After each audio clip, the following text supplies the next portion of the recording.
of God. Do you know why your prayers have been blocked? Because you are not funding your freedom. Because you are not fighting to be free. So today I'm telling you, prayer without work is dead. When you pray, you work. When you pray for God to help you, help yourself. Do you remember heaven help those that help themselves? You want heaven to help you, but you don't help yourself. You want heaven to help you. You know, if you see but you don't help yourself.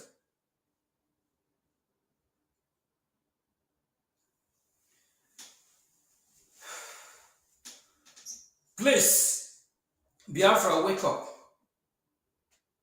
Our freedom is here. I know what I'm talking about. Our freedom is here. 3, 4, 5 years ago, even in your dream, if someone tell you that one day, United States of America, led by President Trump, will strike terrorists in Nigeria, you will say, how? How will that happen? When they strike these terrorists in Nigeria, that reminds me how they used to strike the terrorists in Houthis, in Yemen, how they strike the terrorists in Syria. That reminds me how. But it happened. Years ago, even in your dream, if somebody would tell you that a well-respected think tank official, Michael Rubin, will be talking on Voice of Biafra. We are not talking about Voice of Nigeria, because Voice of Nigeria is dead. That Michael Rubin will be talking on Voice of Biafra. And everything he talked about is about Biafra, Biafra, freedom of Biafra. What Biafra will bring to this global community. Everything he talked about. The potential of Biafran people. How good the Biafran people are. And the kind of treatment they have received in these invaders' hands. And also a former ambassador to the same Nigeria, a well-decorated U.S. official, Ambassador Tibunagi, talking about potentials of Biafra, Biafra, Biafra, Biafra. You will see how. How possible. But it's happening before your very own eyes. And you still refuse to support.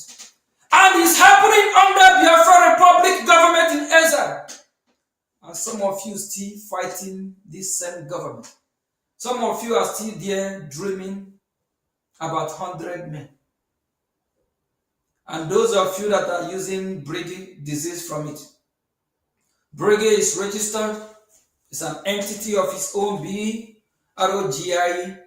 We are coming after you. The logo you are using, if you are not authorized to use this logo, disease from it, we are coming after you. The logo is trademarked as well. Wherever you are in Europe, anywhere in the world, we will locate you. We will locate you, please. Either you align yourself with Biafra Republic government in exile, the authentic one, the one that is recognized by United States Justice Department. Either you align with us or just fall aside. If not, we'll hold you responsible. And I want to assure all Biafrans, don't be bullied. Don't let no one treat you like shit. You are a Biafra. You are a freeborn. We'll live as Biafra. We'll die as Biafra. No Biafra is above any Biafra. We can all respect ourselves, give ourselves the due respect that we all deserve. We don't have a monarch system. We can't worship anyone. And I'm also asking you, don't worship me. You can appreciate the work that we are doing, but we Biafrans, we don't worship anyone. Please, I beg everyone, shine your eye. Do you all remember a man called Fela? Fela Rason Kuti. A man called Fela says, zombie, when you ask zombie to move, zombie will move. You ask zombie, sit down, zombie will sit down.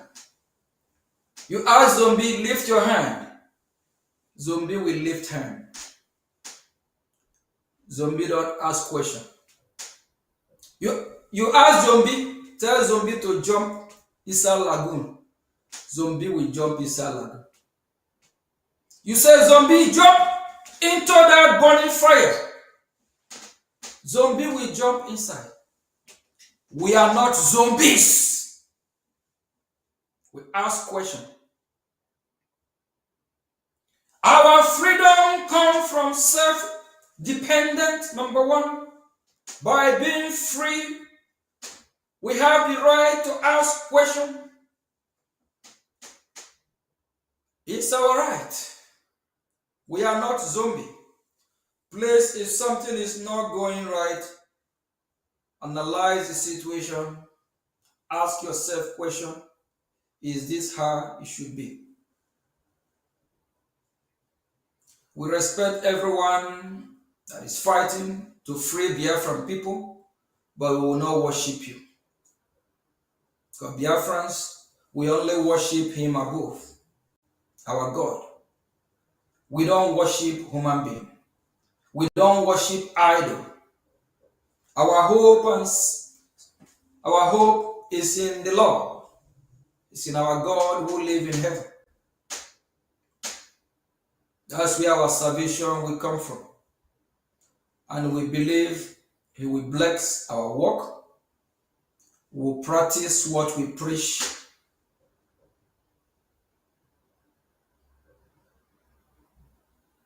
We will not say one thing and be doing something else. We send our condolences to our brothers and sisters that are massacred in Biafra land yesterday and before yesterday. We remember you. It breaks our heart that this is happening. Sometimes we are the problem because we allow that to happen. I remember only 2 years ago, towards the ending of 2 years ago and sometime last year, when I come across some Biafrans always complaining what the Europeans, how they came to our land, how they do this, how they do that, the way they treat us, how they colonize us, how they do this.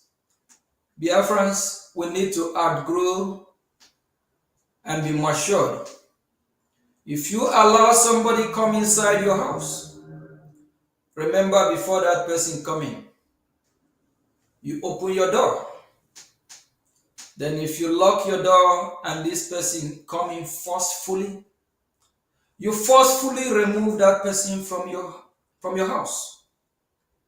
If you open your door, you welcome this stranger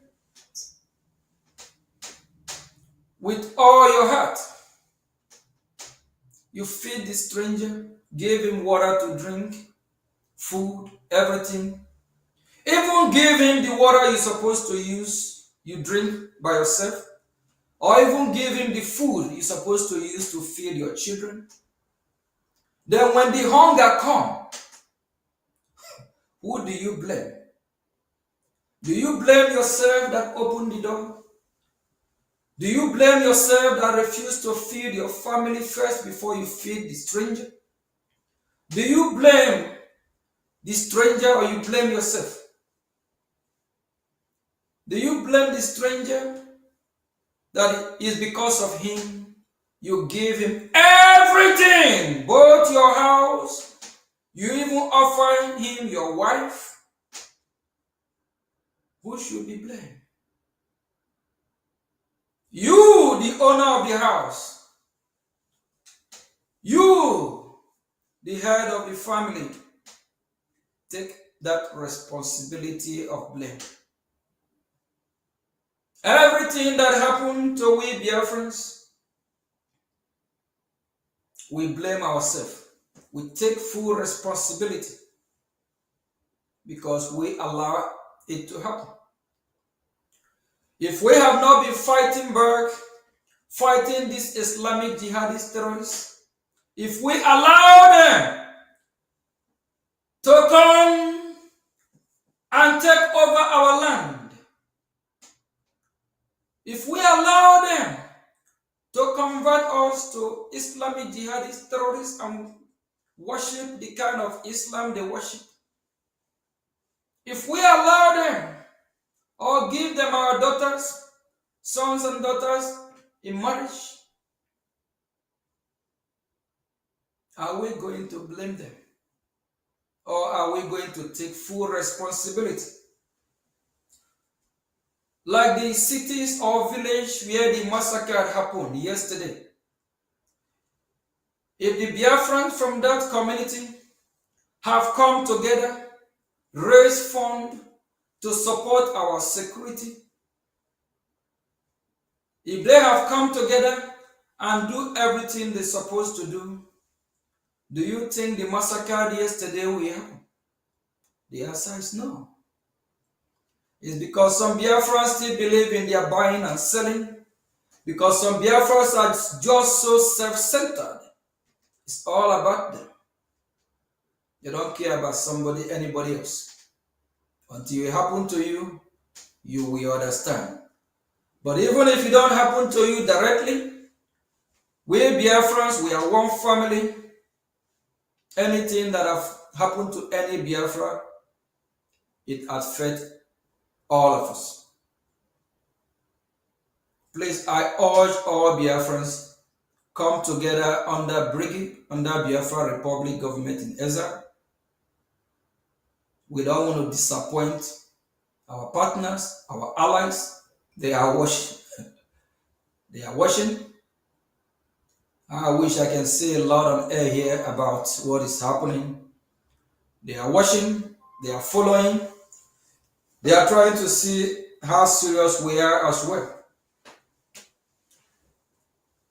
But for now, we have allies and partners.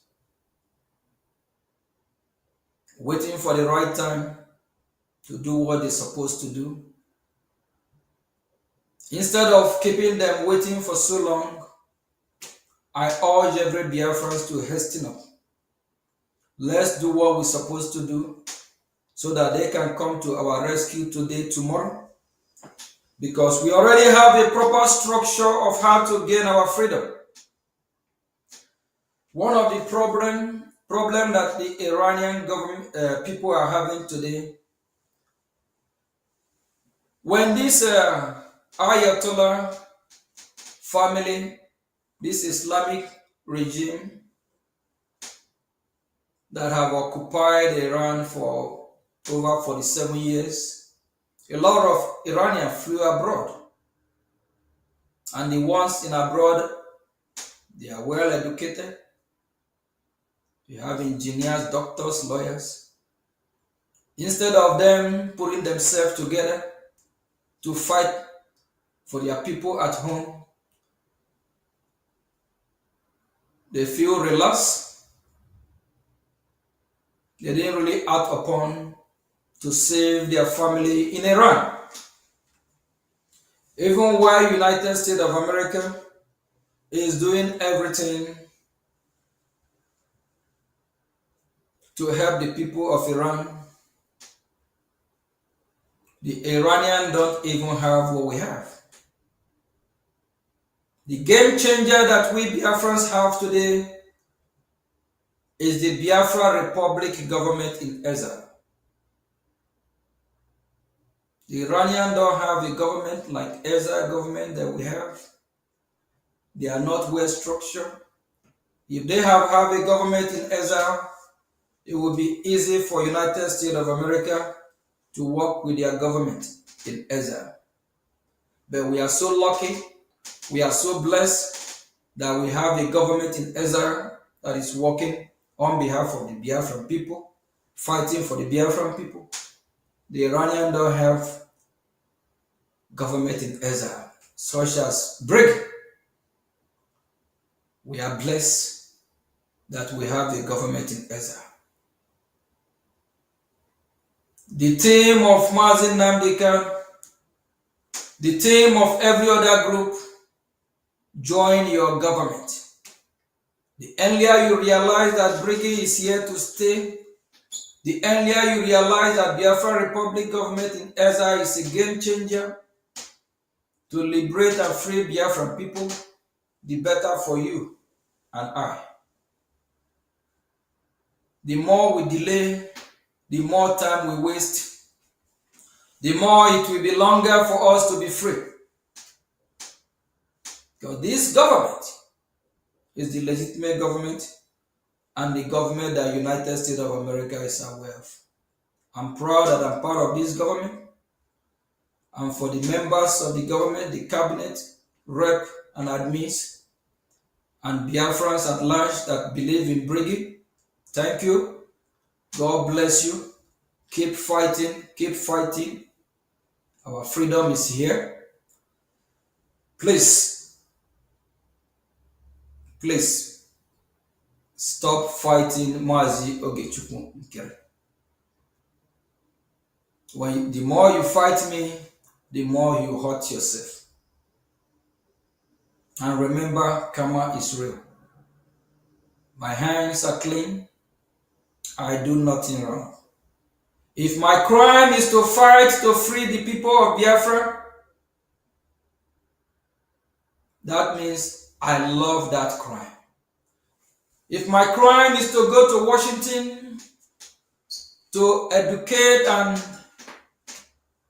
lecture Washington D.C. of what Biafran people are going through, I love this kind or this type of crime. I commit no crime. I'm just a freedom fighter, fighting for Biafran people with passion. Please, we need to hurry up so that United States of America will come and support us.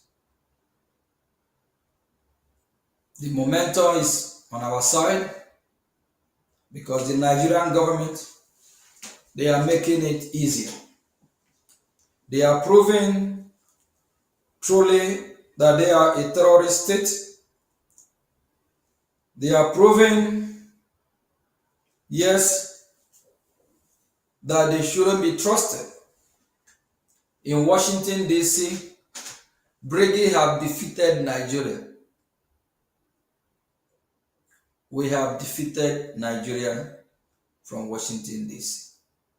And we will keep defeating Nigeria. We have defeated Nigeria. We have dragged their name to the mud, of which that is where Nigeria belongs to. 99.9% anytime I visit Washington, coming back, I come back with joy. Yes. Keep doing what you are doing. Please fund your freedom. And for those of you Biafrans that like or love to support all these bloggers, I will mention one of the blogger names today. There is one blogger called Ukocha. He know how to educate and lecture people about what will happen. These are the kind of fools, people that when they pray, God don't answer their prayer. The Senate will block the prayer.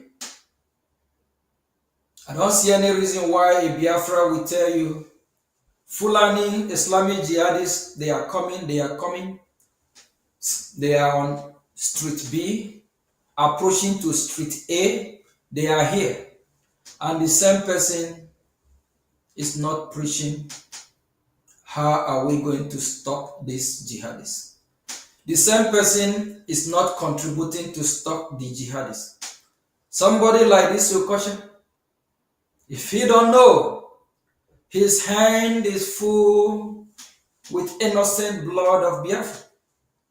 Because if you know there is a problem, please help, be part to solve this problem.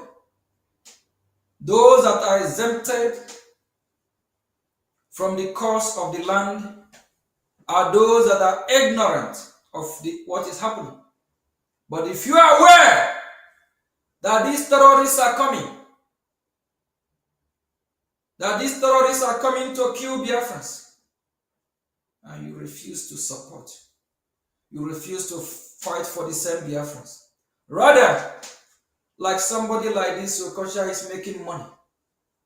Every day, he's making money from what he posts on social media about Biafra.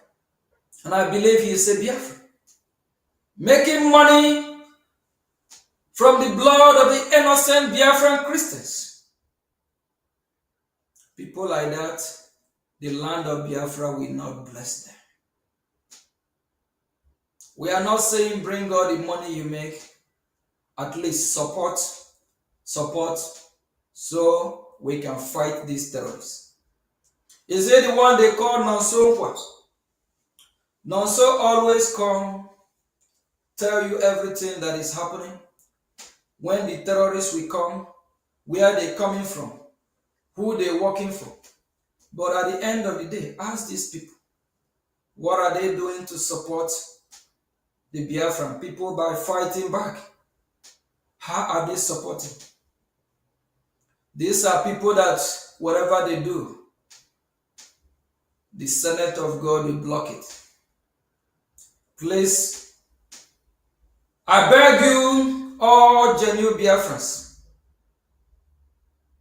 fund your freedom, support your security, support your people. We saw what happened a few days ago in China when the leader of the free world, President Trump, was walking down from Air Force One.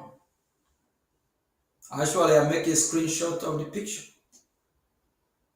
Is he walking as a weak man? Is he walking as somebody who have won, dominate? Do you see any sign of weakness? There's one of our own that's supposed to be supporting, but I don't know what these people are waiting for. His name is Flavor. There's one of Flavor's song that he sang about conquer. The lion is here. When you saw the walk of the president with some of his cabinet members and some business billionaires like Elon Musk, with strength, not weakness. So beautiful. Walk of dominance.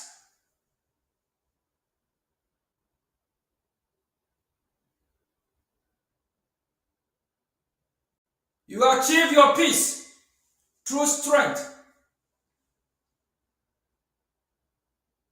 If we Biafra show weakness, these Islamic jihadist terrorists will bully us.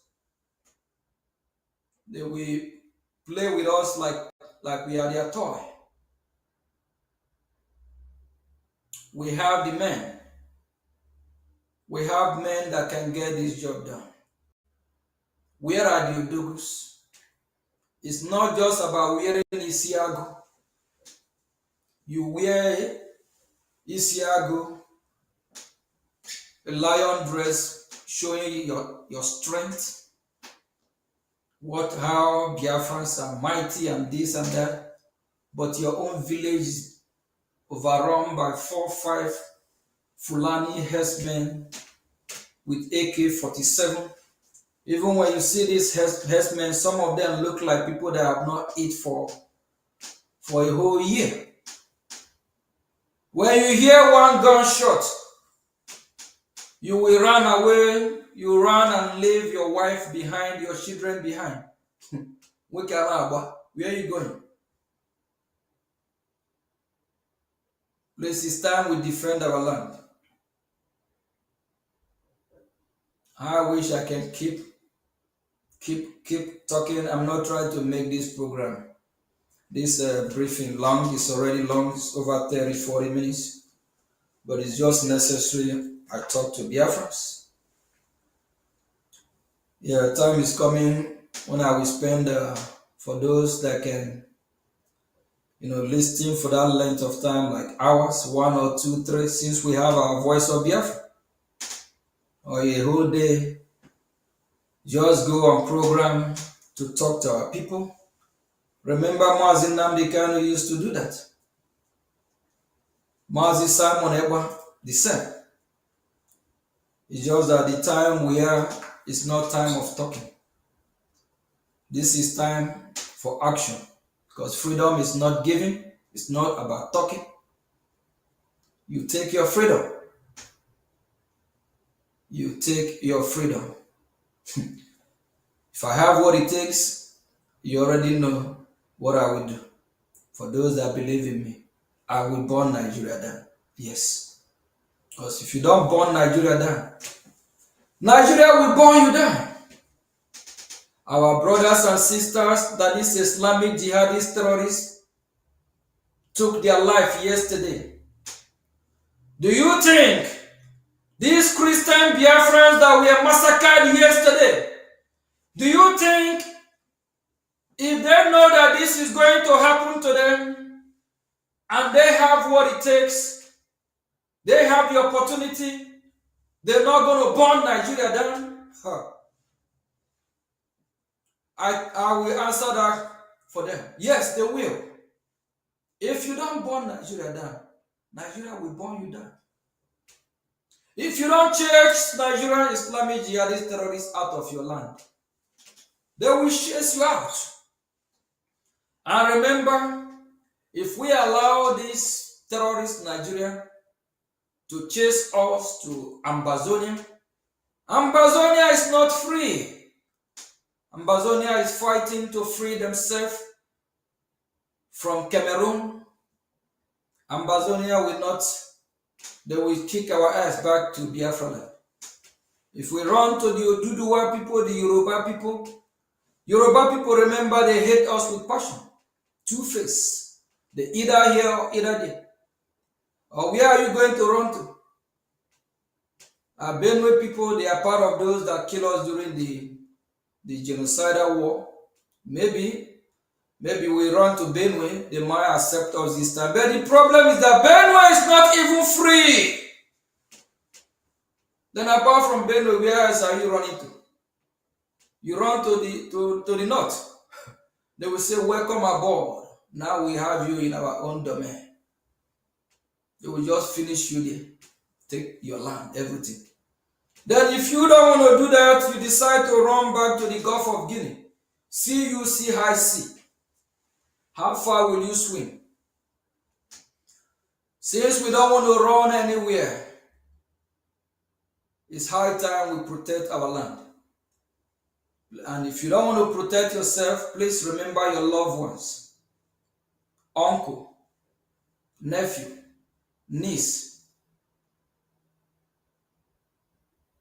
grandma, grandpa, protect them. Then if you want the Fulani jihadists to take your life, they can take it if that's what you wish or what you want. Biafra land must be defended.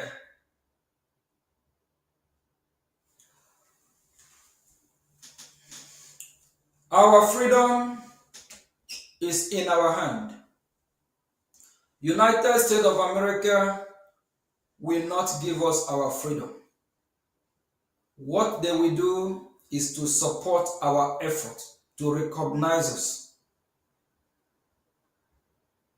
When we are ready, they will know we are 100% ready. But are we ready? Are we getting close? The answer is yes. Do we still have work to do? The answer is yes. We still have a lot to do. Please, Honorable Minister of Information, I believe you are my timekeeper. How much time do we have? Because I wish I can talk more to the African people. Your time is out, sir. Okay, thank you very much. Please fund your freedom. Crying, they are killing us from Owerri, Enugu, Umuahia, Port Harcourt will not solve the problem. It's better we stop these people. If we don't, they will kill us all. God bless you from here. God bless United States of America. God bless Biafra Republic. Fund your freedom. Thank you.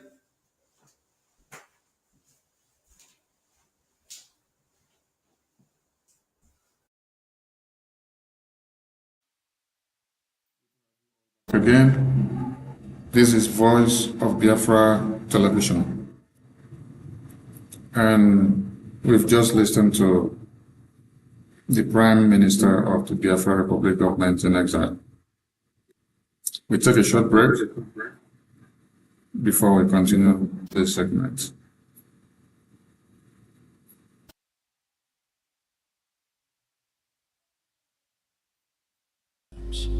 Families have become statistics.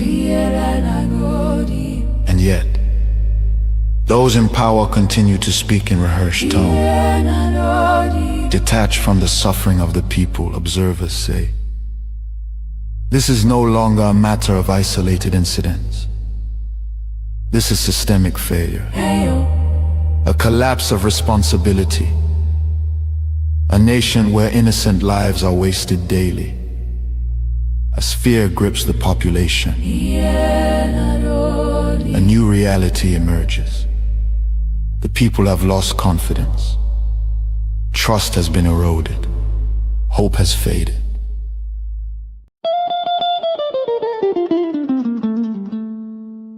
In the heart of Africa, a nation bleeds.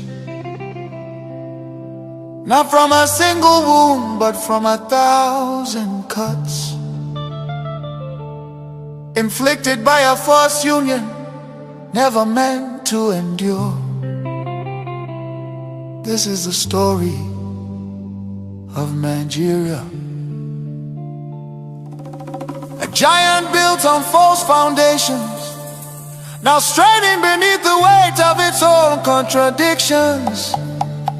And at the center of that storm stands the unbroken spirit of Biafra, crying out for freedom from a nightmare that has consumed millions.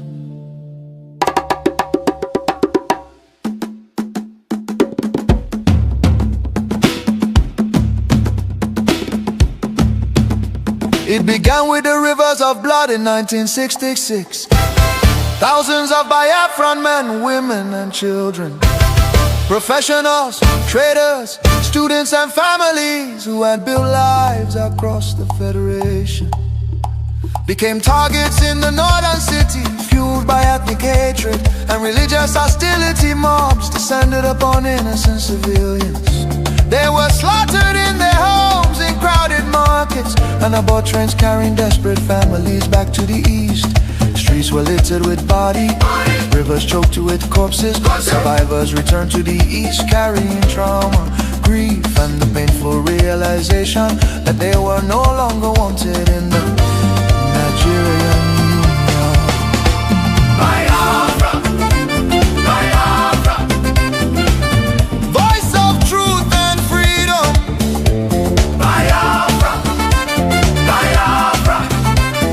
the rising sun will rise again. Then came May 30th, 1967. A desperate act of survival. What followed were 30 months of unimaginable devastation. The Nigerian military, armed and backed by foreign powers, including Britain, Russia and Egypt, surrounded the young republic. A total blockade was imposed. No food, no medicine, no escape. Starvation became a weapon of war. 5 million, mostly civilians, many of them children, perished during what was not just a conflict but genocide against Biafra. Bombs fell on markets, hospitals and villages. Communities were razed. The world watched in silence while famine hollowed the faces of innocent children. Some nations spoke out, but many turned away. The war officially ended in paper in 1970 under the declaration, no victor, no vanquished. Yet for Biafrans, the suffering did not end. Their properties were confiscated, careers destroyed.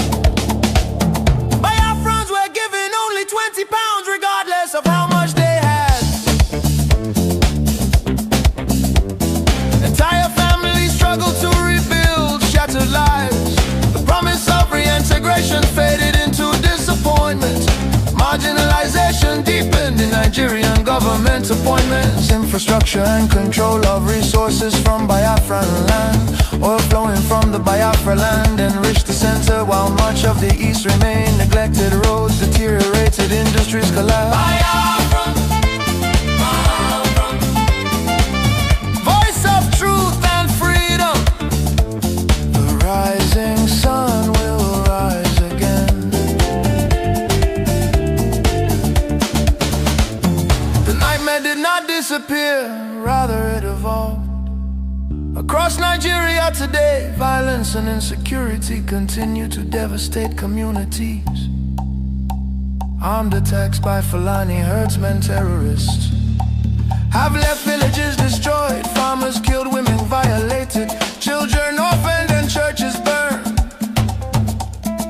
Boko Haram and its offshoots have unleashed terror across multiple regions in the southeast. Demands for Biafra and self-determination are often met with military crackdowns, arrests and bloodshed. Protesters have been killed, fear and tension continue to rise. These tragedies reflect the deadly consequences of forcing vastly different peoples into one political structure. Through the 1914 British amalgamation, distinct ethnic nations, religion, traditions, ideologies, and systems of governance were merged without consent and without a shared national vision. The North's feudal and religious conservatism can never blend with the South's entrepreneurial drive. And the East Republican individualism attempts to hold the Union together continue to be at the cost of innocent blood. Why does Biafra matter? Biafra means self-determination. Biafra represents dignity, survival, and the right of a people to life and choose their future. Biafra symbolizes resistance, innovation, enterprise, and hope. The vision is of a nation with secure borders, focused development, protection of its citizens, and economic engagement with the world, a future free from oppression, fear, and perpetual conflict. The solution is not endless political conferences, military force or federal quota system, but a peaceful separation based on shared values and voluntary association. History shows that artificial unions often fracture violently, while honest separation can allow wounded nations to recover. Biafra is not dead, Biafra lives.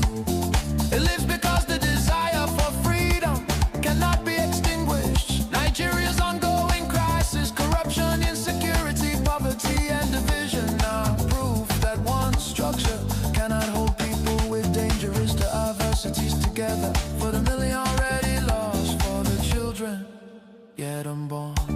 Biafra, Biafra independence is non-negotiable. Let Africa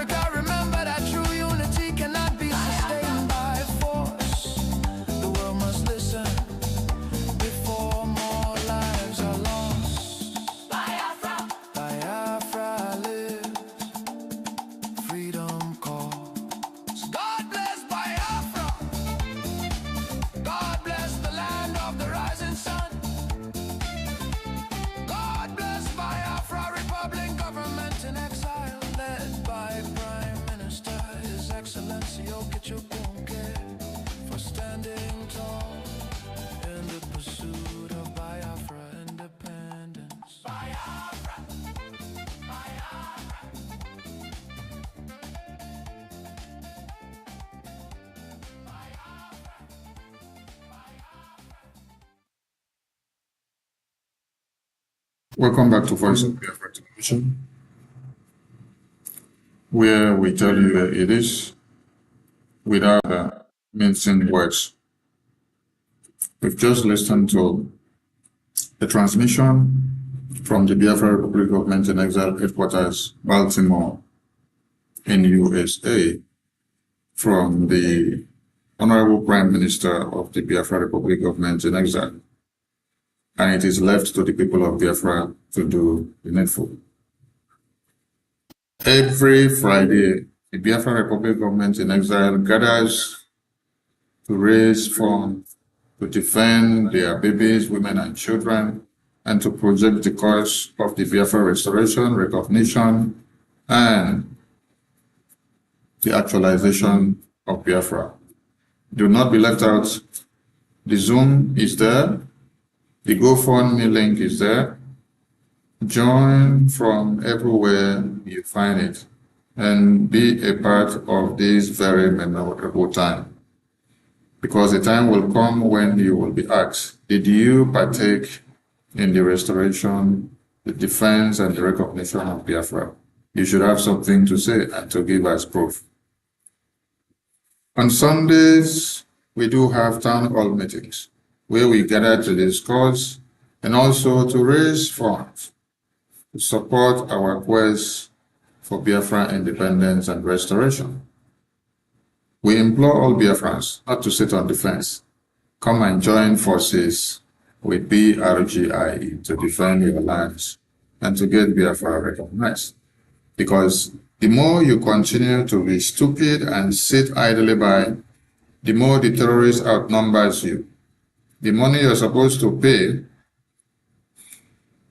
to defend Biafra land and to send the terrorists out, you keep the same money to go and pay to them as ransom when they kidnap your babies, women, and children.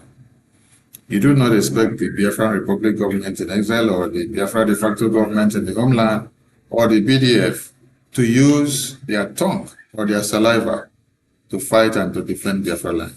When you have thousands and millions of Odogus out there who can spread millions of naira when there is event, who can wear the biggest and the most gorgeous of all dresses to depict their identity. But when it comes to defending their motherland, they shy away. The Fulani terrorists and their brothers and sisters, the senators and ministers in Nigeria don't do the same. Rather, they defend their identity and their people, and they want to stand in for them and to speak for them at all times. We implore all Biafrans not to sit on the fence. Reach out to join the moving train. Biafra Republic Government in Exile is the only moving train and the only engine and the only government of the Biafran people that speaks for the Biafran people, both international and local. None of your past leaders that are inside prison can be your leaders from inside prison to lead you. No. That is why the Biafran people have an active prime minister all the way from the seat of power of the world, America. You know why it is some kind of difficult for them to crack this rock? Because the new prime minister of the Biafran people in exile is situated in Washington D.C. in America. So that's why some people are going kaka. And he said in his speech, if becoming a stumble block and being an end to all the criminals that have sucked Biafran's pocket dry and deceived them for many years in the names of lawyers and attorneys and brothers and sisters and family members and village and group members, organization members, tracking Biafra forward, and they never created any result. If being their stumble block and being their end is the worst thing he's doing to them, then he's ready to be the worst times Pro Max. We call on all Biafrans to join forces with the Biafra Republic Government in Exile to defend your land. We've done a lot and the pace is open, and we call on everybody to join the moving train. Thank you so much, and don't be on the fence because there is so much to come. This is Voice of Biafra Television coming to you live on air. But here, on this frequency, we do not deal in fear. We deal in truth. And the truth is this: a government that cannot protect its people has failed its most sacred duty to the people. Listen. Remain vigilant. Remain aware. Remain strong. Nigeria has failed its citizens, and in awareness lies survival. This is a wake-up call. You are listening to the voice of Biafra, where truth lives and freedom speaks. Biafrans stand firm until justice speaks louder than silence. And stay safe. God bless Biafra Republic. God bless Biafra. Great people of Biafra. This is the voice of Biafra. The voice that cannot be silenced. The voice of truth, resilience, and freedom. Speaking to you in the spirit of courage and in the language of liberation. Nigeria government has lost control over insecurity. Fellow listeners, what was once whispered in fear, what was once denied in arrogance, has now become a reality too loud to ignore. A nation staggering under the weight of its own contradictions is rapidly losing control over insecurity. From the north to the south, from the east to the west, the land trembles, not from natural disaster, but from man-made chaos. Communities abandoned, villages raided under the cover of darkness, highways turned into corridors of fear. Citizens left to fend for themselves. In a country where the government once promised protection, the question now echoes across the land. Where is the government? Where are the security forces? Where is the accountability? In recent times, markets have become targets. Travelers have become victims. Families have become statistics. And yet, those in power continue to speak in rehearsed tone. Detached from the suffering of the people, observers say, this is no longer a matter of isolated incidents. This is systemic failure. A collapse of responsibility. A nation where innocent lives are wasted daily. As fear grips the population, a new reality emerges. The people have lost confidence. Trust has been eroded. Hope has faded. But here, on this frequency, we do not deal in fear. We deal in truth. And the truth is this: a government that cannot protect its people has failed its most sacred duty to the people. Listen. Remain vigilant. Remain aware. Remain strong. Nigeria has failed its citizens, and in awareness lies survival. This is a wake-up call. You are listening to the voice of Biafra, where truth lives and freedom speaks. Biafrans stand firm until justice speaks louder than silence. And stay safe.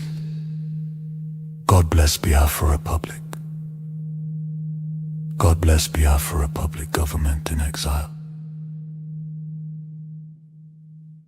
Great people.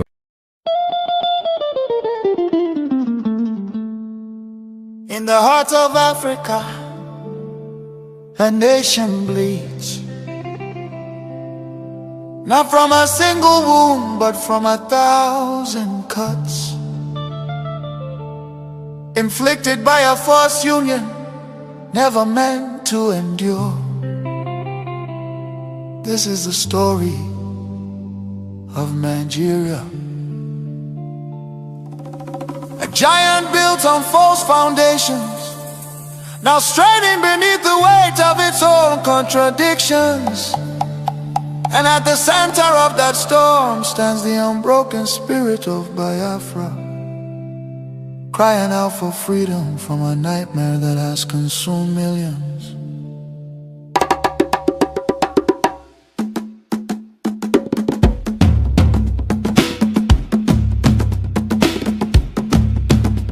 It began with the rivers of blood in 1966. Thousands of Biafran men, women and children, professionals, traders, students and families who had built lives across the Federation became targets in the northern city, fueled by ethnic hatred and religious hostility. Mobs descended upon innocent civilians. They were slaughtered in their homes, in crowded markets, and aboard trains carrying desperate families back to the east. Streets were littered with bodies, rivers choked with corpses. Survivors returned to the east carrying trauma, grief, and the painful realization that they were no longer wanted in the Nigerian Union. Biafra, Biafra, Voice of truth and freedom. Biafra, Biafra, The rising sun will rise again.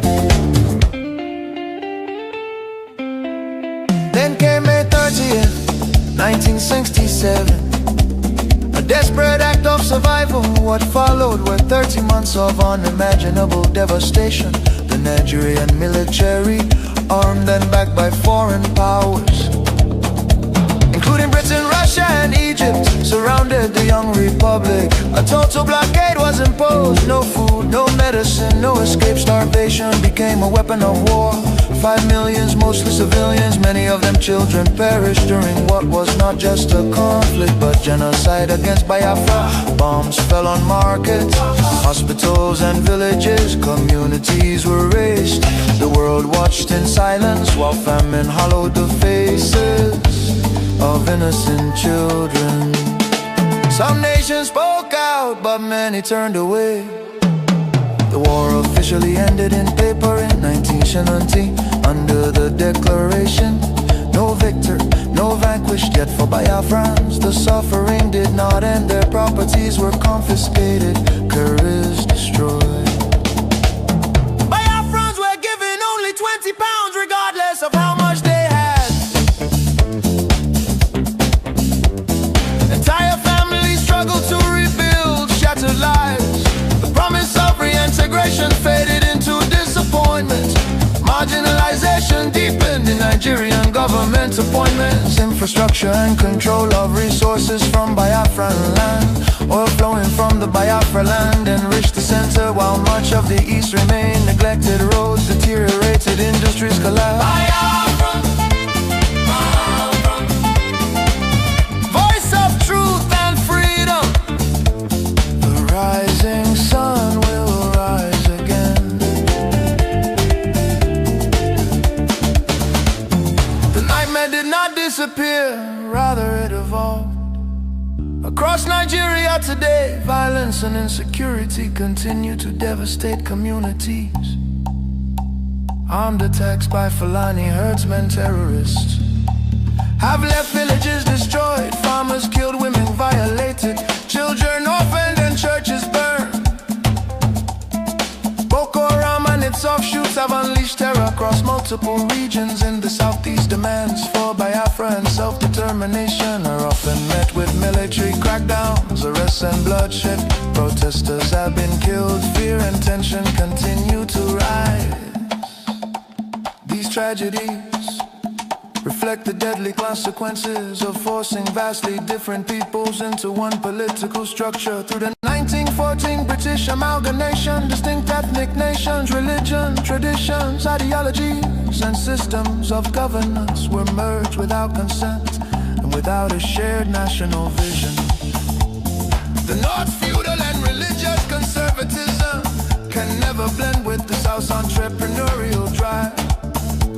And the East Republican individualism attempts to hold the Union together continue to be at the cost of innocent blood. Why does Biafra matter? Biafra means self-determination. Biafra represents dignity, survival, and the right of a people to life and choose their future. Biafra Symbolizes resist, innovation, enterprise, and hope. The vision is of a nation with secure borders, focused development, protection of its citizens, and economic engagement with the world, a future free from oppression, fear, and perpetual conflict. The solution is not endless political conferences, military force or federal quota system, but a peaceful separation based on shared values and voluntary association. History shows that artificial unions often fracture violently, while honest separation can allow wounded nations to recover. Biafra is not dead, Biafra lives. It lives because the desire for freedom cannot be extinguished. Nigeria's ongoing crisis, corruption, insecurity, poverty, and division are proof that one structure cannot hold people with dangerous diversities together. For the million already lost, for the children yet unborn. Biafra Biafra independence is non-negotiable. Let Africa remember that true unity cannot be sustained by force. The world must listen before more lives are lost. Biafra Biafra lives, freedom calls. God bless Biafra. God bless the land of the rising sun. God bless Biafra Republic, government in exile, led by Prime Minister His Excellency Okechukwu, for standing tall in the pursuit of Biafra independence. Biafra Biafra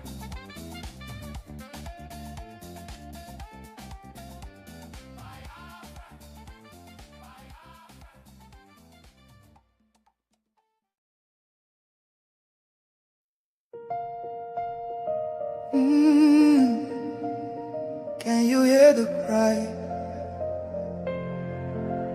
from the broken land, from the wounded hearts? Nigeria, they bleed, people, they cry, tears for the ground, nobody asks why. Over 7,000 souls don't fall every single day, we still there call. Churches burning, hope fading fast. Since 2009, the pain don't last. 50,000, maybe more. Heaven they count every single soul. Children without home tonight, mothers praying through the night, fathers lost no strength to fight. Who go stand for what is right? Stand for love, stand for life. Be the answer in this time. You can have to wipe their tears, you can calm their fears. Give a hand, don't turn away. Be the light in darkest day. Every little you provide keeps a soul alive.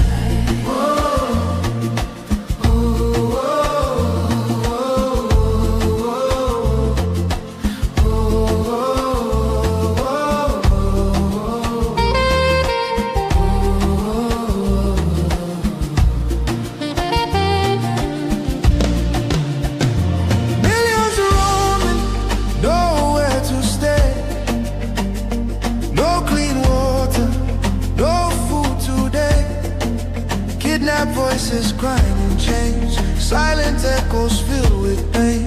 19,000 churches gone, but faith still rising, Holding on. in the ashes. Hope remains, love can heal the deepest pains. Shelter broken, dreams erased. Hungry hearts we can embrace. Let compassion take its place. Now's the time to show His grace. Stand for love, stand for life. Be the answer in this time. You can help to wipe their tears. You can calm their fears. Give a hand, don't turn away. Be the light in darkest day. Every little you provide keeps a soul alive. Food, water, shelter, hope. You can be the miracle they pray for. You can change a life today. No matter how small it seems, your love can rebuild their dreams. Together we can make a way. Keeps us all alive. Wake up call. You are listening to the voice of Biafra, where truth lives and freedom speaks. Biafrans stand firm until justice speaks louder than silence. And stay safe. God bless Biafra Republic. God bless Biafra Republic government in exile. Great people of Biafra, this is the voice of Biafra, the voice that cannot be silenced, the voice of truth, resilience, and freedom. Speaking to you in the spirit of courage and in the language of liberation. Nigeria government has lost control over insecurity. Fellow listeners, what was once whispered in fear, what was once denied in arrogance, has now become a reality too loud to ignore. A nation staggering under the weight of its own contradictions is rapidly losing control over insecurity. From the north to the south, from the east to the west, the land trembles, not from natural disaster, but from man-made chaos. Communities abandoned, villages raided under the cover of darkness, highways turned into corridors of fear. Citizens left to fend for themselves. In a country where the government once promised protection, the question now echoes across the land. Where is the government? Where are the security forces? Where is the accountability? In recent times, markets have become targets. Travelers have become victims. Families have become statistics. And yet, those in power continue to speak in rehearsed tone. Detached from the suffering of the people, observers say, this is no longer a matter of isolated incidents. This is systemic failure. A collapse of responsibility. A nation where innocent lives are wasted daily. As fear grips the population, a new reality emerges. The people have lost confidence. Trust has been eroded. Hope has faded. But here, on this frequency, we do not deal in fear. We deal in truth. And the truth is this. A government that cannot protect its people has failed its most sacred duty to the people. Listen. Remain vigilant. Remain aware. Remain strong. Nigeria has failed its citizens, and in awareness lies survival. This is a wake-up call. You are listening to the voice of Biafra, where truth lives and freedom speaks. Biafrans stand firm until justice speaks louder than silence. And stay safe. God bless Biafra Republic. God bless Biafra Republic government in exile.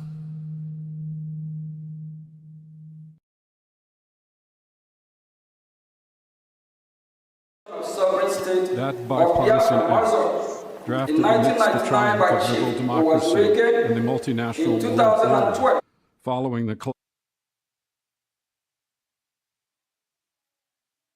We bring you warm greetings, and you're welcome to Voice of Biafra Television from wherever you're watching from. We salute all of you, and as you join us, please call on other people and let them know that Voice of Biafra Television is live, and we are on air from all platforms. Greetings to the Biafran people. Greetings to everyone listening to us.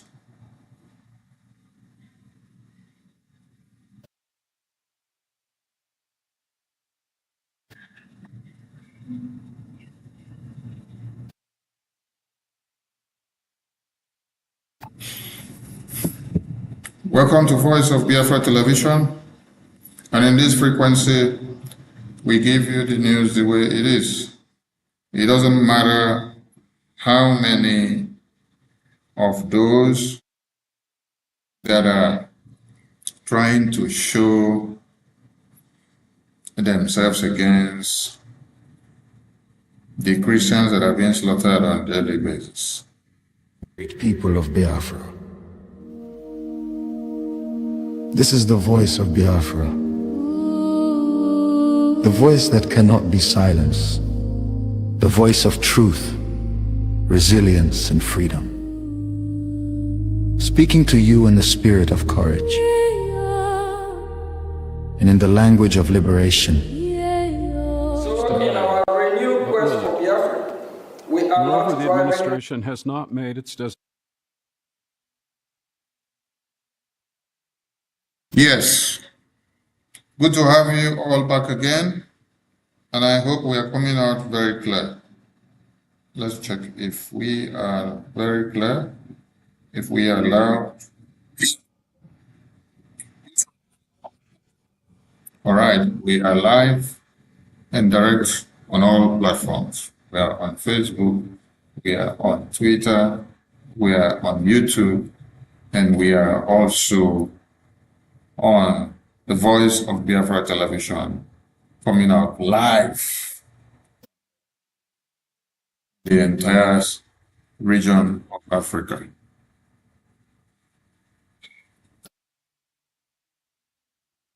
Death of the Christians in Nigeria should not be marred. And that is why we must continue to create the awareness of everyone that claims to be ignorant of the reality that is happening in Nigeria. Voice of Biafra Television Live is where we tell you the way it is. On our very right screen, you can see the U.S. congressional briefing, how they are discussing and talking about what they should do to Nigeria, considering the genocide that is happening. And then also you see the U.S. congressional briefing by the Biafra Republic government also telling the world and telling America.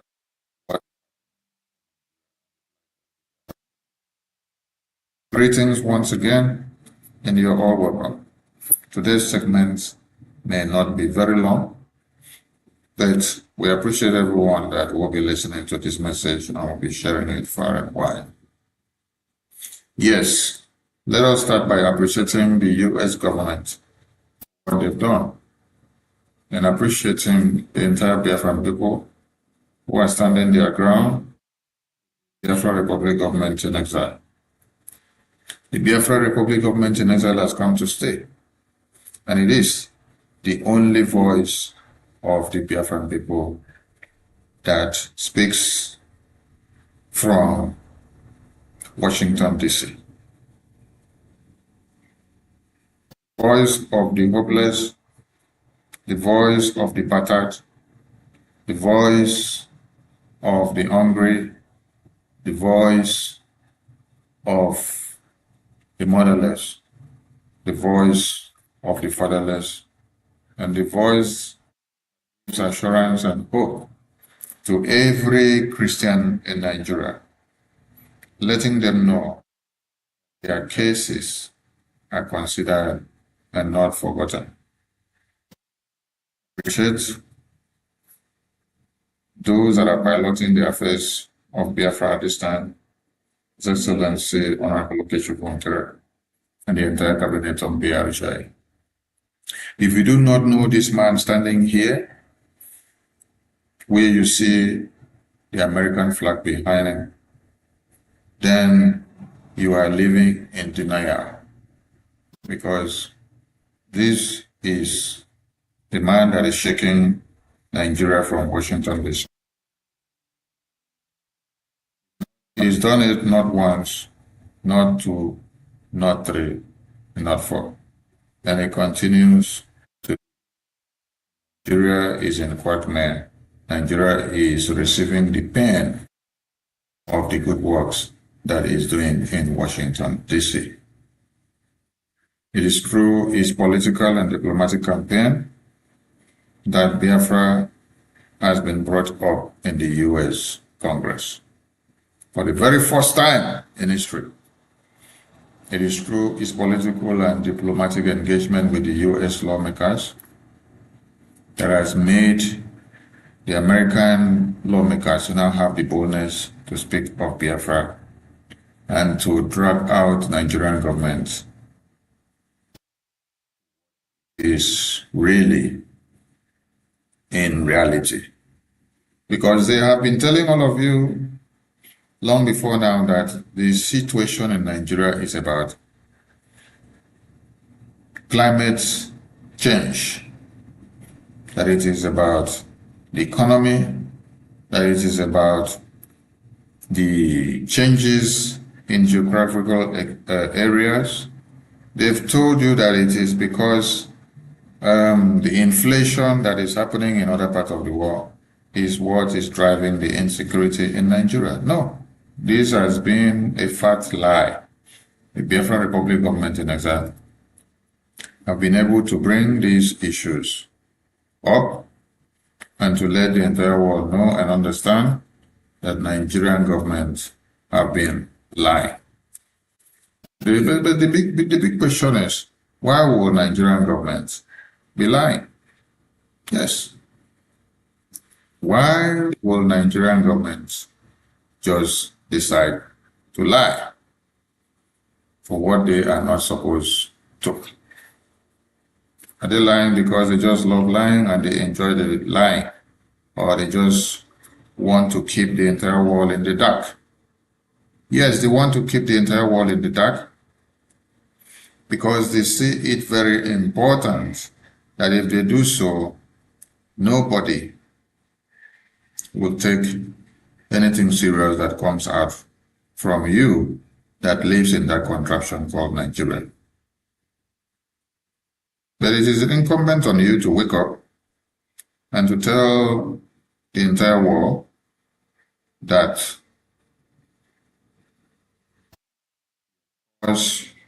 is paramount. If you do not tell your story, nobody will tell your story for you.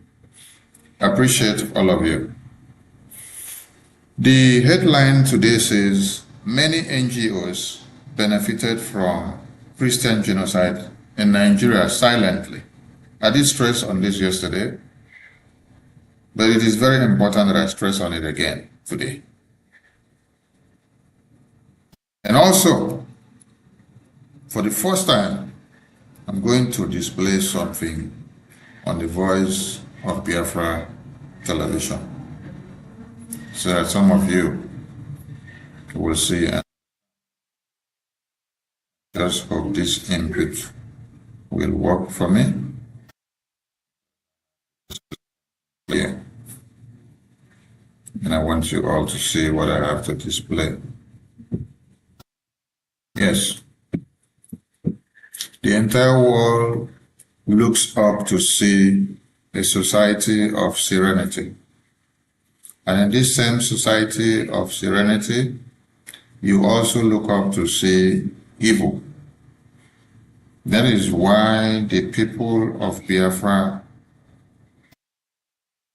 let it go and will not let it be. Those that say we should not be alive, they themselves will not also.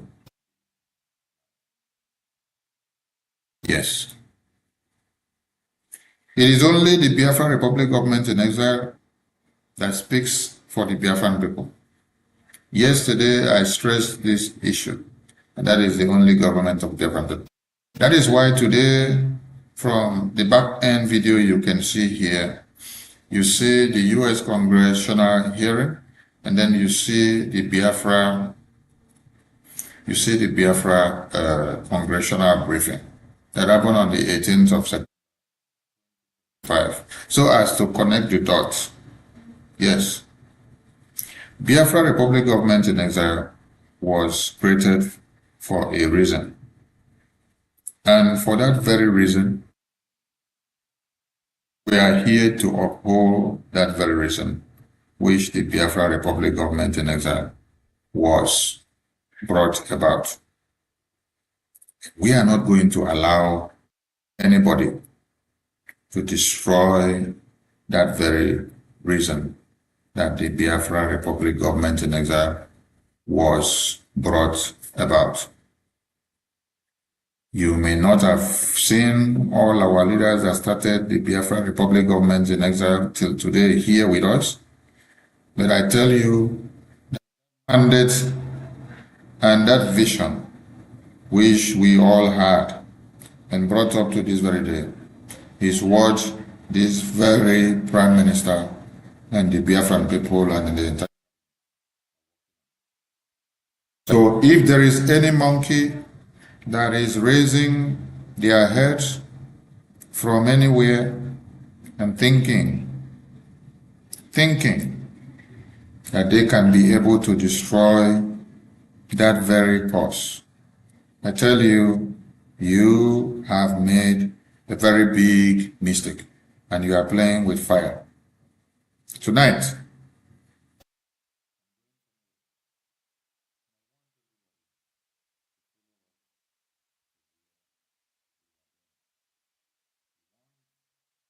those that are ignorant and are not aware of what they should know, to start learning and understand so that they don't fall victims of women that are coming out in sheep clothing and deceiving them in the name of whatever name. So with me today, I will be taking you to Brgie. Let's see where we are going to be. We'll take a short commercial. As we return, we will go right into this very course. Nigeria government has lost control over insecurity. Fellow listeners, what was once whispered in fear, what was once denied in arrogance, has now become a reality too loud to ignore. A nation staggering under the weight of its own contradictions is rapidly losing control over insecurity. From the north to the south, from the east to the west, the land trembles, not from natural disaster, but from man-made chaos. Communities abandoned, villages raided under the cover of darkness, highways turned into corridors of fear. Citizens left to fend for themselves. In a country where the government once promised protection, the question now echoes across the land. Where is the government? Where are the security forces? Where is the accountability? In recent times, markets have become targets. Travelers have become victims. Families have become statistics. And yet, those in power continue to speak in rehearsed tone. Detached from the suffering of the people, observers say, this is no longer a matter of isolated incidents. This is systemic failure. A collapse of responsibility. A nation where innocent lives are wasted daily. As fear grips the population, a new reality emerges. The people have lost confidence. Trust has been eroded. Hope has faded. But here, on this frequency, we do not deal in fear. We deal in truth. And the truth is this. A government that cannot protect its people has failed its most sacred duty to the people. Listen. Remain vigilant. Remain aware. Remain strong. Nigeria has failed its citizens, and in awareness lies survival. This is a wake-up call. You are listening to the voice of Biafra, where truth lives and freedom speaks. Biafrans stand firm until justice speaks louder than silence. And stay safe. God bless Biafra Republic. God bless Biafra Republic, government in exile.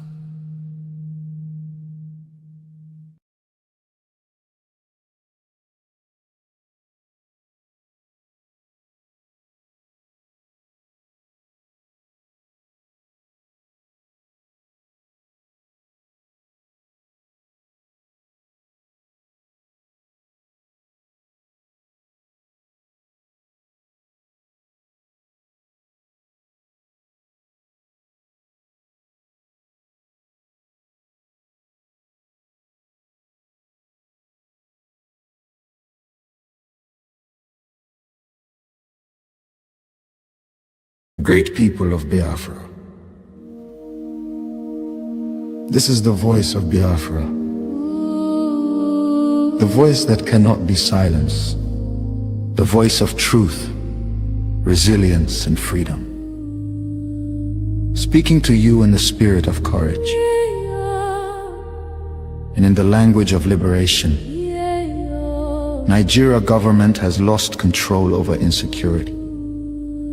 Fellow listeners, what was once whispered in fear, what was once denied in arrogance, has now become a reality too loud to ignore. A nation staggering under the weight of its own contradictions is rapidly losing control over insecurity. From the north to the south, from the east to the west, the land trembles. Not from natural disaster, but from man-made chaos. Communities abandoned, villages raided under the cover of darkness, highways turned into corridors of fear. Citizens left to fend for themselves. In a country where the government once promised protection, the question now echoes across the land. Where is the government? Where are the security forces? Where is the accountability? In recent times, markets have become targets. Travelers have become victims. Families have become statistics. And yet, those in power continue to speak in rehearsed tone. Detached from the suffering of the people, observers say. This is no longer a matter of isolated incidents. This is systemic failure. A collapse of responsibility. A nation where innocent lives are wasted daily. As fear grips the population, a new reality emerges. The people have lost confidence. They're stating that if we attack a Come back to Voice of Biafra Television, where you get the news undiluted the way it should be. Yes, as I delve into the next segment of the program, this is what you have to see, and we have to address this issue so that Biafrans that must have been deceived will now know where they are and know what they should focus on. Yes. First and foremost, this is Canon Takano.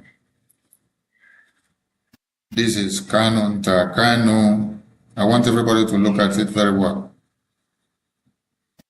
This is Canon Takano. Yes. And I want this to be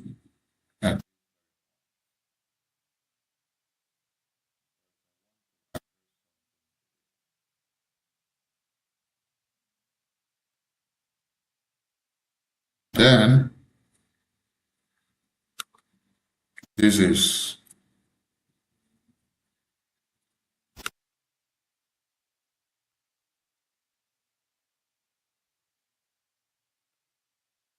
I want everybody to look at what we have on the screen now. And I believe my voice is coming out loud. Yes. I believe my voice is coming out. Everybody to pay attention, pay keen attention to what we are doing. Pay keen attention.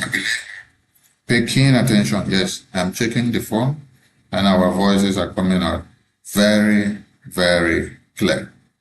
Pay keen attention to what we are doing.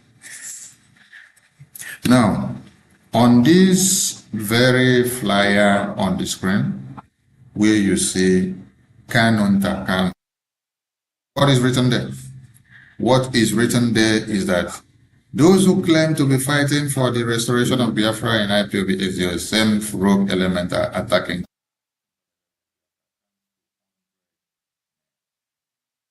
Yes.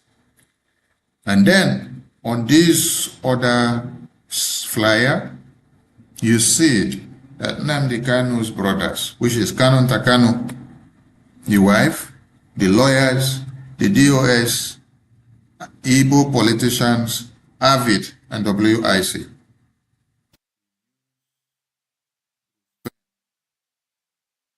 Write letter to EU president to imprison Mazi Simon Ekpa and deport all Biafrans supporting Biafra Republic government in exile for the release of Mazi Nnamdi Kanu and Biafra recognitions. So we ask the question, who did worst? Now, if you haven't seen this letter that we have on the screen before, yes, we are going to zoom this letter so that you can read and see it all for yourself. Now, we want everybody to take their time and read this letter. Starting from the letterhead, we want you to check the letterhead very well. Check the letterhead of this letter very well. What do you see there? What you see here on this letterhead is Law Office of Bruce Fenn, right? Okay. 300 New Jersey Avenue, NW Suite 900, Washington, D.C. 20001. Phone number, you see it there. Email, you see it there. Website, you see it there. And letter dated 22 May 2023. 22 May 2023. And the letter is addressed to who? The letter is addressed to the President of European Union. And the name there is what? Ursula von der Leyen, President, European Commission. And they put the address there, Brussels, Belgium. They say, Dear President. Now, let us go into the context of the letter. We want you all to read the context of the letter alongside with us. For those of you watching from the homeland, and for those of you watching from all over Africa, this is the first time you are seeing this document displayed here on Voice of Biafra television. Yes, it is important that we declare this and we bring it to the Voice of Biafra television for you all to see, because many of you haven't seen this. You've been asking the question, oh, how did we get here? Why the confusion? Why the problems? And why the chaos that is happening everywhere? But from this very letter on the screen, you wouldn't need to be asking all these questions again. What is written on that letter, I go on to read. Dear President von der Leyen, as International Council and spokesman for Mazi Nnamdi Kanu, leader of the indigenous people of Biafra, IPOB, seeking vindication of the law of self-determination for Biafrans through peaceful means, I wish to communicate an urgent message from Mr. Kanu regarding a bogus, Fox, Biafra Republic government in exile. This group of opportunists is neither Biafra, nor a republic, nor a government. They are fraudsters and should be ostracized. Ostracized means you should be deported. You should be sent out of the country of residence. You should be locked up. You should be penalized because they say you are a fraudster. Why are they saying that Biafra Republic government in Israel is a fraudster?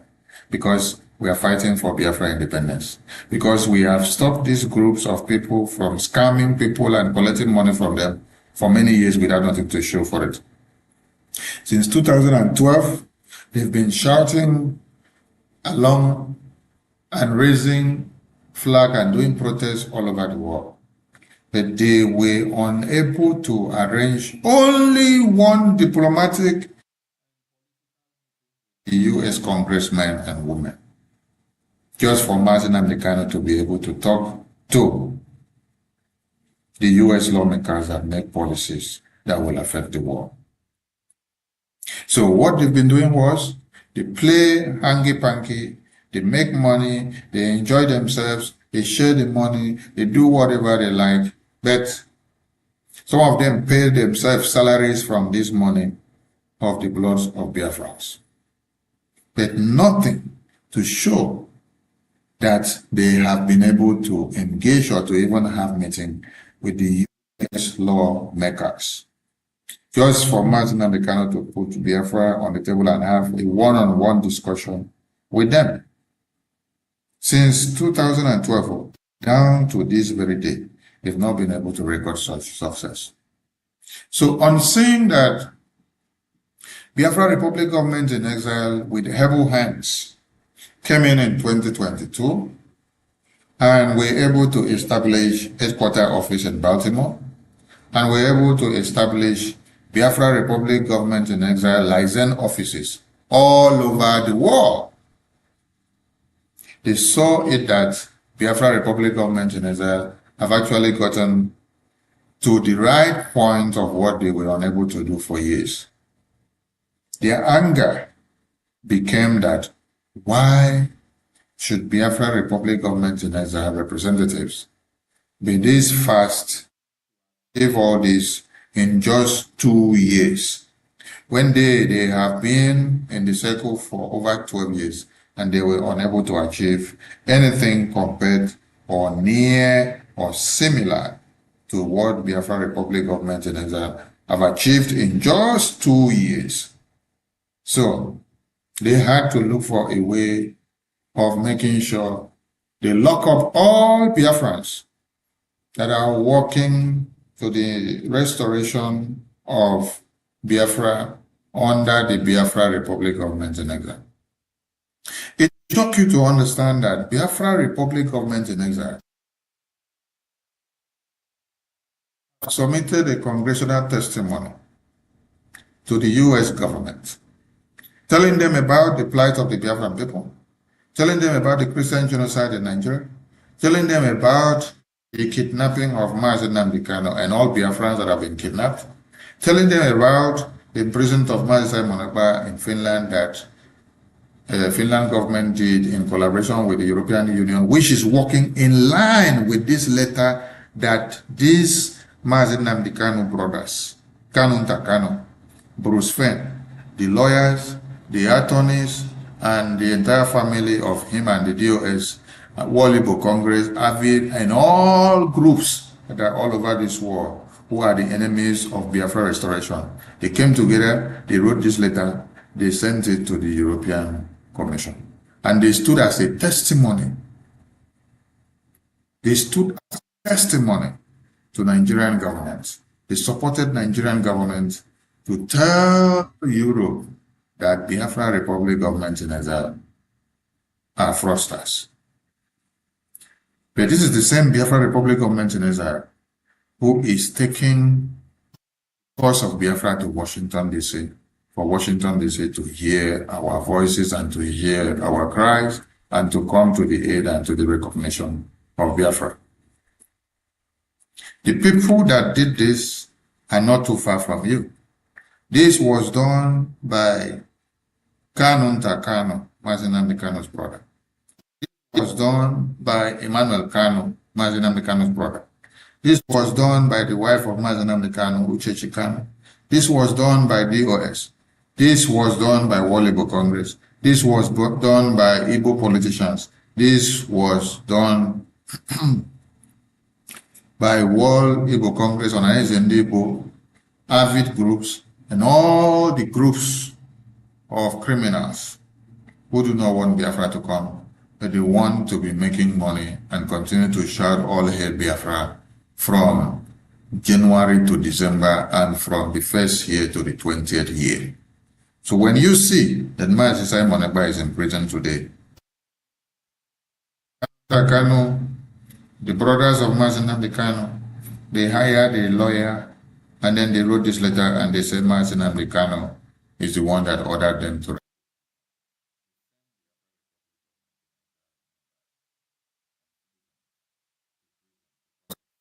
of his own release.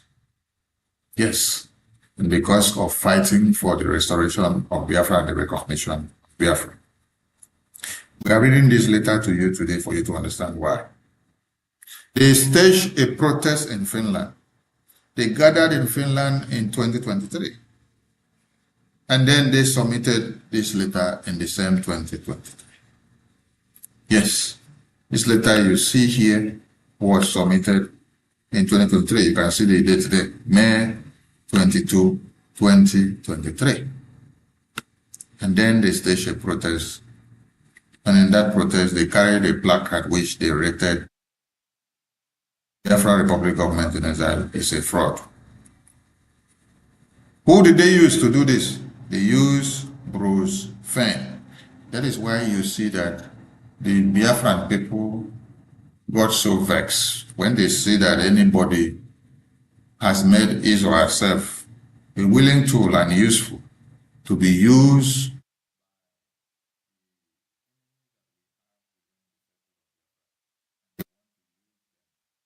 capitalize on the destruction of the recognition and restoration and the state at which the Biafra Republic government in exile have gone in diplomacy and policy making in America.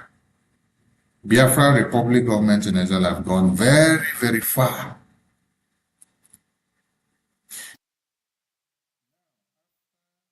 Kanu Takanu wrote this letter with his brothers and the DOS members and World Igbo Congress and Ohanese and Igbo politicians. They now come back to front what? They now come back to now front 100 men. Their 100 men plan is to come and tell you that they succeeded in doing what? In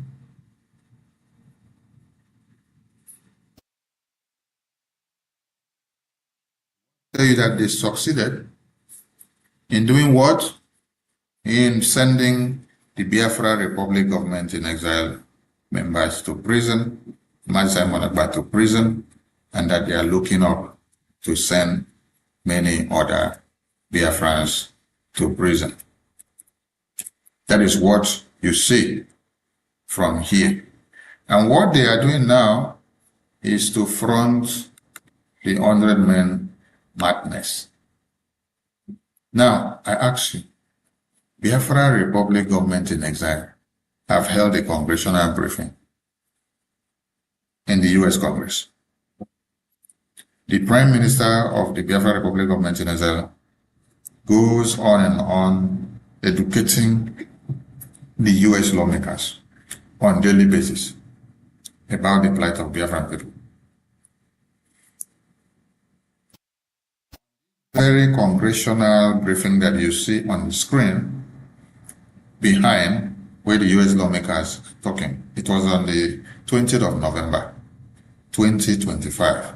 And in that very briefing, what did they do?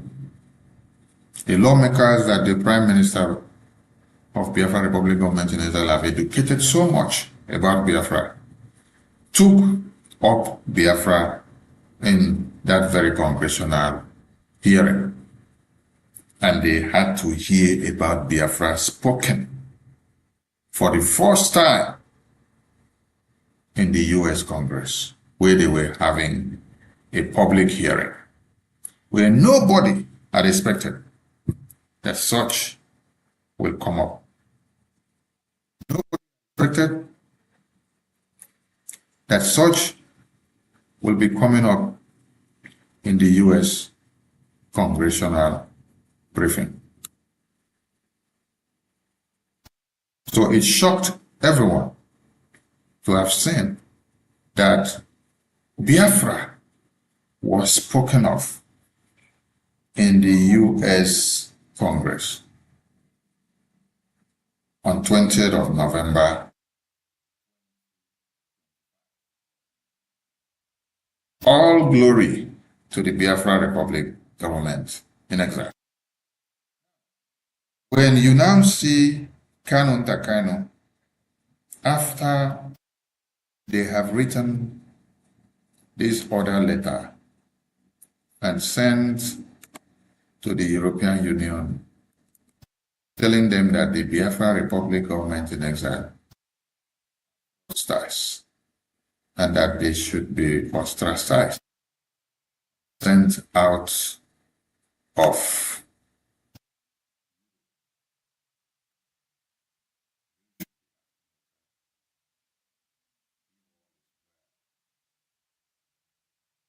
these people. Yes. You should be asking yourself, if all is well with them, what they now front is 100 men. And with this nonsense 100 men, the same way that you have them have attacked Mazinam verse letter, is the same way that they have carried his name and his face and put on this Bible.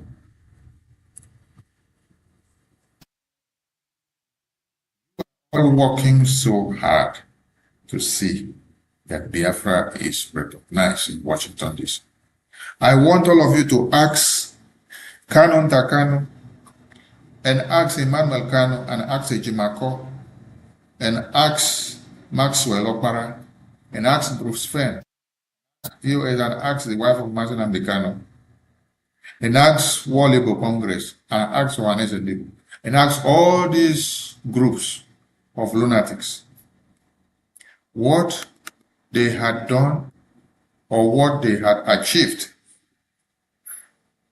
Let them tell us what they had achieved for the past 12 years that they were shouting IPOB, one family. They were just doing protests and going about with flag, shouting IPOB, one family, carrying the biggest of flag and making noise everywhere.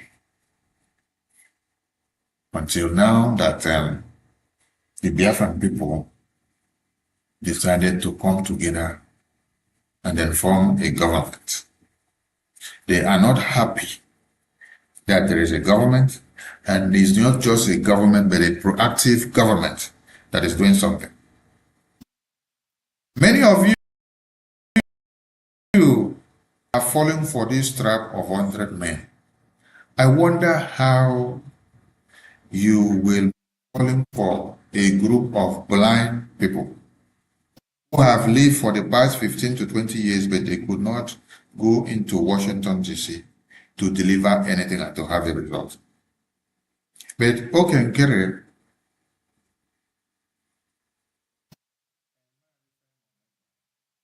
and the Biafran government in exile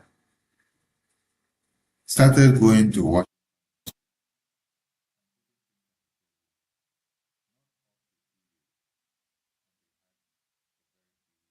Difference. And these people are very angry that why should we make a difference while they have been for the past 15 years, they did not make a difference. They are not happy that Biafra is going forward. They are not happy that the US Congress are now discussing and talking about Biafra. They are not happy that people now feel comfortable to engage about Biafra and to give their opinion and counsel. They are not happy that Biafra has reached out to this stage where people never expected. No. They are so damn hungry that the money that they have been making, deceiving Biafrans for many years, has been taken away from their hands. This is where their anger is coming from. Biafrans, to assess and ask the question, why are they so pained?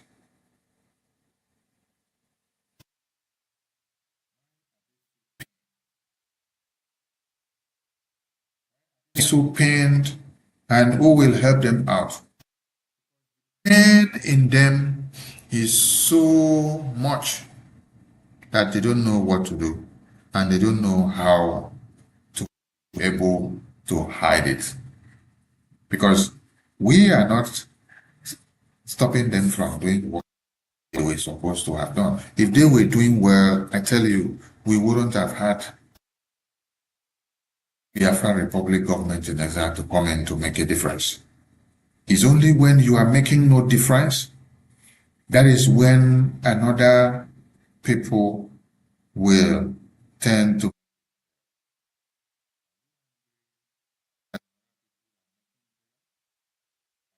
angry because you made no difference? Are you angry because you have been a failure and you continue to be a failure? Oh, come on. Biafra Republic government in exile did not stop anybody from doing what they are supposed to do. Rather, the Biafra Republic government in exile wants to see you all do that which you are supposed to in doing that you're supposed to do. Instead, what you're doing is to look for the downfall of Biafrans, the downfall of the good work of the Biafra Republic government in exile in every way possible. Biafra has come to stay, and the Biafra Republic government in exile is unshakable. So Kanu Takano, the question now is, you brought about Ejimako, you brought about Bruce Fenn, you brought about your brother Emmanuel Kanu, you brought about the DOS members, you brought about Uchichi Kanu, you brought about Walibo Congress, you brought about Ohaneze Ndibo and Igbo politicians, groups, all these groups, all these improvement groups that you see them all around, you brought them all together. You wrote a letter, you wrote a petition to the US government that they should imprison Mazi Simon Ekpa. They should imprison all Biafrans that are fighting tirelessly with the Biafra Republic government in exile, right? Because you say we are fraudsters, we are criminals. And you say that Mazi Kanu said you should write this letter. Now, is it the same Biafra Republic government in exile that all of you would now cry back to when you now have financial problems or financial issues? But you dig the graves of the same members and supporters of the Biafra Republic government in exile. Then you will still come back again to come and ask them for favor and help. Do you know that there is some help that you will come back to get from the Biafra Republic government in exile, and then it will backfire on you? Yes, it will definitely backfire on you. Because if you are part and parcel of the people that write letter and send to the European Commission, telling them that they should kill all Biafrans who are fighting under the Biafra Republic government in exile, to the release of Mazi Kanu, and to the release of Biafrans that are in prison, and to the recognition and restoration of Biafra. It means you don't want anything better for the Biafran people. You don't want any of us to be alive. You don't want us in peace. You want all you want all of us in pieces. And yet, you will still come back dancing and begging and pleading us for financial help. You call on the same Biafrans to come and donate money and give you to do this and do that. Your same cause. These are the reasons why some of you are suffering, honestly, yes. Because you may think that you are doing us the evil, but it backfires on you. Anything you do now backfires back on you. Because you don't know the law of karma. You don't understand what you're cooking up against yourself, bringing up against yourself. Biafrans, you must understand that there is nothing like 100 men. The 100 men nonsense that you see on the screen by Kanonta is the criminality network that they are creating. What they are portraying with this 100 men criminality is that Mazi Kanu want to lead you from inside prison. That is why I'm taking time to bring this to the screen today. Ordinarily, I wouldn't have time for this madness of these people. But it is pertinent and important that we don't ignore some things, especially on the Voice of Biafra television. We need to bring it to the screen. We need to shred it to pieces. We need to educate people so that when they see it out there, they will know where to stand and what to do, so that they wouldn't be misled. Yes, you need to understand and have the facts straight. There is nothing like 100 men. There is nothing like Sokoto declaration from the prison. Your leaders inside prison cannot declare Biafra for you. Your leaders inside prison are prisoners. They are chained in their hands, and they are being commanded by those that keep them in prison. Whatever they tell them is the script that they have to play to. They tell them that they have to come and tell you or to bow your head, they will come and do so. If they tell them that they have to tell you or to start denying Biafra, they will come and tell you so. If they tell them that they have to come and tell you that you should never talk about Biafra again and stop even doing sit at home, they will come and tell you so, because there is a gun pointed on their head. These are all the script of the Nigerian government. It is a script that needs to be played in the hands of the oppressor. When you are in the hands of the oppressor that wants to silence you and wants to make you irrelevant and wants to make you useless and want to kill your voice, they will use every apparatus to kill your voice so that people will not hear your voice and they will not listen to what you are saying, or they will not keep to what they are supposed to. This is the case of Biafrans that are in chains.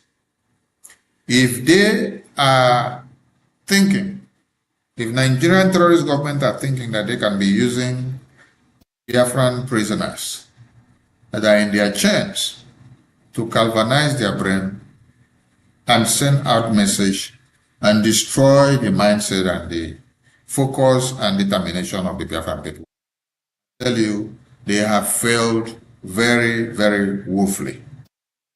So, to Kanunta, everybody should go back and tell Kanunta that he has failed on Araifa. After you all wrote letter and sent Mazi Simon Ekpa to prison, you wrote letter and testified alongside and in favor of Nigeria. And you say that all Biafrans should go to prison because they are fighting for the release of Mazi Nnamdi Kanu, and they are fighting for the recognition of Biafra, that they are taking Biafra to Washignton D.C. So all Biafrans should be deported from their homes. They should be sent out from wherever they are. I tell you all that you have failed. 100 men madness goes nowhere. It's only fools and blind people that will follow your 100 men scam. Because the 100 men scam is a script that has to come out from the prison custody where they must keep your leaders. So it is only those called to this that will be used. We take a short commercial and we continue in a jiffy. Has been eroded. Hope has faded.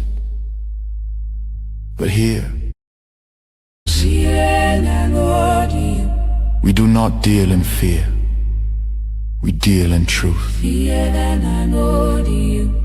And the truth is this: a government that cannot protect its people has failed its most sacred duty to the people. Listen. Remain vigilant. Remain aware. Great people of Biafra, this is the voice of Biafra, the voice that cannot be silenced, the voice of truth, resilience, and freedom. Speaking to you in the spirit of courage and in the language of liberation, Nigeria government has lost control over insecurity. Fellow listeners, what was once whispered in fear, what was once denied in arrogance, has now become a reality too loud to ignore. A nation staggering under the weight of its own contradictions is rapidly losing control over insecurity. From the north to the south, from the east to the west, the land trembles, not from natural disaster, but from man-made chaos. Communities abandoned, villages raided under the cover of darkness, highways turned into corridors of fear. Citizens left to fend for themselves. In a country where the government once promised protection, the question now echoes across the land. Where is the government? Where are the security forces? Where is the accountability? In recent times, markets have become targets. Travelers have become victims. Families have become statistics. And yet, those in power continue to speak in rehearsed tone. Detached from the suffering of the people, observers say. This is no longer a matter of isolated incidents. This is systemic failure. A collapse of responsibility. A nation where innocent lives are wasted daily. As fear grips the population, a new reality emerges. The people have lost confidence. Trust has been eroded. Hope has faded. But here, on this frequency, we do not deal in fear. We deal in truth. And the truth is this. A government that cannot protect its people has failed its most sacred duty to the people. Listen. Remain vigilant. Remain aware. Remain strong. Nigeria has failed its citizens, and in awareness lies survival. This is a wake-up call. You are listening to the voice of Biafra, where truth lives and freedom speaks. Biafrans stand firm until justice speaks louder than silence. And stay safe. God bless Biafra Republic. God bless Biafra Republic government in exile. My colleague who was on the trip as well, and I appreciated her and her time with that. Welcome back to Voice of Biafra Television, where we give you the news undiluted the way it is. Yes, this is what we've been talking about. Taken time to address this today so that those that are falling victims of this scam will not continue. Before you follow somebody, ask of result. Before you follow somebody, ask of the antecedents. Before you follow somebody, ask of what they've been able to. Ask them how far this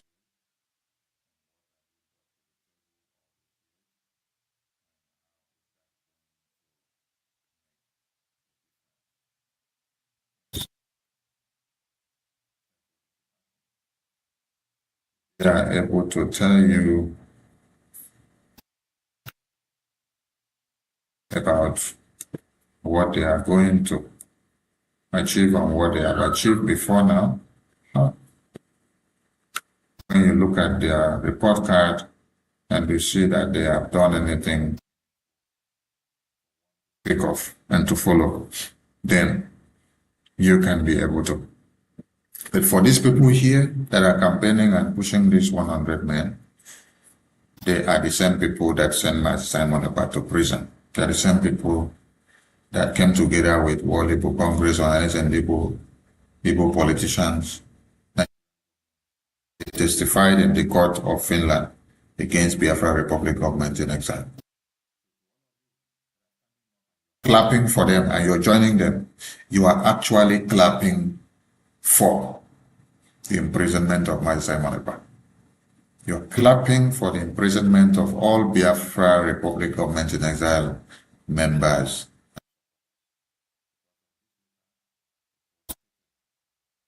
That they should send all Biafra Republic government in exile supporters to prison. They should extradite them. They should ostracize them. They should send them away from the country that they are. Why? The only crime they said they committed is that they are supporting the Biafra Republic government in exile, them as fraudsters and criminals, and say they are not fighting for Biafra. The people that are saying that we are not fighting for Biafra, we have not seen them been to Washington, D.C. to see the U.S. lawmakers. The people that they say are not fighting for Biafra are actually the people that we see in Washington, D.C. They are the people that we see with the U.S. lawmakers. The people that are having all these meetings with U.S. congressmen and women are no other persons than the same people that they themselves say that are not fighting for Biafra. The Biafra Republic government in exile is the Biafra Republic government in exile that is meeting the U.S. congressmen and women every time, educating them and telling them the plight of the Biafran people. Also telling them about the Washignton D.C. that was imprisoned, that was kidnapped all the way from Kenya, taken to Nigeria. And these people that we talk about, they cannot take Washignton D.C. case or Biafra case to Washington, D.C. to meet the U.S. lawmakers because they don't have what it takes. But they were able to have what it takes to write a letter petition. Should imprison all Biafrans who are aligning or identifying themselves or supporting the Biafra Republic government in exile. So when you are thinking and asking,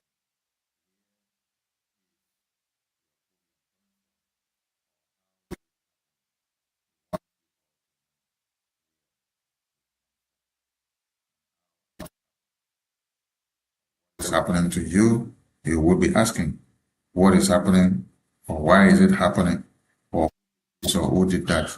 These are the people that did it. The people that you see here that are fronting this madness that they call 100 men. And they say the 100 men, they are bringing the prison.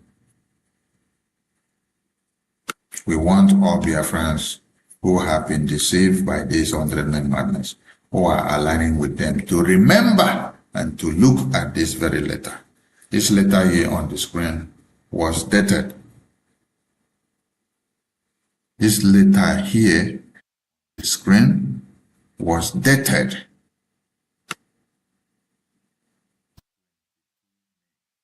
2023. If you calculate the years to today being May 26, you will now see how many years this letter was drafted and sent to the European president. The imprisonment of Simon Agba and Biafrans who were in prison, and all other Biafrans who are endangered in Europe because of these people. So you that is supporting them, you that is joining this 100 men madness group, know ye that you are joining this group to imprison Simon Agba and to imprison all Biafrans and to destroy Biafra Republic government in exile. Because the key word here is that everybody that is supporting Biafra Republic government in exile, that they are fraudsters. Look at it here. They say you are all fraudsters and that you should be ostracized, you should be deported from your country where you are resident and you are working in Europe. This is what the lawyers of Washignton D.C. did. This is what Kanu, all his group of lawyers. This is what Ejima called it with all his group of lawyers. This is what Walibo Congress did. This is what AFID did. This is what the ambassador group did. All the groups, the DOS, all the groups that are saying that they are the real people identifying with Biafra and they are the ones actually fighting for Biafra for the past 12 years, who says they don't agree with Biafra Republic government in Israel and they hate to see Biafra Republic government in Israel. This is what they all brought up together against the people of Biafra. So When you are joining them today, I want you to remember that you are joining them to destroy yourself, and you are joining them to destroy Biafra Republic government in exile. So wake up now. We've seen some other posts where they put another photo and another flyer and they say Sokoto Declaration. Maybe in my next program, I will bring the Sokoto Declaration flyer and put it on the screen. I want your eyes to be open, and I want you all to understand the evil that the brothers of Mazen Amdekan, the wife, the DOS, the lawyers of Mazen Amdekan, the World Igbo Congress, the Ohanes and Igbo, the Igbo politicians, and all the groups of DOS, none of them are ganging up together what they are doing and how they are doing to destroy the Biafra that all of you are hearing for. Many Biafrans have died, and many Biafrans are in detention, and many Biafrans have been imprisoned for Biafra. And so I ask why a reasonable fellow would then decide to start Biafrans. That's the question I ask. Why will somebody start playing with the life of Biafrans when you have seen and known that Biafrans have suffered so much? And Biafrans have died in thousands and in numbers because of their love and affection and emotion for Biafra. And then all you could do is to look for a way of destroying the Biafran people the more. All you could do is to look for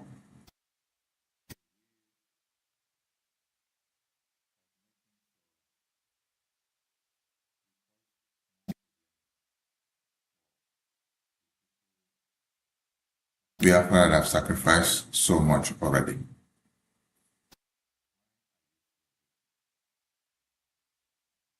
Why are you being so wicked? Why is it that in your own generation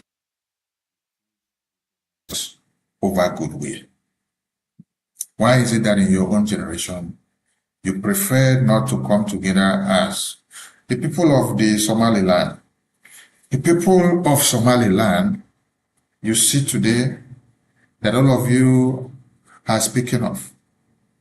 They did not have this evil mindset of shattering everywhere and destroying. No, they had the mindset of bringing all together. Looking at the fragile situation of Somalia, they all came together, they made use of their unity of purpose, and they galvanized a common cause. And they were able to drive it down to where you see results coming out. And if they did not do that, they wouldn't have gotten the results that they got. So they worked so hard, they kept their differences aside, they kept their pride and their ego, they kept their ethnocentrism aside, they all came together and made it work. And today, many of you are speaking of the Ambazonia people. You are speaking of the Somaliland. You are speaking of while in Biafra Republic government in exile and while in Biafra cause, you are working so hard to destroy of the Biafra Republic government in exile. What will it profit?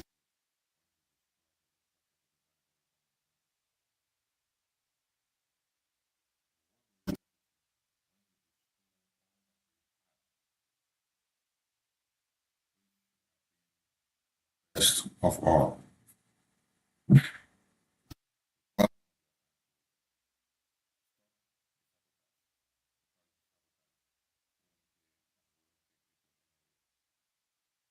Nigeria is on the crossroad.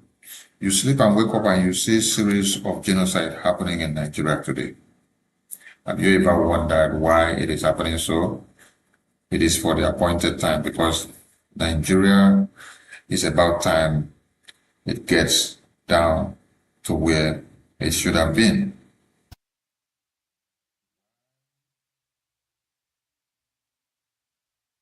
They're not talking about the genocide that is happening. Fixated on the politics of who becomes the next president of Nigeria.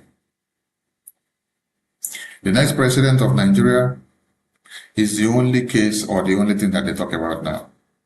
But while you are shouting the next president of Nigeria, how many people are dying? A lot of people are dying while president of Nigeria. Will the next president of Nigeria stop the Boko Haram and the Islamic Jihad?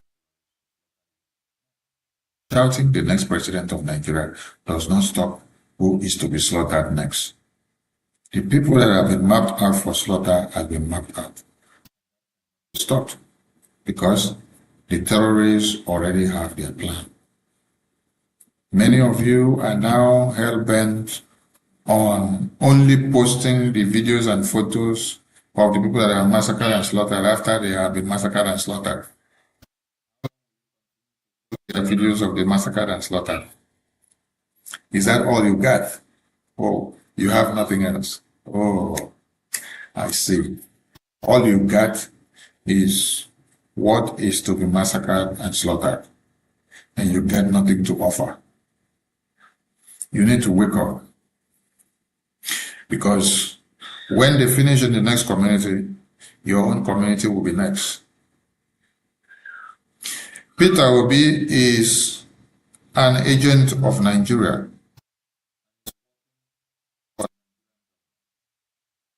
These are the things all of you need to know and to understand.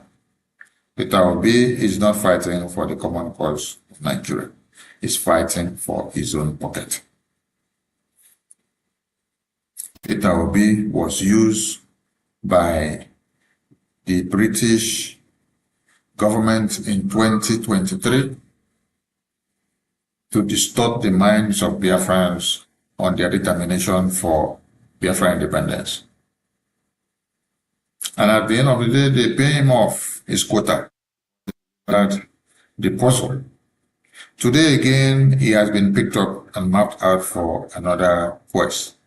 This time, they toss him around from Labour Party to ADC.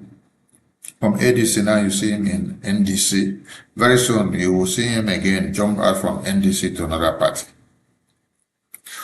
The Northerners have understood that he is playing the game of Britain, and at this time the game is not going to favor them, because the Biafran people have unanimously come to a crossroad and said enough is enough.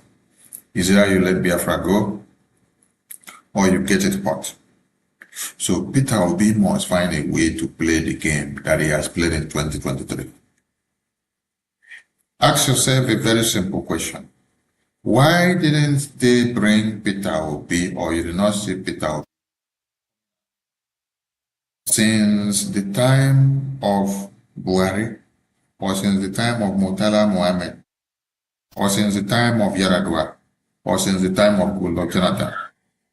As at that time, how was the Biafran momentum? The Biafra independence momentum, how was it? How did it wax and how far did it go? Has the Biafran people then gotten to Washington D.C.? Have they gotten a lobbyist and attorney then that speaks for them and become their eye and nose and ear in Washington D.C.? Have they had the opportunity to put congressional testimony before the U.S. Congress? Have they had the opportunity to appear before the Congress to give a congressional briefing, testifying all that has been happening in Nigeria? And they never had such opportunity. That means Biafra did not hit the limelight then. But now that Biafra has hit and reached the apex, and it almost at the climax. That is why Peter Obi is brought out for this very purpose that you see today. So for those of you that have become so foolish and so gullible, and you play to the gallery of pretend designed hegemonic tendency using Peter Obi to keep Nigeria as one, you will all regret this. Because when the next set of Boko Haram terrorists invades your community, slaughter and maim and destroy, Peter Obi will be there to help you. This is Voice of Biafra Television, where we tell you the news the way it is, without mincing words. It's good to have you on the show today. We look forward to seeing you again sometime, someday. And may the God of Biafra bless you as you continue to do the bidding of the Biafran people. Biafra Republic is the voice of the Biafran people. If Nigeria don't let Biafra go, there won't be peace in Nigeria. And any deal that is done, any negotiation that is done by Nigerian government without the Biafran government in exile, as government serving as the mediator, is null and void. Thank you all from here, and see you all some other time. Voice of Biafra Television, live, direct. God bless you. Great people of Biafra. This is the voice of Biafra. The voice that cannot be silenced. The voice of truth, resilience, and freedom. Speaking to you in the spirit of courage and in the language of liberation. Nigeria government has lost control over insecurity. Fellow listeners, what was once whispered in fear, what was once denied in arrogance, has now become a reality too loud to ignore. A nation staggering under the weight of its own contradictions is rapidly losing control over insecurity. From the north to the south, from the east to the west, the land trembles, not from natural disaster, but from man-made chaos. Communities abandoned, villages raided under the cover of darkness, highways turned into corridors of fear. Citizens left to fend for themselves. In a country where the government once promised protection, the question now echoes across the land. Where is the government? Where are the security forces? Where is the accountability? In recent times, markets have become targets. Travelers have become victims. Families have become statistics. And yet, those in power continue to speak in rehearsed tone. Detached from the suffering of the people, observers say, this is no longer a matter of isolated incidents. This is systemic failure.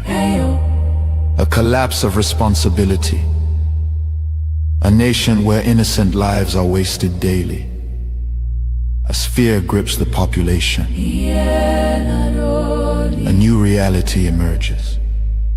The people have lost confidence. Trust has been eroded. Hope has faded. But here, on this frequency, we do not deal in fear. We deal in truth. And the truth is this: A government that cannot protect its people has failed its most sacred duty to the people. Listen. Remain vigilant. Remain aware. Remain strong. Nigeria has failed its citizens, and in awareness lies survival. This is a wake-up call.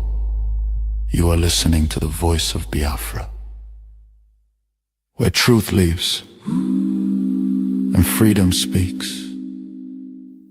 Biafrans stand firm until justice speaks louder than silence. And stay safe. God bless Biafra Republic. God bless Biafra Republic government in exile.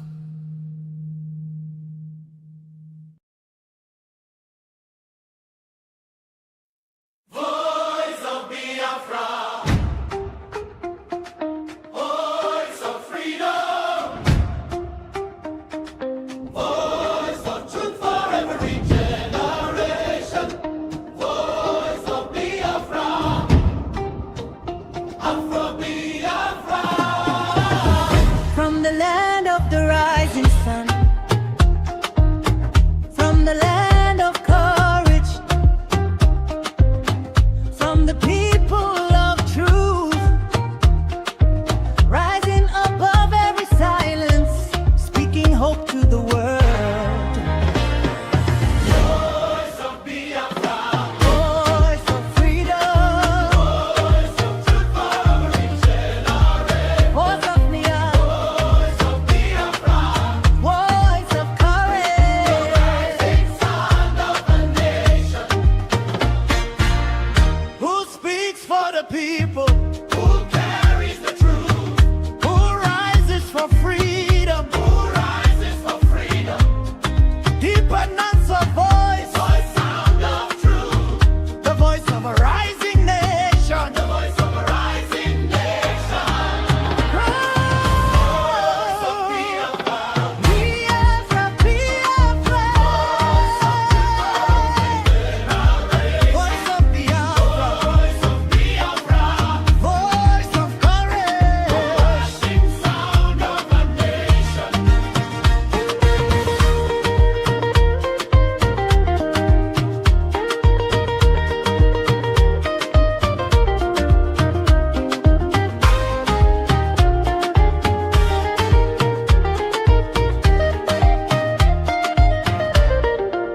Voice of Biafra, Voice of Biafra, voice of truth for every generation. voice of Biafra, Voice of Biafra, voice of courage. rising sound of a nation. Voice of Biafra, Voice of Biafra, voice of truth for every generation. voice of Biafra, Voice of Biafra, voice of courage. rising sound of a nation. Voice of Biafra, The production team, voice of truth for every generation. voice of Biafra, Voice of Biafra, voice of courage. rising sound of a nation. Voice of Biafra, Voice of Biafra, who rises for freedom. voice of truth for every generation. Voice of Biafra, Voice of Biafra, to make this sound world class. rising sound of a nation. Use instruments like Voice of Biafra, Igbo, Gendebe. voice of truth for every generation. Voice of Biafra, Voice of Biafra, voice of courage. rising sound of a nation. It's in the Olympics.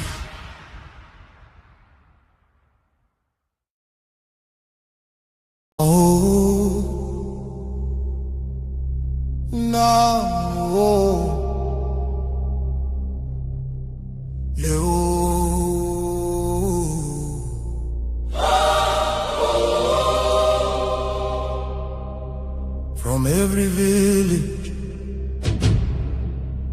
every city, from homeland to diaspora. Hope is rising again.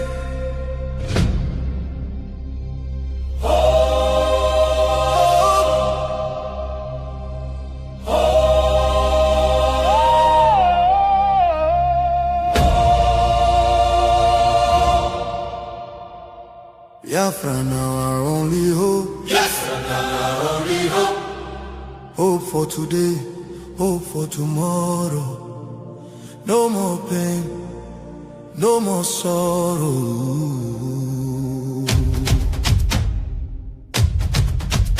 Ha! We bring better news, make your head on clear. We get hope, now Biafra we dey see am. Beautiful nation, shining bright justice and fairness. Now the light. Biafra go be one beautiful nation. Every Biafran go enjoy true freedom. Fine, fine country, shining nation. Justice and fairness. Shine nation, Justice and fairness. shine nation, Constitution say. Everybody equal, one law for rich and poor. Leader or citizen, no different. Justice go speak with confidence. No oppression, No discrimination, rule of law for the nation. Truth and justice go reign forever. Biafra go get strong and better. Where your hope? Biafra, Who be your hope? Biafra, Waiting be your country. Biafra. No more suffering and smiling. No more fear, no more hiding. Respect and dignity for all. Every citizen standing tall. Free education, rich university, healthcare for every community. No more dying, Because no money. life go better for everybody.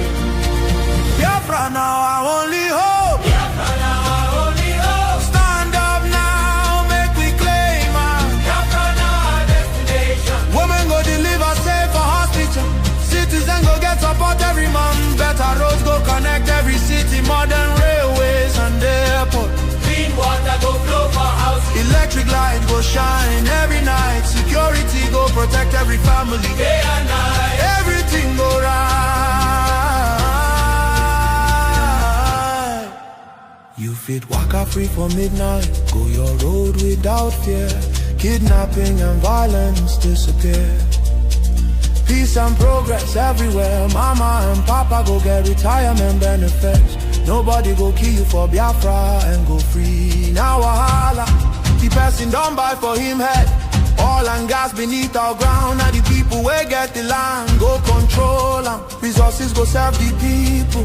Prosperity go spread for all. Anything we dey for our land. Now our citizens go manage them. Development go reach every corner. Nobody go suffer again. No vote buying. No rigging game. Election fair and play.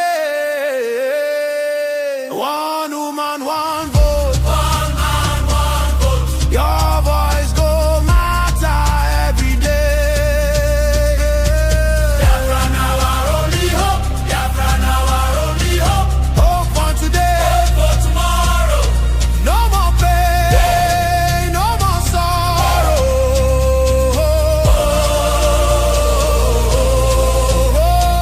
Biafra now our only hope. Biafra now our only hope. Hope for today. Hope for Hope for tomorrow. No more pain, no more sorrow. Biafra. Our home, our country, our future. our future. Biafra now our only hope. No.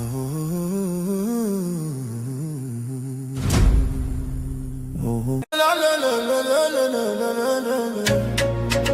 Yeah. Turn 'em up. From Biafra land to the whole world. Now who they talk? The voice of Biafra.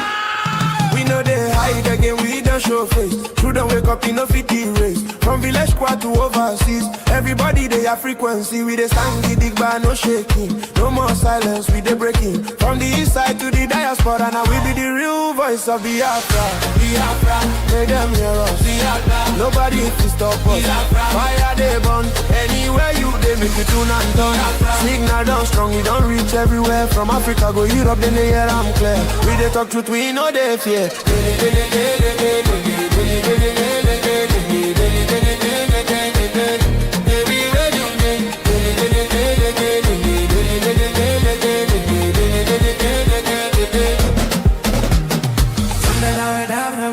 Way here to the rehabilitation center for the Boko Haram. So that means these have not been rehabilitated yet, and this is like kind of a prison, because this is actually where they have their sentence, you can say, where they're trying to rehabilitate them.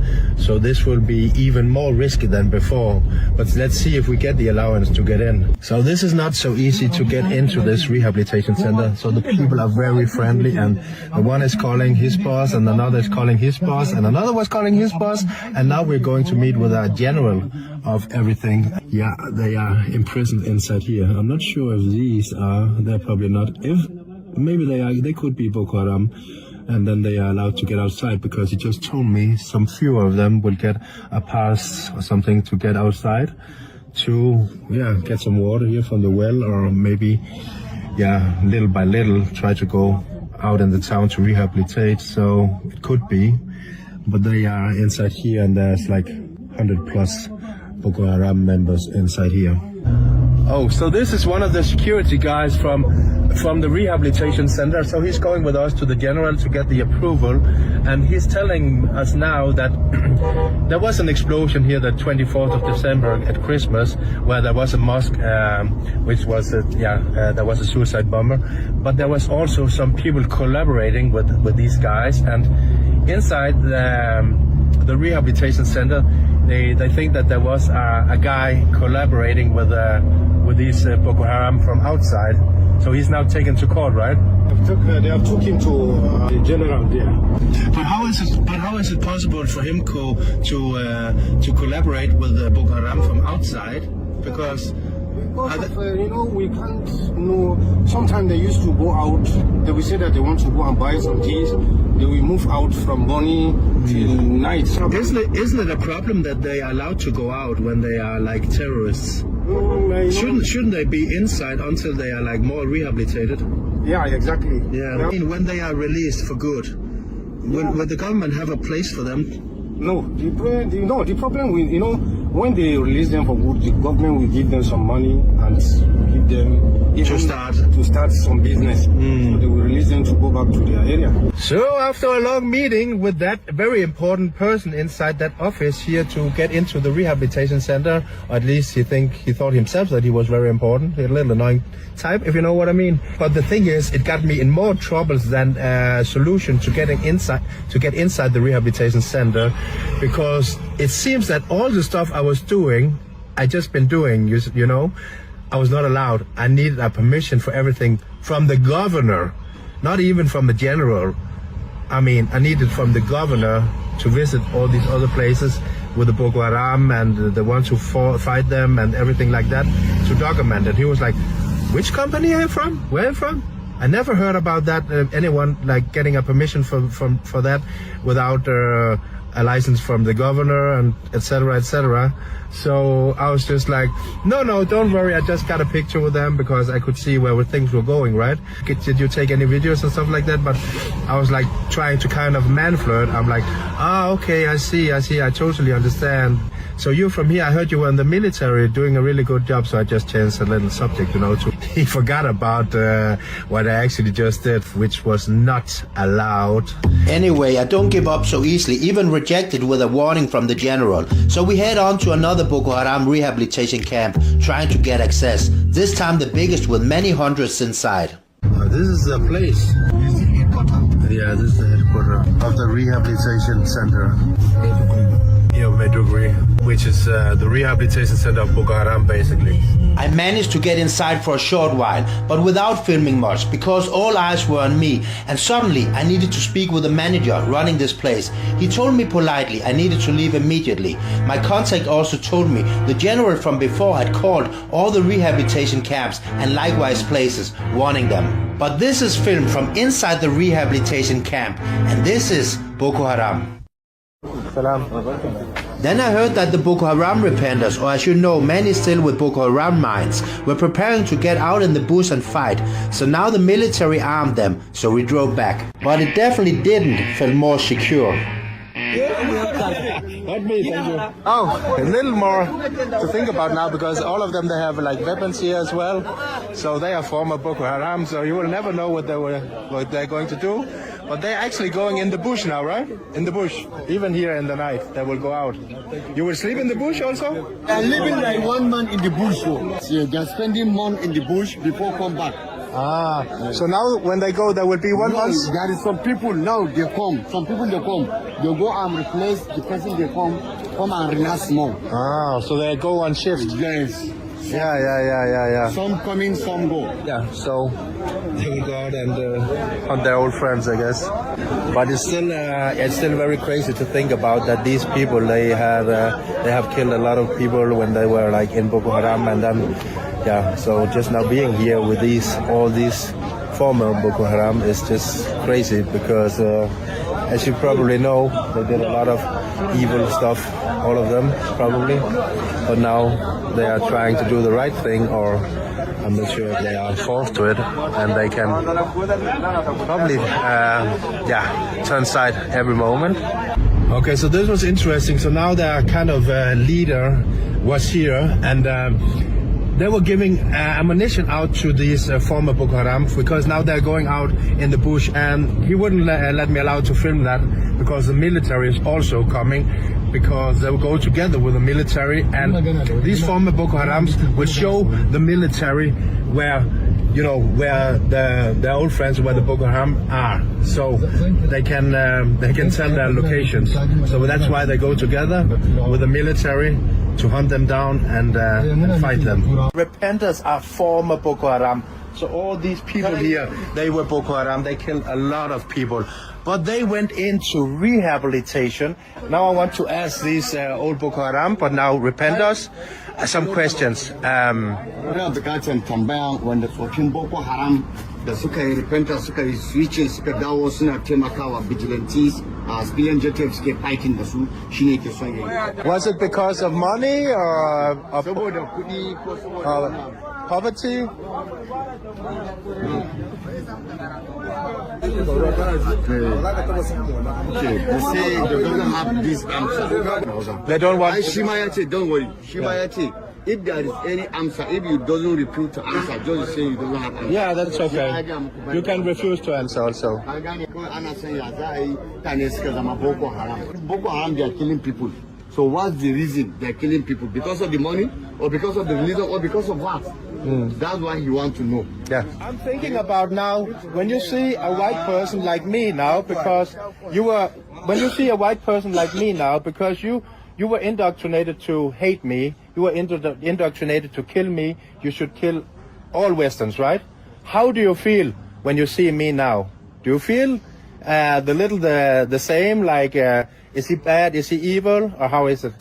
Da kuka gan farin mutum ya zo wurinku da lokacin da Boko Haram suna je. You say they are very comfortable with you, they don't have like anything in their mind. Oh, okay. I hope that, and not 2 minutes later they will kill me out here. I'm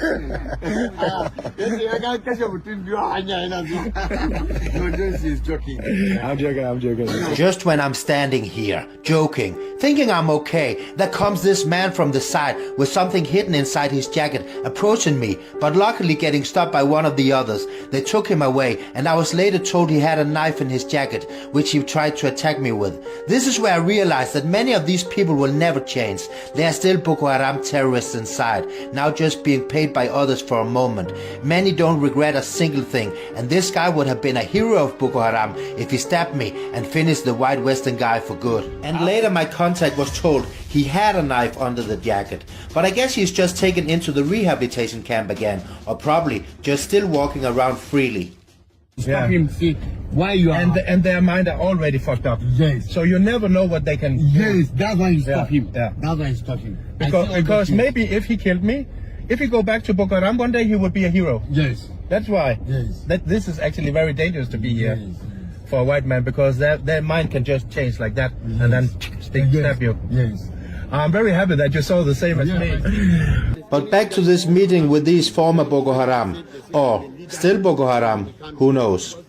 That they see, you know you, me, I don't know you, I know they tell you. You understand? Yeah. Because he say you are a news person, Yeah. and he can't tell you his story because just like that he doesn't know you. No, he doesn't know I where you understand. come from. Yeah, He yeah. can. No problem, no problem.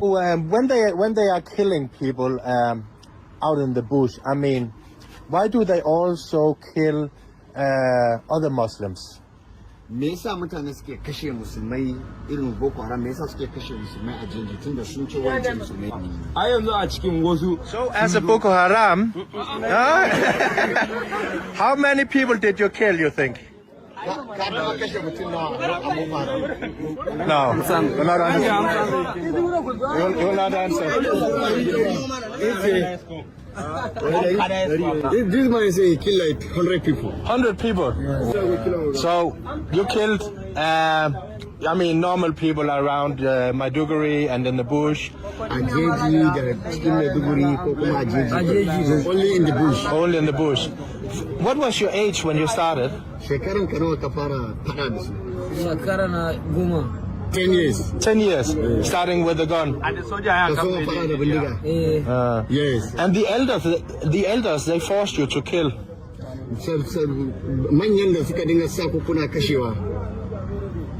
Manyan ne suna nema kuma. Yes, the elders they give them instruction to kill. Wow. Yeah. So this guy, he killed more than 100 people. Yeah. And now he's hopefully on the right path. You needed to burn villages? You even needed to kill children and women, like everyone, right? That's how it is. Yes. No, they say the big one, they are married. If they capture the ladies, they can kill the ladies. Okay. They are married them. Let me narrate in the Hausa. In an kama mata, ba a kashewa ana aure ne. Am I right? Yes, they are married. If they catch the women, so they are spraying. They are married women because they doesn't have plenty women in the place. No. So that they doesn't kill women. If they carry women, they marry her. So they can't kill it. And the small kid, they can't rape him because he never reach that age. Okay. You understand? Look at this. Who would have thought that I could just go here and meet these former Boko Haram and without killing me now? More Christians are killed for their faith in Nigeria than anywhere else in the world.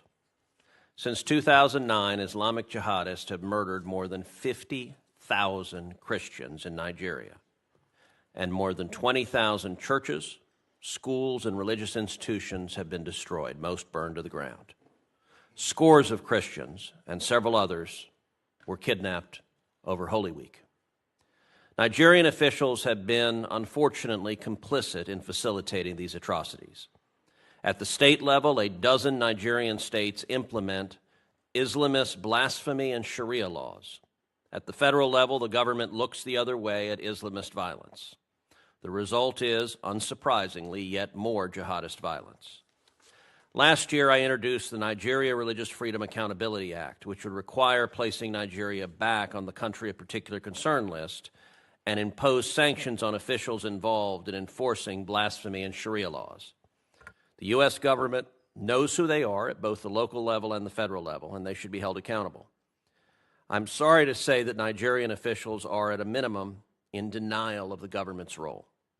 In October, several officials, including the Deputy Speaker of the Nigerian House and the Chairman of the House Committee on Foreign Affairs, and a range of anonymous officials linked to the President, directly attacked me for saying that, quote, officials in Nigeria are ignoring or even facilitating the mass murder of Christians by Islamic jihadists. Last year, I met with a delegation of top Nigerian defense and security officials. They said they were committed to ending the violence. I told them I would judge their commitment by the results. Those results have yet to materialize. President Trump has established that the United States will use all tools of statecraft to counter the violence. He ordered that Nigeria be added to the CPC list, and in December he ordered the Department of War to target ISIS terrorists in response to their massacre of Christians. I'll note that the Nigerian government said at the time that it welcomed and indeed requested the actions. I find their statements to be somewhere between hypocritical and infuriating. In December, the president said that jihadists have been targeting Christians in Nigeria, quote, at levels not seen for many years and even centuries. What does the situation look like now, several months later, and what can and should the United States do to stop the mass murder of Christians?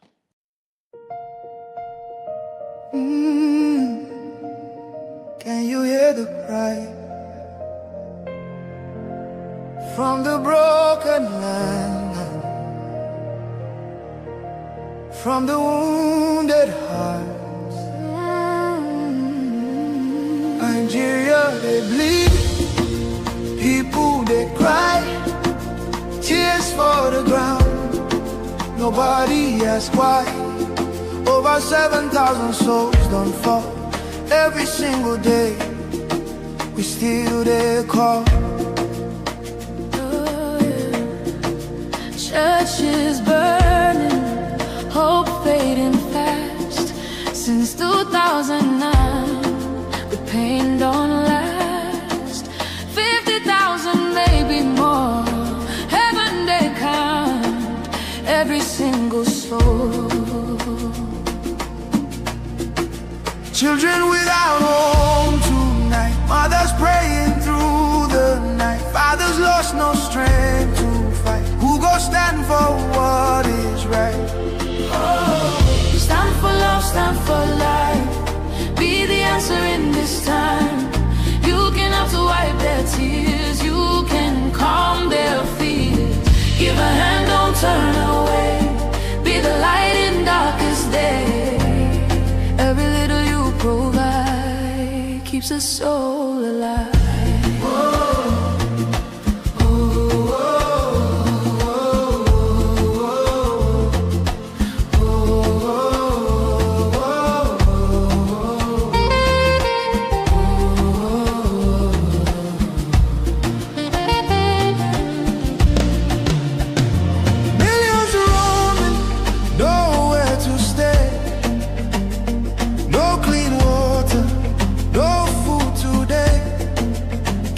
Voices crying in chains, silent echoes filled with pain. 19,000 churches gone, but faith still rising, holding on. In the ashes, hope remains. Love can heal the deepest pains. Shelter broken, dreams erased. Hungry hearts we can embrace. Let compassion take its place. Now's the time to show His grace. Stand for love, stand for life. Be the answer in this time. You can help to wipe their tears. You can calm their fears. Give a hand, don't turn away. Be the light in darkest day. Every little you provide keeps a soul alive. Food, water, shelter,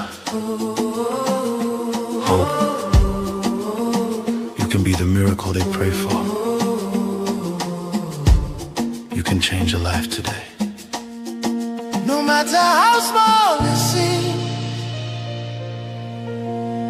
your love can rebuild their dreams. Together we can make a way. Keeps us all alive. Oh, no,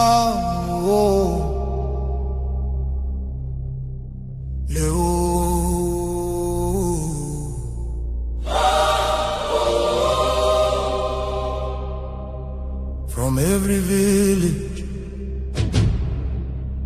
every city, from homeland to diaspora. Hope is rising again.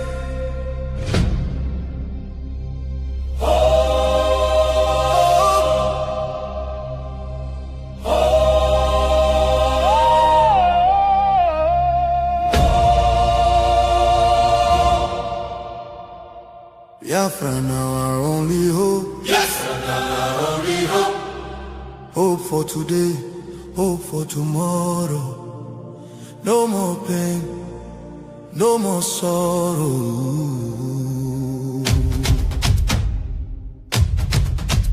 Ha!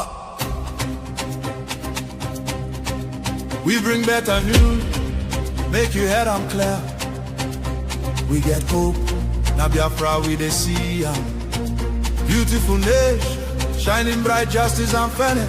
Now the light. Biafra go be one beautiful nation. Every Biafran go enjoy true freedom. Fine, fine country, shining nation. Justice and fairness. Justice and fairness. Everybody equal, one love for rich and poor. Leader or citizen, no different, justice go speak with confidence. No pressure, no discrimination, rule of law for the nation. Truth and justice go reign forever. Biafra go get strong and better. Where your home? Biafra. Who be your home? Biafra. Waiting be your country. Biafra. No more suffering and smiling, no more fear, no more hiding. Respect and dignity for all. Every citizen standing tall. Free education, rich university, healthcare for every community. No more dying, because no money. Life go better for everybody. Biafra now our only hope. Biafra now our only hope. Stand up now, make we claim our Biafra now our destination. Women go deliver safe for hospital. Citizen go get support every month. Better roads go connect every city. Modern railways and airport. Clean water go flow for house. Electric light go shine every night. Security go protect every family. Day and night. Everything go right. You fit waka free for midnight. Go your road without fear. Kidnapping and violence disappear. Peace and progress everywhere. Mama and papa go get retirement benefits. Nobody go kill you for Biafra and go free. Now wahala, the person don't buy for him head. Oil and gas beneath our ground. Now the people where get the land go control them. Resources go serve the people. Prosperity go spread for all. Anything we there for our land. Now our citizens go manage them. Development go reach every corner. Nobody go suffer again. No vote buying, no rigging game. Election fair and play. One woman, one vote. One man, one vote. Your voice go matter every day. Biafra now our only hope. Biafra now our only hope. Hope for today. Hope for tomorrow.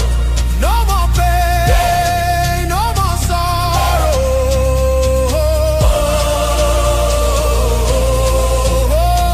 Biafra now our only hope. Biafra now our only hope. Hope for today.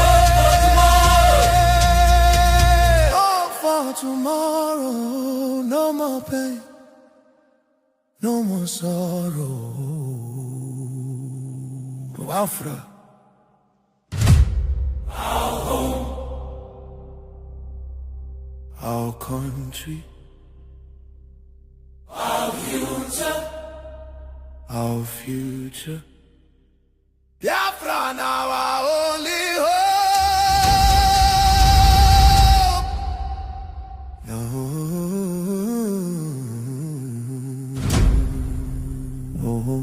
Are we live?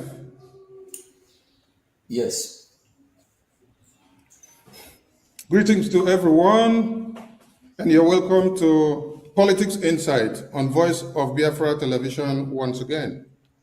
And with us in the studio today, we have Michael Rubin, and I will leave the stage to the Prime Minister and Michael Rubin to do the finishing. Dr. Michael Thank Rubin, you very much, welcome to Minister of Information.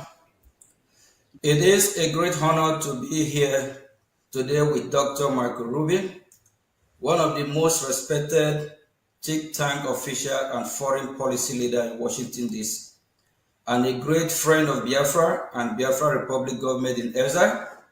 He is more his impressive biography. Here is more of his impressive biography. Michael Rubin is a senior fellow at the American Enterprise Institute, where he specialized in Iran, Turkey, and the broader Middle East. A former Pentagon official, Dr. Rubin has lived in post-revolution Iran, Yemen, and both pre- and post-war Iraq. He also spent time with the Taliban before 9/11. For more than a decade, he taught classes at sea about the Horn of Africa and Middle East conflict, culture and terrorism. To deploy U.S. Navy and Marine units, Dr. Rubin is the author, co-author, and co-editor of several books exploring diplomacy, Iranian history, Arab culture, Kurdish studies, and Shiite politics, including several pillars. What really causes instability in the Middle East? AEI, Press 2019, Kurdistan's Rising, AEI, Press 216, Dancing with the Devil, The Perils of Engaging Rogue Regimes, Encounter Books, 2014, and Internal Iran Continuity and Chaos. Paragraph 2005, Dr. Rubin has a PhD and MA in history from Yale University, where he also obtained a BS in biology. Thank you, Dr. Rubin. The question goes, we have a lot of questions, but because of time, we just take as much as we can. The Biafra Republic government in exile has focused on promoting the U.S. recognition of Christian genocide in Nigeria and had aggressively engaged the U.S. government for such recognition in parallel with other advocacy such as the U.S. Christian community and organization. This has been successful, with President Trump declaring Christian genocide in Nigeria. From our perspective, this allows for normalization or discussion of the concept of an independent Christian state in the form of Biafra. Doctor, what are your thoughts about President Trump and the White House declaration about Christian genocide on Nigeria and steps taken to hold Nigerian government accountable? Thank you. Thank you so much, Mr. Prime Minister. It's a pleasure to be here speaking with you. First of all, I'm glad that President Trump and Secretary of State Marco Rubio have calibrated U.S. policy towards reality rather than wishful thinking, like what we saw with the previous administration when Nigeria was taken off the watch list by Secretary of State Antony Blinken. And frankly, the facts on the ground tell the story much more important than any U.S. administration. And so I would hope, Democrat or Republican, whoever follows President Trump, would also continue to recognize the real slaughter of Christians that is occurring in Biafra. The way I look at it is this way. There are two possibilities. Number one, either the Nigerian government is directly and purposely slaughtering the Christians in Biafra. The second possibility is the Nigerian government is too weak to prevent the slaughter of Christians in Biafra. Either way, however, the fact remains that there is an ongoing genocide.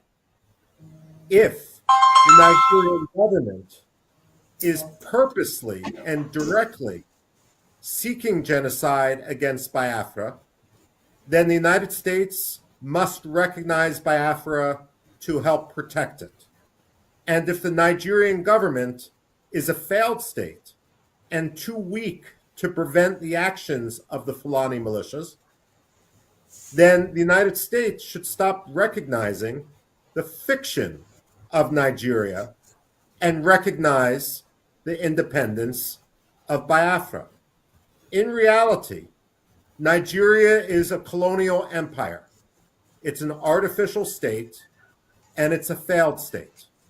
The fact of the matter is, it's time to continue the full decolonization of Western Africa, and that means allowing Biafra, Ambazonia to be free.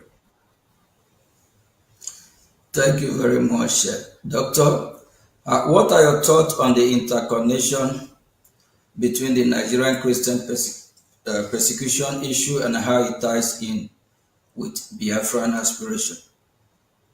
Well, look, Biafra didn't simply form a few years ago. It's not simply the product of a diaspora community meeting in Finland. The fact of the matter is, Biafra has always existed, and we can go back to the 18th century, if not before, and we find evidence of Biafra and recognition of Biafra on European maps and elsewhere. But certainly, Biafra showed its desire back in 1967, and unfortunately, for cynical reasons relating to the Cold War, for cynical reasons relating to Nigeria and its economy, we have a situation in which Nigeria was quite literally allowed to get away with murder, allowed to get away with genocide. One of the problems that we see when we fail to recognize genocide when it occurs, when we fail to delegitimize the ideology that leads to that genocide, is it ensures a repetition of that genocide. After World War II, the German Nazi Party was stigmatized, and the Germans were forced to come to account with what they did. The problem we have in Nigeria is that too many countries have given Nigeria an excuse not to recognize its own responsibility for the first genocide in Biafra. And because of that, the ideology has continued and it has amplified to the point where we now have the second genocide in Biafra. The moral compromise of people like the president of Finland is shameful. The moral compromise of Anthony Blinken when he was Secretary of State was shameful, especially because he used his own father-in-law's experience in the Holocaust as part of his claim to moral standing when he became Secretary of State. The fact of the matter is, there will not be peace in Nigeria until Biafra is free. And it is unfair for everyone in Biafra to have to suffer through a second Nigerian genocide, a second Biafra genocide at the hands of the Nigerian government, simply because diplomats want to be polite and want to make their oil deals and their other trade deals.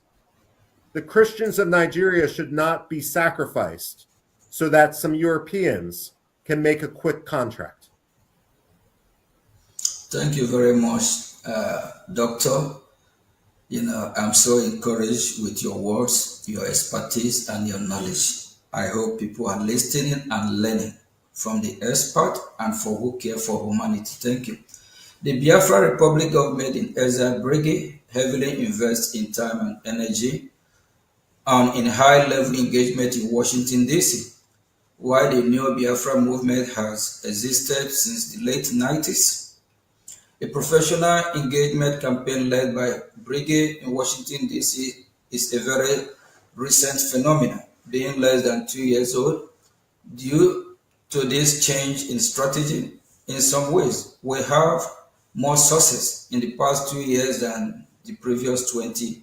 We have two questions relating to this. Can you explain to the Biafran people why educating U.S. officials on the Biafra issue is critical? Well, first of all, what you say is absolutely true. I personally, of course, am not Biafran, and so I'm not going to comment on internal Biafran politics.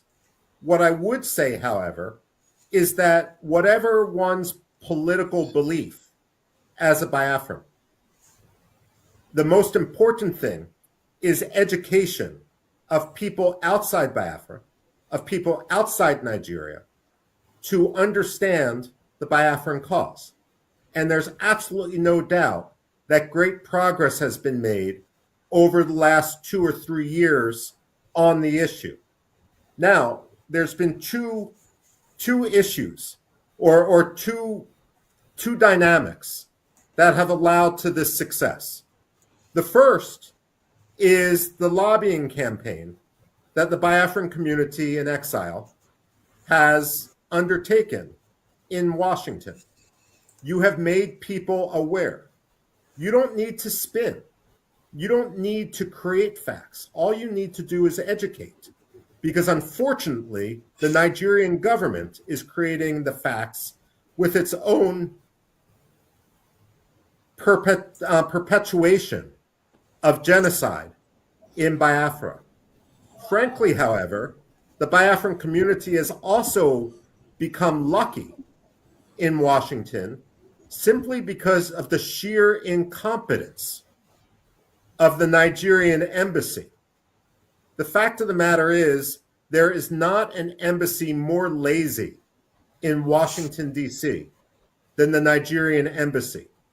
Even when I talk to State Department officials who do not necessarily agree with the idea of an independent Biafran state, they will acknowledge that the reason why the Biafran cause has sunk such deep roots now in Washington, D.C.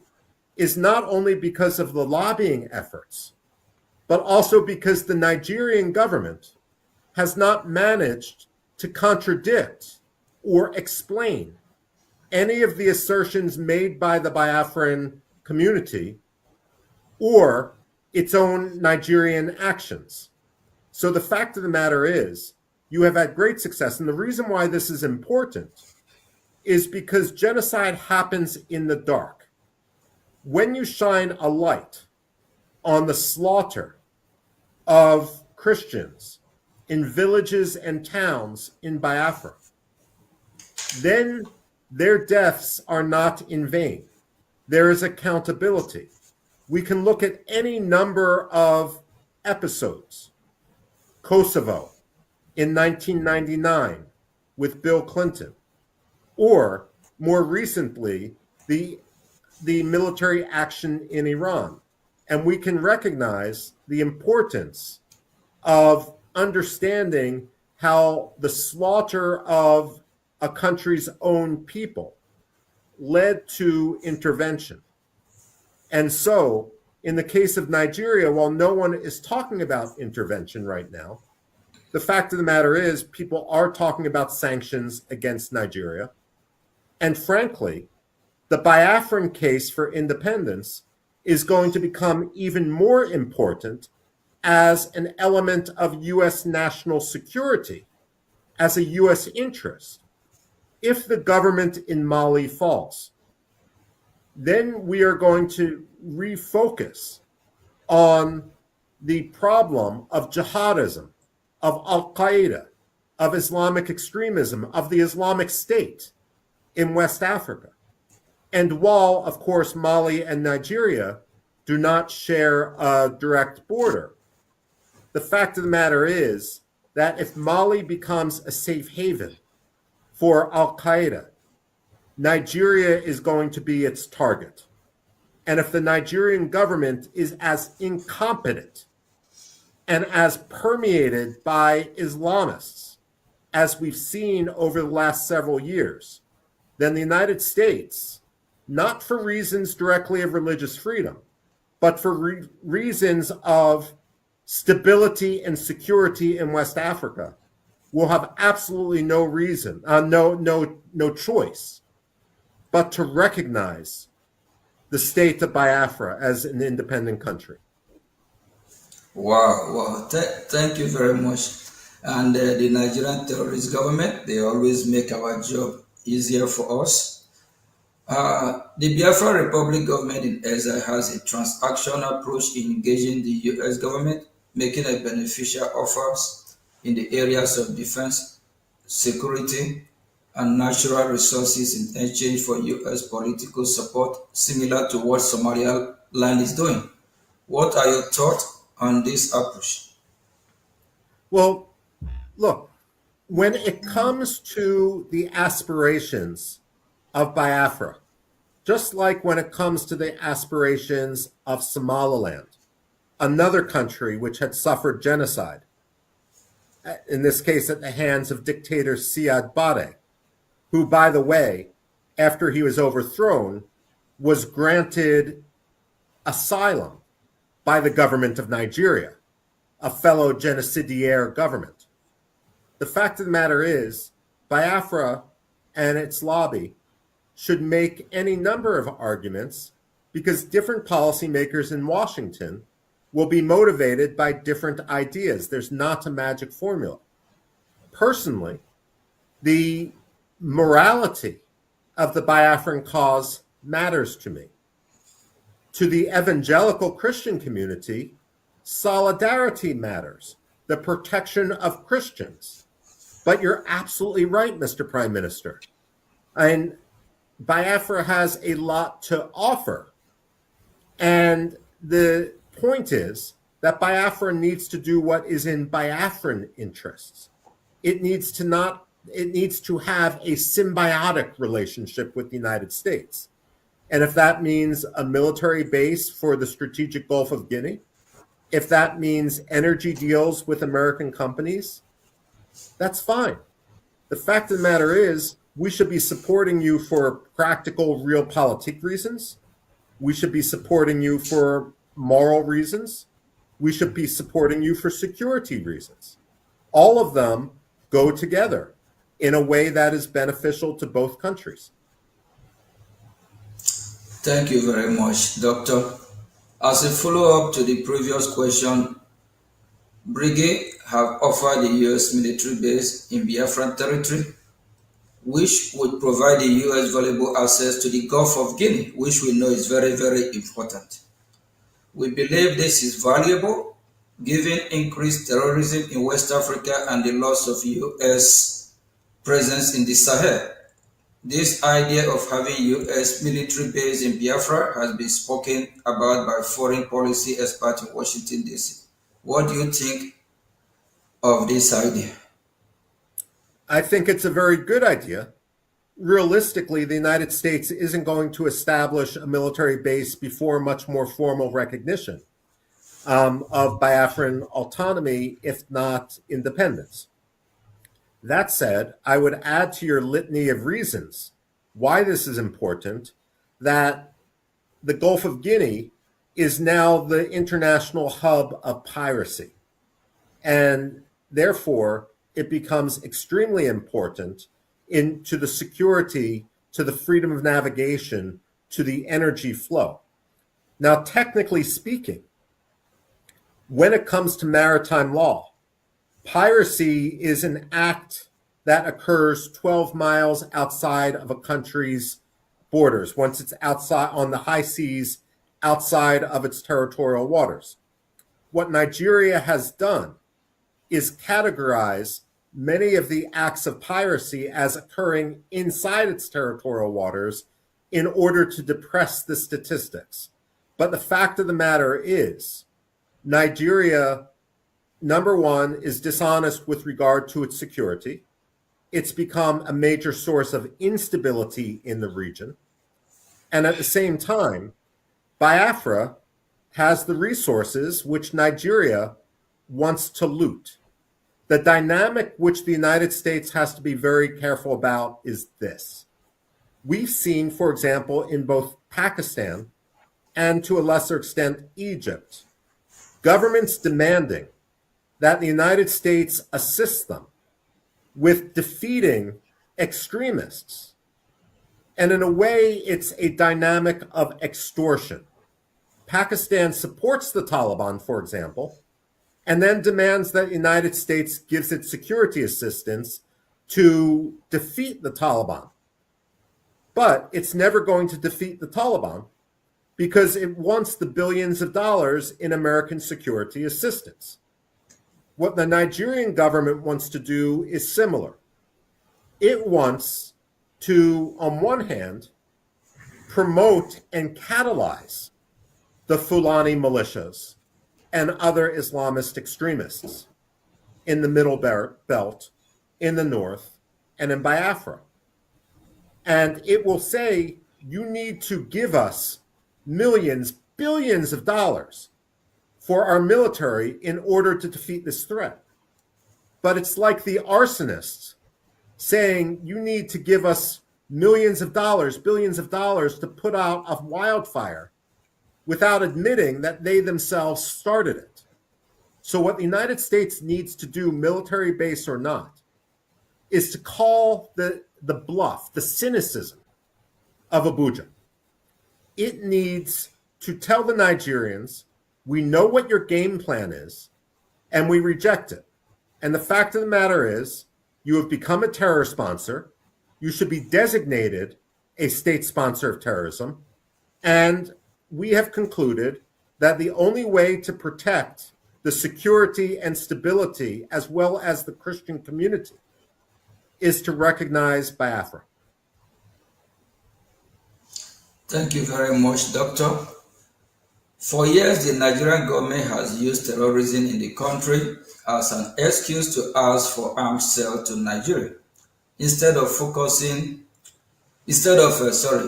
using the weapon to fight Boko Haram, either the Nigerian government will use the weapon to engage in military action against the Biafrans, or provide those weapons to so-called reintegrated terrorists. Now, there is a shift towards direct U.S. counter-terrorism action in Nigeria, perhaps reflecting concern about the Nigerian military intention. What are your thoughts regarding arms sales to Nigeria? Should they be blocked or at least conditions attack that U.S. arm cannot be used against the Biafrans and Christian population? Well, look, at a minimum, they need to be conditioned. The fact of the matter is, however, that the Nigerian government probably wouldn't adhere to those conditions. Look, I mean, when push comes to shove, the Nigerian government needs to be held accountable for its own actions. And the Nigerian army has been shown not to be a reliable security force. What I would do is challenge the Nigerian government. I would demand that any weapon sales be preconditioned on the arrest, the trial, and the conviction of any Nigerian officer, any Nigerian soldier who has participated in human rights violations against the people of Biafra. And if the Nigerian government isn't serious enough about rooting out the corruption and the terrorism within its own armed forces, then Mr. Prime Minister, under no circumstances should they get a single weapon or salary assistance to their military, because it's clear that they're insincere and they're playing a double game. Thank you very much, Doctor. Can the Biafra military force, the Biafra Defense Force, Biafra Liberation Army be an alternative for U.S. in the area to the Nigerian military, similar to how the Kurds have been helpful to the U.S. in the Middle East? Should the U.S. military train and professionalize the Biafran force into a professional counter-terrorism force? We have proposed this to U.S. government for consideration. I would say that that is a good aspiration for the future. Realistically, until the United States recognizes the autonomy of Biafra, it's unlikely that you're going to get U.S. trainers descending into Biafra the way they have in Iraqi Kurdistan or more recently in Somaliland. But you're absolutely right. Biafra should have the ability to defend itself to the best of its ability, especially if its neighbor cannot be trusted and indeed is the main threat to its security. Thank you very much, Doctor. The government of Nigeria has relationship with U.S. adversaries, including the Islamic Republic of Iran. In fact, Nigeria at one point brought Iranian officials into the parts of Biafra which remained under government control last year. Nigeria is also trying to bring a Turkish military presence into the country. This is unacceptable to the Biafra Republic government in exile. We are eager to work with the US to counter this malign influence. Should the US also view supporting Biafra as combating malign foreign influences, such as from Iran? Yes, although, frankly, I see Turkey as a much greater threat right now. Turkey entered, for example, Somalia with the argument that it was going to bring peace and security to Somalia. But what Turkey did was empower al-Shabaab to the point where you cannot even go from the Turkish-controlled green zone at Mogadishu's international airport to the Villa Somalia, just a couple kilometers away, because al-Shabaab controls the territory in between. If Turkish forces, if Turkish advisors enter Nigeria, they are not going to bring peace and security. They are going to empower Boko Haram. Their weaponry is going to end up with Boko Haram, and they are going to catalyze the slaughter of the Christians in Biafra. If Turkey cannot even acknowledge the Armenian genocide, how can you trust them with the lives of the Christians in Biafra? Thank you very much, Doctor. And I believe that every finger is pointed to Nigerian government or as a regime, as Iranian regime. So Nigeria is Iranian part 2. So they share the same ideology. So or supporting the Nigerian military is actually supporting terrorism against the Biafran Christians and even the Nigerian Christians. Thank you very much. In addition to the United States, which sovereign state do you think Biafra should cultivate relationship with? For example, Biafra has a historical relationship with Israel, and Israel is currently a natural ally for us. Look, ultimately, who recognizes Biafra and who Biafra recognizes is an issue of strategy. Certainly, Israel makes sense, but look, the fact of the matter is, African countries should support the Biafran cause as well, because Nigeria is simply a colonial empire under the guise of being an independent African state. The fact of the matter is, the way Nigeria has acted disqualifies it from the full recognition of the African Union and all of the member states. If I were Biafran, I would look at other states in the region that perhaps have reason to understand the threat which Biafra has been under. Somaliland as a victim of genocide. The Namibians were also victims of genocide. In the future, one might look at countries that have had difficulties between sectarian communities, like the Central African republics. And who knows? maybe in the future, big heavyweights in the region, like Ethiopia or South Africa, will understand that their future and their interest lies with the creation of Biafra rather than tying themselves to a country like Nigeria. The way I think about Nigeria is this. It's almost as if someone breaks into a fancy automobile and instead of stealing the sound system on the automobile, takes the dead carcass of a cat from the back seat. Nigeria today is like that dead carcass of a cat. And no one wants to have to rely on it. I mean, Biafra is the country of the future.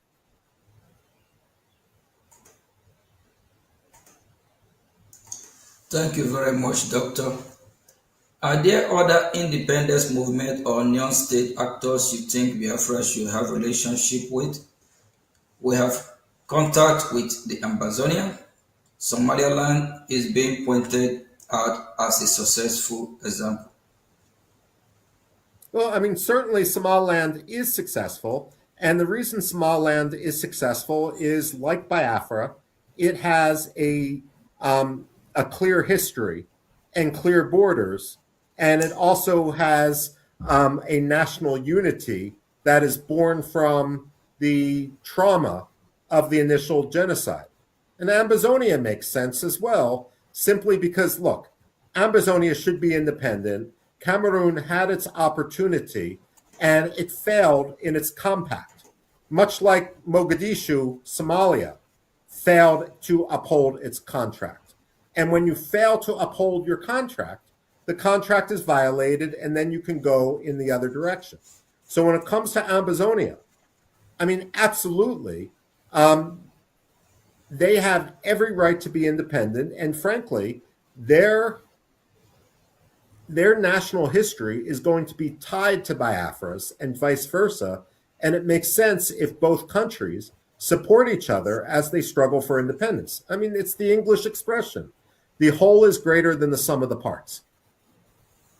Thank you very much, Doctor, and I know your time is limited. I wish we can have you all day here, because your words, is whoever don't learn from what you're saying, and especially your experience on this very particular field, you're actually saying everything with facts, and that's exactly what is happening. Because in the world we live today, people are shy away from speaking the truth, saying the way it is. Thank you, Doctor.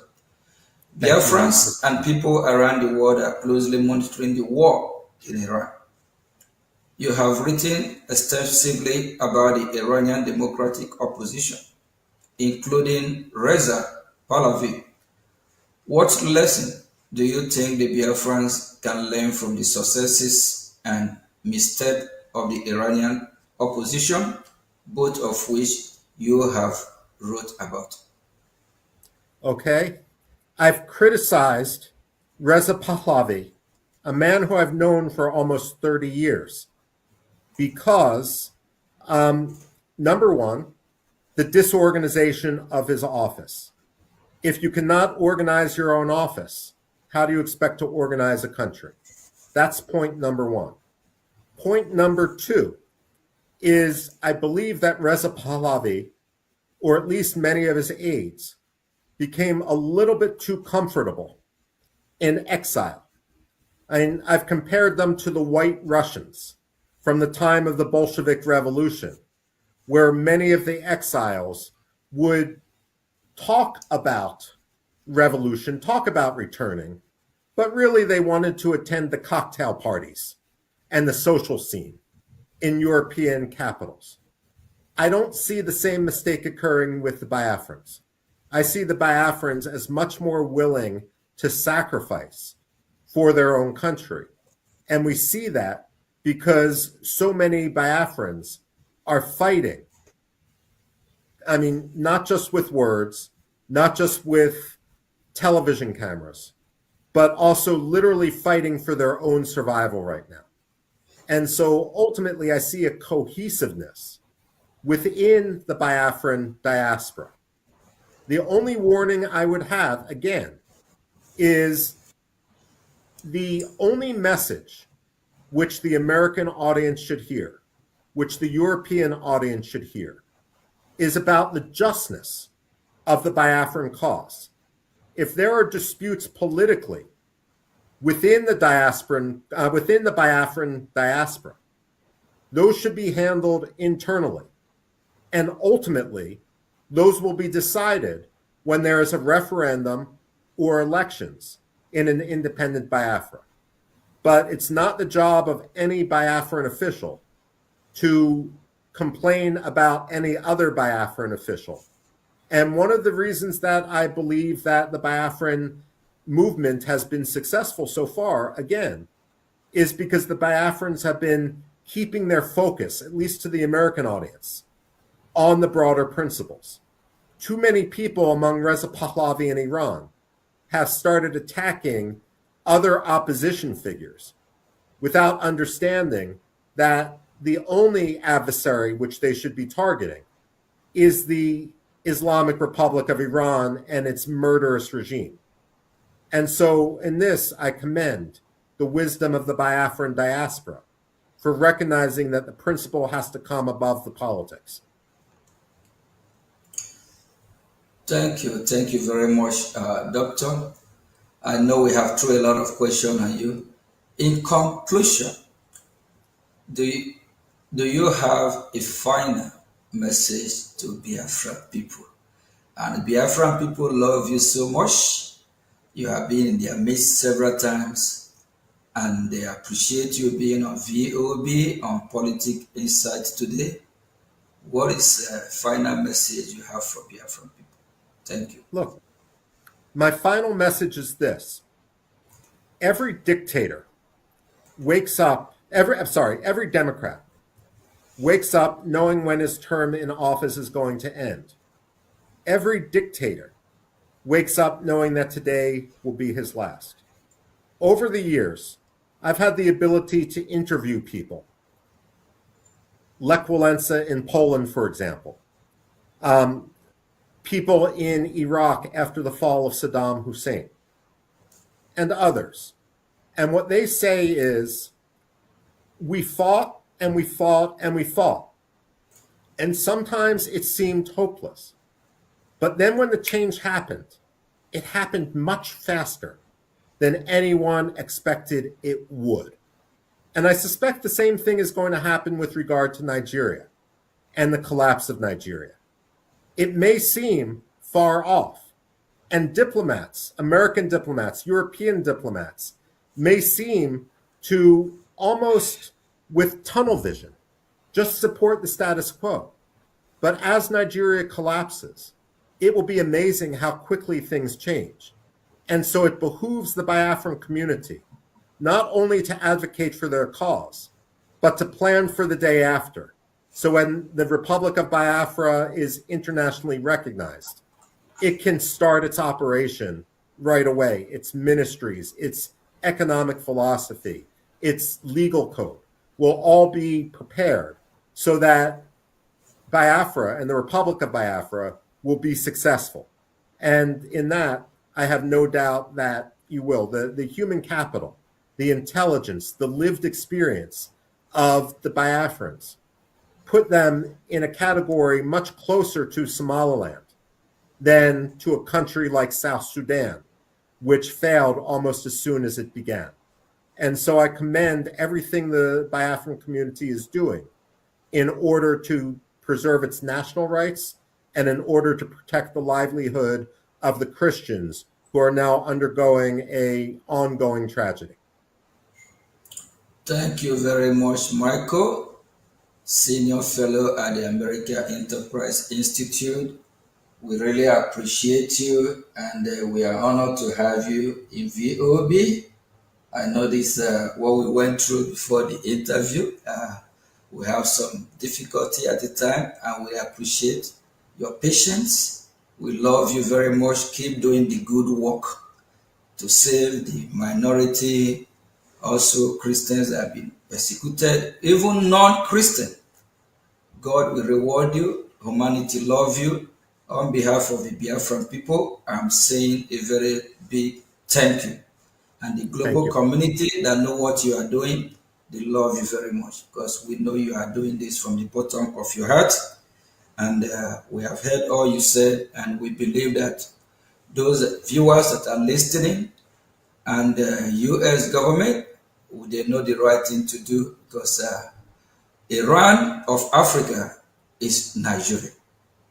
And if Nigeria is not disintegrated after taking down the terrorists over the Sahel without, on the Middle East, without dealing with Nigeria terrorists, because Nigeria have been a safe haven for the terrorists. Even they have Hezbollah in Nigeria, over 22 terrorist groups. So after Iran, we believe Nigeria should be next, and Biafran people should be free, and every minority in that region deserves to also get their freedom. Thank you very much. We appreciate you. And I also want to let Biafrans know that Michael Rubin here, acknowledge the success of Biafra Republic government in Washington, of which we have been spreading the gospel, educating U.S. officials, because some Biafrans are not aware of this. And thank God that you yourself, you acknowledge it, that the work of our lobby, taking us to Washington, D.C. is paying off. Thank you very much, Marco. Honorable Minister of Information, please, before we let Michael Rubin go, we have, we run out of time already. So just go ahead. Thank you. Thank you, Dr. Michael Rubin, and we appreciate you so much. The Biafran people love you from the bottom of our heart. But there is something that is bothering us, the Biafran people. How is it possible that you predict the future? Well, we don't predict the future. You need to work for the future. And that's what gives me such hope when I see the Biafrans work to that common goal. Wow, thank you very much. In 2025, you said after Mali, Nigeria fall is the next. And today what you said has come to pass. That is why I asked the first question. How do you do it? The same way you had written and predicted about Iraq, Iran, and many other countries and many other nations, most especially every conquest agenda team that has to come to Islamize the entire nation. You're always on it. Michael, what is the secret of how you go about getting these facts aligned that they come to pass the right way? There is no secret. Look, I'm not a diplomat. I put diplomacy aside. Foreign policy needs to be based on reality and not wishful thinking. And when it comes to, and certainly not greed and commercial contracts. So when it comes to Alexander Stubb, it's clear that he's motivated by commercial contracts. When it comes to Anthony Blinken, there was too much wishful thinking. All one needs to do is look at what's happening on the ground in a country like Mali or in a country like Nigeria, and then that's the only thing which you should base your analysis on, even if it makes people, even if it's uncomfortable, even if it makes officials in Abuja uncomfortable. You only need to work in the realm of reality, and that's what I try to do. Thank you, Michael. I did ask one very important question to our previous guest, and I'll also throw it to you. Is it advisable to reintegrate Boko Haram terrorists or Islamic jihadist terrorists into the military formation, because this is what Nigerian government are doing? No, it's not wise. It would be self-defeating, and ultimately it would be laundering terrorists. Those who are in Boko Haram should be held accountable for any violence which they perpetrated, and those who were kidnapped into Boko Haram or who may not have been directly involved in violence should be rehabilitated, but not under arms in the military. And countries like Rwanda and countries like Morocco both have experience in how to accomplish this. The one thing one should not do is put them in the military when they have been indoctrinated into the ideology and into the extremism of Boko Haram.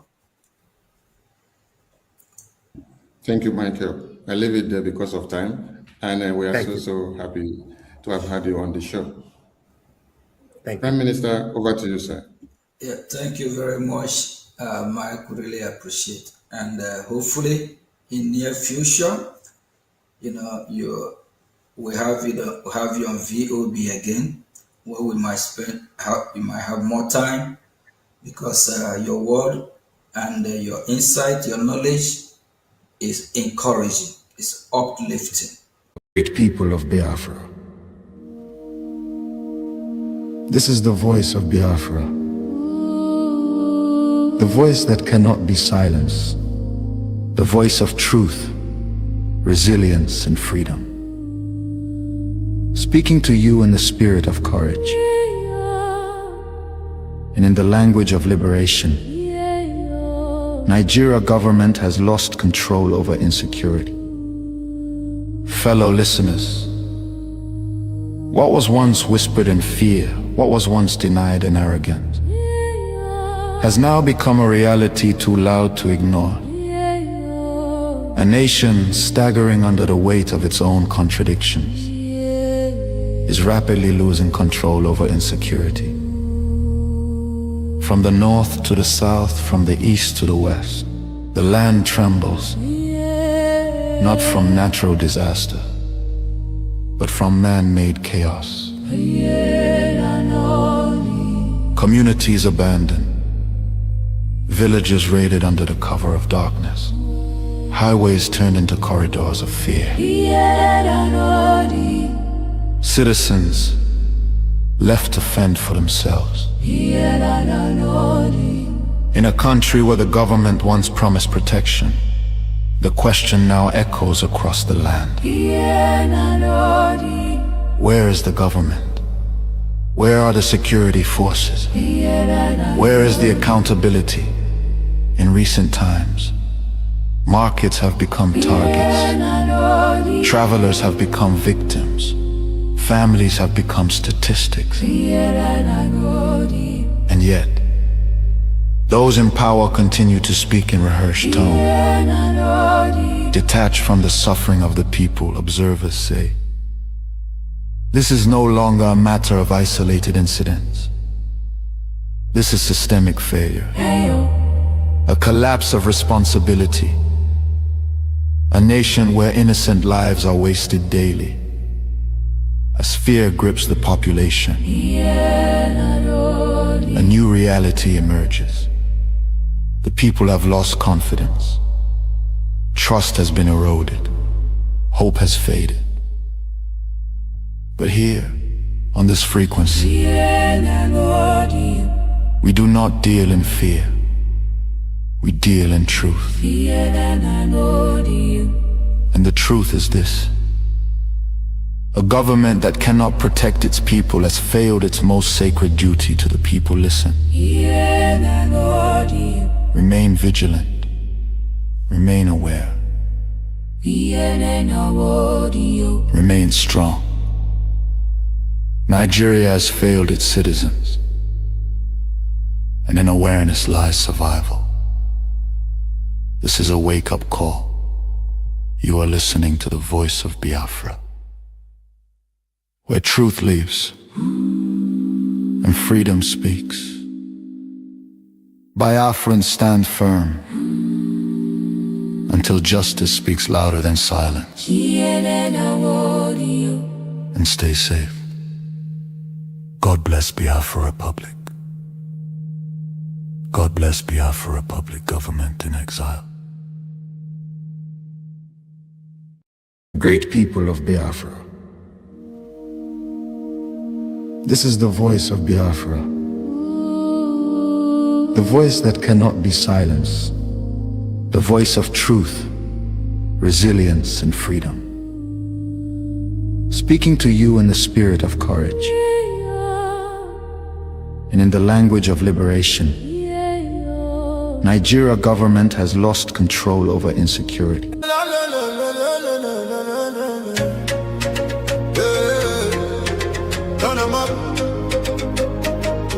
From Biafra land to the whole world, Now who they talk? The voice of Biafra. We know they hide again, we don't show face. True don't wake up in no 50 race. From village squad to overseas, everybody they have frequency. We they stand the dig bar, no shaking. No more silence, we they breaking. From the east side to the diaspora, now we be the real voice of Biafra. Biafra. Make them hear us. Biafra. Nobody can stop us. Biafra. Fire they burn. Anywhere you they make you tune and turn. Signal down strong, we don't reach everywhere. From Africa go Europe, then they hear I'm clear. We they talk truth, we know they fear.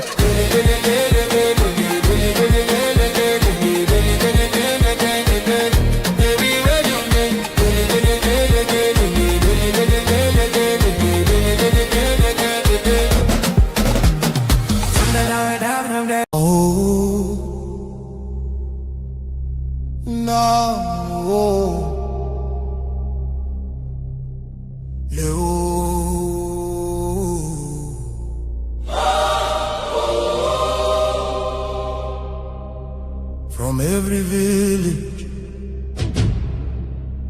every city,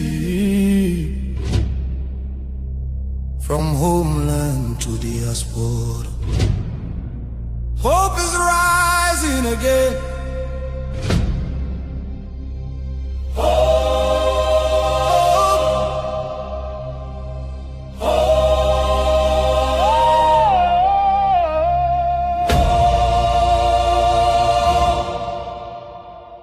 Biafra now our only hope. Yes, now our only hope.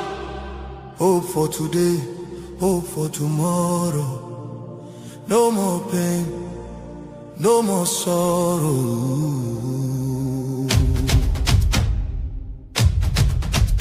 Ha! We bring better news, make your head on clear. We get hope, now Biafra we they see. Beautiful nation, shining bright justice and fairness. Now the light. Biafra go be one beautiful nation. Every Biafran go enjoy true freedom. Fine, fine country, shining nation. Justice and fairness. Justice and fairness. Everybody equal, one love for rich and poor. Leader or citizen, no different, justice go speak with confidence. No pressure, no discrimination, rule of law for the nation. Truth and justice go reign forever. Biafra go get strong and better. Where your home? Biafra. Who be your home? Biafra. Waiting be your country. Biafra. No more suffering and smiling, no more fear, no more hiding. Respect and dignity for all. Every citizen standing tall. Free education, rich university, healthcare for every community. No more dying, because no money. Life go better for everybody. Biafra now our only hope. Biafra now our only hope. Stand up now, make we claim Biafra now our destination. Women go deliver safe for hospital. Citizen go get support every month. Better roads go connect every city. Modern railways and airport. Clean water go flow for houses. Electric light go shine every night. Security go protect every family. Day and night. Everything go right. You fit waka free for midnight. Go your road without fear. Kidnapping and violence disappear. Peace and progress everywhere. Mama and papa go get retirement benefits. Nobody go kill you for Biafra and go free. Now wahala, the person don't buy for him head. Oil and gas beneath our ground. Now the people where get the land go control them. Resources go serve the people. Prosperity go spread for all. Anything we do for our land. Now our citizens go manage them. Development go reach every corner. Nobody go suffer again. No vote buying, no rigging game. Election fair and play.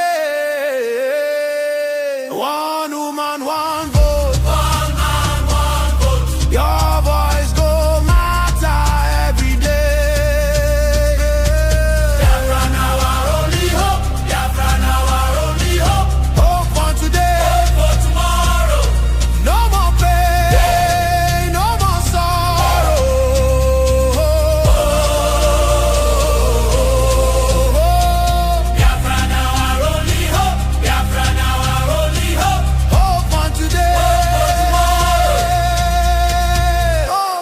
tomorrow, no more pain, no more sorrow.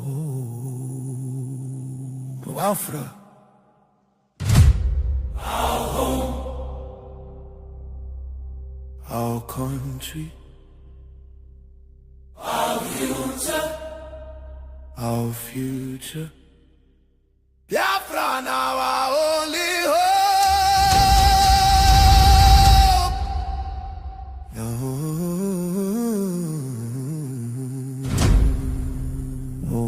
Way here to the rehabilitation center for the Boko Haram. So that means these have not been rehabilitated yet, and this is like kind of a prison, because this is actually where they have their sentence, you can say, where they're trying to rehabilitate them. So this will be even more risky than before. But let's Can you hear the cry from the broken land, from the wounded hearts? Nigeria, they bleed, people they cry, tears for the ground, nobody asks why. Over 7,000. Oh, no.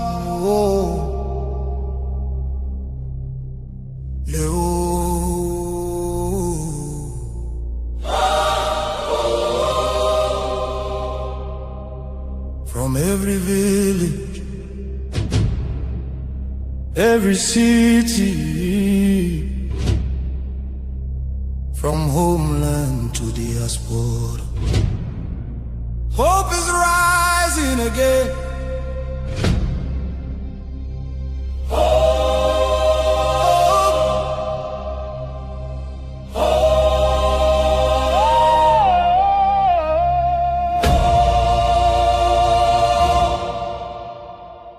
Biafra now our only hope. Biafra now our only hope.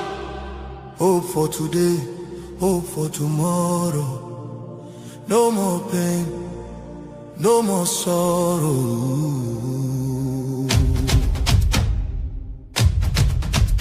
Ha! We bring better news, make your head on clear. We get hope, now Biafra we dey see ya.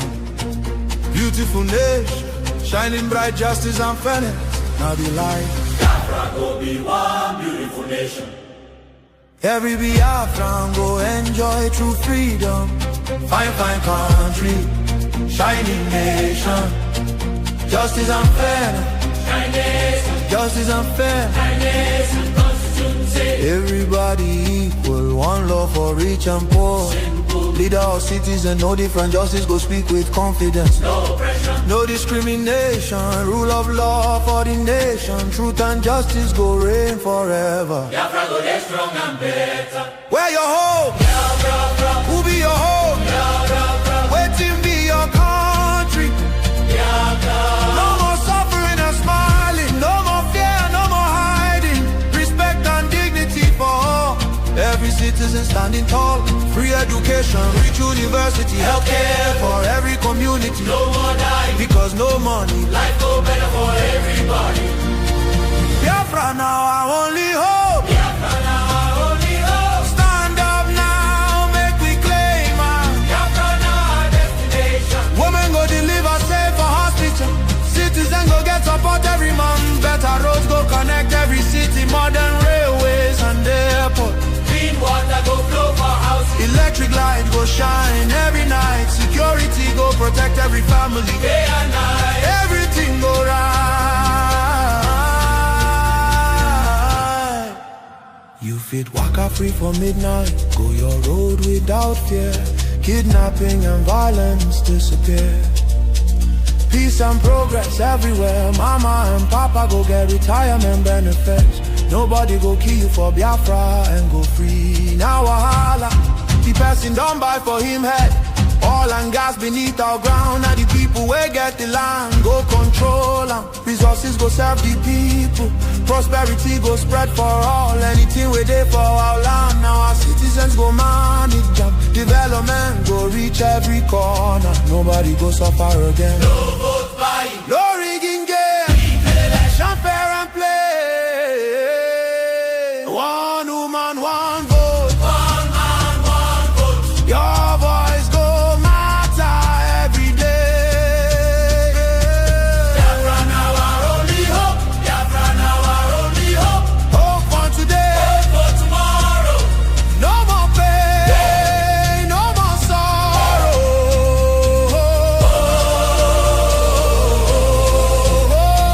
Biafra now our only hope. Biafra now our only hope. Hope for today. Hope for Hope for tomorrow. No more pain, no more sorrow. Biafra. our home. Our country, Our future. our future. Biafra now our only hope. No.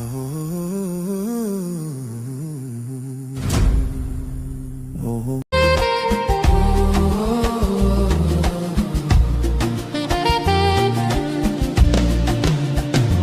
Millions roaming, nowhere to stay.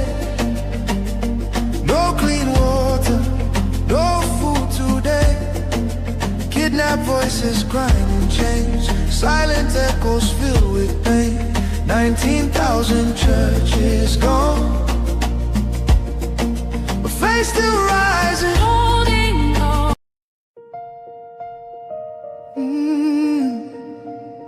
Can you hear the cry from the broken land, from the wounded hearts? Nigeria, they bleed. People, Nigeria, they bleed. People, they cry. Tears for the ground. Nobody asks why. Over 7,000 souls don't fall. Every single day, we still there call. Churches burning, hope fading fast. Since 2009, the pain don't last. 50,000, maybe more. Heaven they count every single soul. Children without home tonight. Mothers praying through the night. Fathers lost no strength to fight. Who go stand for what is right? Stand for love, stand for life. Be the answer in this time. You can have to wipe their tears. You can calm their fears. Give a hand, don't turn away. Be the light in darkest day. Every little you provide keeps a soul alive.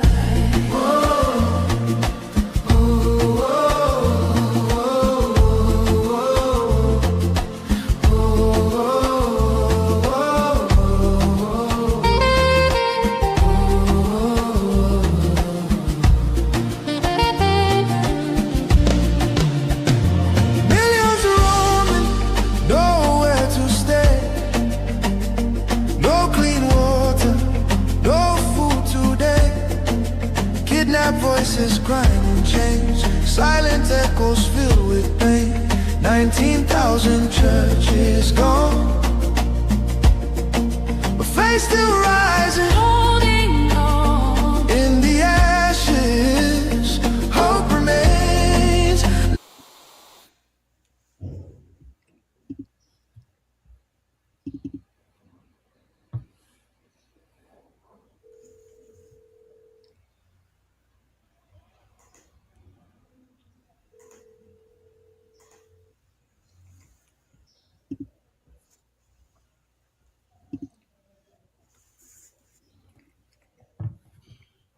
Greetings from here and welcome to VOB. Are we coming out loud? Yes, Yes, Mr. Information Minister. Okay, thank you, and welcome to Politics Insight on Voice of Biafra Television. And we are sorry for the break in transmission and the technical issues that has delayed us this far. And with us in the studio today, we have our honorable guest from America, and I would be the one to make the introduction. I will bring in the Prime Minister of the Biafra Republic Government in Exile, and he will take it over from here. Honorable Prime Minister, His Excellency Honorable Kechukunkere, welcome to the show. The floor is yours, sir. Thank you from here, and greetings, lovers all over the world, Biafrans and friends from Biafrans. So we have our guests in the studio here, and we also have our lobby, Honorable Elias. Honorable Elias, please, you have to be the one to introduce and bring the one and only special guest we have today. Thank you. Thank you. So I'll just do a brief introduction of the ambassador, and then you and the ambassador will go straight into the interview. So Ambassador Tibor Nagy is one of the most highly respected State Department officials and career diplomats in Washington, D.C. It's a pleasure to have benefited from his friendship and his guidance and counsel. I've said this before. I've known many State Department officials, both current and former, but Ambassador Nagy is truly unique. He's someone who not only has a passion for Africa, but a passion for justice, which is quite extraordinary, and it's an honor to have him as a friend and someone who I've learned a tremendous amount from. So it's an honor to be here with the ambassador to give just a very brief, abridged version of his biography, because I know we're short on time. Ambassador Tibor Nagy held the position of Undersecretary for Management between June to April of 2025, and Assistant Secretary of State for African Affairs from 2018 to 2021.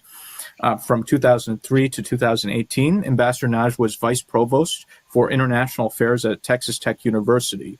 He also lectured nationally on Africa, foreign policy, and U.S. diplomacy, and advised 2 presidential campaigns during his tenure. He was the U.S. ambassador to Ethiopia from 1999 to 2002, a period which included the Ethiopia-Eritrean War and a robust anti-terrorism campaign. Previously, he was ambassador to Guinea after serving as deputy ambassador in Nigeria, Cameroon, and Togo. He also had assignments in Zambia, the Seychelles, Washington, D.C., and an earlier tour in Ethiopia. Ambassador Nagy arrived in the U.S. as a political refugee from Hungary and received his BA from Texas Tech University and MSA from George Washington University.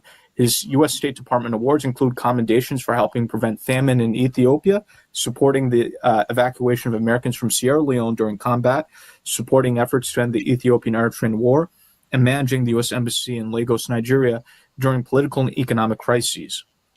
He was selected as runner-up for Deputy Chief of Mission of the Year in 1995 and knighted by the President of Guinea in 1999. Ambassador Nagy contributed periodic op-ed pieces and co-authored the nonfiction winner of the 2014 Paris Book Festival on managing difficult international environments, Kiss Your Latte Goodbye. So without further ado, I turn it over to Ambassador Nagy and you, Mr. Prime Minister, who will be interviewing the ambassador. So thank you. Thank you very much, Elias, for that fine introduction. And Ambassador Nagy, welcome to Voice of Biafra. Let's go straight to the question. I know we have a lot of questions for you, and we appreciate your time. Ambassador Nagy, what have been your history of engagement with Nigeria throughout your storied multi-decade career? You have been Deputy Ambassador of Nigeria during a tumultuous time of Nigerian history in the 90s, and then dealt with the country as Assistant Secretary of State of Africa Affairs between 2018 and 2021. Yes, thank you very much. And I am just honored to be on this broadcast. Thanks very much again, Elias, for the introduction. I've been interested in Nigeria actually since I was a student back at Texas Tech, because the Biafra War was going on when I was a student. and I followed the events there very, very closely. Then, since all of my career was dedicated to Africa, we say in the American diplomatic service that you are not really an Africanist unless you have a tour in Nigeria.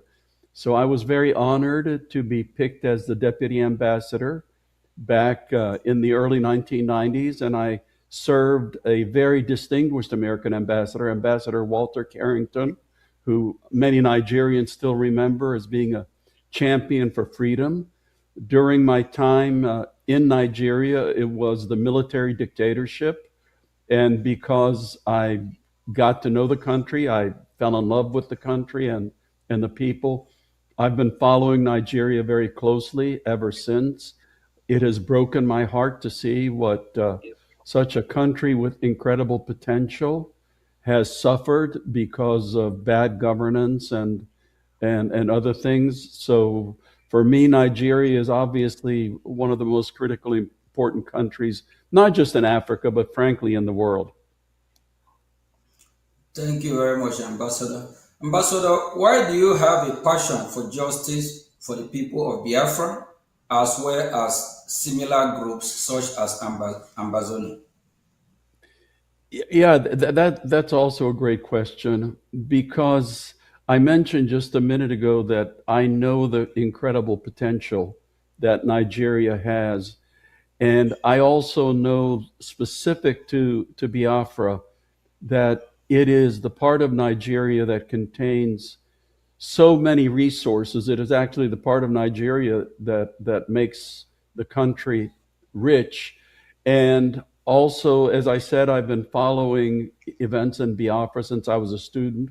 I saw the incredible suffering that the people endured during the Biafran War. And even now, I've been following closely how the people of Biafra do not get the share of resources. They do not get the investments. And the after effects of the Biafran War, which was more than 50 years ago, that there's still some after effects which the people are suffering from. So like a couple of other places in Africa, it's tragic, and the people of Biafra deserve much, much better than what they're getting today.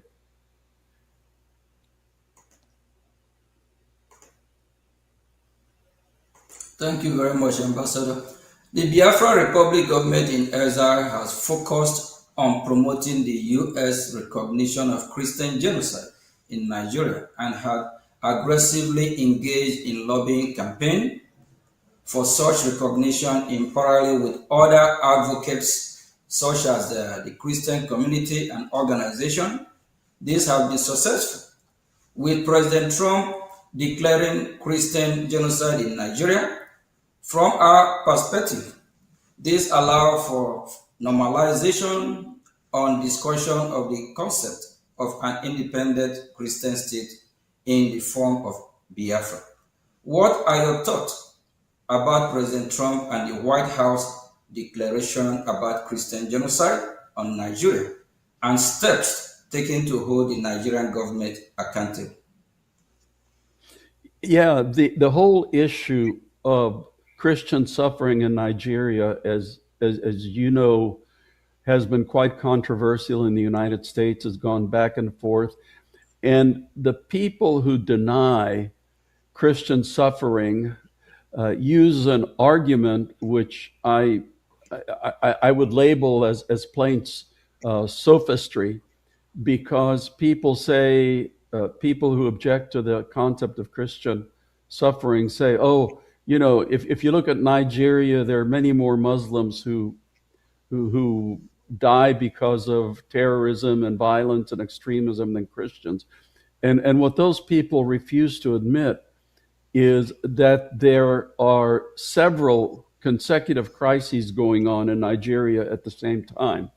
Because you can look at what's going on in the Northeast, which is absolutely, it's a heavily Muslim area. So the violence that's going on in the Northeast is between terrorist organizations and the Muslim population. Central north part of Nigeria, it's kidnappings. Again, a heavily Muslim part of Nigeria. Northwest Nigeria is starting to be impacted by local groups and also by some of the terrorist organizations in the Sahel. Again, an Islamic area. But if you look at the area where the Christians are being targeted, which is central Nigeria and now in the southeast, the overwhelming number of victims are Christians, and the victimizers, the people that are perpetrating the violence, happen to be Muslim groups. You know, I'm specifically referring to herder-farmer violence in central Nigeria, where the herders, the Fulani, are overwhelmingly Muslim, and the farmers tend to be overwhelmingly Christian. So there is, in fact, a horrendous problem with Christian violence in Nigeria. And thankfully, the Trump administration is taken it very seriously, unlike the previous Biden administration. Thank you very much, Ambassador. What are your thoughts on the interconnection between the Nigerian Christian persecution issue ties in with the Biafra aspiration? Yeah, again, I understand, and from my studies, the region that is Biafra is overwhelmingly Christian. And leaders of Biafra, like yourselves, have been very loud in pointing out the egregious injustice that is happening to Nigeria's Christian population. And, you know, there are also political forces at work, which we can talk about later, which also is very much against the Christians. So as a very heavily Christian part of Nigeria, the Biafrans have been you know, very notable in pointing out the injustice and the persecution. So God bless you for that. Thank you, Ambassador. The Biafra Republic government in exile, Brgie, heavily invests in time and energy on lobbying and advocacy in Washington, D.C. We have retained a professional lobbying firm, while the Neo Biafra movement has existed since the late 90s. A professional Biafran lobbying campaign led by Brgie in Washington, D.C. is very recent phenomenon, being less than 2 years old. Due to this change in strategy, in some ways, we have more success in the past 2 years than the previous 20. We have two questions relating this to ask. Can you explain to Biafran people why high-level lobbying and educating U.S. officials on the Biafran issue is critical? Sure. Number one, I am not a lobbyist. I have never been a lobbyist. I don't get any money for the causes I support. But causes like yours, to get the kind of attention in Washington that it needs, in my view, really does need a professional lobbyist, and I'll tell you why. Let's be honest here. If you were to survey most of the members of the U.S. Congress, people who work for the president in the White House, even people in the State Department, very, very few people would ever have heard of Biafra. Obviously, everybody has heard of Nigeria, given its size and importance, but very few people would have heard about Biafra. Not too many people even know about the problem of Christians in Nigeria, although recently there has been some publicity. So to get people, especially policymaking important people, to pay attention to your cause, to your issues, there needs to be a sophisticated, strategic, and high-level information and education campaign. And frankly speaking, in the American system, to get that kind of education, to get that information around, you need somebody with influence amongst American policymakers. That's why hiring somebody, engaging somebody like Elias's company makes absolute sense, for, as I said, a cause like yours. African countries don't necessarily need a lobbyist because they have an embassy, although many African countries do engage lobbyists to, to promote their particular causes. So for you to have people pay attention to what's going on in Biafra, it makes absolute common sense for you to engage a lobbyist.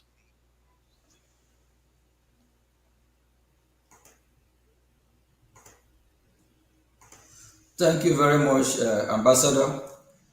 In addition to the preliminary successes the Biafran lobby has had, where would you point to as lobbying successes, past or current, for groups similar to the Biafrans?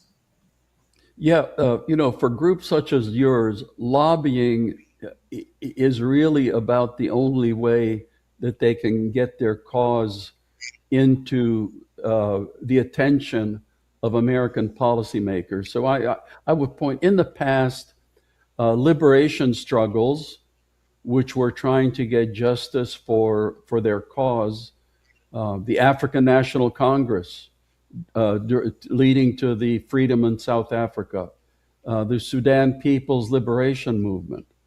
Now you have successful efforts, for example, Somaliland.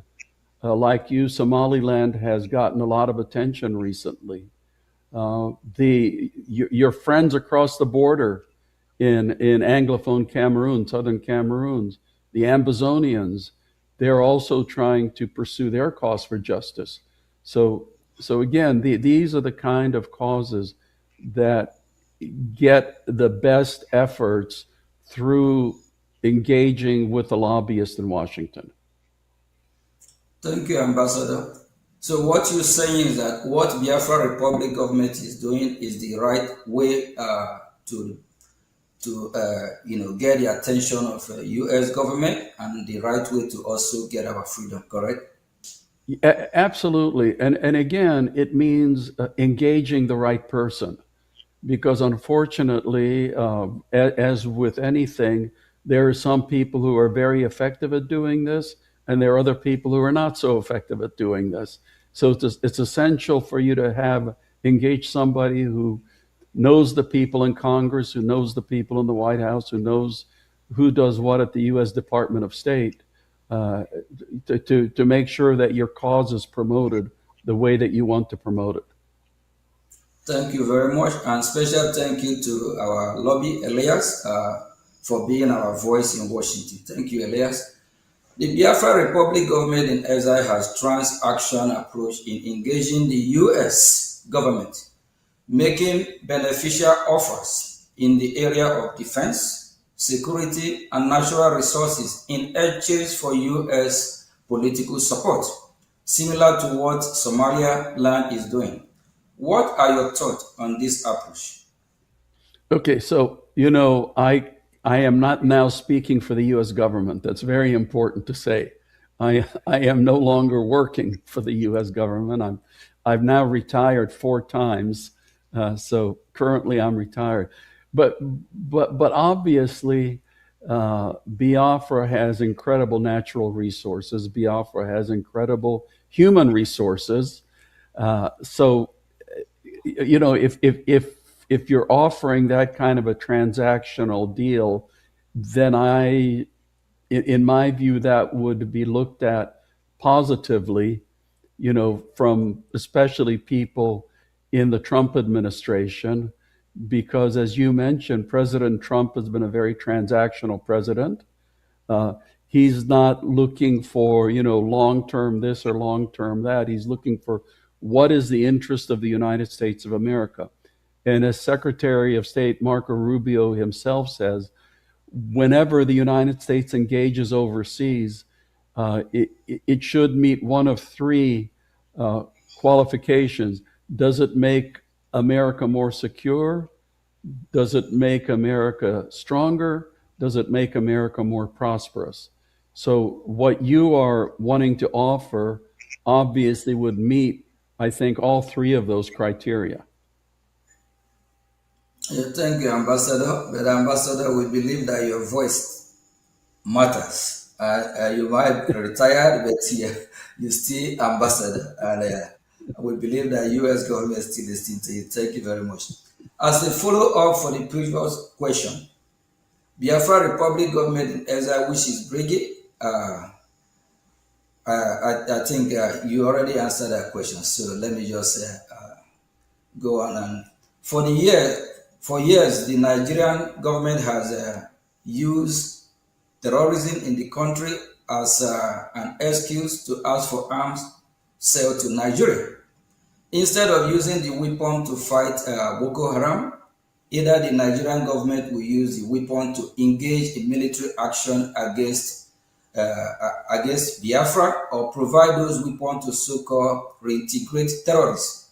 Now, there is a shift towards direct U.S. counter-terrorism action in Nigeria, perhaps reflecting concern about the Nigerian military intention. So the question goes, what are your thoughts regarding arms sale to Nigeria? Should they block or at least condition attached the U.S. arm cannot be used against Biafrans and Okay. the Christian population? Yes, so let's look at today's world. The truth is that any country or even movement with the funds is able to get weapons. You know, we've seen that around, whether it's good guys or bad guys. So the Nigerian military is going to get weapons. So I would be very much in favor of very strict conditionality on any U.S. arms sales to Nigeria. When I was Assistant Secretary of State for Africa, we saw the same thing with Cameroon, because we were providing Cameroon military assistance to fight against the Islamic extremists in the far north of Cameroon. But it turned out that some of that was being used against the Ambazonia movement. So at that time, the United States cut back on some of the military assistance to Cameroon. So in my view, given today's world, yes, it may as well do the military support, but it has to be with very strong conditionality, because if the United States doesn't engage in military support, then they turn to China, they turn to Russia, they turn to Belarus, other places. But conditionality is extremely important. Thank you, Ambassador. And as also a follow-up to the previous question, Brgie has offered the U.S. military base in Biafran territory, which would provide the U.S. valuable access to the Gulf of Guinea. We know how important the Gulf of Guinea is. We believe this is valuable, given increased terrorism in West Africa and the loss of U.S. presence in the Sahel. This idea of having U.S. military base in Biafra has been spoken about by foreign policy experts in Washington, D.C. What do you think of this idea? Again, I cannot speak for the U.S. government, but obviously the United States is looking for strategic geopolitical areas for basing rights. So, in your engagement, that obviously would be something else that would be attractive for you to be putting on the table.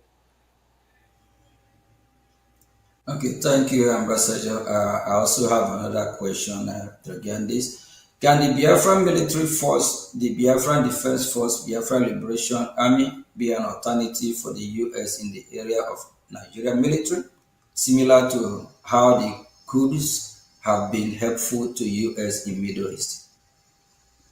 Well, right now, official U.S. government policy is to recognize Nigeria. So that kind of a question would only be applicable in the future if there's further political evolution that goes on. Because right now, the United States of America deals with the Nigerian military, not with other components.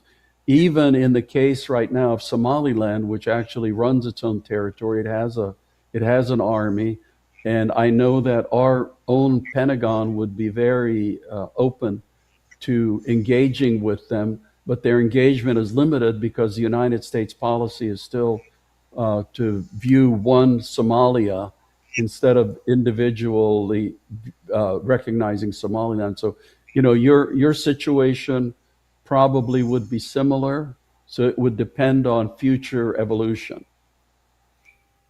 Thank you, Ambassador.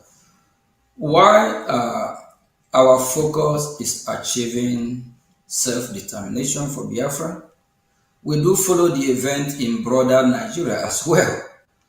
Many have observed that Nigeria is no longer a democracy and is moving toward a one-party rule and is looking to rig the 2027 elections.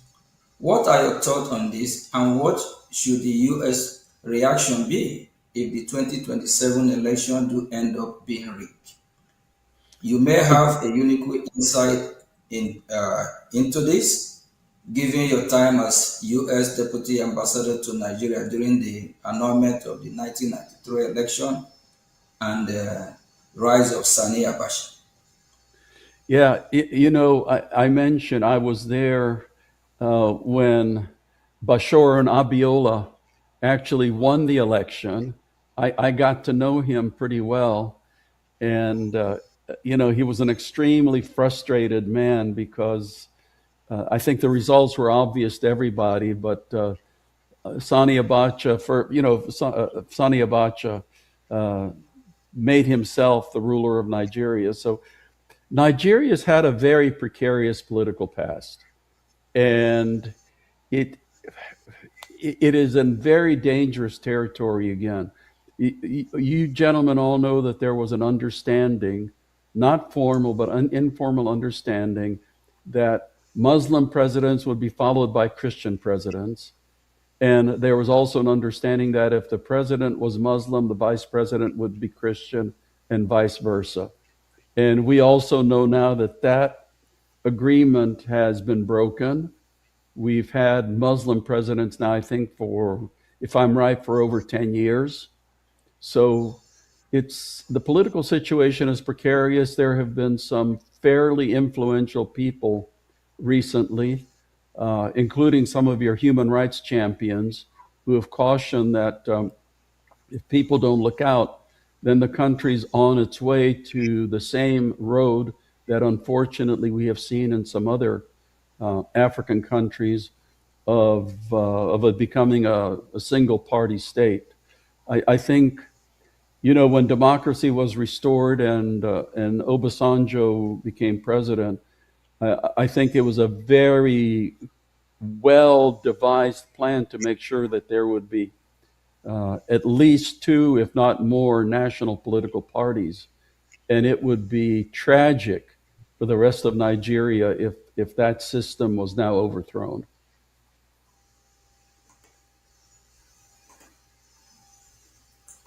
Thank you, Ambassador. Would a turn of Nigeria to one-party rule also provide even greater reason and justification for Biafra aspirations? Well, that's obviously up to the people of Biafra and the people of Nigeria. That's not the kind of decision that anybody outside can make for you. But,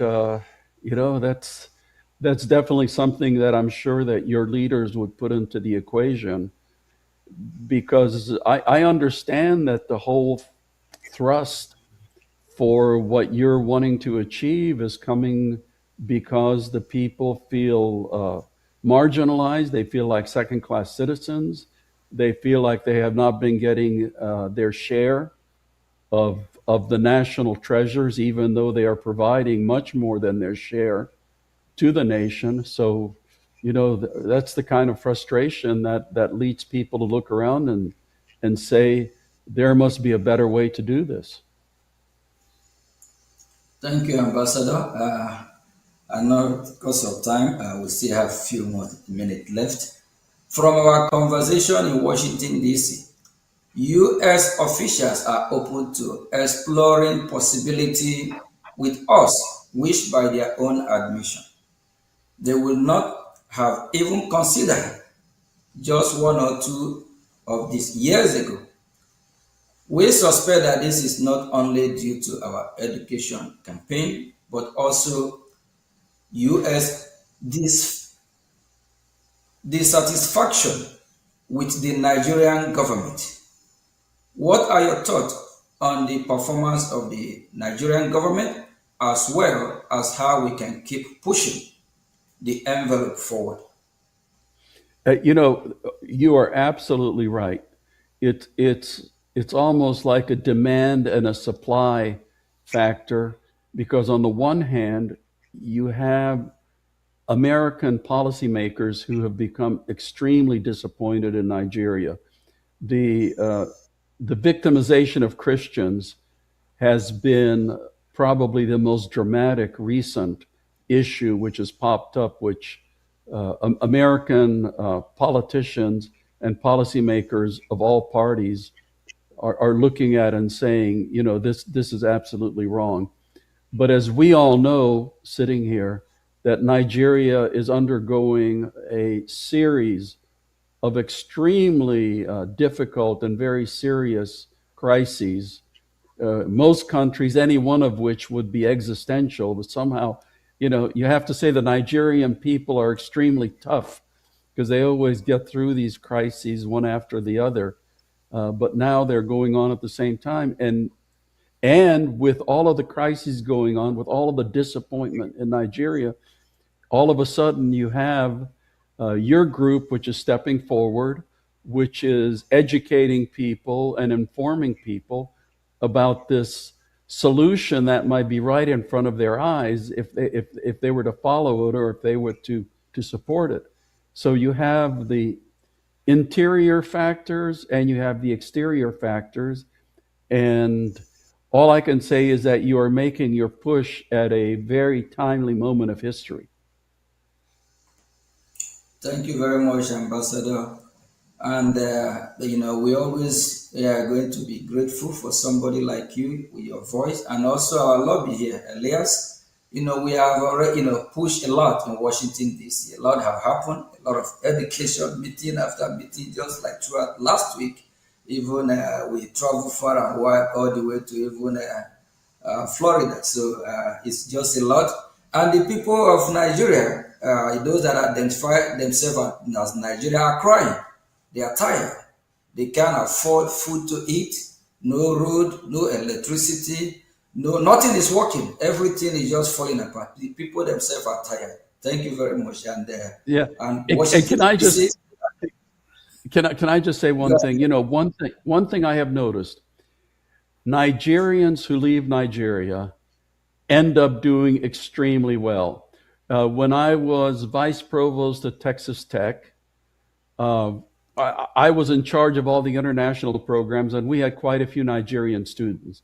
So among the international student groups, the top grades were received by the Chinese students, but the second group were the Nigerian students, and most of them were in engineering or business. And I've always said, when Nigerians do so well outside of Nigeria, why in the world cannot it be one of the greatest countries on earth? Nigerians should be able to do just as well inside Nigeria as they do outside of Nigeria. And unfortunately, what has been stopping them has been the government. Yeah, you're absolutely right on that. Just because of the foundation of Nigeria, is built on faulty foundation. The division is just too much. That brought me to a former president called Goodluck Jonathan. Goodluck Jonathan quote from former president before him, like Nnamdi Azikiwe, Tafawa Balewa, and other before him, that they said that Nigeria, that the British government is trying to make it work, but the people are not making it work because the people are different.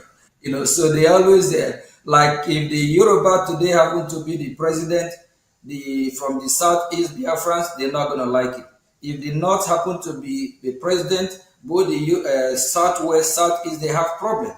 Then if it just don't just work. So I think the best thing is us to go our separate way, and that's where it's heading to. Thank God that US is doing what they're supposed to do as leader of the free world now, and I'm so happy because going to Washington for the past 2 years, Elias have really taken me on a journey. We have a lot of meet a lot of US. Actually, we have met with you, I believe, 3 or 4 times too. So, and what we hear coming from Washington, they are now beginning to shift, move from how they think about Nigeria before, because now they find out it's not going to work. Thank you very much, Ambassador.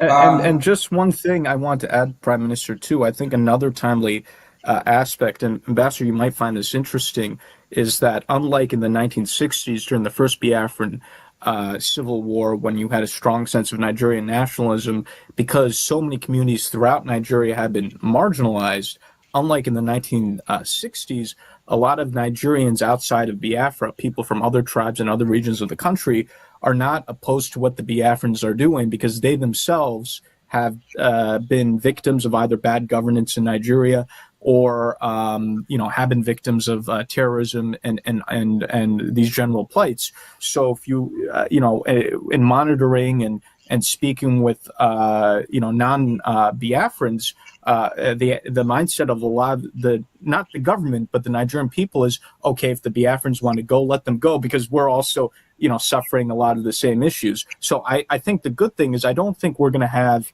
a repeat of the 67 to 70 war, because a lot of people throughout the country see the flaws in the system and now personally relate to many of the things that the Biafrans have gone through. Granted, the Nigerian government is, of course, vociferously opposed to the to what the Biafran aspirations are, but putting the government aside, I think in terms of the general population, even outside of Biafra, there's a lot of, if not sympathy, at least understanding.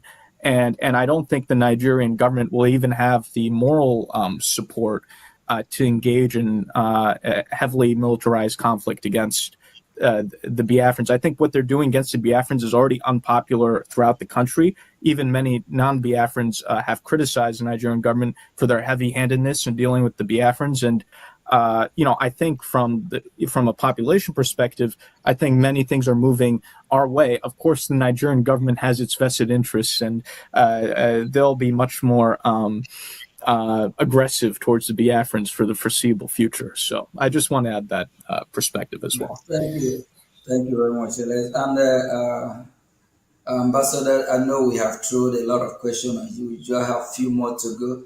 And it actually shocked me, and I believe it shocked other people when they see this, find out that the same people that have been massacred today, like the Middle Belt, both the minority in the North, these are the same people that fought against Biafra, killed Biafrans in million.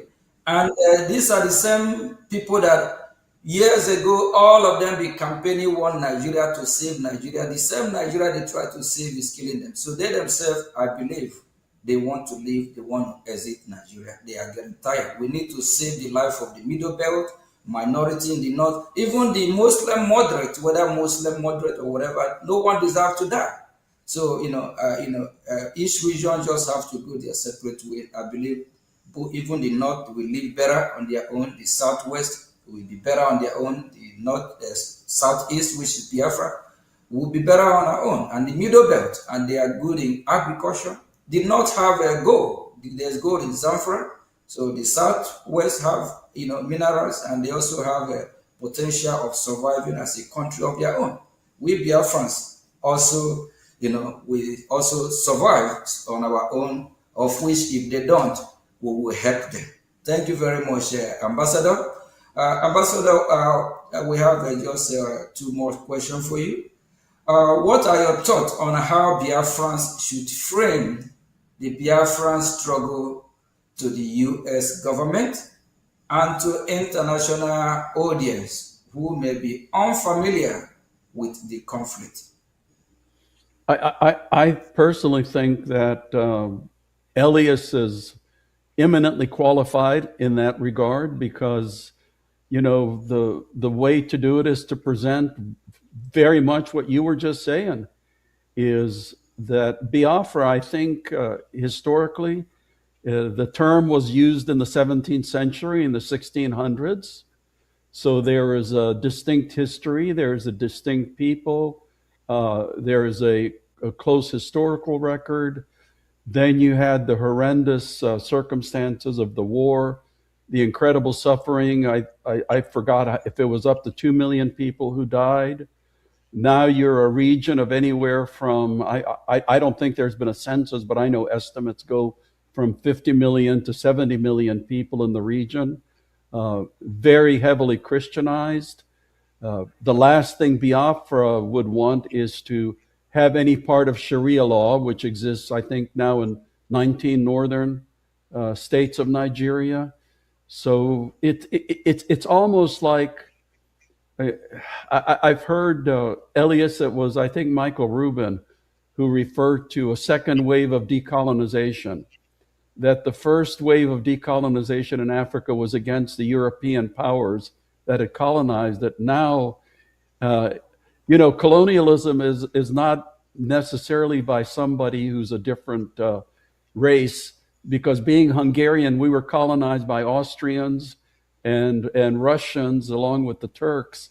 So it can be that, in today's Africa, that some people see themselves being colonized by a fellow African ethnic group, and those forces are steering very quickly. So, information, education, the truth about what's going on, the truth that has gone on, and the kind of future that you want.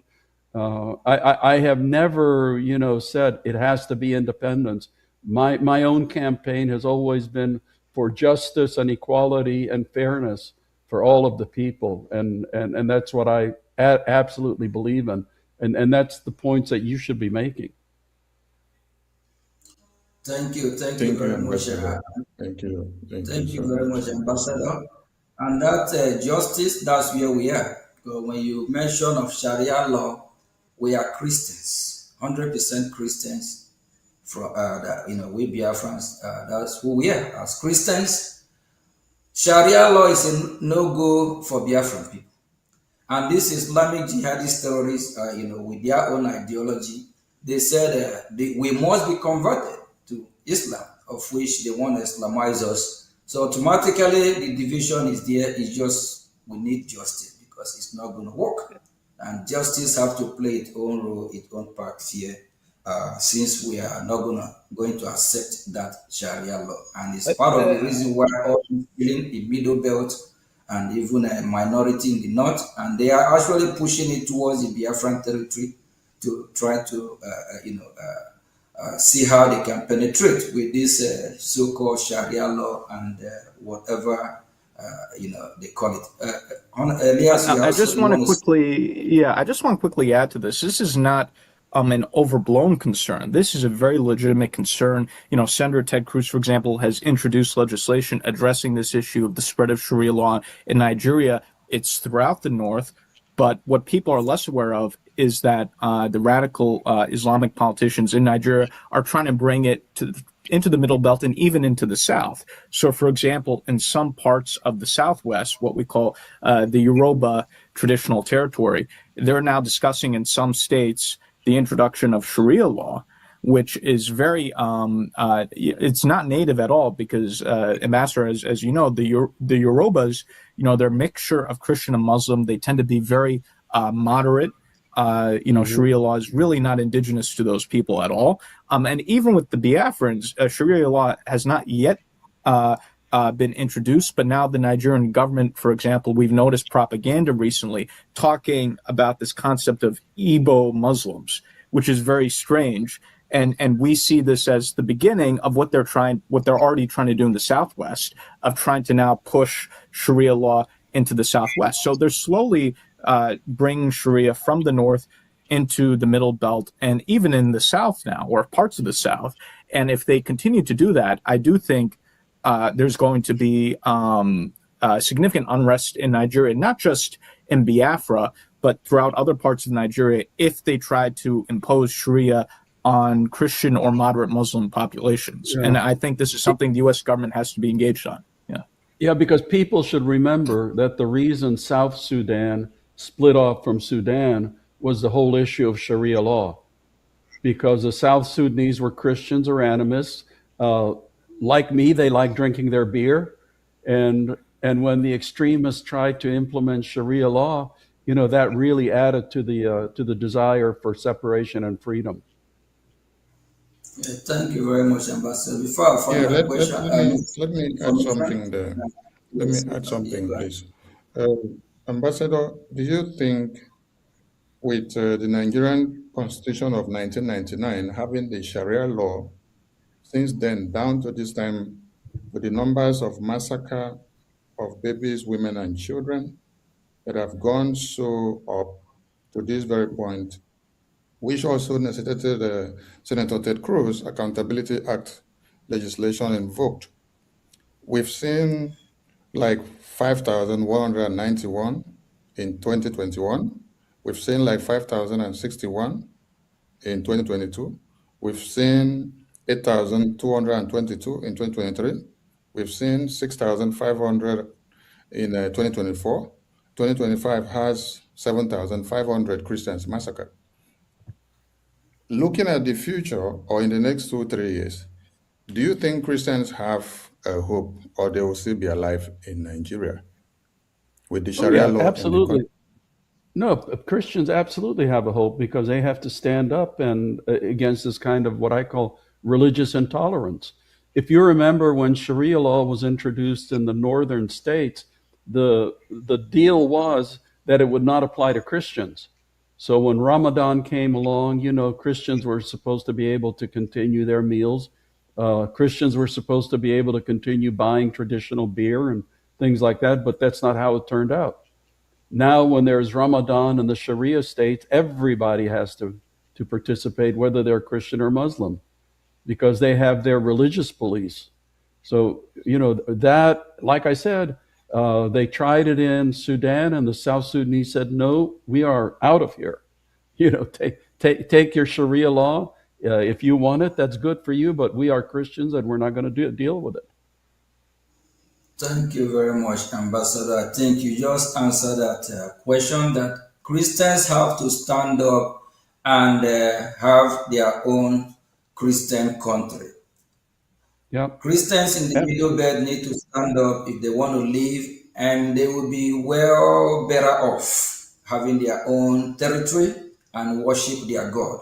Then those that want to worship Sharia, they can go and have their Sharia. Thank you very much, Ambassador. Finally, what message would you like to send to the Biafran people and supporters around the world regarding international advocacy and the path forward? My message is that the people of Biafra have the same rights to justice and equality and dignity as anybody else, and it's for them to decide how they want it and to struggle for it. Thank you very much. Thank you, Ambassador. Thank you for being part of this program today. And I know that Biafrans and the lovers of freedom around the world will be very happy to see you on VOB, Voice of Biafra. And Minister of Information, what do you have to say to our wonderful ambassador here, being in our show? I want to say a very big thank you to our wonderful ambassador, who has been the friend of the Biafran people, the friend of the Christians, and the friend of everyone that do not carry machete to cut off heads of babies, women, and children in their communities. And that brings me to the conclusive question to our ambassador as he showers us the grace. Nigeria pays terrorists and reintegrate them into their military formations. Some people may be asking, if Nigeria wants to emulate America, where are they copying this kind of habit from?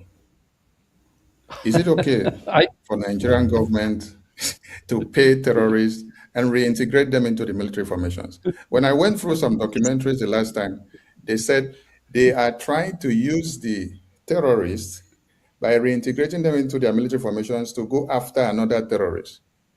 And these are the same terrorists that ruined their plan before they go out to attack the other terrorists. What do you have to say about this? Because I would have loved to hear if America is reintegrating the ISIS or the Al Qaeda into the U.S. Department of War.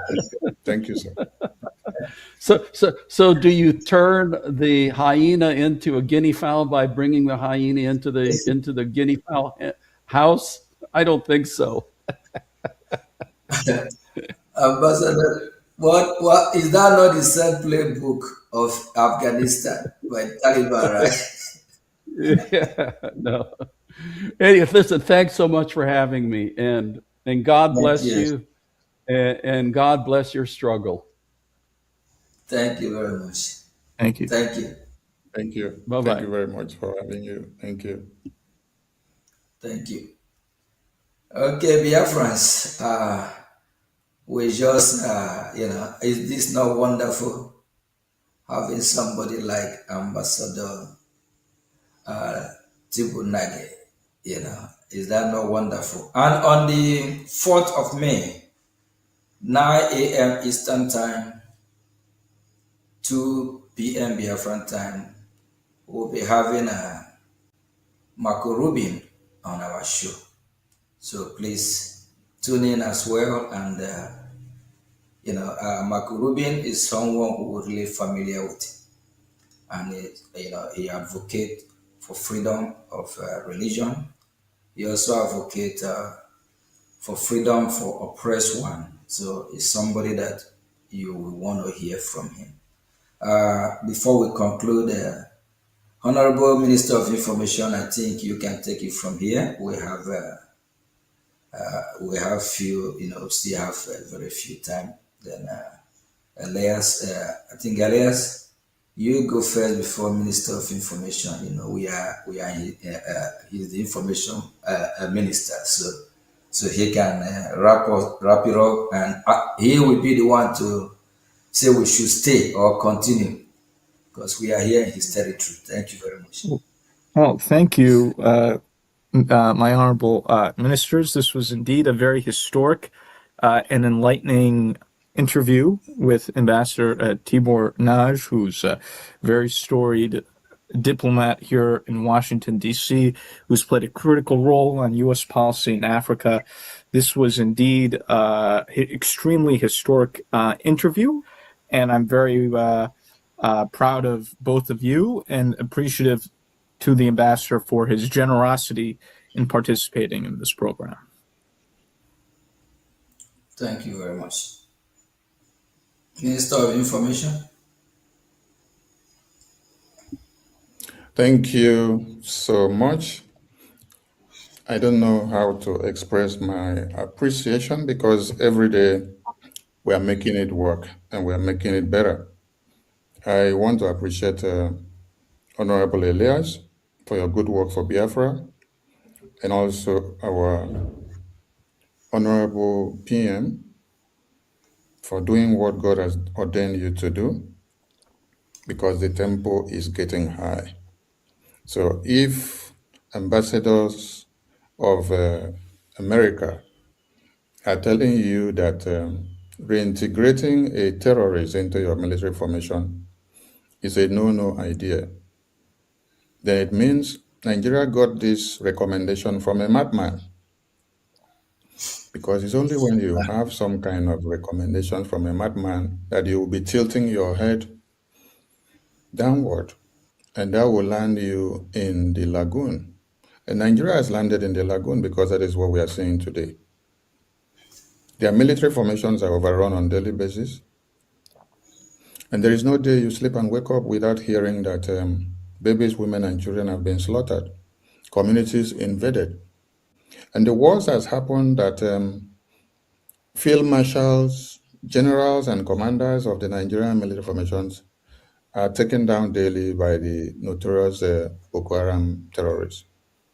The list goes on and on. But like we said,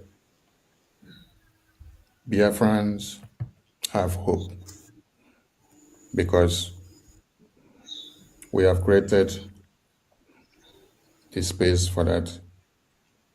And Biafra Republic Government in Exile has done it. So I appreciate all Biafrans. Please key into our next upcoming Politics Insight. It was good having our lobbyists in the show and having our PM and having Ambassador Tibonaj. Thank you all from here. It is Voice of Biafra Television. Bye for now. Thank you very much. Thank you.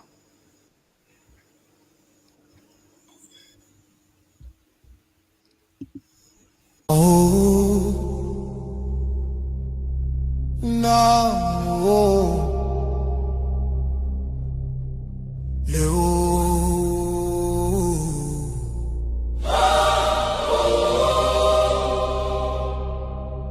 from every village, every city, from homeland to diaspora, hope is rising again.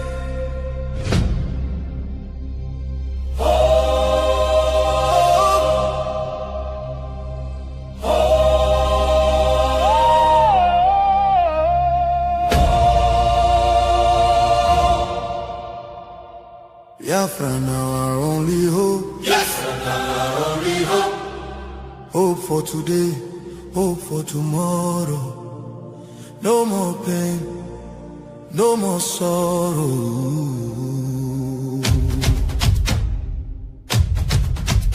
Ha! We bring better news, make you head on clear. We get hope, now Biafra we dey see. Beautiful nation, shining bright justice and fairness. Now the light. Biafra go be one beautiful nation. Every Biafran go enjoy true freedom. Fine, fine country, shining nation. Justice and fairness. Justice and fairness. Everybody equal, one law for rich and poor. Leader or citizen, no different, justice go speak with confidence. No oppression, no discrimination, rule of law for the nation. Truth and justice go reign forever. Biafra go get strong and better. Where your home? Biafra. Who be your home? Biafra. Waiting be your country. Biafra. No more suffering and smiling, no more fear, no more hiding. Respect and dignity for all. Every citizen standing tall. Free education, rich university, healthcare for every community. No more dying, because no money. Life go better for everybody. Biafra now our only hope. Biafra now our only hope. Stand up now, make we claim our Biafra now our destination. Women go deliver safe for hospital. Citizen go get support every month. Better roads go connect every city. Modern railways and airport. Clean water go flow for houses. Electric light go shine every night. Security go protect every family. Day and night. Everything go right. You fit waka free for midnight. Go your road without fear. Kidnapping and violence disappear. Peace and progress everywhere. Mama and papa go get retirement benefits. Nobody go kill you for Biafra and go free. Now wahala, the person don't buy for him head. Oil and gas beneath our ground. Now the people will get the land, go control them. Resources go serve the people. Prosperity go spread for all. Anything we do for our land. Now our citizens go manage them. Development go reach every corner. Nobody go suffer again. No vote buying, no rigging game. Election fair and play. One woman, one vote. One man, one vote. Your voice go matter every day. Biafra now our only hope. Biafra now our only hope. Hope for today. Hope for tomorrow. No more pain, no more sorrow.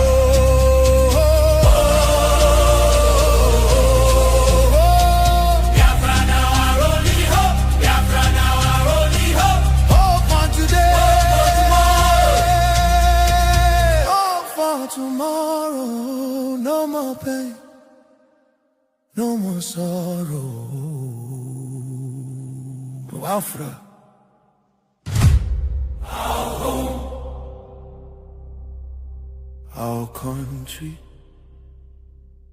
our future, our future. Biafra now our only hope.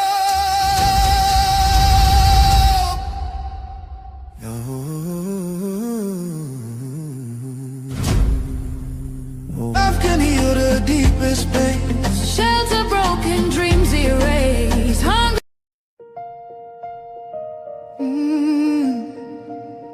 Can you hear the cry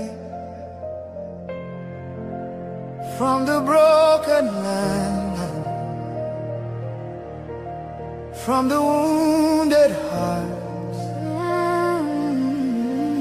Nigeria, they bleed, people they cry, tears for the ground, nobody asks why.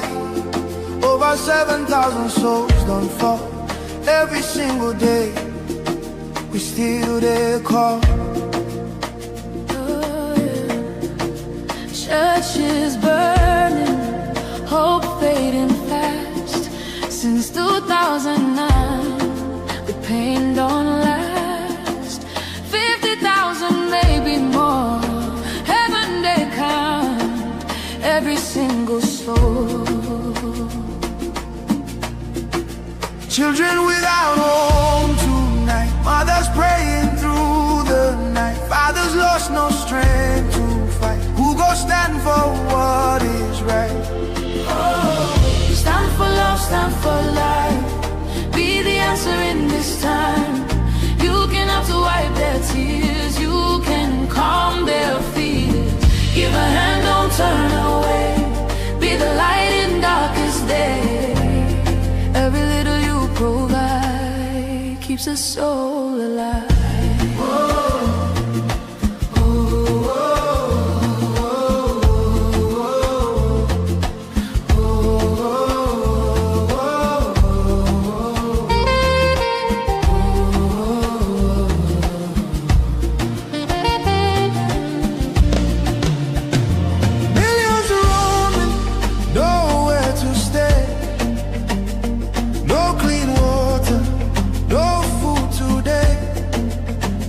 Voices crying in chains, silent echoes filled with pain.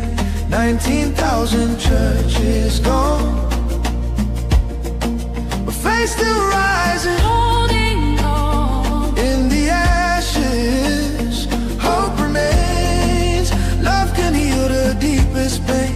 Shelter broken, dreams erased. Hungry hearts we can embrace. Let compassion take its place. Now's the time to show His grace.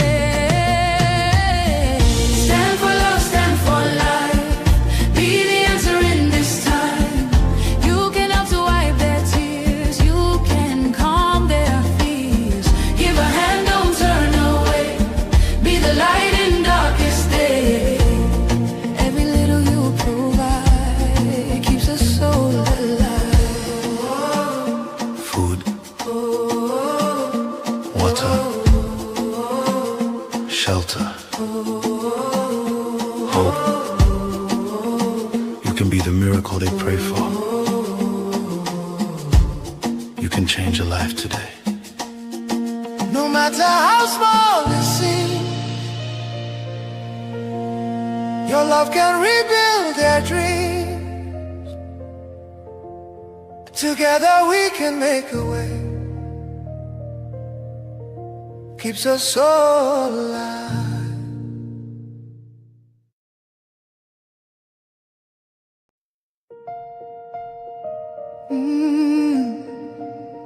Can you hear the cry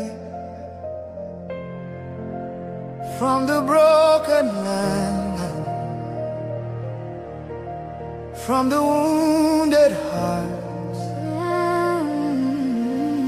Nigeria, they bleed, people they cry, tears for the ground, nobody asks why.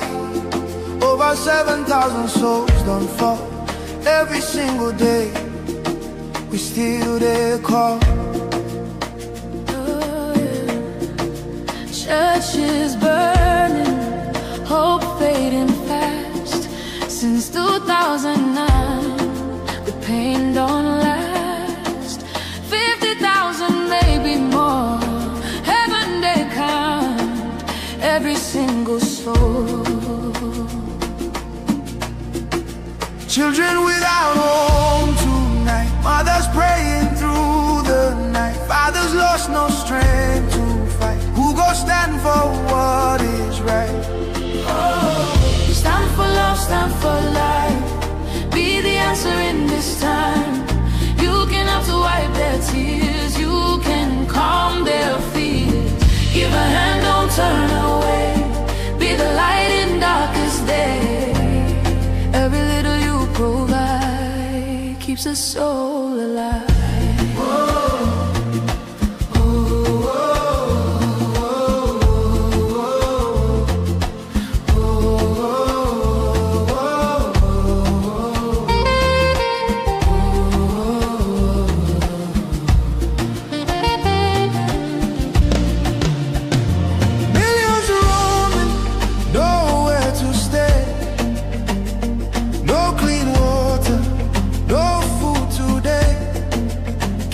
Voices crying in chains, silent echoes filled with pain.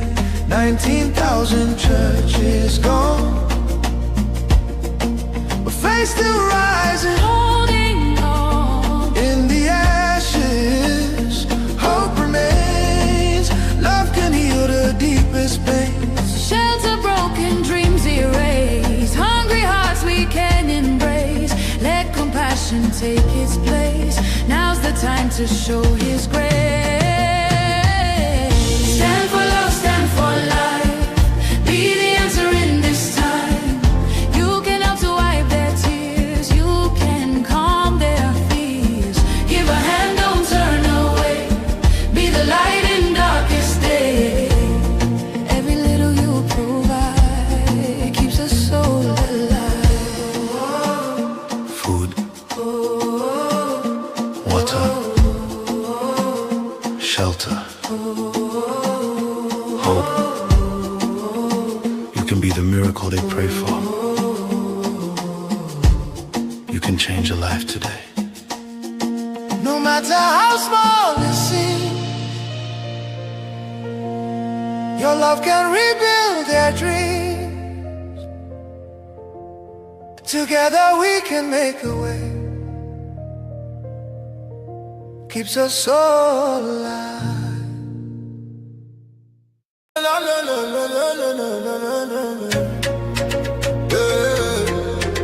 Turn 'em up. From Biafra land to the whole world. Now who they talk? The voice of Biafra. We know they hide again, we don't show face. True don't wake up, you know fit the race. From village squad to overseas, everybody they have frequency. We they stand the dig bar, no shaking. No more silence, we they breaking. From the east side to the diaspora, now we be the real voice of Biafra. Biafra, make them hear us. Biafra, nobody can stop us. Biafra, fire they burn. Anywhere you they make you tune and turn. Signal down strong, it don't reach everywhere. From Africa go Europe, then they hear I'm clear. We they talk truth, we know they fear.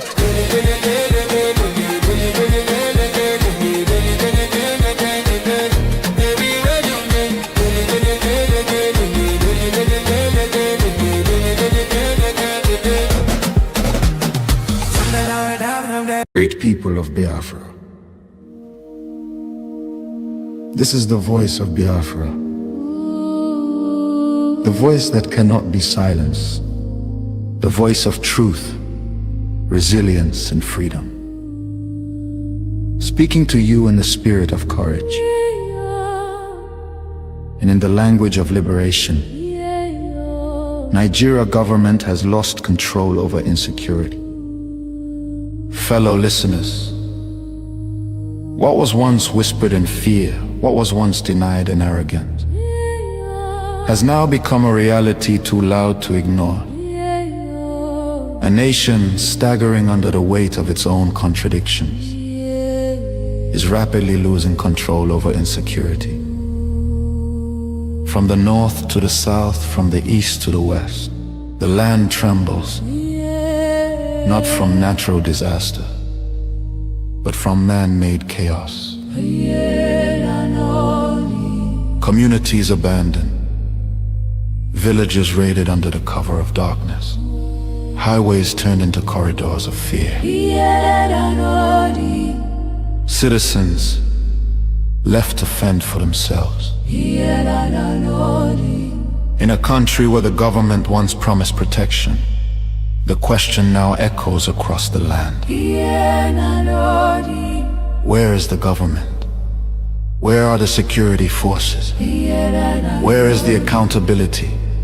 In recent times, markets have become targets. Travelers have become victims. Families have become statistics. And yet, those in power continue to speak in rehearsed tone. Detached from the suffering of the people, observers say, this is no longer a matter of isolated incidents. This is systemic failure. A collapse of responsibility. A nation where innocent lives are wasted daily. As fear grips the population, a new reality emerges. The people have lost confidence. Trust has been eroded.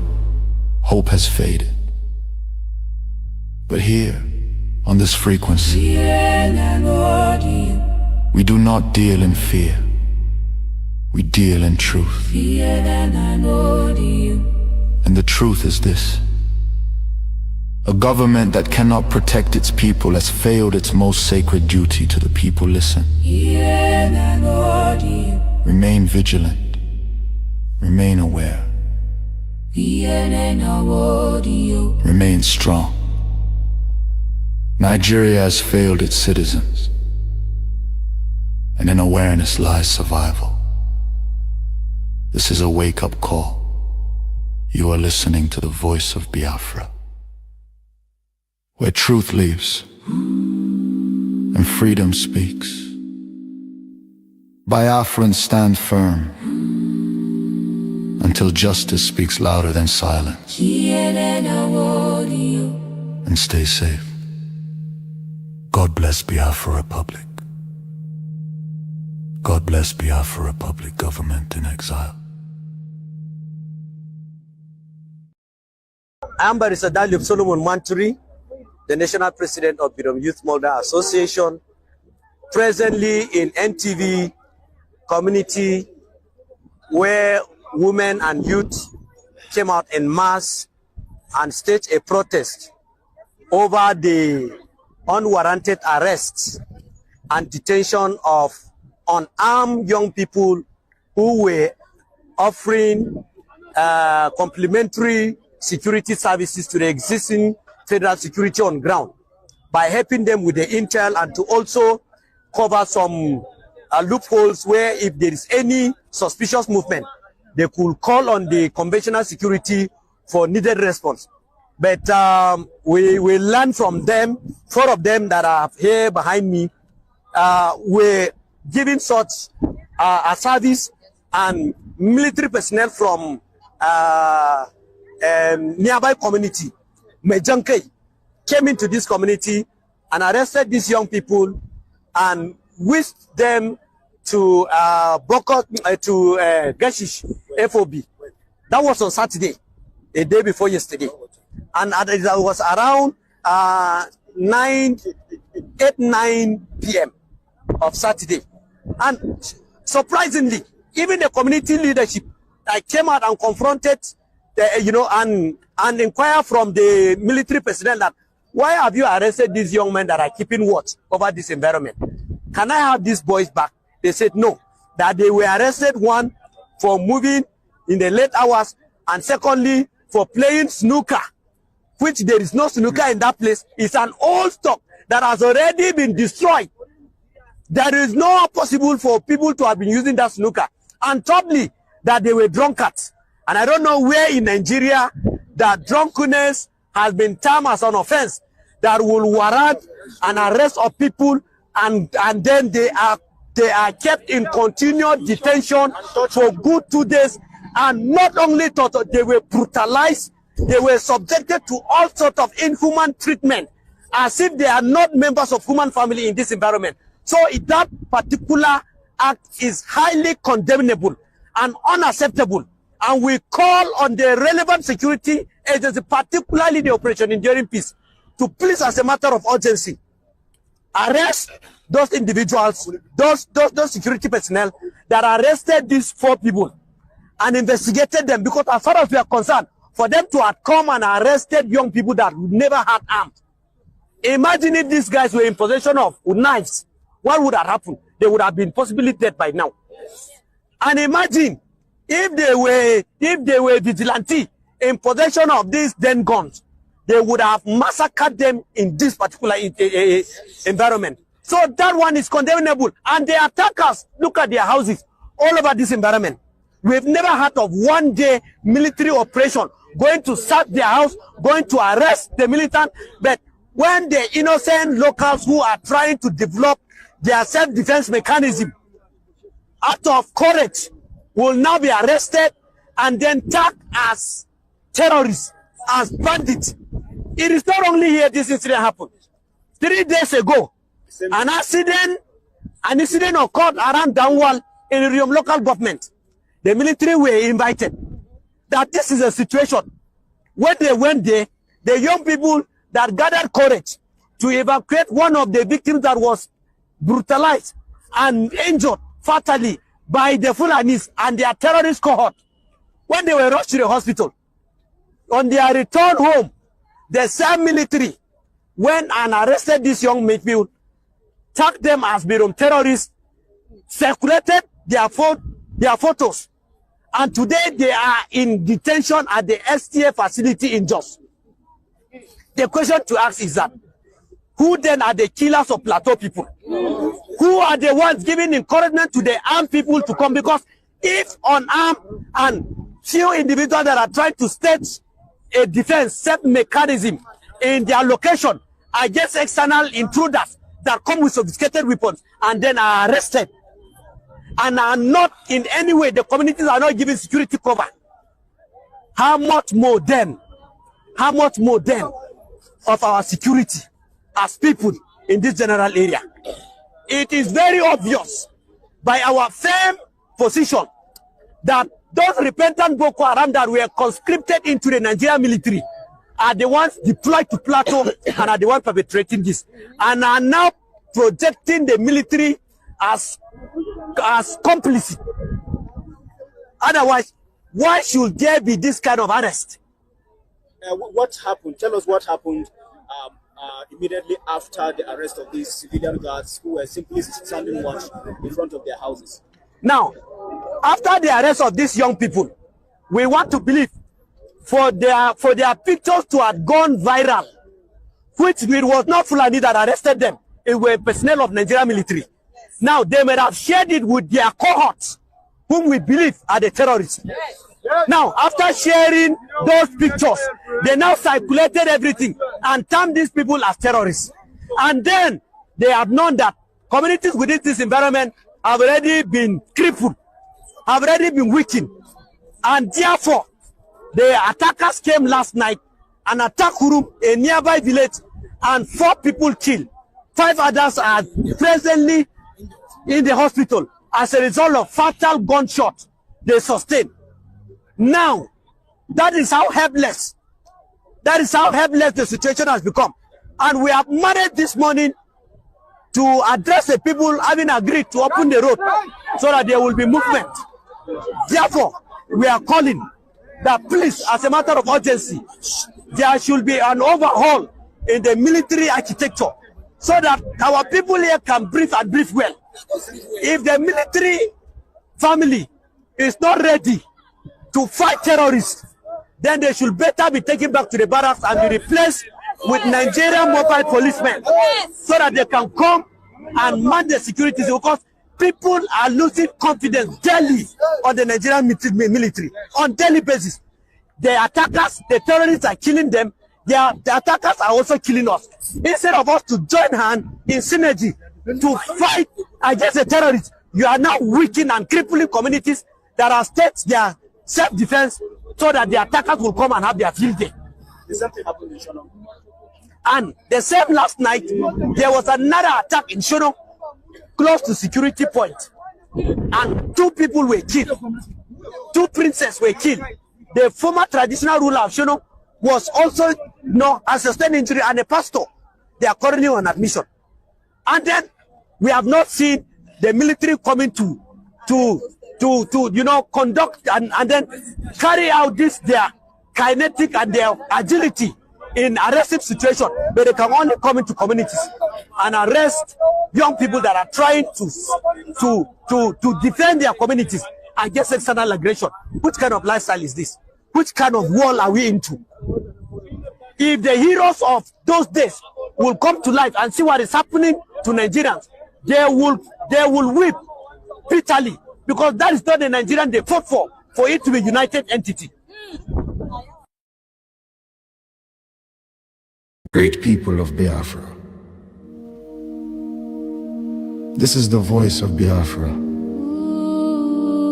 The voice that cannot be silenced. The voice of truth, resilience, and freedom. Speaking to you in the spirit of courage and in the language of liberation. Nigeria government has lost control over insecurity.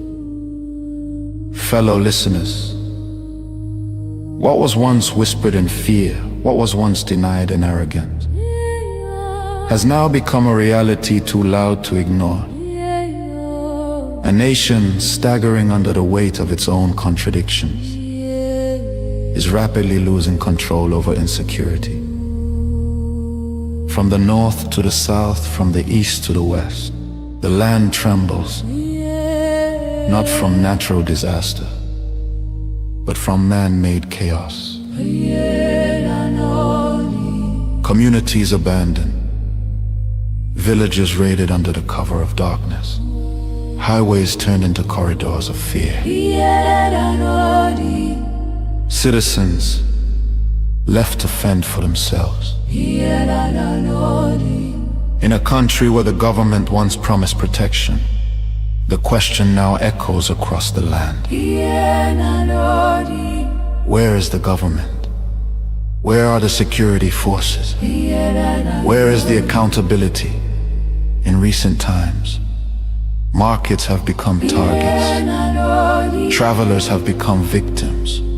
Families have become statistics. And yet, those in power continue to speak in rehearsed tone.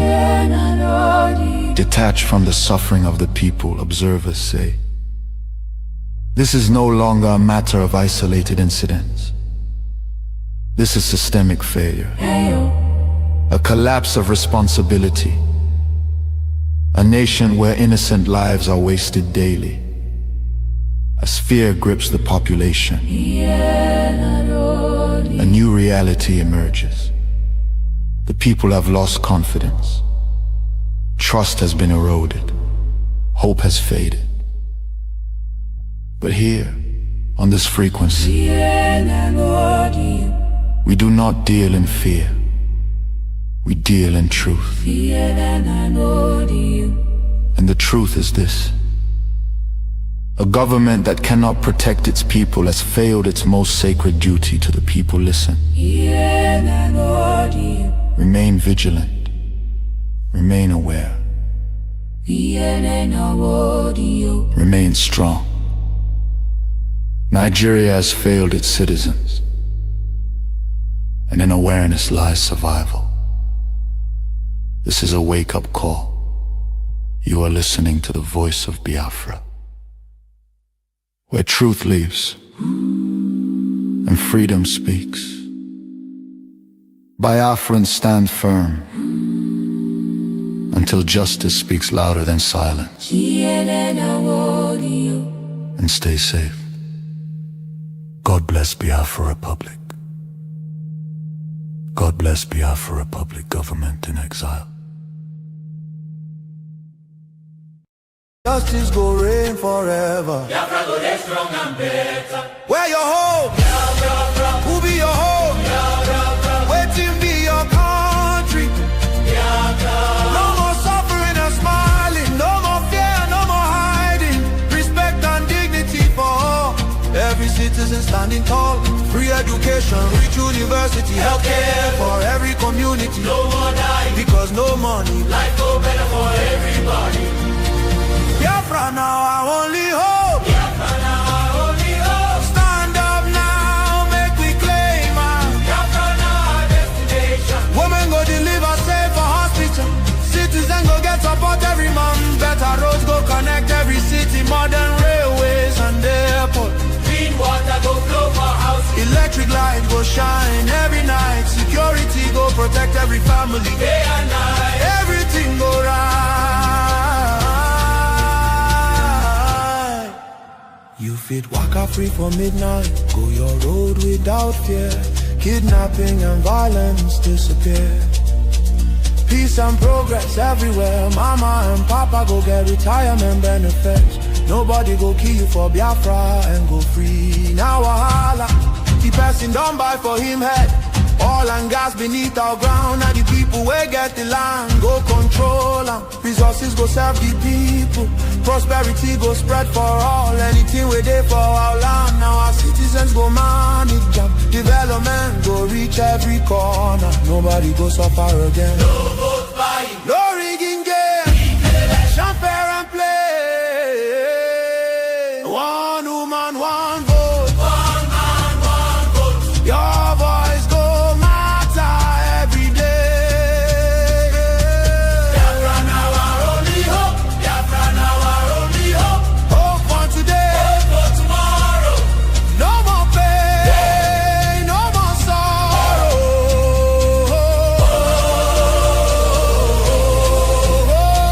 Biafra now our only hope. Biafra now our only hope. Hope for today.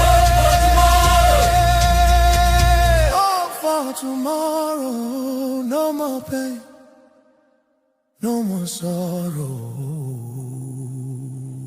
Biafra. our home. Our country, Our future. our future. Biafra now our only hope. No.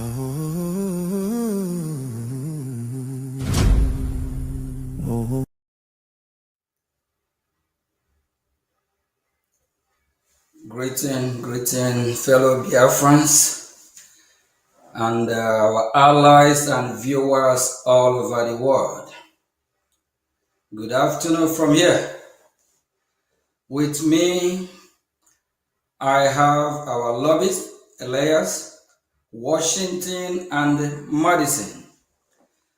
So he's going to give us a brief update of our activity lately in Washington, D.C. And we might have some few minutes for interruption. Then after that, we call it a day. And I also want to remind Biafra that this is Voice of Biafra, because for so long our voice have been silenced, and it's time we tell our story and the reason why we are fighting to leave the country called Nigeria, because it's a terrorist country. And tomorrow also we'll be having our guest, Ambassador Tribunage. Please don't miss it tomorrow. We call Elias Mazi Elias. Mazi Elias, welcome to VOB. Thank you very much. Thank you, Mr. Prime Minister, Your Excellency. It's an honor to be here on Voice of Biafra. This is quite an honor, and I'm glad to be here as you inaugurate this new program, which will spread the Biafran message across Biafra and West Africa. we're just here today to, as was said in the flyer, to provide an update here from Washington, D.C., to have an organic discussion and touch base with our wonderful viewers and listeners. Prime Minister, as you know, and you've been coming to Washington, D.C. with me on a very frequent basis. We're making very significant breakthroughs in the relationship between Biafra and the United States, and we're now at the beginning stages of what is an unofficial relationship between Brgie and the U.S. government, which is growing significantly and which will eventually become an official relationship when Biafra is a recognized independent nation state. The things that we're discussing with the U.S. government are unbelievable. I think, as you know, some of the things that are being considered would not have even been thought of even just 1 year ago. To quote one of the influential officials here in Washington, D.C., the U.S. government views Biafra as very important and will be of increasing importance. And the U.S. government is going to consider things that is not previously considered because of both the promise that Brgie has provided as well as the failures of the Nigerian government. One thing I want to relay to our viewers is that they should feel very hopeful that Biafra is going from a dream into reality, but they also need to understand, given the nature of what Biafra is, given the nature of the sensitivities involved, a lot of our cooperation or progress with the U.S. government will be done so in a discreet manner, because Biafra is in the process of seeking its independence from Nigeria. It is what you would call a non-state actor. The U.S. government tends to be a little bit more discreet in terms of disclosure of its activities with non-state actors versus its official relations with foreign governments. So the reason why I want to mention this is, for example, some of our very enthusiastic Brgie fans and Biafran fans. Sometimes I see some of our supporters on social media and Twitter saying, "Oh, when's the U.S. going to hurry up? When's the U.S. going to support the Biafran Liberation Army or do certain things?" And what I would say to Biafrans is, how would you know, if the U.S. is not already doing those things? The thing is, when the U.S. works with non-state actors, they typically do not disclose the nature of the relationship, and that's not something we would disclose unless the U.S. government authorizes that. So for example, when the U.S. government worked with various Syrian rebel groups, for example, to effectuate democratic transition in Syria, that program was a secret program for a number of years before it was made public information. So Biafrans should be assured that things are happening, but they also need to understand that there will be aspects of the progress and of the relationship that we have with the U.S. government that will be what we call covert in nature and not overt in nature. So I think many people will be astonished by the progress we're making, by the things that are being considered. And over time, I think certain things may be made public when the time is appropriate. But we are trying to bring Biafrans along by publicizing the aspects of what we do that we can. For example, photos of meetings, with U.S. officials. And we saw the Prime Minister had that very nice photo of him posted by a very senior Trump administration official, Leo Terrell. And he had a very there was a nice photo of the two of them that the Honorable Mr. Terrell posted. So we will be publishing our meetings, but the discussions that we have, the sensitive programs that are being considered are not things we'll be discussing publicly, not at least until our counterparts in the U.S. government think it's appropriate to publicize certain activities. So I just want to tell Biafrans that if they know what me and the Prime Minister know, I think they'll be very excited, and we will continue to carry everyone along to the extent we can by publicizing certain meetings and certain activities. And I think that's what's distinguished the Biafra Public Government Exile, is that when we have meetings that we can publish, we publish those meetings.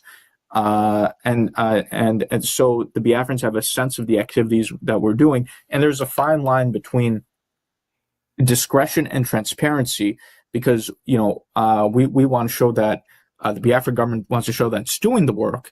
At the same time, the Biafra government wants to protect confidentiality. And so it has to thread that needle in the middle of both demonstrating accomplishments while at the same time protecting sensitive discussions. And I think the Biafra government is doing a good job of balancing that. So I want to say that this is a great honor to be here. I think the progress we're making, to be honest, is even much faster than I had anticipated. And my message to Biafrans too is you have to stay focused, you have to be serious, and focus on the goal and not get sidetracked with drama or nonsense. So thank you very much, and I'll turn it over to you, distinguished Prime Minister. Thank you.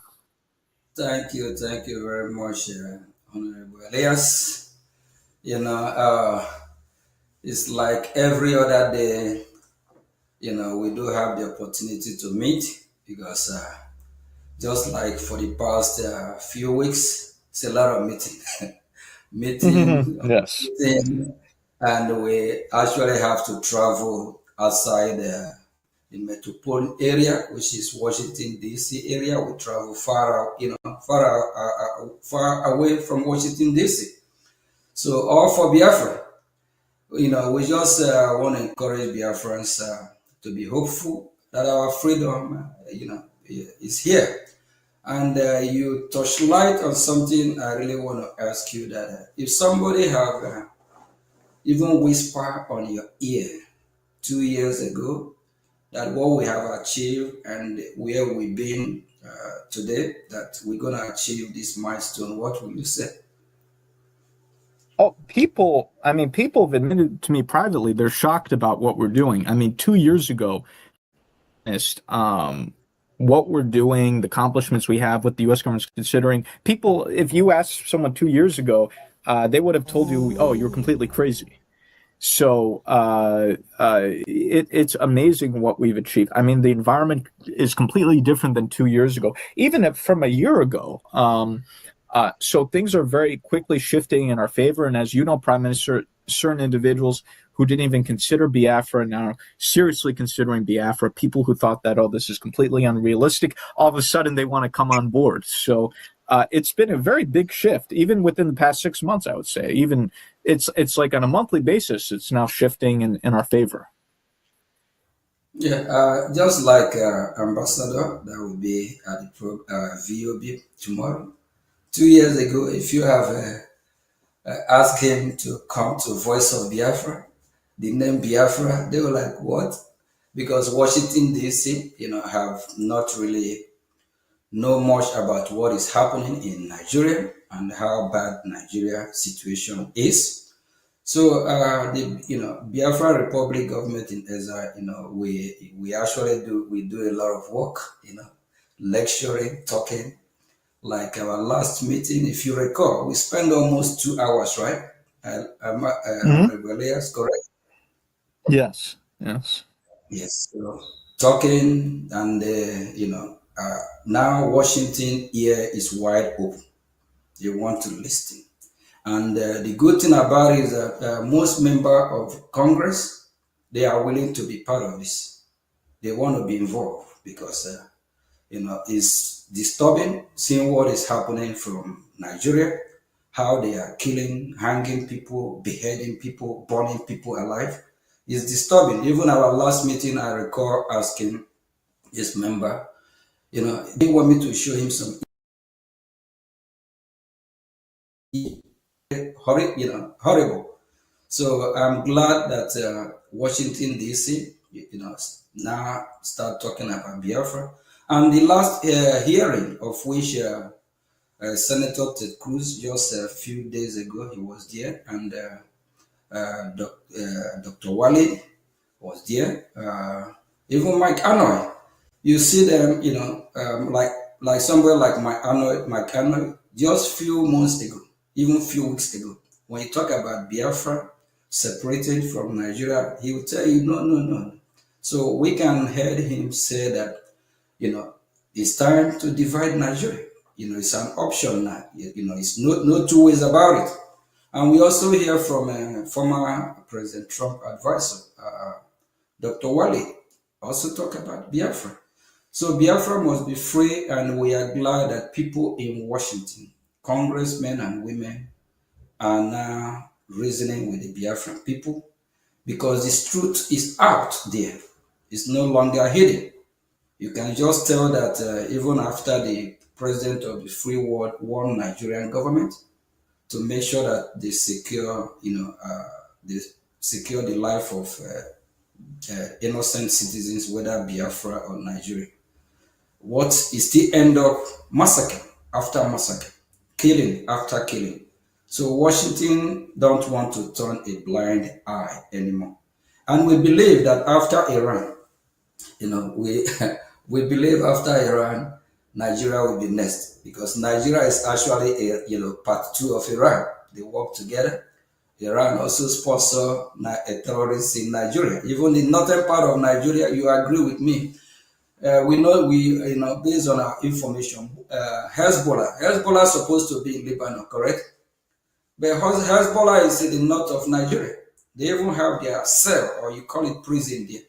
So, and Biafra people are so glad that they have you on board, and we have done a lot. And like my speech a few days ago, I said I have heard a lot have echoed in this year about why Washington have not been talking about Biafra before now, and we're glad that we are correcting all the mistake with good leadership and steady leadership. And very soon, Biafra will be free. So glad that we have you in our VOB. And as you knew, hardly, I don't know, when is the last time you heard CNN or BBC talk about the genocide happening in Nigeria or in Biafra land? Please, when is the last time you record?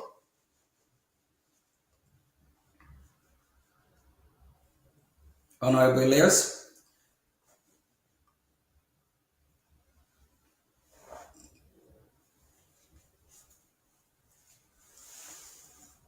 Honorable Elias, can you hear me? I think we lost we lost him.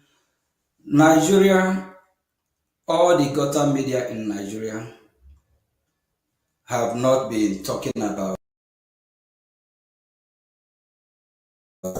Christians nor the Nigerian Christians. It's so sad. BBC as well, they are not reporting it, but we are glad that with this platform we have, we'll make sure that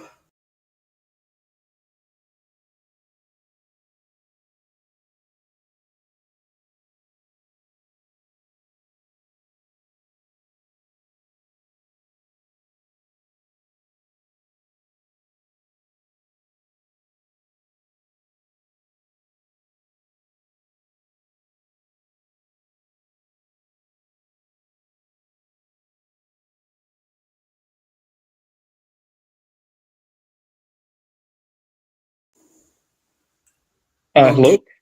yes, I think we lost We lost connection. Am I coming out now? Yes, I apologize. I must have been an internet connection issue. I got frozen and I had to log out and re-enter. So I apologize for missing your remarks there. Okay, yeah, I was actually asking question, right? When is the last time you hear this gutter media from Nigeria, whether it is Arise, Channel News, CNN, because CNN is actually worldwide. So, and BBC. When is the last time you hear from this news media channel talking about the genocide against the Christians in Nigeria or the Christians in Biafra? When is the last time you recall? Well, I think the seminal moment was when, with the involvement of our extensive lobbying education campaign, along with some of the other pro-Christian groups here in the United States, when President Trump declared Christian genocide in Nigeria, and it became a worldwide issue, and our role in the education campaign of the U.S. government was highlighted in international media.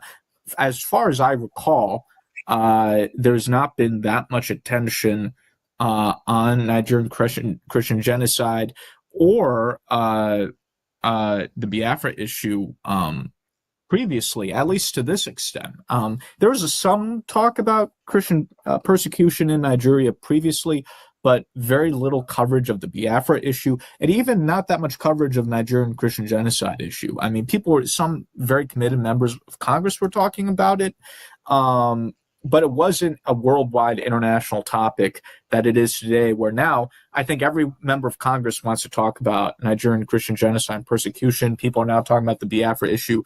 So there's never been this type of awareness previously. There's never been this type of discussion previously, at least not that I'm aware of, but certainly not in recent Actually, my question is about the media.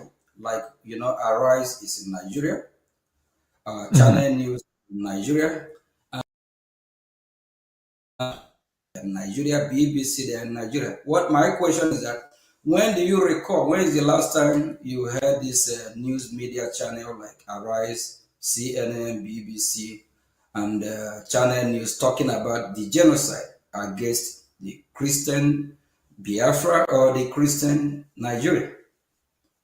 Well, these outlets have always tried to avoid the topic, but given the fact that the President of the United States, the senior leadership of the U.S. government, is talking about the issue, taking action about the issue, and you have so many prominent people talking about the issue, these outlets are no longer in a position to ignore the issue or pretend the issue doesn't exist, which they were able to previously. But, if the President of the United States, the leader of the free world, is talking about an issue, you can't simply ignore, pretend the issue doesn't exist. So because of the president's action, because of the international media attention, even your Nigerian news outlets like Arise News and the other media, they're now forced to talk about the issue. Granted, they put their own spin on the issue, but they're forced to discuss it now. Even with Brgie, for example, Arise News and the other Nigerian media channels did entire segments on the lobbying war, for example, between us and the government of Nigeria. So because the issues gained so much prominence, even what we call the Nigerian gutter media is even forced to discuss these issues now because there's no being able to avoid these issues. So it's just, I think it's a different scenario now, and even the Nigerian media is forced to pay attention. And for the first time, they're discussing Brgie and the lobbying war between us and the government of Nigeria. So I think when we have, that's why what we're doing is so important, because if you don't have U.S. government attention, it's just very easy for Nigerian media and the Nigerian government to pretend the issue doesn't exist or to ignore the issue. Elias, do you know for years now that these media outlets I just mentioned are suppressing the news from, they are, I'll call them terrorist news media because they work with the government of Yeah. Nigeria. Yes, they are not covering it. They are not, they are actually suppressing it. It's so shameful. You remember what happened during this wonderful, great President Trump inauguration with Arise, right? Yeah, I remember that. I wanted to bring up that example. So they've suppressed the issue for so many years. When we bumped into, it was a complete accident, when we bumped into the Arise News reporter inauguration, he got completely freaked out. And he tried to pretend that we didn't exist, and he was just losing his mind. Those days are over now because they've suppressed the issue for so many years, and their policy was pretend the issue doesn't exist, or they would briefly mention the issue from time to time, very brief, in a brief way. But this is a completely different situation now. They can't suppress the issue like they used to. And the Nigerian media is in an extremely difficult position now, and that's why they're forced to talk about us now, because of the international support that we have, and I think that's making the Nigerian media very nervous. But you see, because what we're doing has so much is so heavyweight, Nigerian media is not able to pretend like they were in the past. So it shows you the progress we've made. They're forced to confront an uncomfortable situation now. They're very uncomfortable now that they have to talk about it. You're right about it. I'm so glad that we have a wonderful team in Biafra Republic government in Ezra, especially steady people. Exactly. People with a wise, reasonable mind, people that are focused, not people that are so self-centered. I'm glad I have a team like that working with me, and also you yourself. You are so Yes. wonderful. Yes, because every time on the phone, all we talk about is about our engagement, about Biafra, about what we have, need to do. Sometime midnight. So having something like you, we really, really appreciate, and Biafran people, glad that we have somebody like you. And what actually gives me joy, how I wish, just like you mentioned earlier, how I wish we can, let Biafran people know everything that that we know. But there's some that are top secret. It's not everything we'll talk on air. But Biafra is here. And for enemy of Biafrans, what do you think? What message you think we need to send to them? Because we have a lot of saboteurs, a lot of Biafran enemy, even our voice of Biafra. Some are not happy that we now have a voice of Biafra satellite and the radio. So we still have a lot of work to do to perfect it. But a lot of Biafran's enemy are freaking out because for so long our voice have been suppressed. It will never happen again. And during the genocidal war against the Biafran people, which lasted 3 years from 1967 to 1970, exactly what happened. The media never report how Biafrans have been massacred. They even lied to the international community. That is just, farmers' header clash and all that nonsense. Thank God that we have Biafran Republic government in Ezra that is taking the message to Washington through, your help, Washington and Madison. Thank you very much, Elias. So what message we have for those that are thinking that Biafra will not come, and for the saboteurs, what do they need to do?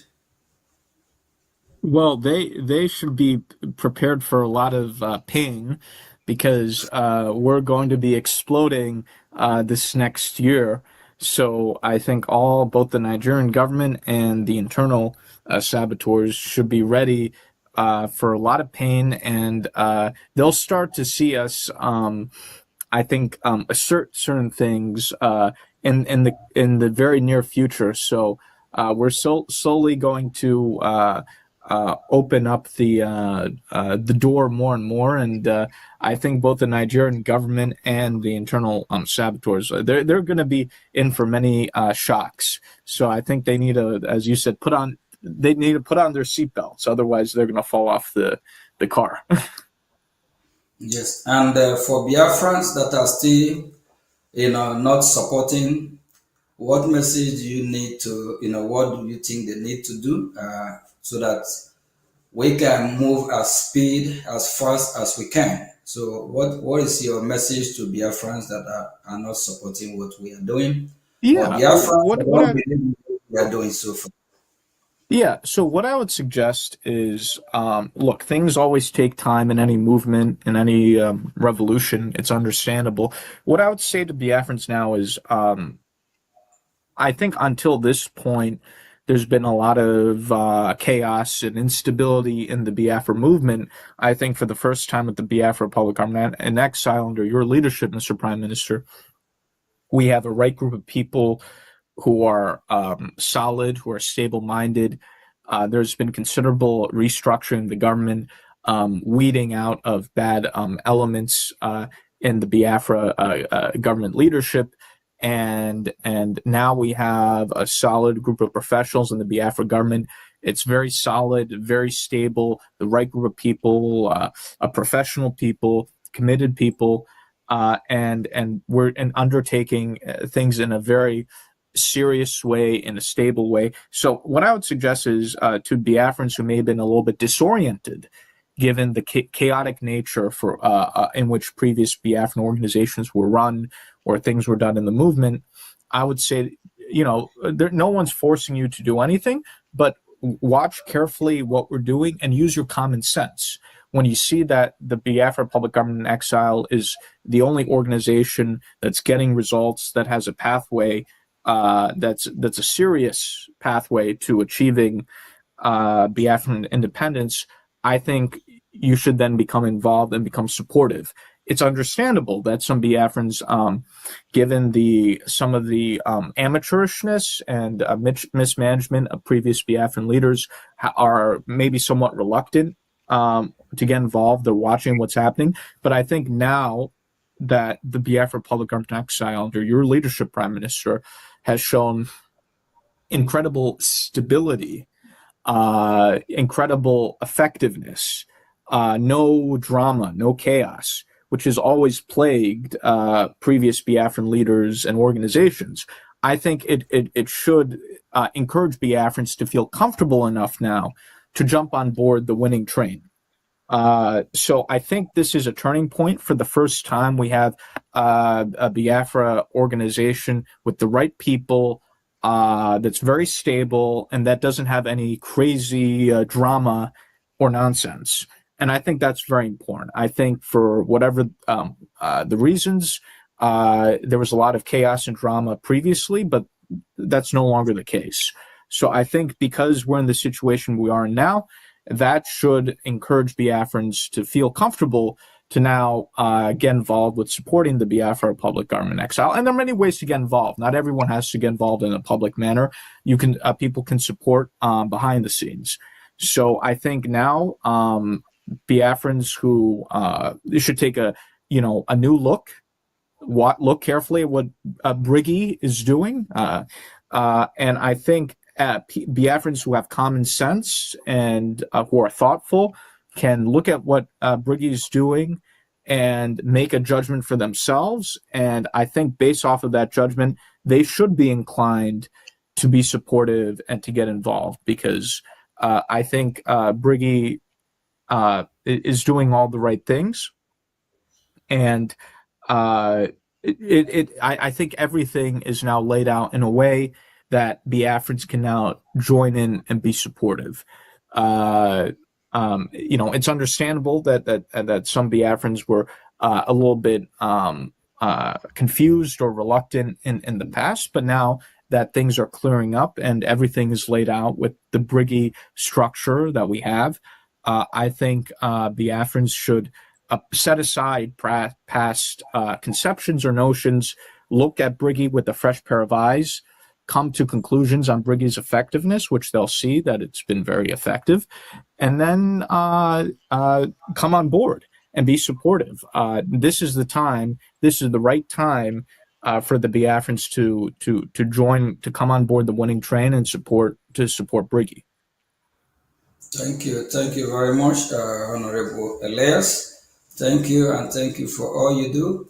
And based on your understanding as somebody who worked closely with United States of American government, of which you also represent in a lot of countries from Africa, is there any other government,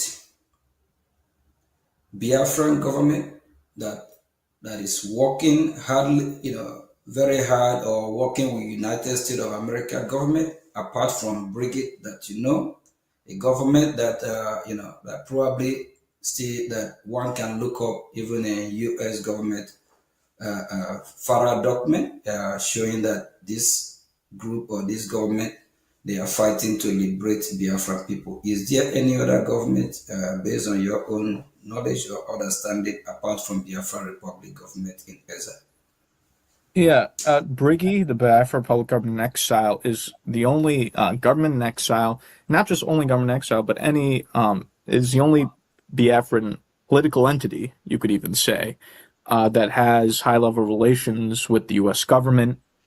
While there are various Biafran groups that exist, the Biafra Republic government in exile is the only one that has a close working relationship with the U.S. government at high levels and is trusted by the U.S. government. Therefore, I think it's critical that any other Biafra group or Igbo organization be in touch with the Biafra Republic government in exile if they're interested in engaging with the U.S. government. They should do so through the Biafra Republic government in exile. So Brgie is the key organization with relations with the U.S. government, and as such, Brgie will play a critical role in the future of Biafra, and Brgie cannot be in any way circumvented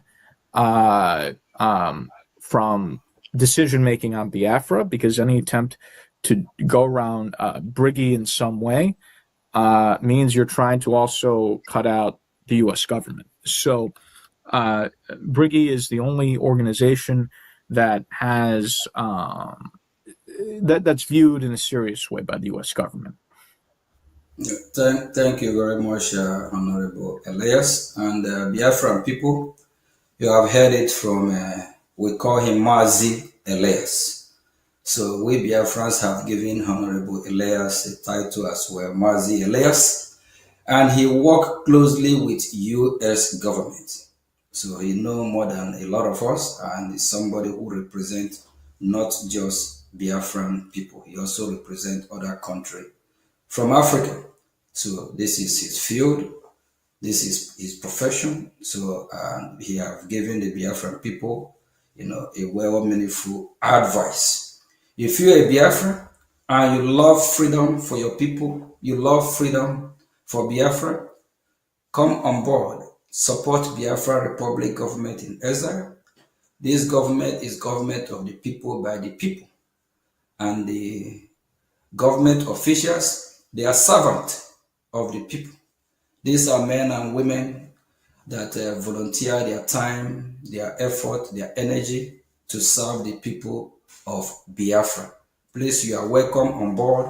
Any group that you are affiliated with, you are welcome to join Biafra Republic government in exile, the government that is working closely with United States of America.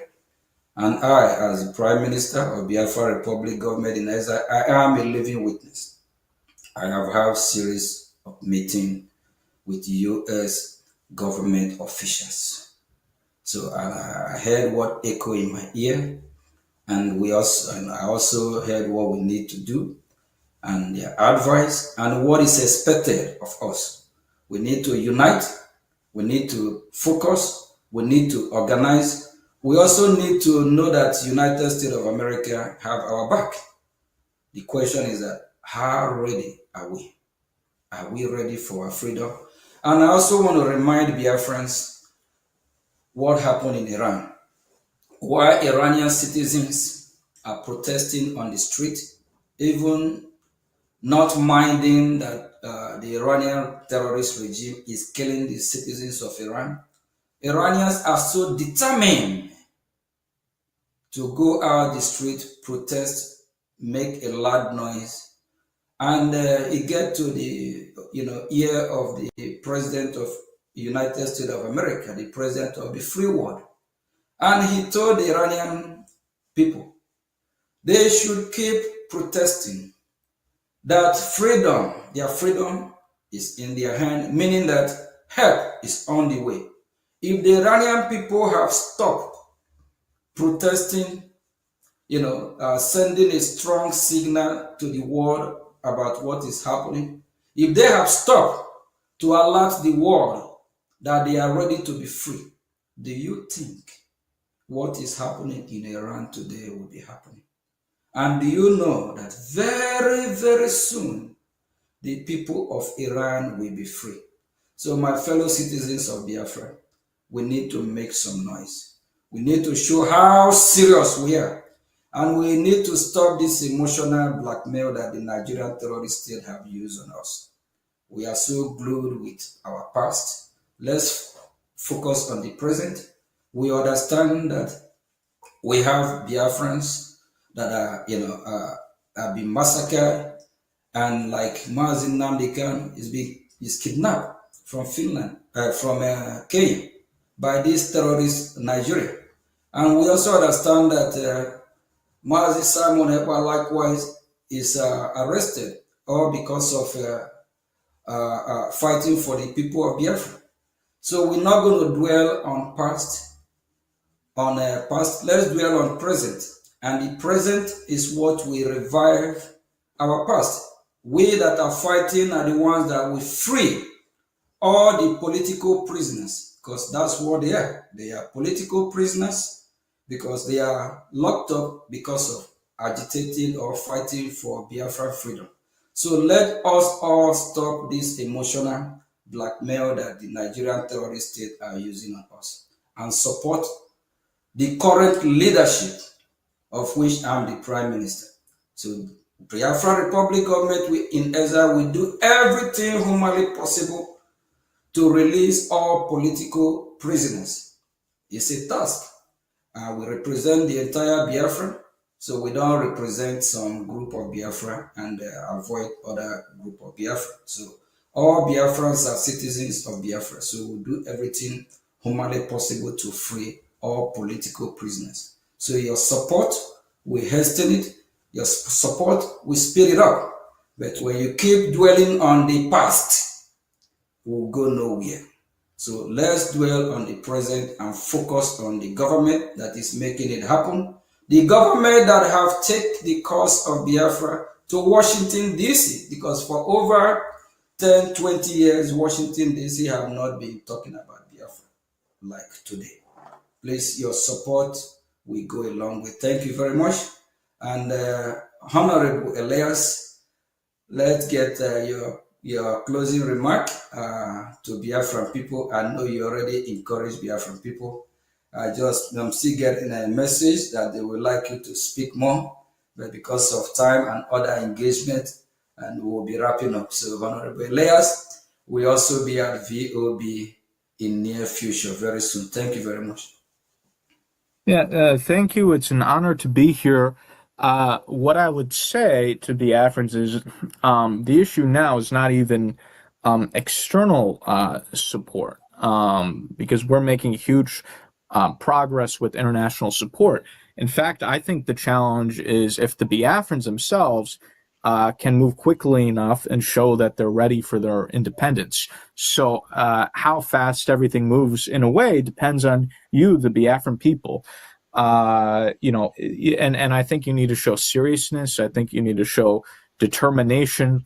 You need to show commitment. you know, when you have, let's say, Biafrans that are, you know, talking about 2027 elections and people in the Southeast voting for these Nigerian politicians and, you know, all this sorts of stuff, that shows lack of seriousness, right? So there needs to be seriousness. There needs to be commitment.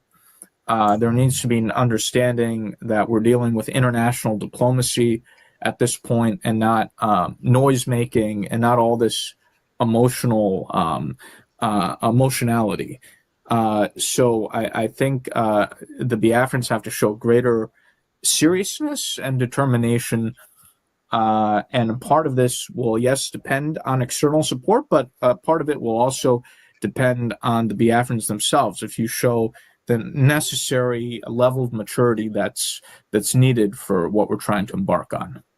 So thank you, and it's an honor to be with you today.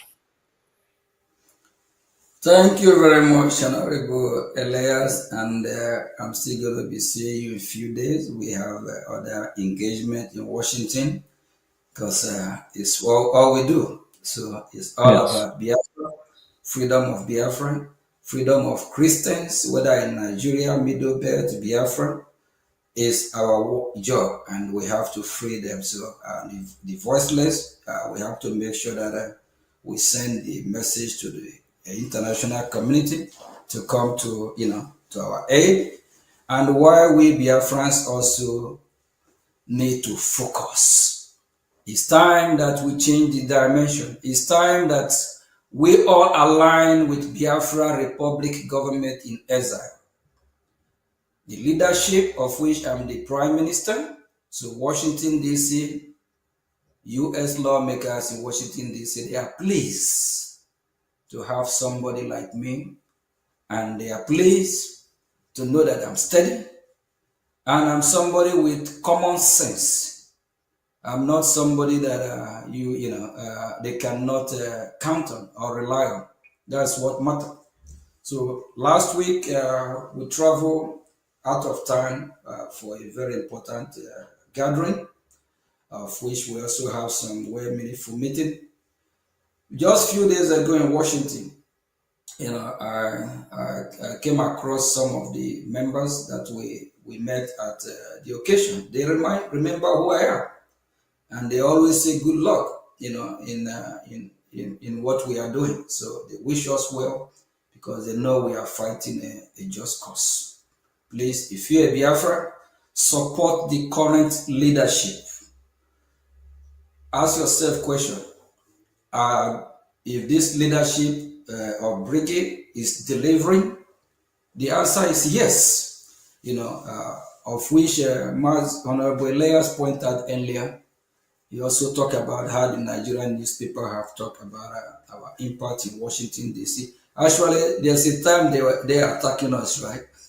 They said, yes, but now Nigeria as country of particular concern we are the one behind it. Yes, we play a very vital role since 2014. But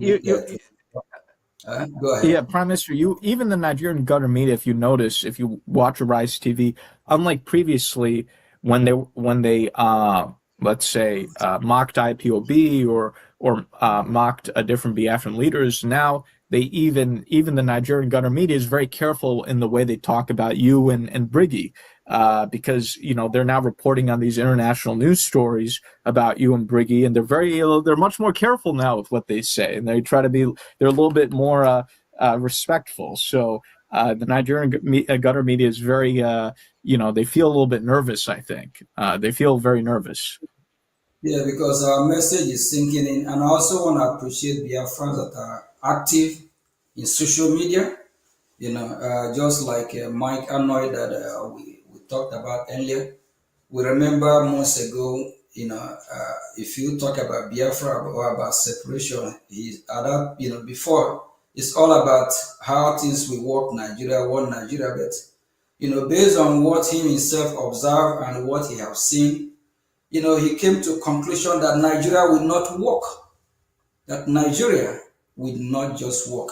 And that also drew my attention to this group that are calling Save Nigeria group. I laugh, you know why I laugh, Elias? I remember Gowon, right? Gowon is from Middle Belt.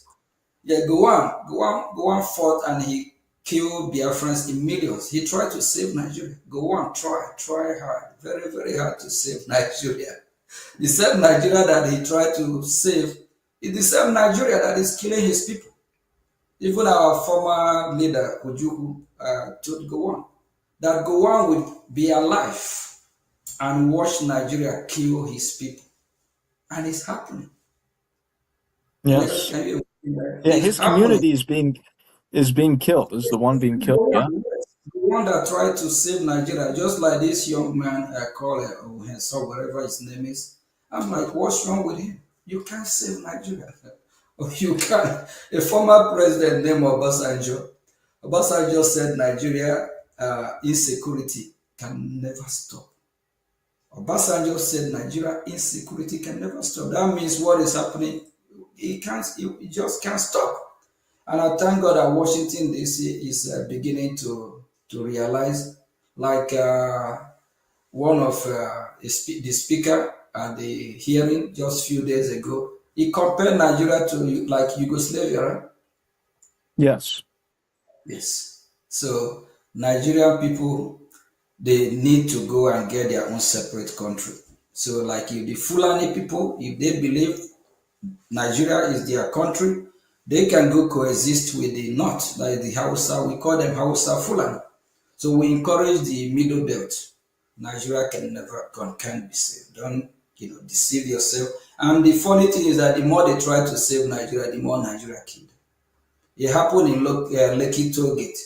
While Nigerians are waving Nigerian flag, protesting against police brutality, Tinubu, the same terrorist president, do you know that Tinubu ordered the military to open fire and kill a lot of these people protesting for freedom? Not to even these people at Lekki Toll Gate, not that they are protesting to exit Nigeria. They are just protesting for better Nigeria then. They are just protesting against the police, a police force called SARS, because these SARS are actually terrorists. The way they, the SARS turned to terrorists that are kidnapping people for ransom, because if they arrest you, they will tell you how much you need to pay before they release you. So they're committing a lot of crime. Tinubu ordered military to kill this innocent Nigeria protesting. Nigeria can't just be saved, so this Save Nigeria group need to stop wasting their time, because whenever they keep posting of their meeting from Washington D.C. to save Nigeria, that go on, their brother, uncle tried to save. It never worked. And the same Nigeria that they try to save is killing them. So it's high time Biafran people wake up, since they know that Nigeria can never work. Please support Biafra Republic government in Ezra. Biafra is here. We need to be more organized. We need to be more serious than ever before. So how I wish I can break some news that will make your day, but just believe me when I say Biafra is here. So there's a lot of talk going on. A lot of countries that want to support Biafra. They are just waiting for the... Elias, what are they waiting for? Go ahead. Green, what? Well, they're waiting for green light. So Biafra is yes, here. green light, yes. Biafra is here. So they are watching us. Thank you very much. Thank you from here. And thank you for being our first guest in VOB, Voice of Biafra. And, we are happy. Go ahead. It's a great honor for me. It's a great honor. Yeah, thank you very much. Thank you. God bless you. Thank you. Thank you. Thank God bless you too. All right, have a great day, Biafrans. Prime Minister, Yeah. thank you. Thank you. Thank you. Thank you very much. Biafran people, I hope we are ready for our freedom. Our freedom is in our hands. Our freedom will not be given to us in a platter of gold. If you hate me, don't hate my message. Don't hate what I represent. Don't hate what Mazi Ogechukwu Nkire is fighting for. I'm fighting for the freedom of Biafra. Of which freedom of Biafra is your freedom, is my freedom as well. Freedom is beautiful. It's so sweet than honey. Freedom is priceless. It's worth more than gold. We dream for a Biafra where the security will be touched, not the best of best. Where you can leave your door wide open, travel far and wide, come back without anyone going in your house to steal any of your belongings.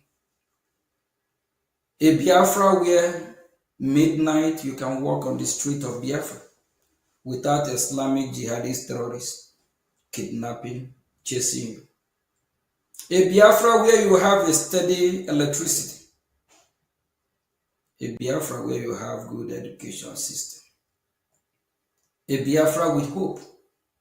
A Biafra where everyone from different countries of the world we want to live.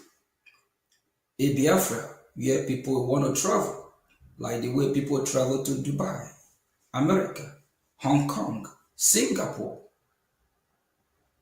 A Biafra that will bring positive vibe to the global community. A Biafra that will be love. A Biafra of live and let live. A Biafra where neighbors will love themselves, cherish themselves. A Biafra with the same ideology, not like Nigeria, where you have this Islamic jihadist terrorists with different ideology, while you are preaching peace, while you are preaching unity, while you are preaching live and let live. The Islamic jihadist terrorists of Nigeria are preaching hate, while they are preaching jihadism, how you will be killed. With your support, with your help, we can all achieve this milestone. It's our dream. Our forefather dream, when are we going to be free? That is the reason why our leader, Ojukwu, resurrect the hope for Biafran people, for us to be free. Because we deserve to be free as free people. And we know that if we don't fight to be free, if Biafra land is overrun, the West should prepare that these terrorists will attack them, even from Biafra land. That is, if they succeed, capture Biafra. We encourage the West to support Biafran cause. We also encourage United States of America to hasten up so that we can all fight this one common enemy, this terrorist state of so-called Nigeria. Thank you, thank you, thank you, thank you. And for those that will be supporting now and those that will support later, we appreciate you. We appreciate all of you sacrifice. Thank you from here, and God bless you.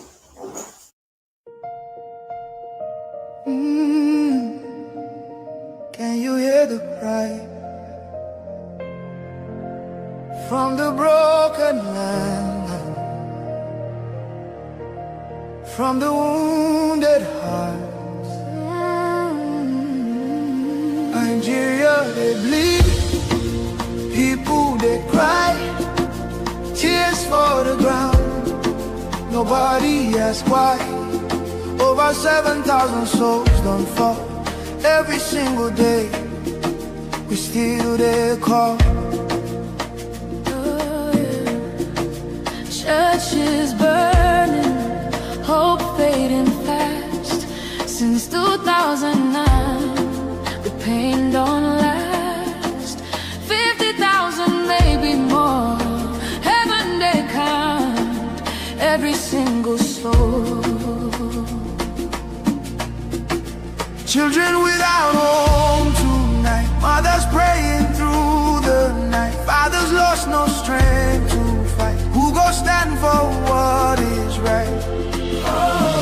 Stand for love, stand for life. Be the answer in this time. You can have to wipe their tears. You can calm their fears. Give a hand, don't turn away. Be the light in darkest day. Every little you provide keeps a soul alive.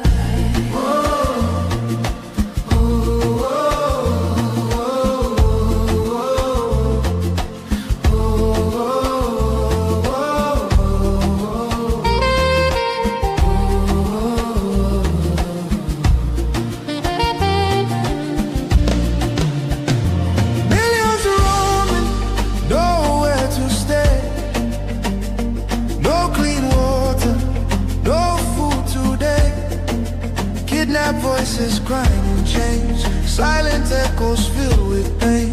19,000 churches gone, but faith still rising, holding on. In the ashes, hope remains.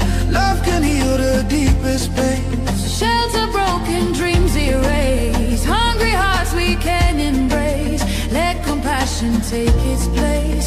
Now's the time to show His grace. Stand for love, stand for life. Be the answer in this time.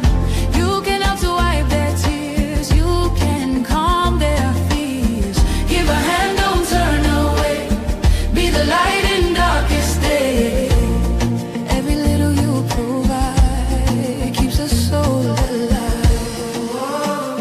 Food, water, shelter, hope. You can be the miracle they pray for. You can change a life today. No matter how small it seems, your love can rebuild their dreams. Together we can make a way. Keeps us so alive.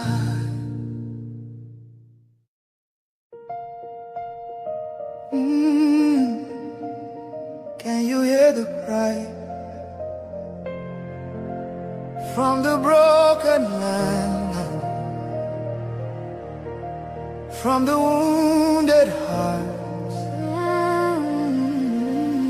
Nigeria, they bleed, people they cry, tears for the ground. Nobody asks why. Over 7,000 souls don't fall. Every single day we still there call.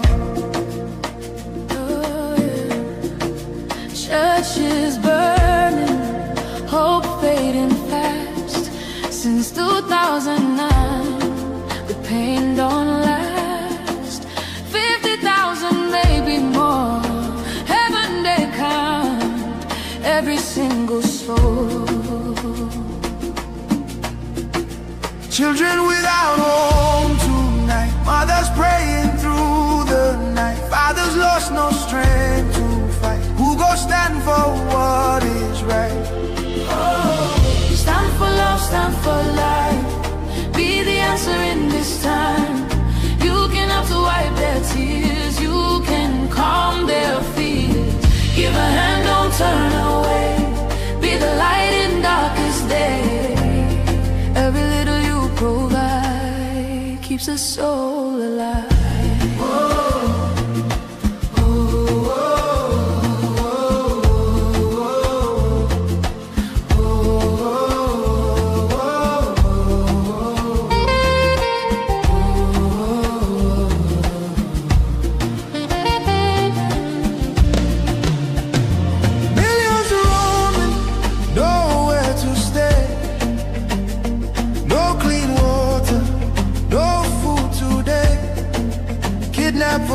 crying in chains, silent echoes filled with pain. 19,000 churches gone, but faith still rising, Holding on. in the ashes. Hope remains, love can heal the deepest pain. Shelter broken, dreams erased. Hungry hearts we can embrace. Let compassion take its place. Now's the time to show His grace. Stand for love, stand for life. Be the answer in this time. You can help to wipe their tears. You can calm their fears. Give a hand, don't turn away. Be the light in darkest day. Every little you provide keeps a soul alive. Food, water, shelter, hope. You can be the miracle they pray for. You can change a life today. No matter how small it seems, your love can rebuild their dreams. Together we can make a way. Keeps us all alive. Oh, no.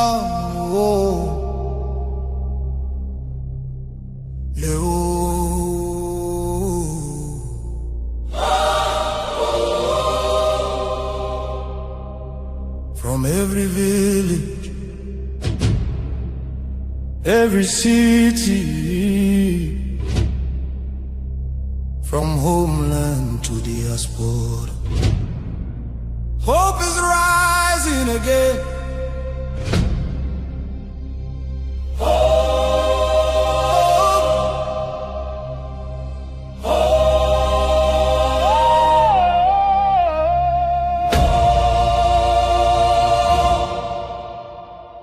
Biafra now our only hope. Yes, now our only hope. Hope for today, hope for tomorrow. No more pain, no more sorrow.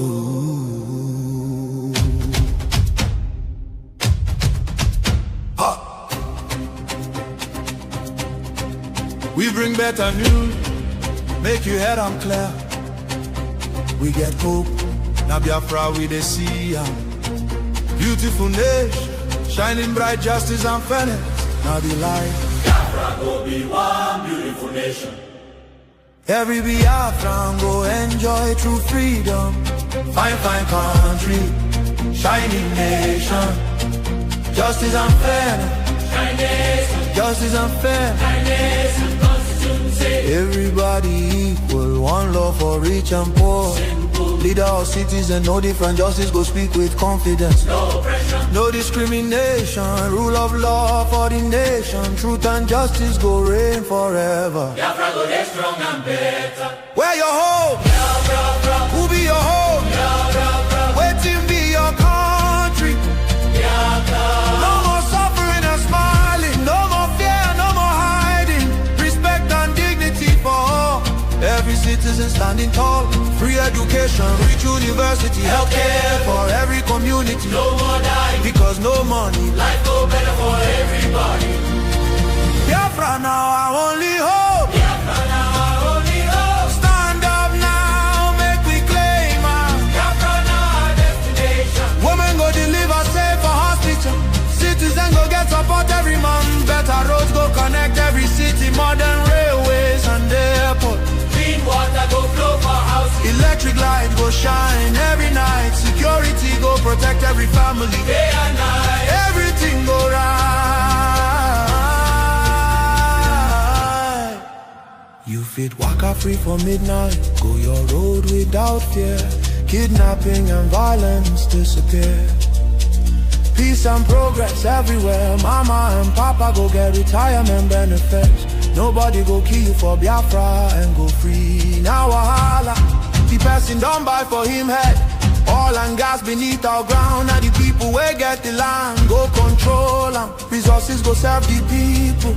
Prosperity go spread for all. Anything we dey for our land, now our citizens go manage am. Development go reach every corner. Nobody go suffer again. No vote buying, no rigging game. Election fair and play. One woman, one vote. One man, one vote. Your voice go matter every day. Biafra now our only hope. Biafra now our only hope. Hope for today, hope for tomorrow. No more pain, no more sorrow.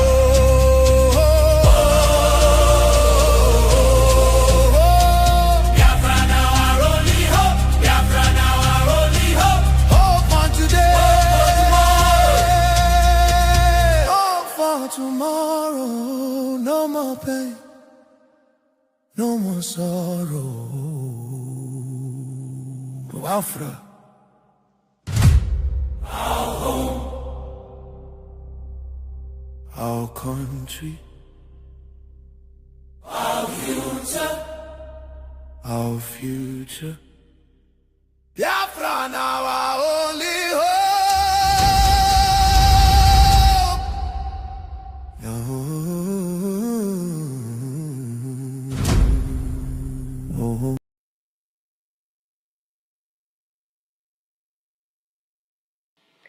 My name is David Green, chairman of Emet, the Endowment for Middle East Truth. Emet is the Hebrew word for truth, and the people that you will hear today are all messengers of the truth. We have convened this forum in cooperation with the International Committee on Nigeria to focus on the ongoing existential crisis for Nigerian Christians at the hands of jihadist groups like Boko Haram and the Islamic State, West African Province, among other ISIS-affiliated groups. It is surreal that in the 21st century, in 2026, peaceful people are being kidnapped, enslaved, raped, tortured, and killed in their own native land while their houses, churches, and communities are being burned to the ground. It's estimated that 20,000 Christian churches have been burned in Nigeria since 2009. Nigeria is the most dangerous country on earth to be a Christian. The perpetrators, jihadists, are the personification of evil. They are bigoted, psychopathic killers. They are not peaceful religious missionaries. What is perhaps most disturbing is the relative silence and inaction of the international community in the face of this evil. Western European nations and their elected officials have averted their eyes and done nothing of consequence. International bodies, most conspicuously the United Nations, have done nothing of consequence. Daily horrors mostly go unreported in mainstream media outlets. The silence sends a dangerous message that such atrocities can continue without consequence. That's why the leadership in this room is so important, because meaningful change begins with those willing to step forward. Hineni is a profound word in Hebrew. It's found in Hebrew scripture and translated as, "Here I am." Unqualified readiness to address the task ahead. It was the response given by Abraham, Moses, Samuel, Isaiah, and many other prophets when God called upon them to perform a vital mission. We at Emet and ICON, and I hope all of you here today, are saying Hineni when called to come to the aid of Nigerian Christians and all beleaguered minorities who are under threat from genocidal jihadists throughout Africa and the Middle East. Emet became engaged in this effort through our partnership with Stephen Anata and the International Committee on Nigeria, whose leadership and advocacy have been instrumental in bringing these realities to the forefront. We are proud to stand alongside them in this effort. I am grateful to the enthusiastic response that we received from our speakers today, especially those who have traveled great distances to be with us. You will hear from activists, scholars, faith leaders, and members of Congress who are directing U.S. policy to stop the pogroms in Nigeria. And most compelling, we will hear a personal testimony directly from someone who has been a victim of this jihadist kidnapping and assault and who has witnessed firsthand and experienced these events.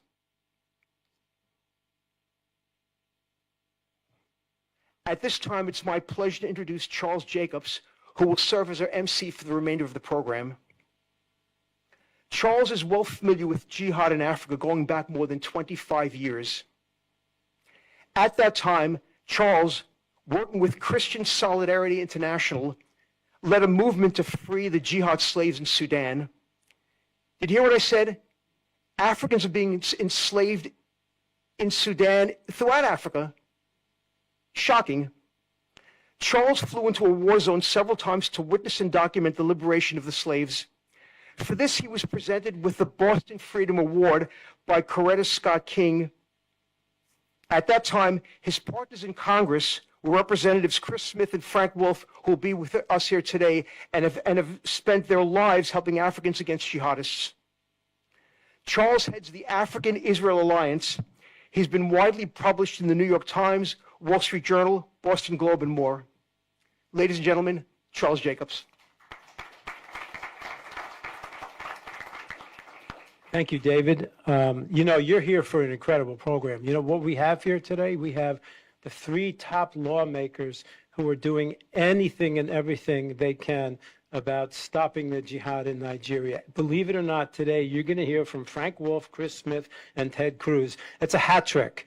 That's like Tinkers to Evers to Chance, if you know baseball. So my daughter called me from Tel Aviv on October 7th, 2023, and she told me what had happened, and I knew immediately what that was because I'd seen it in Sudan. I interviewed survivors of jihad raids there. These were girls who were raped. Same MO. They stormed the village, Allah Akbar, slit the throats of the innocent. They burn people alive. They steal the women and children and make them sex slaves. Jihad is jihad. And then I already had met Stephen Anata, and we formed the African Jewish Alliance. It's my honor to introduce Stephen, who's the president of ICON, International Conference on Nigeria, which is the co-sponsor of this event. Stephen has devoted his life to the people of Nigeria. Under his leadership, ICON has become one of the most authoritative voices in the world documenting the persecution of Nigeria's Christians. No one has done more to make the cries of Nigeria's persecuted Christians than he has. Stephen Anata.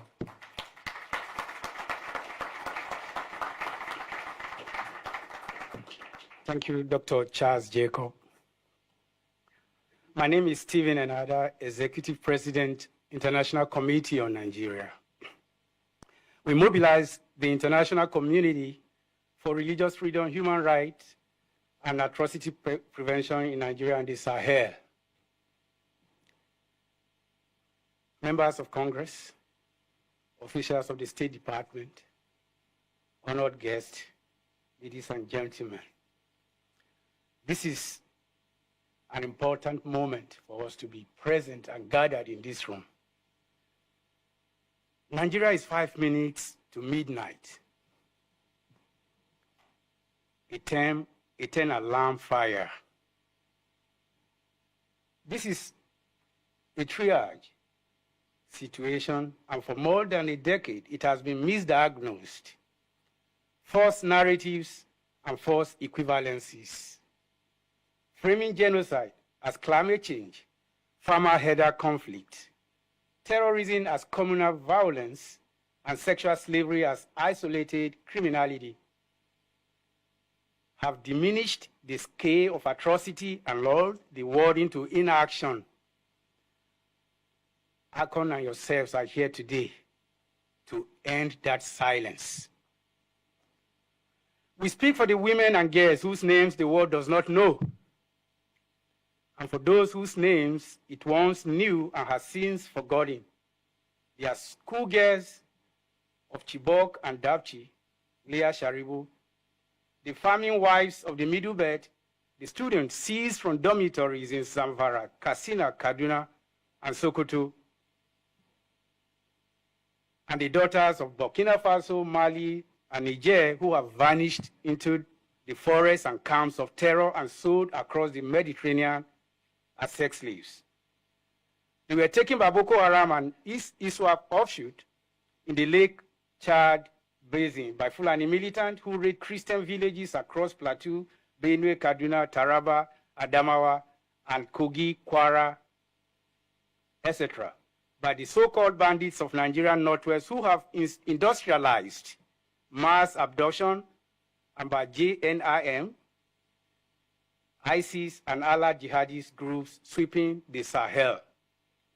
What unites these perpetrators is not geography, but intent to conquer territory, cleanse it of faith and identity, and do so by breaking women's bodies.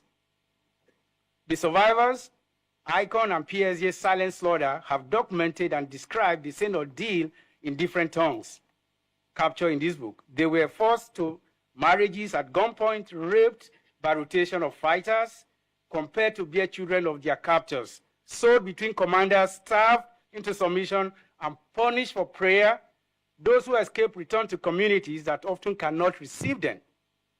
To children, the world calls bad blood, and to a silence that wounds a second time. This is not collateral damage, it is a weapon.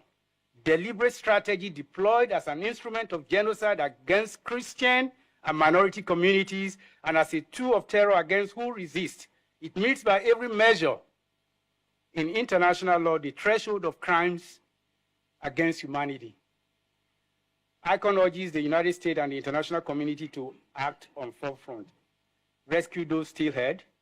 Thousands of women and girls remain in captivity. We call for coordinated intelligence, diplomatic pressure, and operational support to secure their release.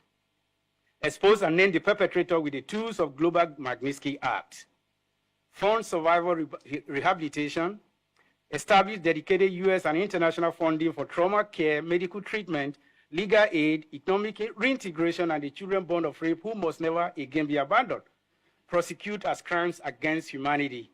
Support ICC referral, hybrid tribunals, and universal jurisdiction case so the commanders who order these atrocities face justice. The women of Nigeria, I conclude, and the Sahel are not statistics.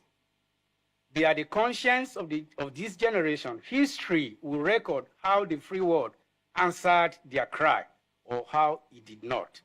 On their behalf, we ask you to answer. On this note, it's my privilege and honor to bring to this podium the person of Dr. Richard Ikebe, who is a professor of journalism in Atlantic African University, Lagos, Nigeria. He is into peace journalism. Please, ladies and gentlemen, welcome Dr. Richard Ikebe.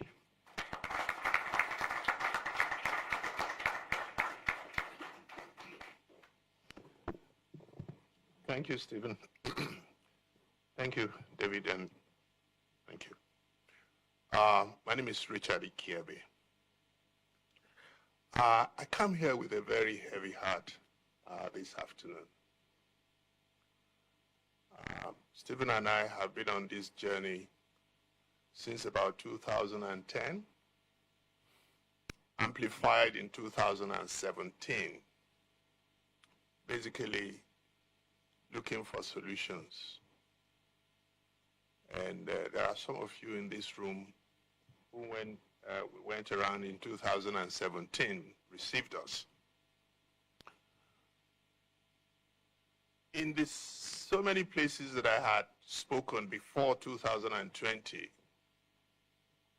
they always asked for evidence. Are you sure this is happening? Are you sure these pictures are real?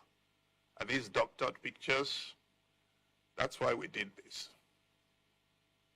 And we did it just in 2 states, Taraba and Benue.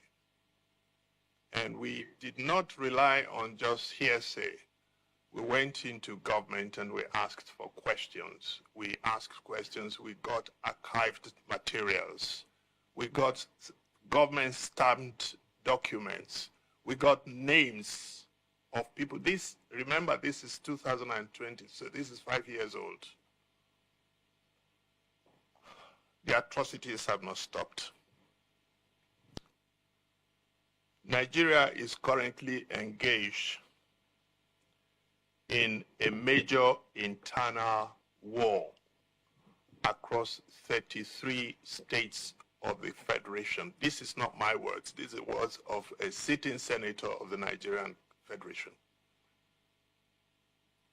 And the unfortunate thing about it is that this war is largely undefined, officially unacknowledged, and strategically mismanaged. That's what we are faced with.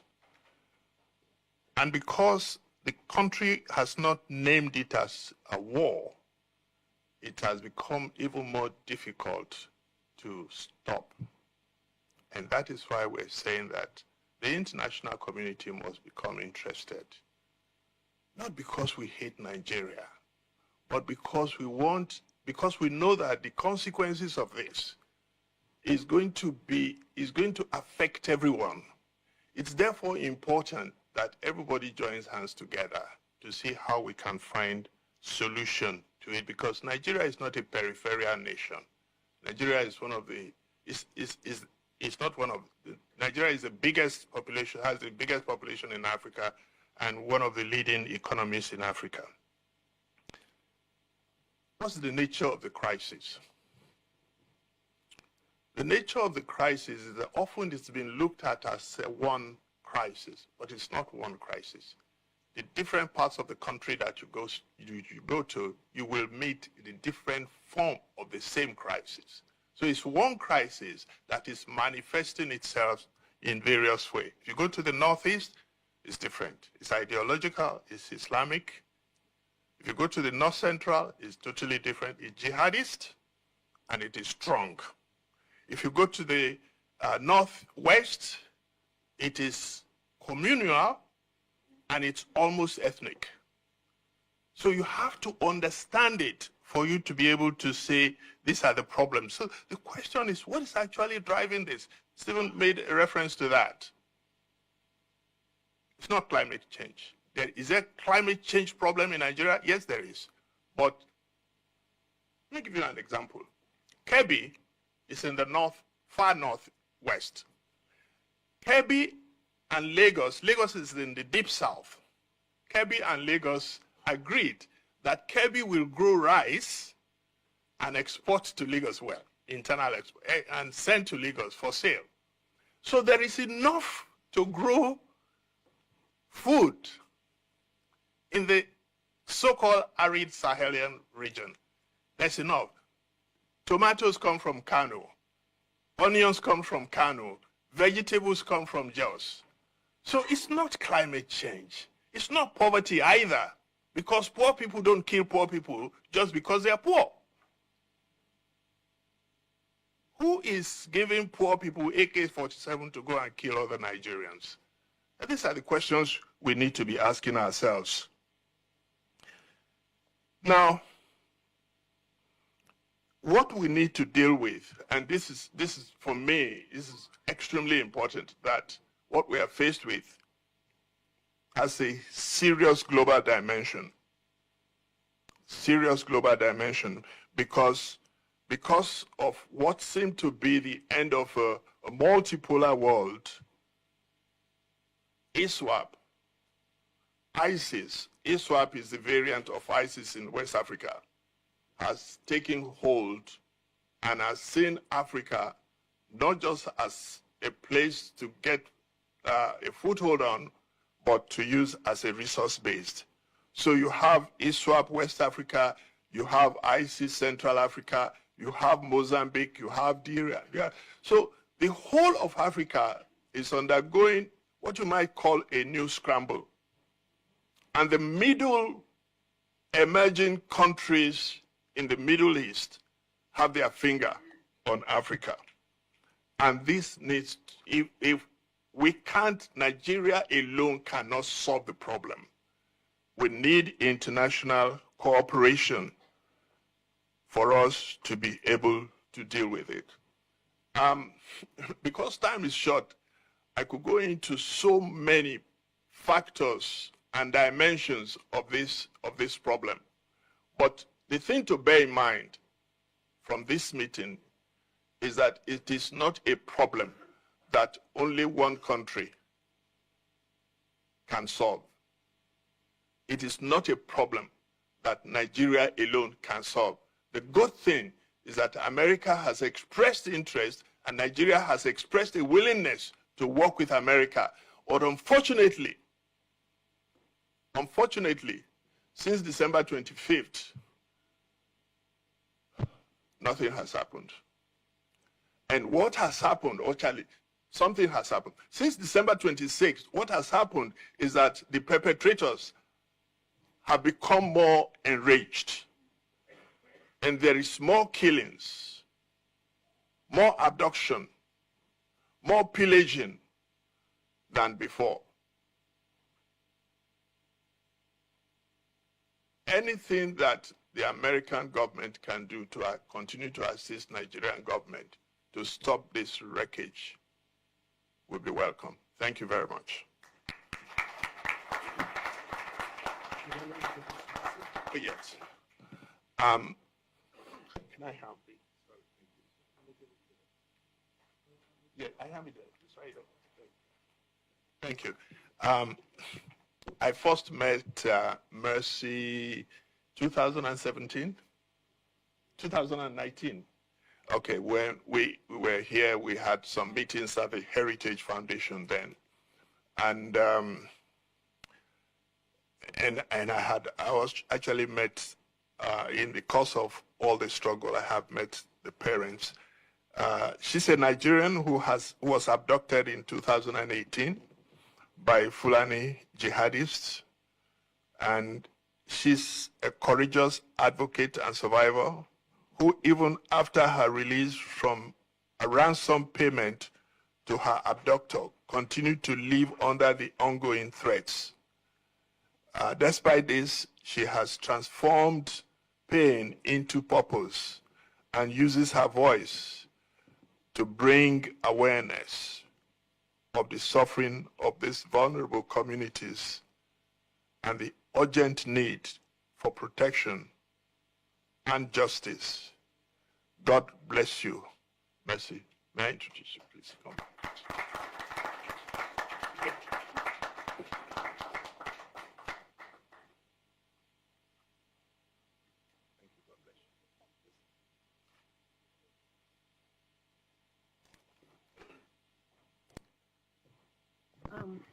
My name is Mercy Mesamari, and I stand before you today as a woman who was not meant to survive. I was a daughter, a teacher, and had dreams written in notebooks, and a future I could almost touch. Then they came. Fulani and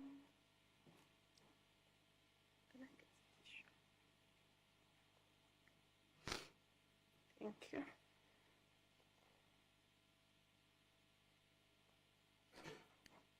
Armed Fulani militiamen who did not see us as humans, but as something to be owned. They killed those who could not pay ransom. They marched us away from everything we had ever known. And for weeks that followed in captivity, I was beaten, starved, and assaulted by men who called their cruelty holy. I do not share this to shock you. I share it because silence is what has allowed it to happen over and over again. And silence is what allows it to continue to happen. While I speak, other women, girls are still held captive. In captivity, remaining Chibok girls, someone like Leah Sheribu. Some killings were carried out in the broad daylight, such as Deborah Yakubu by Islamic jihadists in Sokoto State. And obviously, the silence of Nigerian government to persecute the perpetrators is loud, and the will of the international community to see is blind as a bat. Many women are held as prisoners of conscience and are waking this morning to the same horror I lived. They are praying that the world has not forgotten them. The world must not forget them. To the government, institutes, and citizens of the world, I ask three things. Pursue justice. What was done to us is not private tragedy. It is a crime against humanity. Perpetrators must be identified, prosecuted, and held accountable in international court. There can be no peace built on the bones of unpunished atrocity. Support survivors. We need more than sympathy. We need medical care, trauma treatment, legal protection, education, and a chance to build our lives that were stolen from us. Survivors must not be abandoned once the camera turns away. Rescue those still held. Every day of delay is another day of unimaginable suffering. The international community has the resources, the intelligence, and the moral duty to act. Find them, free them, bring them home. I survived, but many did not. Many are still waiting. I am not asking for pity. I am asking for your courage to match ours. If you remember nothing else from what I have said today, remember this: we are human beings. We were never property, and we will not be silent. Thank you very much. Wonderful, wonderful, wonderful.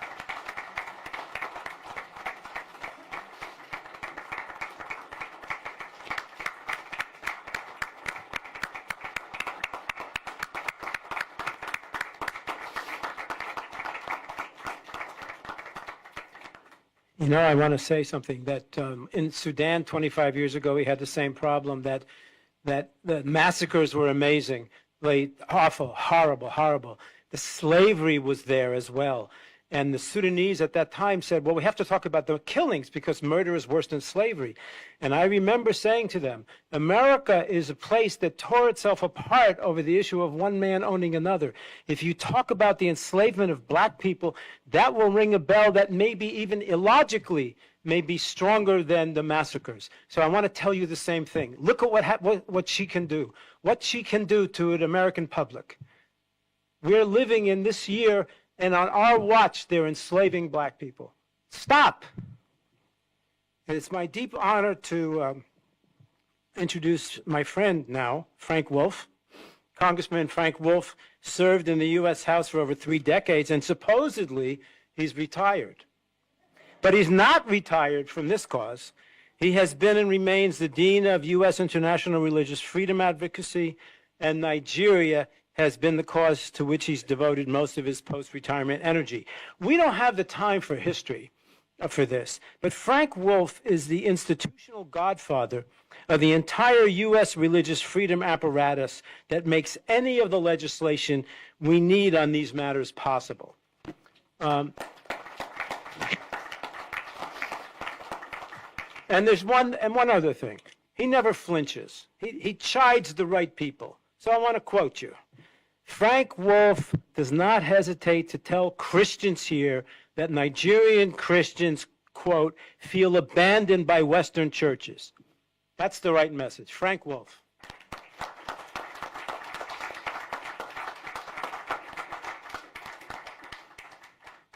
Well, thank you very much. Well, it's a great crowd. I didn't see the crowd coming in. It's a great crowd, and I thank you for the invitation. And my views today are my views. I don't represent anybody. I don't lobby. I don't think it's appropriate for former members of Congress or anybody to go lobby for, particularly for countries of particular concern. These are my views. The CPC designation for Nigeria, is a credit. Is a credit to President Trump and Secretary of State Rubio. I want to thank them, and I want to commend Congressman Chris Smith for all the work that he has done on Nigeria for many years. In fact, as he brought this to my attention in my last year of Congress. The Nigerian issue would not even have come to the attention of the entire Congress had it not been for Congressman Smith. Quite frankly, I think Mr. Smith should get the Presidential Medal of Freedom to honor him at the White House. I'm also grateful to the work of Congressman Riley Moore of West Virginia and the work that he has done. And in the Senate, I want to thank Senator Cruz for his efforts to help the people of Nigeria. I have monitored events in Nigeria closely since my trip to Nigeria in the Middle Belt and other areas where attacks took place and during my term as Commissioner of the U.S. Commission for International Religious Freedom. We know and see the reports almost daily of horrific attacks and the killings happening in Nigeria. Tens of thousands of innocent Christians have been murdered in northern Nigeria, and Christians in farming communities continue to be killed.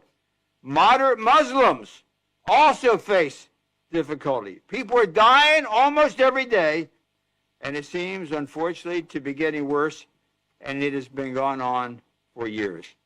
Nigeria has remained among the most dangerous place on earth for Christians, according to Open Doors watch list. But it is not enough to talk about how bad things are without taking action. Knowing is not doing. You can know something, but with what you know, what do you do? The CPC designation is not enough. We need to find ways to use the CPC designation to stop the violence and the killing and let the Nigerian people live in peace. What do I think? These are my own personal views. Should be done in order to help the Nigerian people. The position of the U.S. ambassador to Nigeria is currently vacant. So there needs to be an appointment quickly. You need to have an ambassador over there quickly. And the next ambassador should be a person who's close to the Trump administration, not necessarily a career diplomat, and close to Secretary Rubio also. And this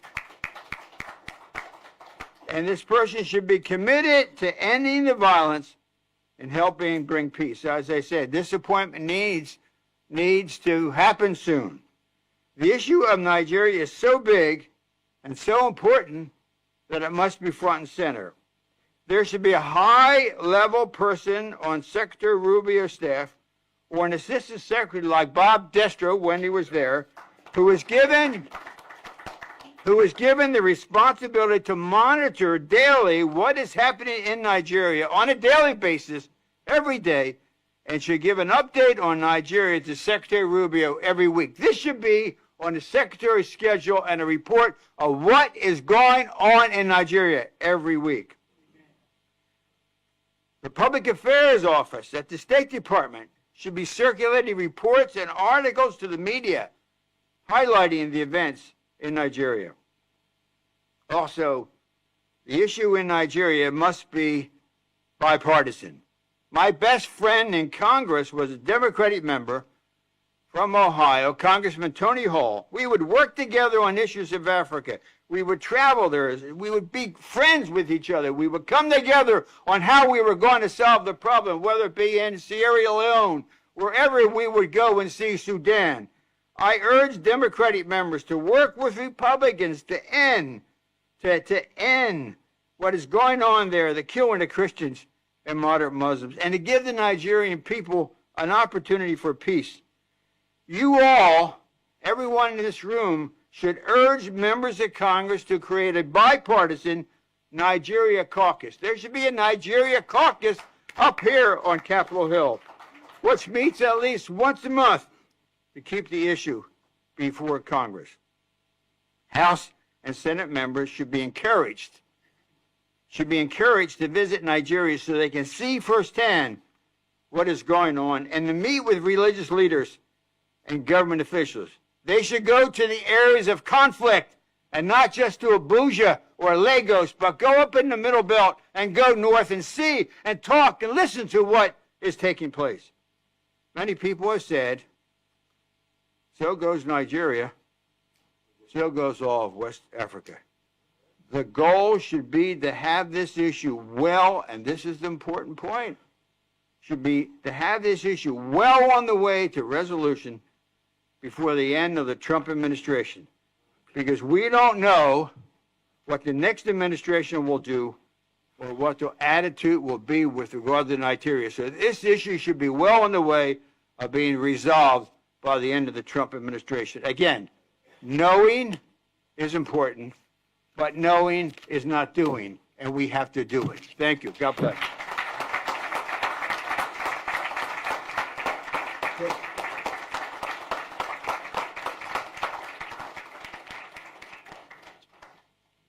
Okay.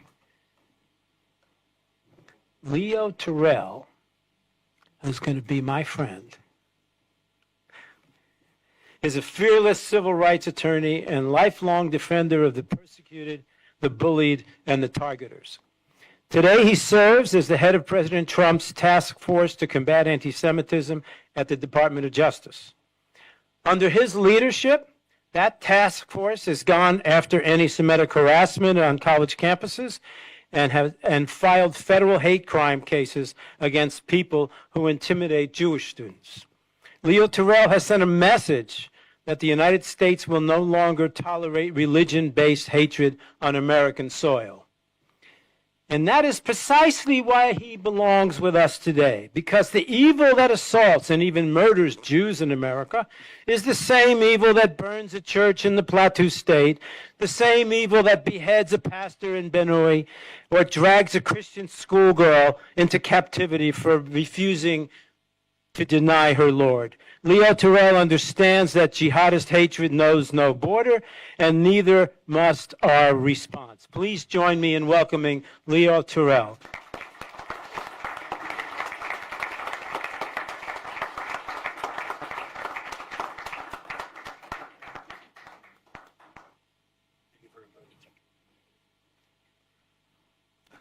I want to thank you for the opportunity to speak today. I come here in several different positions. I'm a proud American. I'm a Baptist. I am a civil rights attorney for 35 years. I work in the Department of Justice. I head the task force to combat anti-Semitism. And I work for, in my opinion, the greatest president in my lifetime. What we have talked about is not a Republican or a Democrat issue. This is the issue of right and wrong. You see, besides being a civil rights lawyer, I'm a school teacher. And I know the fundamental basis of this great country. We have received our inalienable rights from our Creator of rights, liberty, and justice, and it's codified in the First Amendment. So I lay that background out because when I hear the need to get Democrats and Republicans together, no. An issue of right and wrong is clear. I am committed to fighting religious hatred, fighting for religious freedom. So this is a no-brainer. And I ask you, set aside your differences regarding politics. Set aside Democrat, Republican. It's doing the right thing. It is easy for me to stand before you and fight for combating anti-Semitism. I'm not Jewish, but it's the right thing to do. It's easy for me to sit here and tell you that the murdering of Christians in Nigeria is wrong. I don't even think about it. It's fundamentally wrong. And I will sit here and tell you, if we're going to be honest with each other, we have a president in this country right now, a unicorn, who's taking action on religious freedom and liberties. That's why I had this task force.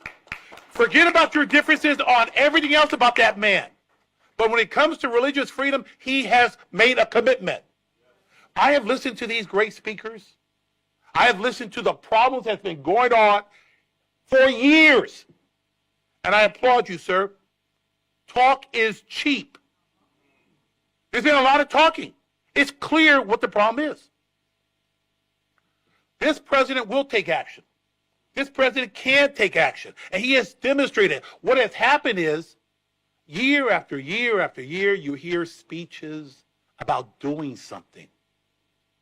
I'm not a politician. I'm just a person committed as a civil rights attorney for religious freedom and religious liberty. And we need to stop this killing, this genocide. The same way I have the attitude and commitment in my current role as head of the task force to combat anti-Semitism. I have that same commitment to fight Christian murders in Nigeria, any type of religious discrimination, and pursuing religious freedom. So what are we going to do about it? Do we have to hear someone to tell us what is right and wrong? When we know, we see it, it's understood, it's fundamental to this country that religious freedom shall flourish. We have taken that mindset beyond our borders. So I think it amazes me that the discussion is, what are we going to do about it? We have to stop it. And as I sit in this country here today, I look at the absence of this discussion of the issue in Nigeria. The crickets are deafening. And those countries and these individuals in this country who talk about doing the right thing, I don't hear them. I don't want to mention any names. CNN, MSNBC, New York Times. We have an obligation to do something right now. And so I applaud my speaker that was ahead of me. We have the right president. We have the Secretary of State, the right individuals. You have the right guy in the Department of Justice committed to fighting and eliminating genocide. But it takes more than us in this room. We have to expand our base. You know, people always have a hard time understanding why a black Baptist is head of the task force to combat anti-Semitism, because it's the right thing to do.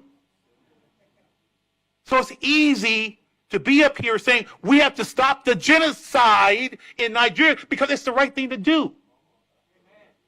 So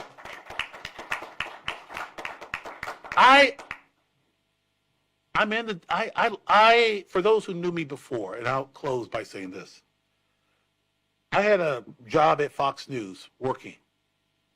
But when the president called me and asked me to head the task force, and I had the opportunity to serve God and country, it was easy for me to leave. Let me add to you and tell you, let's do something. Let's not talk about it anymore. I left Fox News. I'm in Department of Justice. Let's expand our obligation to eliminate that. And when we talk about getting international support, let me be very clear. We're talking about the United States of America. Okay, that's who we're talking about.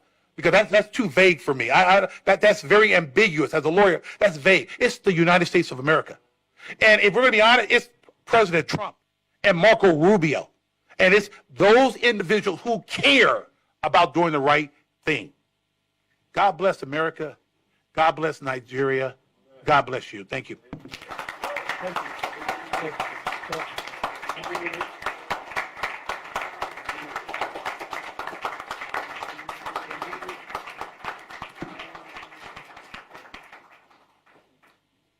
Tony Perkins. For more than 2 decades, Tony Perkins has led the Family Research Council, which is one of Washington's most effective voices for religious liberty here and abroad.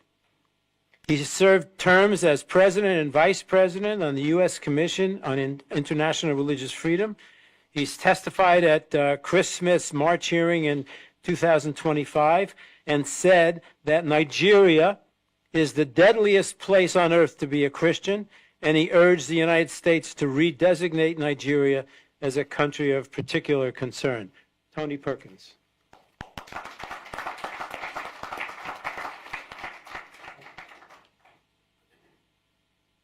Good afternoon. It's good to be with you. I will say I'm a white Baptist, so not as dynamic. I'm working on it, Leo, working on it. I got to get my rhythm down. Stephen asked me to come, and I wear many hats. I served in the United States Marine Corps. I've served in public office. I've been a police officer, served on the Commission on International Religious Freedom, but I've also been a pastor. And one of the things that we can do is understand that what we are facing are the forces of darkness.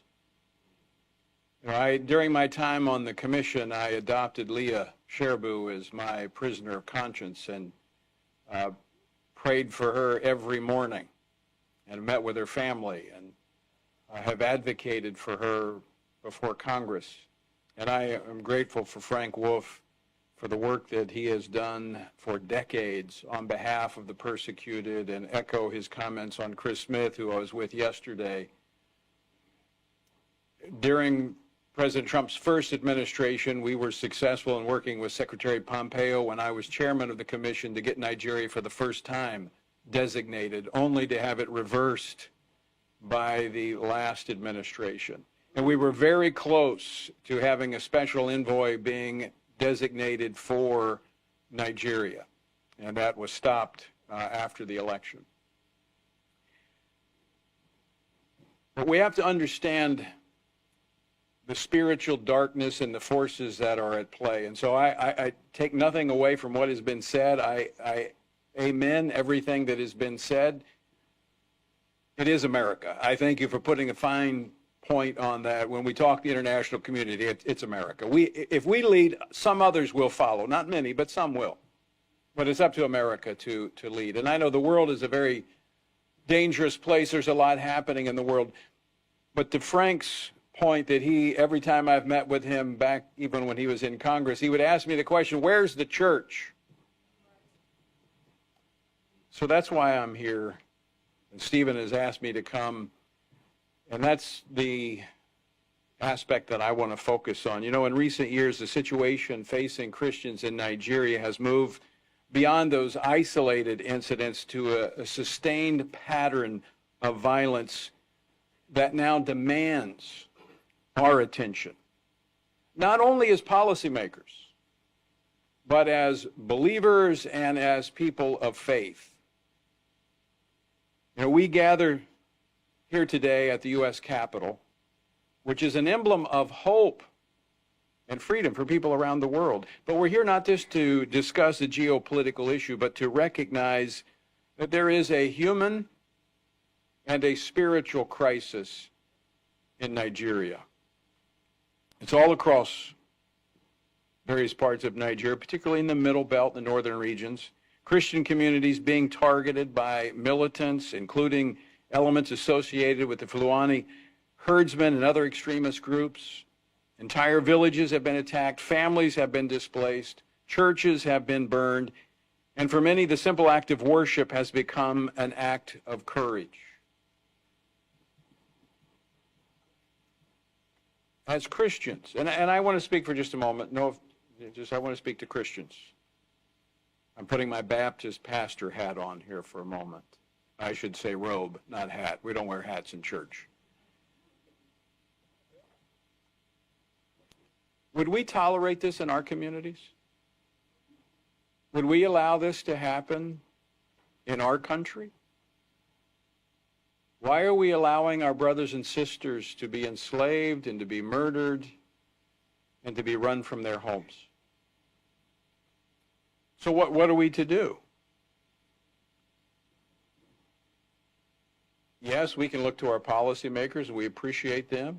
Senator Cruz, thank you for being here. Appreciate all that you've done. Ted and I go back a long ways on this issue of Nigeria.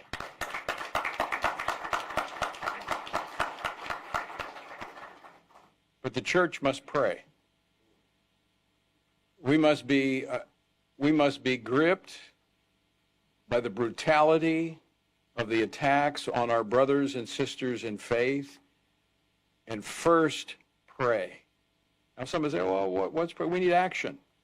We need Yes, we need action, but we must first recognize that this is a spiritual war that is raging over the continent of Africa, targeting the Nigerian people and the church in particular in Nigeria, that is growing and influencing the entire continent. There's a reason behind this attack, and we have to stand with them first in prayer and then in action. And so I would challenge the churches of America that it is time to pray for our persecuted brothers and sisters. We should devote time every time we gather to pray for the persecuted, and Nigeria should be at the top of our list. We look to policymakers, but are we looking to the King of Kings, the one who has the power to move the hearts of kings and leaders? And I don't want to just talk about it. I want to pray about it. And I'm going to close my time by praying for our brothers and sisters in Nigeria. Lord, we pray that you would protect the Nigerian Christians and the others. Lord, we pray for all human beings who are created in your image. And they bear your image, and therefore they have value and they have significance. And Lord, this is not an issue, as been pointed out, about scarcity of resources.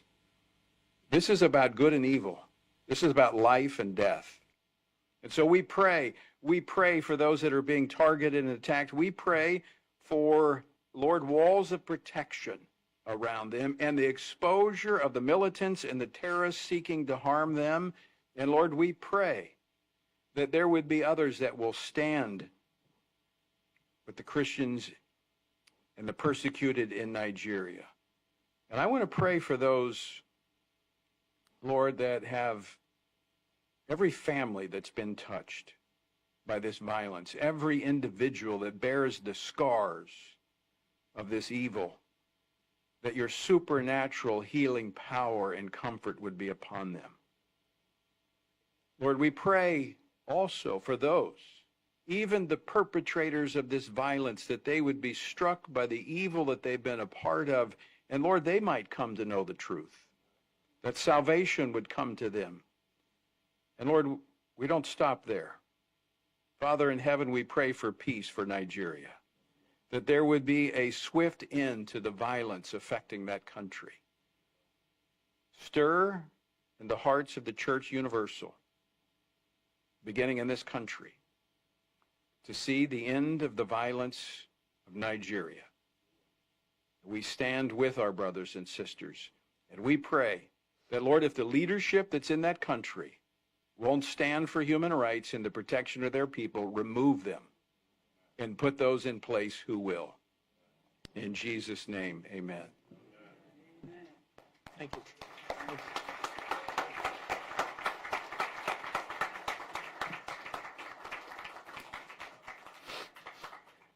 Senator Ted Cruz is a hero to the people of Nigeria, and he is perhaps today's most vocal U.S. lawmaker on Christian persecution in that nation. Let's be clear about something. We all know here there's an elephant in the room, and that is the religious ideology that inspires the jihadists to rape and murder, and it's taboo to mention. Senator Cruz speaks truth to the obfuscators. Just yesterday, he said jihadists have killed 50,000 Christians in Nigeria. Let's not forget that. His bill, S2747, is currently still before the Senate Foreign Relations Committee. Please let us welcome Senator Ted Cruz.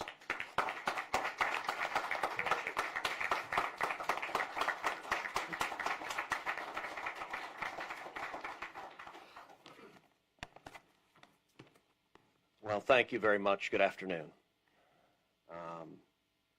Tony, thank you for that word of prayer. I needed that. I can't speak for anyone else, but I needed that today. Thank you for inviting me to speak with you today. I want to thank the International Committee on Nigeria and the Endowment for Middle East Truth for hosting this critical forum today. The more we work together, the more we gather like this, the more we shine a light on the atrocities happening in Nigeria. The closer we get to resolution. In the Gospel of John, Jesus tells us, if they persecute me, they will persecute you also. As Christians, we know that persecution is part of our walk with the Lord.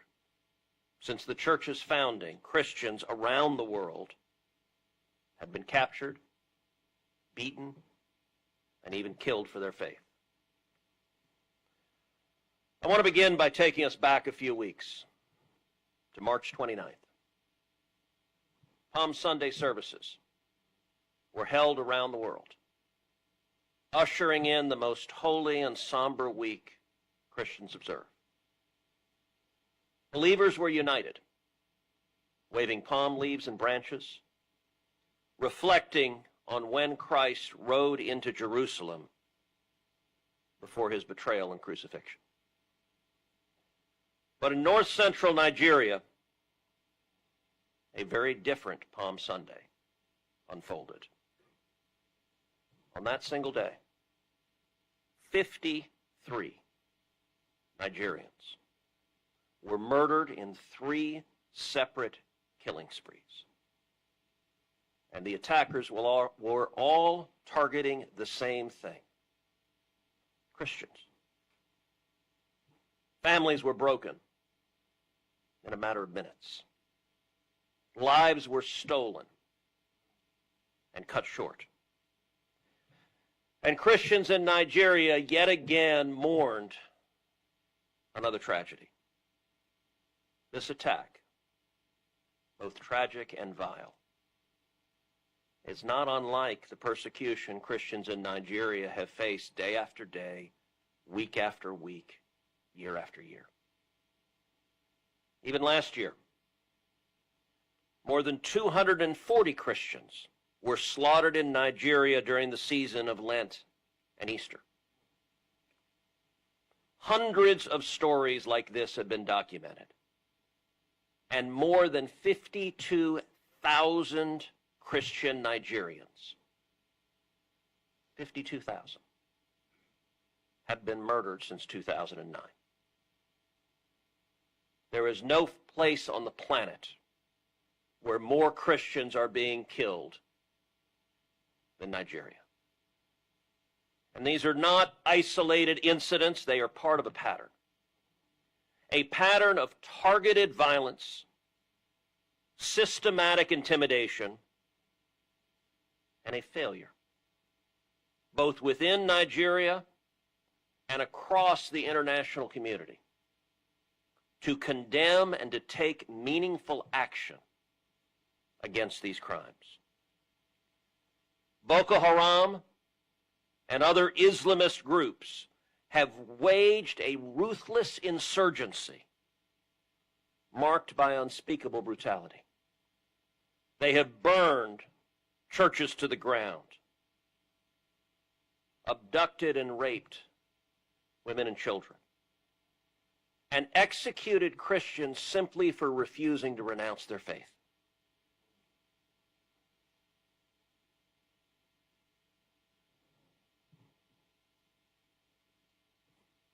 Many years ago, during the Obama administration, some of y'all will remember Miriam Ibrahim. Miriam was imprisoned in Sudan. She was imprisoned and she was sentenced to receive 100 lashes and then to hang by the neck until dead for the crime of being a Christian. Miriam had her toddler son, Martin, in the prison cell with her.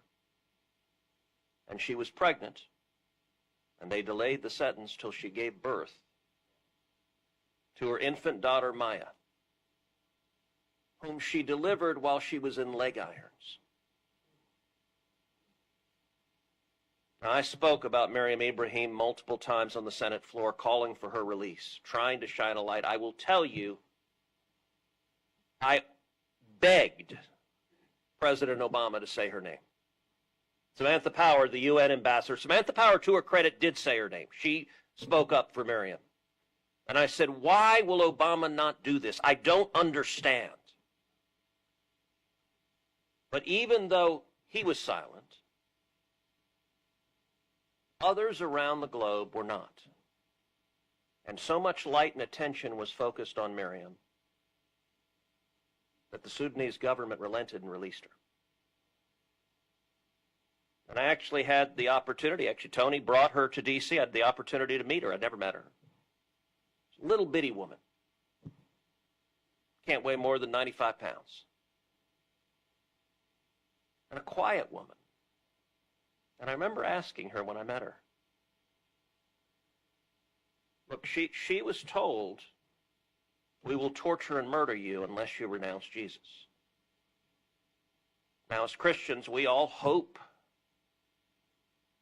we know what we would do in that circumstance. I've never faced that. I've never looked in the eyes of my captor who would torture and murder me or murder my children. And I asked her, I said, Miriam, how did you not lose hope? How did you not despair sitting in that prison cell with your babies? And she looked at me with a peace that I still remember. And she simply said to me, Jesus was with me.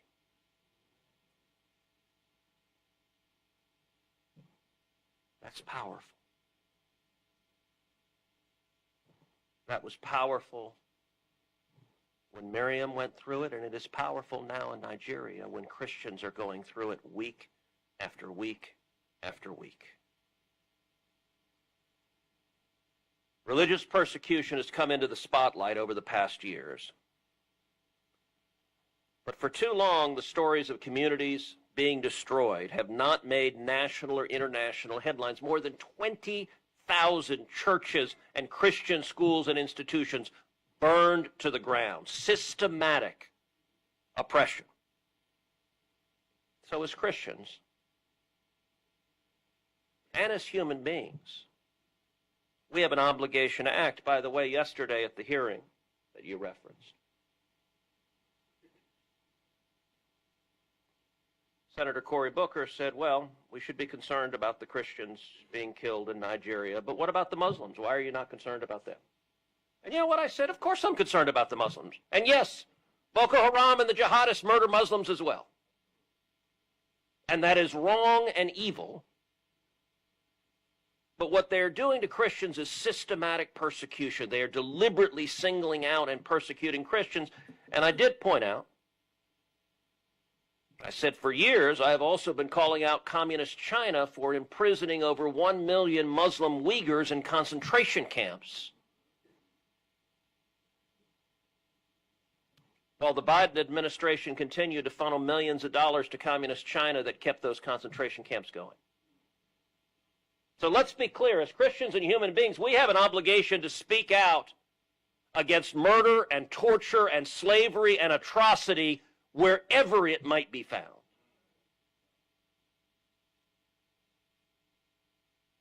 But when Christians are being systematically persecuted,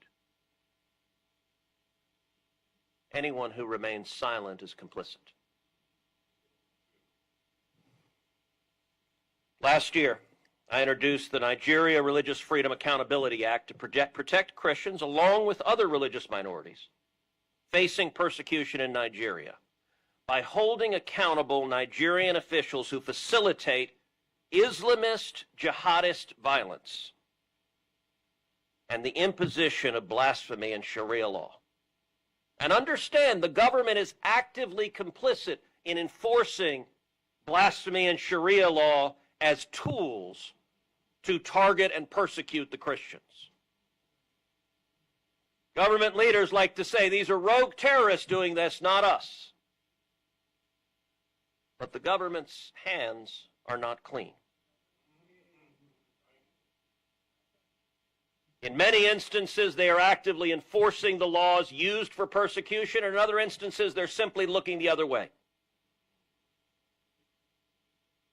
This legislation will impose targeted sanctions on Nigerian officials responsible for facilitating violence against Christians.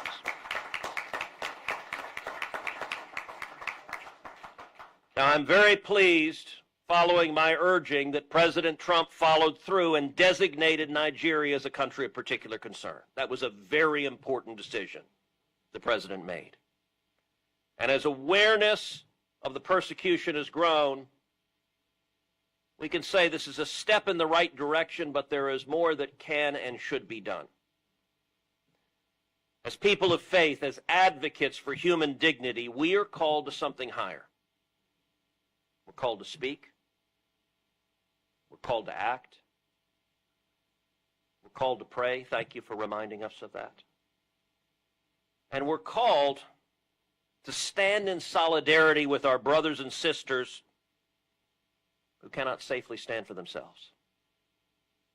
We need to continue shining a light on these atrocities for justice and for an end to persecution, for peace. Forums like this are critical to our shared mission of ending Christian persecution in Nigeria. So I want to thank all of you again. This attention, this light is powerful. Thank you for your work. Thank you for your advocacy. Thank you for standing up for those united to us in faith. I want to leave you with a verse of encouragement from the book of 2 Corinthians. We are hard-pressed on every side, but not crushed. Perplexed, but not in despair.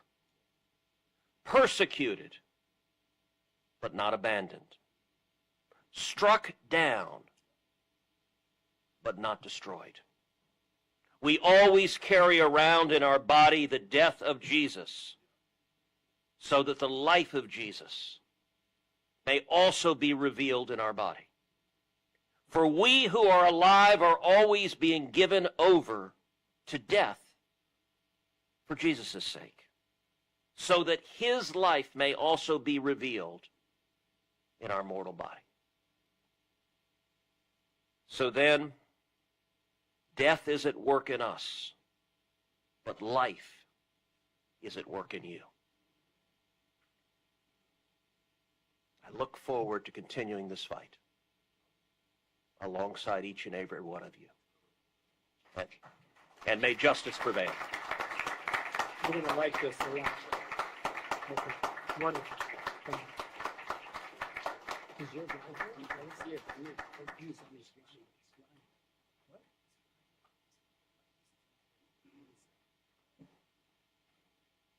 Sorry, he's not here. You're good. I know, from a side, but you're good. Here? Okay. Okay, so I'm going to put him next to him. You're good. Yeah. Okay. Wow.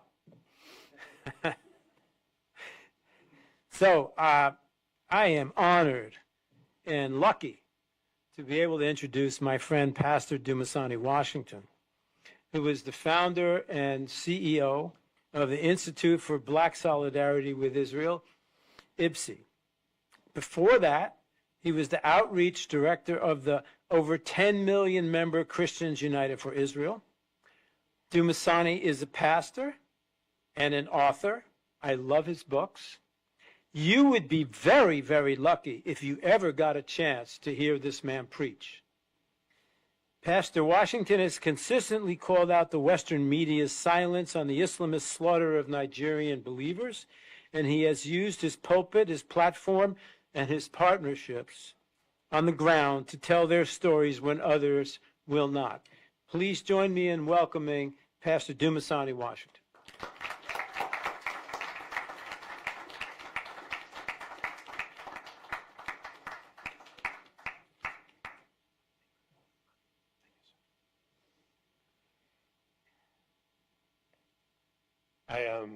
I'm grateful to be here this afternoon along with my friends and my colleagues, and I'll be brief. Pastors and rabbis are long-winded. I'll attempt not to do that. Long before I started the Institute for Black Solidarity with Israel, which has been 13 years now, As a young pastor in Stockton, California, our church would hold persecuted church conferences. So I was first exposed to the issue of the universality of the persecution of the church, Christians, while I was in college in the 1980s. I'd never heard of it before. Grew up in church, was a Baptist as well. Became a preacher at a young age, but had never heard of anything doing with the church or Christians outside of the borders of the United States of America until I was in college. And oddly enough, it wasn't Africa. It was a friend of mine who had done a missions trip in Europe who came back to tell me what he had experienced. It was later on in the 90s, before the internet was a thing, that I somehow got exposed to what was happening in Sudan, and later on heard about the work of my dear friend Charles. Began to write letters to my representatives in California, and we would do persecuted church conferences, as I said, as a young pastor. And of the many things that I found in doing the work were the parallels between what our brothers and sisters, particularly in Africa, were going through, and much of what would happen here earlier in history where the African American community was concerned. You see, the fight for civil rights, it wasn't what it was called in an organic way. It was just a fight for dignity, a fight for access. Whether you're talking about the beginning of the 1900s or the beginning of the NAACP or the 50s and 60s, which are often the glory days. What often would happen is that those black leaders, who were often pastors, teachers, workers, were fighting for access. They were fighting for the right to be able to live, to educate, to do. And the fight, in the Hollywood sense, would often be depicted as a fight against this white person or that white person, this white sheriff, this white mayor. But the reality of it is that the strength of what was the Jim Crow system came from the federal government and from the state governments. The lynch laws that had to be enacted, which should have been manifestly evident within the Constitution, had to be inserted because they did not apply to black people, and on and on. Hence the fusion of the black and the Jewish alliance, because if anyone knew what the black folks were going through, Jewish people did. I say that for this reason. It was 2014, Bring Back Our Girls, when our organization that had only started the year before began to speak out, because long before the Institute for Black Solidarity with Israel was formed, I was already an advocate for what was going on with my Christian brothers and sisters in Africa, years before. The two things got fused. You don't have time, I don't have time to do that today, but suffice to say that as we followed the story, we recognized that the horror that was Boko Haram, the Fulani herdsmen, and other, had another backstory when it came to the United States of America. See, this was the Obama administration, and I came up not so much in a civil rights leader's home, but definitely in my parents, particularly my mom had a big mouth, so I have it as well. I tend to say what I'm thinking. That's not always the best thing to do, but I found that it lets me sleep at night. What we found was that Boko Haram was being covered for by the then State Department led by Hillary Clinton and then by John Kerry. See, our government was well aware of what was going on with Boko Haram. And when Nigeria, then under Goodluck Jonathan, who I'm not advocating for, I'm an American. I know I look Nigerian. Most of my DNA is Yoruba, but I was born in this country, yeah, in the house here. So our organization began to speak out. We began to speak out about the duality and the duplicitousness of the American government in aiding and abetting terrorists that were destroying Nigerian Christians. Well, people thought we were being partisan. I am a registered independent. I speak the power to either party. I don't care who's in office. I try to do it respectfully, but I'm also a pastor. And we underscored the need for there to be accountability. As a matter of fact, our State Department at that time refused to list Boko Haram as a terrorist organization until Bring Back Our Girls, and they were shamed into doing so. President Obama's wife held up a hashtag, Bring Up Our Girls, although he knew exactly what was going on. And the girls were never brought back, by the way. As a matter of fact, a couple of them have been sent back as suicide bombers just a couple of years ago. We were monitoring this whole thing. So when the first Trump administration came in, we applauded his willingness to be the first president in decades to actually speak of Christian persecution in office. When then newly elected President Buhari was in D.C., he said to him, "Why are you persecuting Christians?" Likewise, we have been critical of the current administration for not so much the silence, but for this part here. One of the things that's not spoken of the several elephants in the room, is some of the funding for the terrorism. You cannot be an effective terrorist without the money. AK-47s cost lots of money. IEDs cost money. And there are top terrorism producers that unfortunately are not being held into account by the most powerful government in the world. I'll say them out loud, you don't have to. Turkey, Iran, Qatar, Saudi Arabia. Their hands are not clean. The civil war happening now in Sudan is a proxy war between Arab powers, but it's not discussed. It's not talked about. And who's paying for it? The Christians that we are coming out. So I leave you with this. Speak truth to power is not just a phrase. The reason I reference the civil rights community from which I descended is that in order for them to do what they had to do, say what they had to say, they ruffled feathers and were often targeted, attacked. If we in this room will be effective in quelling this violence, we too will be targeted. We too will be attacked. I leave you with this now. I've got to do my clothes. I'm going to take my offering and everything. Here now, we stand at a crossroads because it has already been said, not only is Nigeria the largest population and the largest economy in Africa, but at the same time, the terrorists are throughout. The Houthis are based in Yemen, yet they're in southern and western Africa. ISWAP is an acronym, Islamic State West African Province. Their headquarters is Syria, not West Africa. And our government is aware, and these things are not being taken seriously. And the head of Syria there, al-Shara, is very aware of what ISIS is doing in West Africa. These are the dots that are connected, that are affecting everything that's happening. We must take our opportunity as the citizens of the most powerful nation in the world and hold whatever administration accountable, Republican or Democrat, to make sure that the blood is not on our hands. Thank you.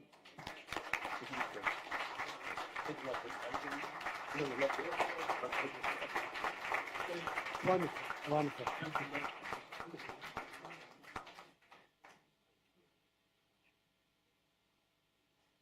It's my very deep honor now to be able to introduce to you Professor Walid Faris, who is a native of Beirut and has become, for 3 decades now, one of America's foremost experts on terrorism in the Middle East. Among his 15 books are Iran, the Imperialist Republic and U.S. Policy, Future Jihad, Terrorist Strategies Against America, The War of Ideas, Jihadism Against Democracy, The Confrontation, Winning the War Against Future Jihad, and others, and many other books. Professor Faris served as an analyst for Fox News, and he's now at Newsmax.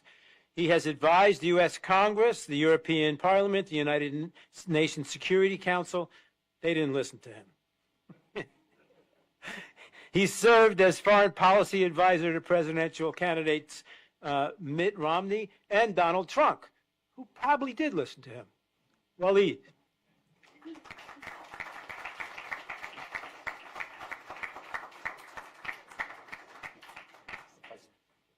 Thank you very much, Dr. Charles. It's a pleasure and honor to be again in a forum on Africa, but specifically today on Nigeria. I would like to thank David and the work, amazing work of education of Emmett. I would like to thank you, obviously, as the engineer of this movement and the international coalition. My dear friend of 28 years, and my colleague and ally, Dr. Charles Jacobs, with whom I've started to work in America on persecutions in Africa and on jihadism. And Professor, also thank you for being here. I'm going to wisely use the few minutes I have to do two things. Number one, to tell you about my own little quick journey. Why am I here now? Where I was coming from.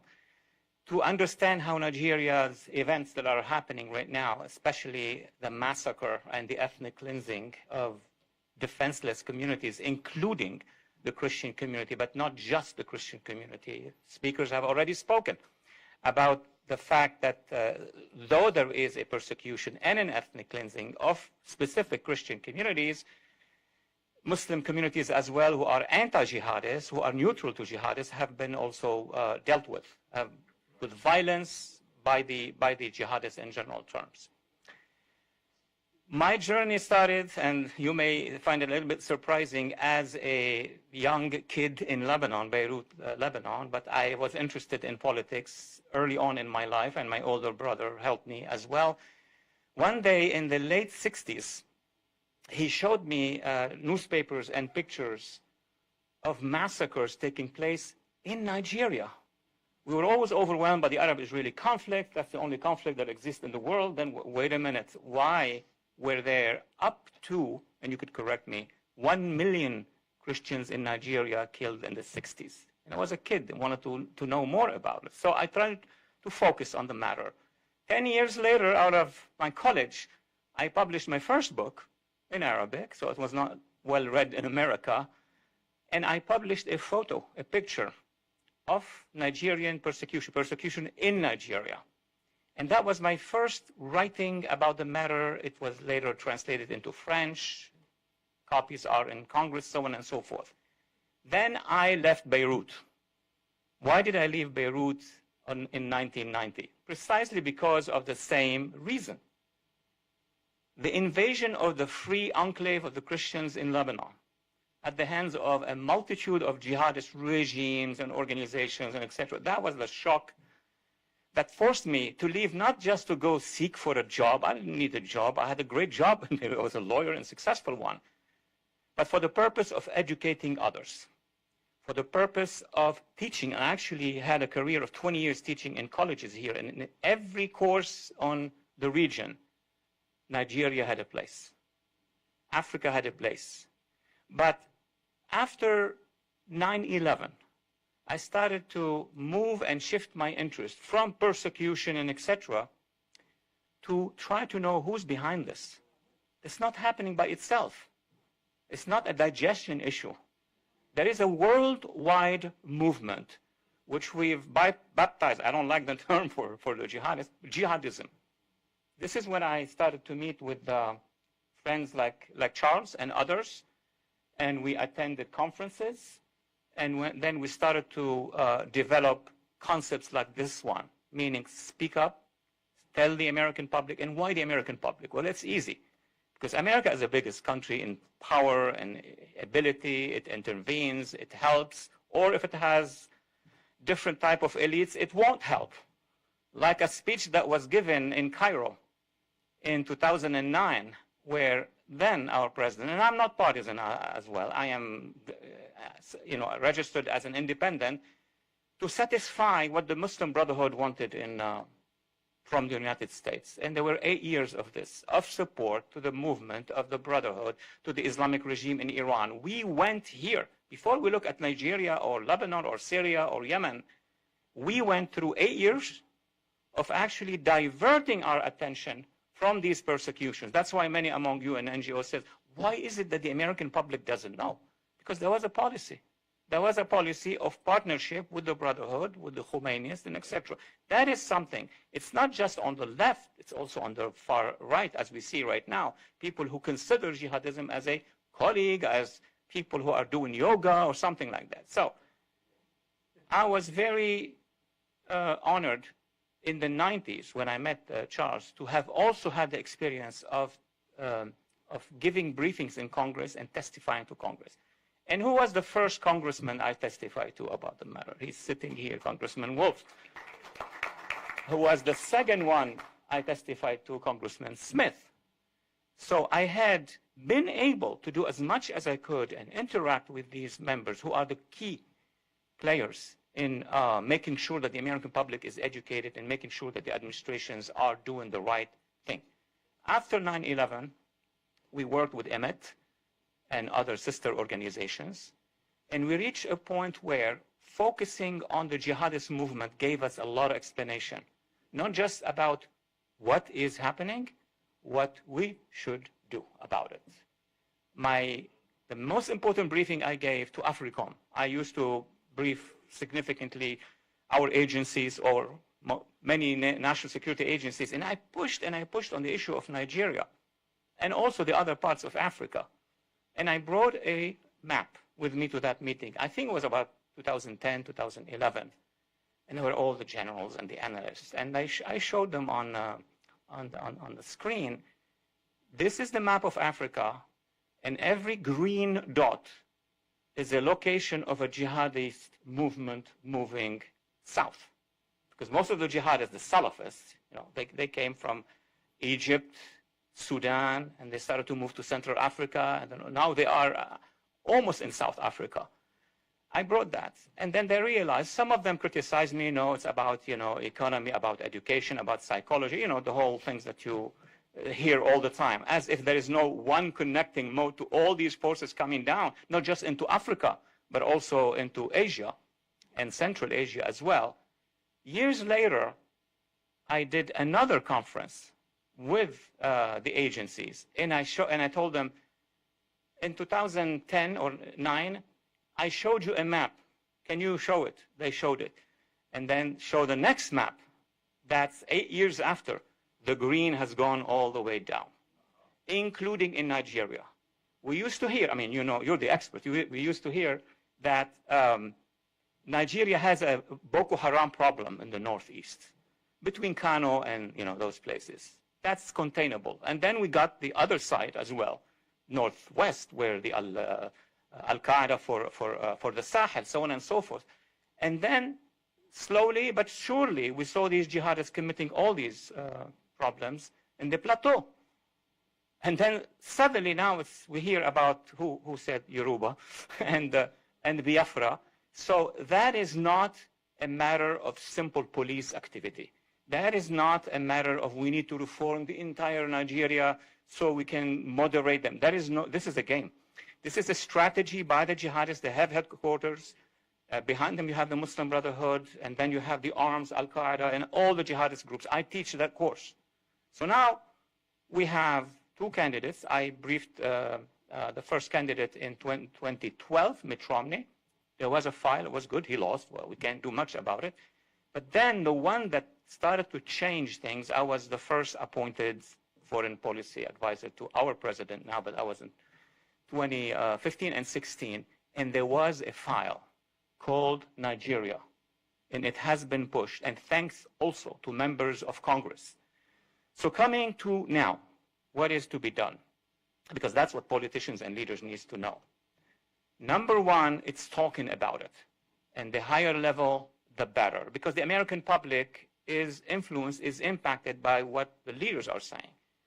I met with many Americans and many Africans and many African Americans, and they told me that everything started to change when President Trump spoke about it. He's quick. It's not long speeches, a tweet. And he spoke about it, so people now have a greater interest. Number two, inside Nigeria, people start to have some hope. I know they tweet at my tweet when I say, well, we need to do this, we need to intervene here, and that, how long are we going to wait? All minorities or all communities under jihadist threat, they have a problem, which is time. That's the problem, and we understand that. But at this point in time, the recommendations that I would think about is, number one, speaking about it. Number two, as some among you have spoken, including our good former members of Congress, legislate about it. Because once you legislate, the issue goes higher and higher. And then last point, we need to make sure that every map in front of us has a strategy to respond to it. Let me explain it in less than a minute. So in the Northeast, we have those extreme jihadists who have a strategy, who have connections to ISIS. There need to be military action there. And if the government doesn't intervene, the government of Nigeria, which is accused by some among you and many among us, of being complicit or not helping or etc., there need to be actions. And if actions doesn't come, then we need to have an action. We need to have an international coalition to go in at the end of the day. And when we move to the southern parts of Nigeria, each community has a vision. Each community may have a future in mind. But what needs to be done is all communities at the same time have one goal, which is to defeat the jihadists. And the American people should be behind them. Thank you so much. Appreciate it.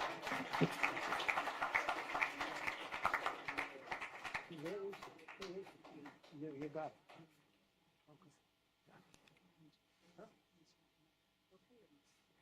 it. I'm going to introduce now Dr. Mohammed El Sanusi, who's the Executive Director of the Network for Religious and Traditional Peacemakers, building bridges between grassroots peacemakers and global players to work towards sustainable peace. Dr. El Sanusi served on the task force for the United States Department of State's Working Group on Religion and Foreign Policy. This work led him to play a leading role in developing standards and protocols for protecting the rights of Christians, Jews, and other religious minorities in Muslim-majority contexts. Dr. Sanusi.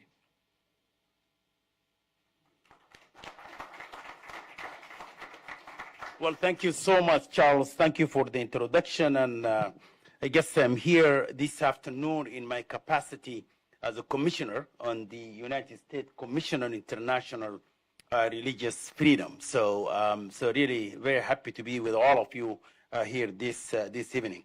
So as just mentioned, I currently serve as a commissioner on the United States Commission on International Religious Freedom, or you serve as an independent, bipartisan U.S. legislative branch agency.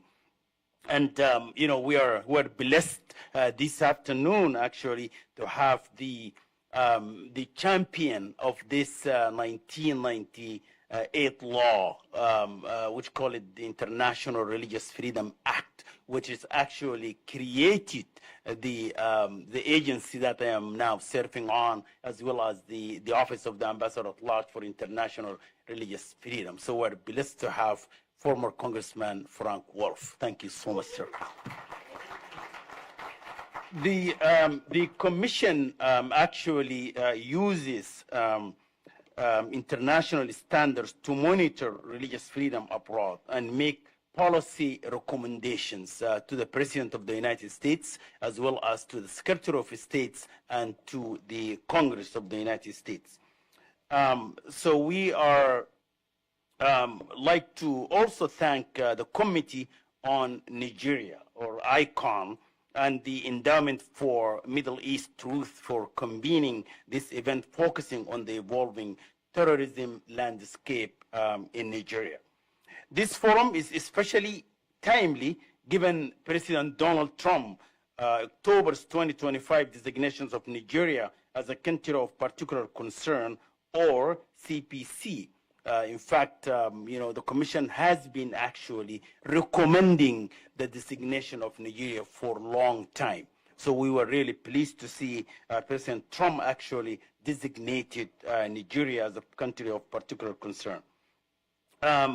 So why is that designation happened? Because governments engage and tolerate systematic, ongoing, and egregious violations of religious freedom. And Nigeria's government subsequent efforts to respond to the recent, upsurge in attacks, particularly in the Middle Belt region.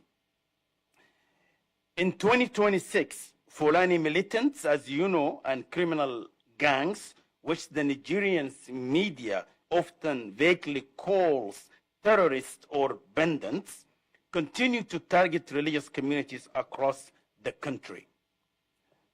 In February,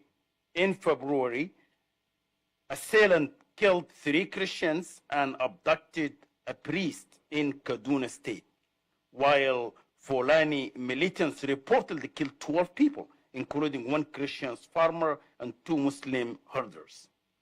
In separate attacks in Plateau states, on Palm Sunday, as was just mentioned, gunmen killed dozens in a Christian community in Plateau, while other assailant attacks, attacked a wedding ceremony in Kaduna as well, killing and kidnapping, several people. On Easter Sunday, suspected militants also killed seven at 2 churches in Kaduna while kidnapping over 30 individuals. These are just a few examples of this kind of violence, but they are sadly simply too many to mention here just now. Insurgent groups that adhere to strict and intolerant interpretation of Islam, which actually majority of Muslims, they are not necessarily actually support, also continue to carry out horrific attack against Nigerian civilians from all regions and communities, or religious communities. This tragic reality is evident in recent strikes by JAS, which is Jamaat Ansar al-Islam, and as well as the Islamic State of West Africa province, suicide bombers who killed dozens at Mark and teaching hospitals in Maiduguri last month. Just today, as we all heard, the JAS actually killed 20 people in Borno and in the Adamawa state. This is just this afternoon we heard the news. So the things are continuing actually. Although this violence persists, United States Commission on International Religious Freedom is cautiously encouraged to see Nigerian government's recent and commendable efforts in addressing such groups' violence against civilians by making arrests of some suspects before they launch attacks. Similarly, we hope that government efforts toward accountability continue, such as the prosecution of 9 men on charges of organizing the June 2025 Yalawata massacre in Borno State that killed more than 260 Christians. Too often in the past, perpetrators of such activities have simply disappeared from the public's eyes, never to face true justice. However, USERV has also been careful to maintain a spotlight on a frequently overlooked but crucial part of religious freedom challenges in Nigeria, namely systematic religious freedom abuses, though the country's written laws, particularly the presence and the enforcement of blasphemy laws in 12 states. These laws and their corrosive societal influence impact Christians and Muslims alike. So, at present, 4 Nigerians, Muslims remain locked up in blasphemy accusations. We mentioned Sheikh Abdul Jabbar Kabbar, who has been in prison since 2021. He's one of the 2 Sufi clerics whom state governments actually persecuted and convicted for allegedly defamatory sermons that officials deemed mortifying the Holy Prophet Muhammad. Where do we go from here? It's a big question, so we're trying to deal with it, given that the Nigerian government at least appears more willing to engage with the United States to reverse this ongoing and alarming trajectory. USERV offered several key recommendations in 2026 annual report we just released actually in March, which may offer some practical options. First, let me make the recommendations, and I have 1 minute to finish. First, recommendations we made as a USERV: the expanded use of targeted sanctions and visa denials pursuant to Section 2012 ACG of the Immigration and Nationality Act, and other penalties against Nigerian governments and military officials who tolerate religiously motivated violence or violence against religious communities or those who are complicit in attacks. The U.S. administration did indeed issue new visa restrictions late last year, and we hope to see it continue to apply these accountability measures. Yusuf also recommends that the State Department enter into a binding agreement with the Nigerian government to encourage substantial steps to address violations of religious freedom or belief, including reporting on religious violence, returning displaced persons to their homes, and improving security and military training. We also recommend that the administration ties foreign assistance that we give as a country, as well as bilateral policies on trade, arms purchases, and visa reciprocation to benchmarks on religious freedom improvement.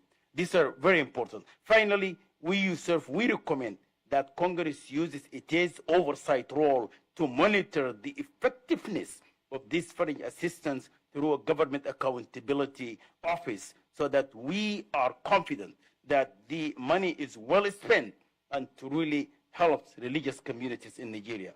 Yusuf realized that the comprehensive and meaningful success in stopping violence against religious communities across a country the size of Nigeria will take time, significant resources, and unfortunately will likely involve the sacrifice of some lives. Stopping this violence must also include government reform, political will, and continuous open and honest dialogue between not only the religious communities, but also between the people of Nigeria and their democratically elected representatives. So we need a whole of global approach, in fact, to address the problem in Nigeria. So thank you so much again for the opportunity to share these recommendations.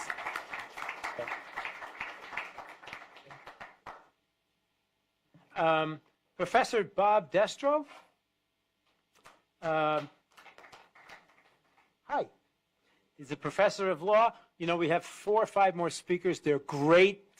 I'm going to try to keep them to 3.5 minutes. 4. It's almost impossible to do that. People came from, but okay, I can kick. Professor of Law is director and founder of an interdisciplinary program of law and religion at the Catholic University of America, Columbus School of Law.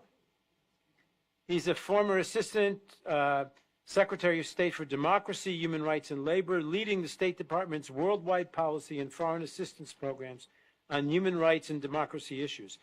Professor Destro has advocated for stricter U.S. policy regarding violence against Christians, emphasizing the need for accountability and humanitarian focus on the region. Wow.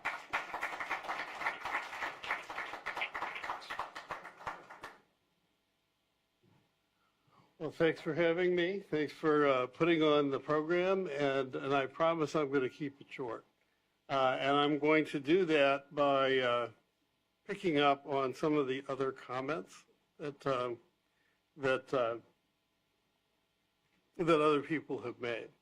Let me start with the one that I think resonates, and that is talk is cheap. All right? Not here in Washington. The Nigerian government has just paid $9 million to counter everything that has been said in this room. I mean, that's just the fact. And so, you know, what I see is that most of us, and for those of you who know me, I apologize for sounding like a broken record, but you have to follow the money. You know, the expenditure of $9 million is a domestic issue in Nigeria. There's a lot of journalists who would love to know what that money is getting spent on. There is, here in the United States, you have to understand that in foreign policy, money talks. And because the United States operationalizes its foreign policy by spending money. And so it's either done by sending troops, which is a very expensive way. It's done through regime change operations, like much of what USAID was doing, and it's done through trying to encourage good things on the ground. So if we really want to take care of the people in Nigeria, spend some money on lights and fences. I mean, that's actually quite simple. I mean, when Toyota built a big factory in northern Mississippi, what the first thing they do after they got the deed signed? They put up a fence and put up some lights. So when we think about this, how do we follow that money? Well, my office, the Assistant Secretary for Democracy, Human Rights, and Labor, is charged by statute to follow the money. By statute, the DRL is the person who, and I quote the statute, shall maintain continuous oversight, unquote, of all humanitarian and human rights funding. Now, you can have a big fight over what that includes, but the fact of the matter is it's not getting done. The biggest black eyes I got during my time was trying to follow that money. Okay, so so we need our journalists, many of whom are in this room, to help us follow that money. We need people here on the Hill, which has the power of the purse, to follow that money. Okay, and then secondly, and this is where I'm going to wind up, if you actually look at NATO military doctrine, there are 3 phases in a battlefield. One is the physical dimension, the other one is the human dimension, and the third is the information dimension. So we're not talking about we talk about the physical dimension all the time, right? We talk about the part of the human dimension when we talk about, the impact on the communities. But we're not talking about the human, cultural, geostrategic dimension at all. Okay, when it was mentioned, and I think correctly so, that Sudan is a proxy war, so by the way, is Nigeria. And what we're not looking at, as one of my Nigerian friends put it, and I'm going to quote her, when are you white people going to come to grips with the fact that Nigeria is a Yugoslavia? That you don't recognize the ethnic tensions that were created when the British and the French drew lines on a map. And I would say in the British context, they drew lines on a map specifically with respect to Muslim-Christian tensions. Okay, because we're not reading the history. And so whenever a government bureaucrat tells me, and believe me, I was one, but whenever one tells me we are aware, that's when you want to stand up and walk out of the office. You say, for God's sake, we pay you to be aware. We pay you to be aware. And so the fact of the matter is that we're not aware. And the reason we're not aware is that we focus too much, and this is going to sound a little bit like the skunk at the garden party, but we focus too much on the victims and not enough on the people who are spending the money and making the policy. That's where the focus should be.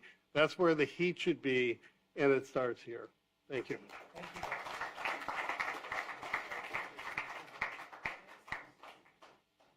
Thank you. Wow. Yuval David is an Emmy Award-winning journalist and international news commentator specializing in U.S., Israeli, Middle Eastern affairs with a special focus on topics pertaining to Jewish Zionist human rights and battles against anti-Semitism and Islamic terror. A political advisor and strategic communications expert, he advocates for democratic values, civil rights, and the fight against extremism. He's a fellow at the Middle East Forum, a great organization, and a consultant to government and nonprofit organizations. Yuval.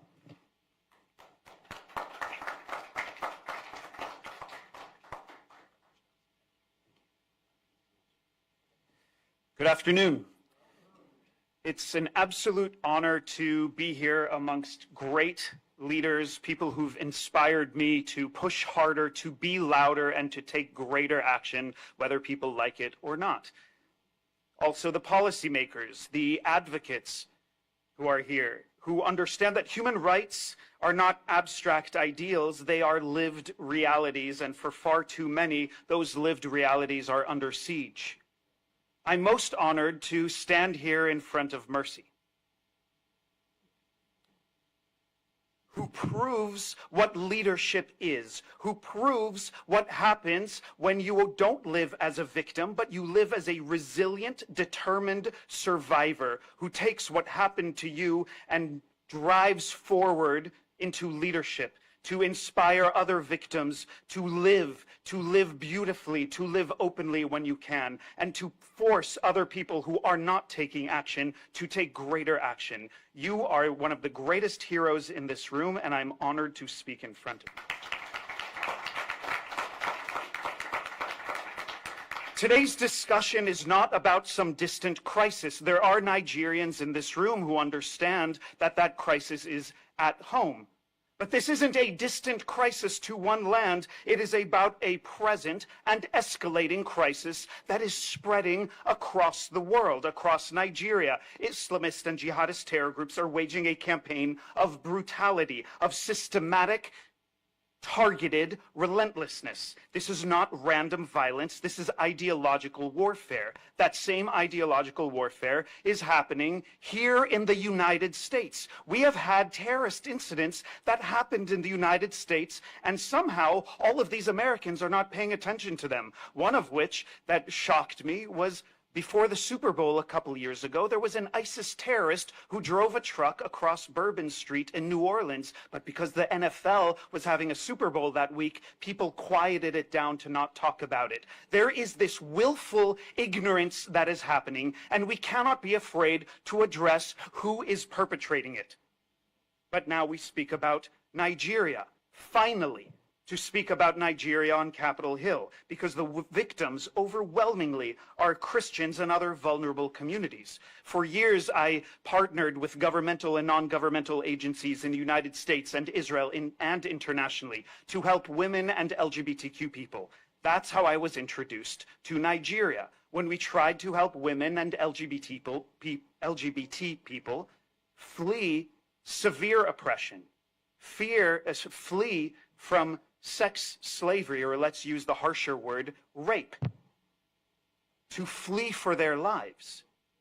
And yet there are so many other people who are in need of help. And I thought, wow, now that it's happening to the Christian community and people are speaking out about what is happening to Christians in Nigeria, maybe the Christians around the world will rise up.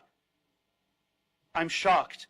As a Jew, as a Jewish activist, when I rise up whenever a Jew is being persecuted anywhere in the world, why am I not seeing more Christians rising up? There are 2.4 billion Christians in the world. If every one of those 2.4 billion Christians would rise up in support of your own Christian sisters and brothers, this would not be a continuing problem.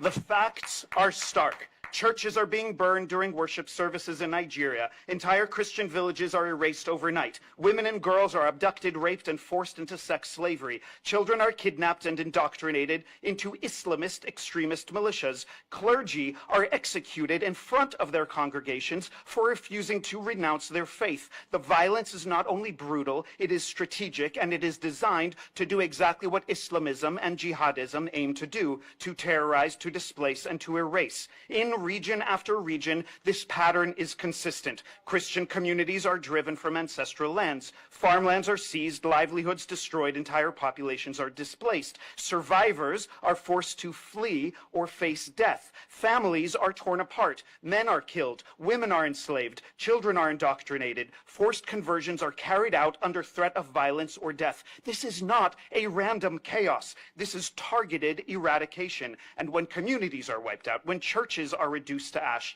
when generations are erased, that is not just violence. That is dismantling a civilization. So wake up, because Judeo-Christian civilization of democracy, is being dismantled in front of our eyes. Those of us who came to this room, those of us who take action and are considered brave or courageous, which is something I hate when somebody says, "Thank you, Yuval, for what you do, you're so brave." I don't want to be thanked. I say, don't thank me, join us in action. But there's a deeper failure here, and it's not one of policy, but it's one of moral clarity. In the West, there is no shortage of voices who are so eager to protest, to post on social media, or to perform outrage. Because when it comes to genocides, to real genocides, not the made-up ones, real human rights atrocities, we're facing silence. Selective outrage has become some sort of social currency. Social media hashtag activism has replaced actual advocacy. And too many self-appointed activists and advocates follow trends on social media instead of truth. Why are they following somebody who only posts on social media, who has 2 million followers, instead of following Mercy in every step that she takes? So there's a difference between standing for justice and performing for attention, because the cost of that confusion is measured in human lives. And even more troubling is this: there are those in the West who benefit from the freedoms of democracy, ability to protest against government, ability to wear whatever clothes we want or love whomever we want. And then those same people are supporting the regimes and the movements that would strip those very rights away. It's why I am no longer a Democrat. It is why I'm no longer progressive, and it's why I'm no longer woke. But my values never changed. Silence is not neutrality. Silence is complicity. Because there is a cancer that has been spreading, and we've been aware of it. And those of you who know about cancer understand that a cancer untreated spreads. We cannot be afraid to use specific words. The vast majority of terrorism that we see around the world in all of our lifetimes are committed by Islamists and by jihadists.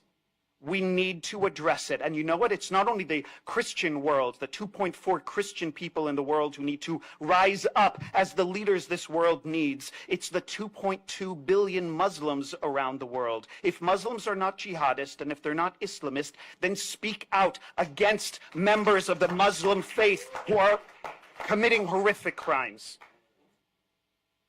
The Christian world also needs to rise, because recognizing that while Christians are being persecuted, targeted, and places eradicated, like we're seeing in Nigeria, this is not only a Christian issue. Hindus, Buddhists, Jews, Druze, Baha'i, Zoroastrians, Jains, across continents, across cultures, across communities, they're facing the same threats. Different identities, different cultures, same enemy. An extremist ideology that does not tolerate difference, religious, cultural, or ideological. It seeks to dominate through fear, through violence, and through control. So my work as a political advisor, as a news commentator on air, as a human rights advocate, as a Jewish advocate, has made me understand, just as the Jewish principle says, "V'havta l'reacha kamocha," love your neighbor as you love yourself. If I want to help my people, I must help other people. And as I also try to awaken Jews around the world, we cannot only help others, we must also help ourselves. We need to be bold to say what we are fighting for. It's not just our lives, it's our values. As my grandfather said, the best thing you can do, and he would say this after surviving the atrocities of the Holocaust and helping others constantly throughout his life, the best thing you can do is to plant a tree under which's shade you will never sit. That is what we are doing here today. That is what these leaders are doing here today. That is what you are doing every day you wake up and speak your truth. You're planting a tree that will grow and flourish and help somebody in the future. So, we need to recognize the global pattern.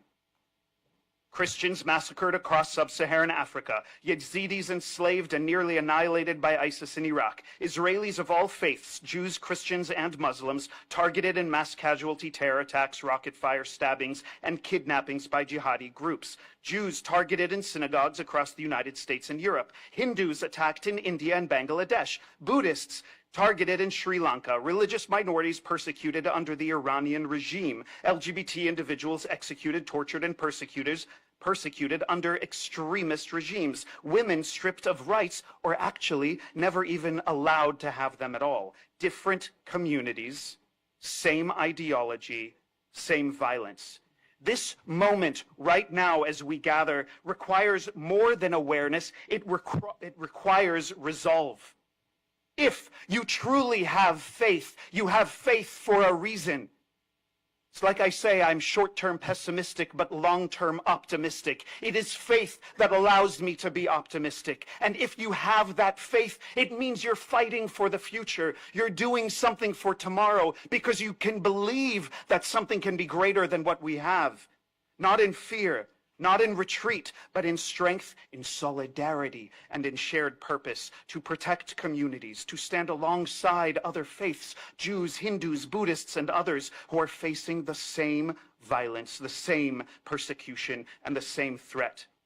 Because this is not a series of random, isolated attacks. It is a sustained assault on religious freedom itself. It's a sustained assault on freedom itself. And no community can withstand it if it stands alone. This is the time not just for interfaith courage, not just interfaith dialogue, but for moral clarity, not moral confusion, for action, not performance. Because when one faith community is targeted and others remain silent, that threat does not disappear. It expands. A cancer untreated grows. An attack on one faith is a warning to all, and a test of whether we stand divided or rise together. So the question is not whether the world is aware. The question is whether the world is willing to act. Policy must reflect reality, not narratives, naming the ideology driving this violence, holding accountable those who fund, enable, or excuse it, protecting vulnerable communities with urgency and resolve, supporting those on the ground, leaders, women, minority advocates who are fighting for survival, because without alignment between truth and policy, there is no strategy, there is only theater. Moral clarity is not controversial. It is necessary.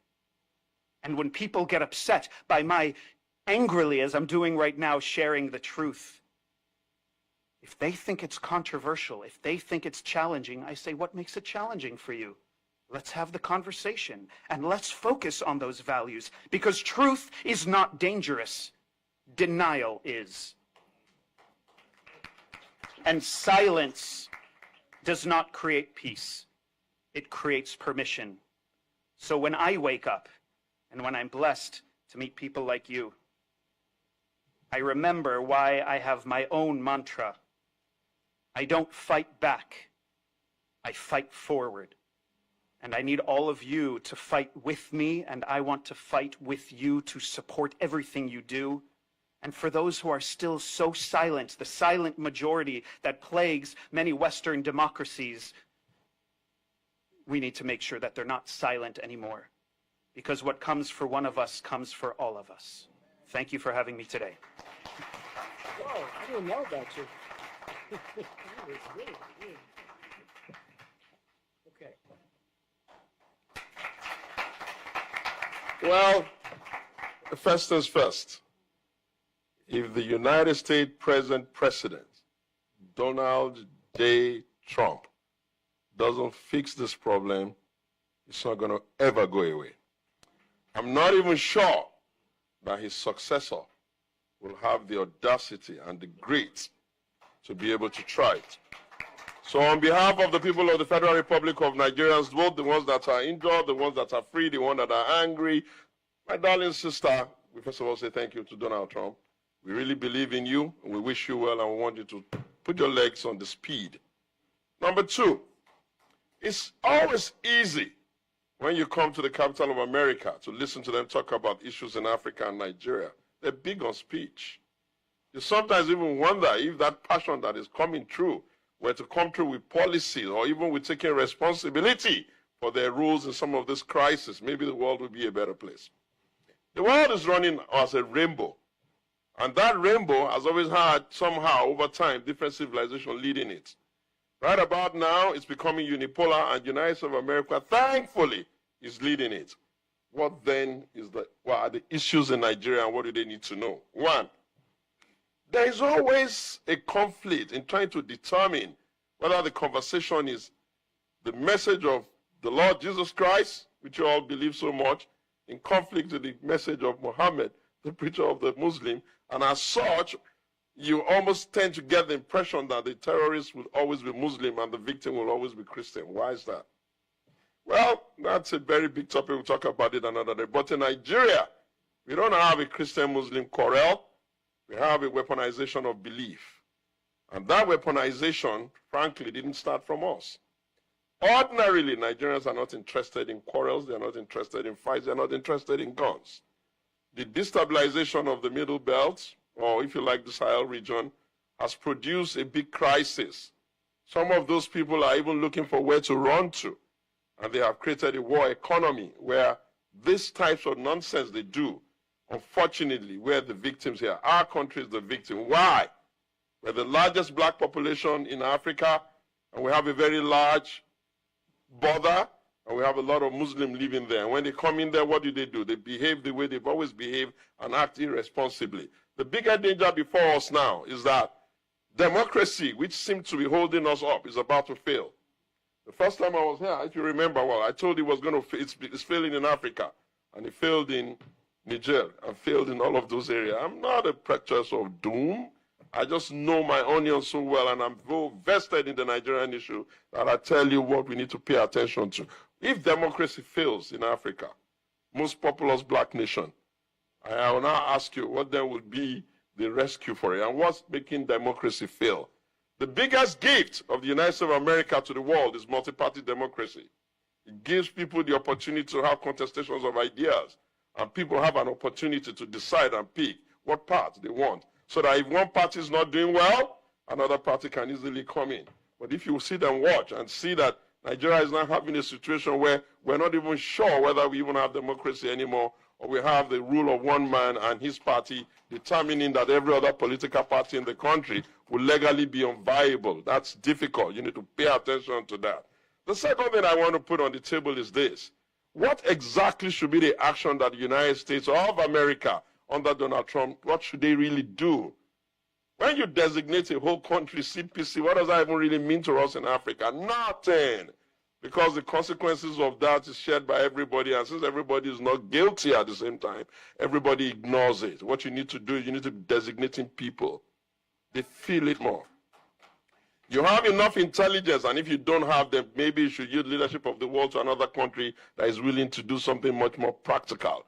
You need to find those people who are putting the money there. You need to know those people who are running the logistics. You need to know those ones who are using angry rhetoric to incite their people and tolerate these kinds of insurgency. You need to designate them. You know why? Because when you designate human beings, you cut off the oxygen. And then the next person who is planning to do such nonsense also know that he's going to take responsibility in his name. The other thing I want you to understand and understand very clearly is that, you see, when Europeans sat down and did the scramble and partition, they didn't pay enough attention to the cultures of that environment. And therefore, we're constantly seemingly quarreling with ourselves. We have had the longest reign of democracy now, and amazingly, we're now particularly divided and particularly mistrusting of each other. To resolve that, I think that the best thing the United States of America can do is truly designate a special envoy. I know ambassadors are good, but the special envoy has bigger responsibility. He responds directly to the White House. He frames the conversation on the ground. He listens deeply and makes it difficult for people to come to capitals to come and manipulate them. Ladies and gentlemen, the Nigerian government is not exactly willing to kill its people. Sometimes it's incompetence. Incompetence that is masked because of the rhetoric of democracy. No government in Nigeria, not even the ones that were Fulani, wanted people killed, because most of the people that get killed are, after all, Nigerians, and the headlines in our country too does not support people killing. But hey, if they don't know what to do, they don't know how to do it, they have no heart to do it, they don't have the knowledge of how to do it, they can't read what's going on with the global new order, what exactly are they going to do? Shoot and shoot and shoot? You clear them in Borno, they show up in Kwara. You clear them in Kwara, they show up in Nigeria. Are we going to kill everybody in Nigeria just because we're trying to fight terrorism? So I say to you very clearly, my name is Anthony Oluwasegun Adeyemi, and for some time now I have been preaching that there's a need for the United States of America to help us find more competent people to be the new leadership class in our country. And as such, I created something called the Alternative. And by the grace of God Almighty, what I have come to tell you here today is that our country is bleeding. And we'll be tied the international community if Nigeria should fail. If we fail, the south of Limpopo will fail. And if the south of Limpopo fails, even South Africa will fail. It's just as simple as that. The earlier you all understand this, the better. And let me tell you what the consequences are for your country. Every time you have one refugee in here, it costs the United States government about $1 million to keep them in here. You're better off leaving them in our country. You know why? Because they're the kinds of people that come in here and make babies. And in a very short time, the coloration of your country will become so gray, you begin to wonder, is this a black country or is this an African, European country? So what you need to be doing, and doing quickly too, is speak to your leaders. Take off the gloves. Put the pedal on. You have assets in that place. Why is this thing still going on? You did one small little activity, and yet the whole thing is just getting more messed up. You're not holding their leaders accountable. You're not holding even the ones that are in charge of the security infrastructure of the country, what they're doing with the intel you're giving them, and you expect us to come here every time, fly from all over Nigeria, so that we can come and listen to you talk to yourself, what you should be saying to yourself behind our back, so that people like Mary will not have to deal with these kinds of nonsense ever again. We are very sure that the Christian faith does not encourage anybody to kill anybody. I cannot say the same of the other faith. It is the responsibility of the world to ensure that Nigeria is a secular country. It remains a secular country, so help us God. Thank you very much. It was nice talking to you. Excellent. Excellent. Thank you. Okay. Wow. Okay. I'm about to introduce a hero. His name is Mike Arnold. He's made 16 trips to Nigeria, some under level 4 do not travel warnings.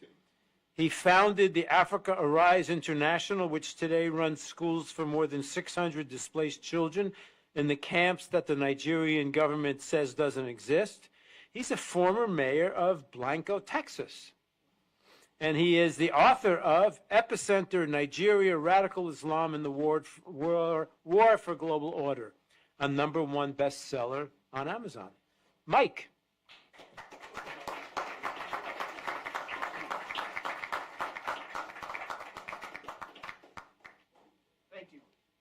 Thank you so much. Everything I'm about to say is factual, so I have 19 pages of references. If anybody wants to question anything I say, it's right here, because some of it might be shocking.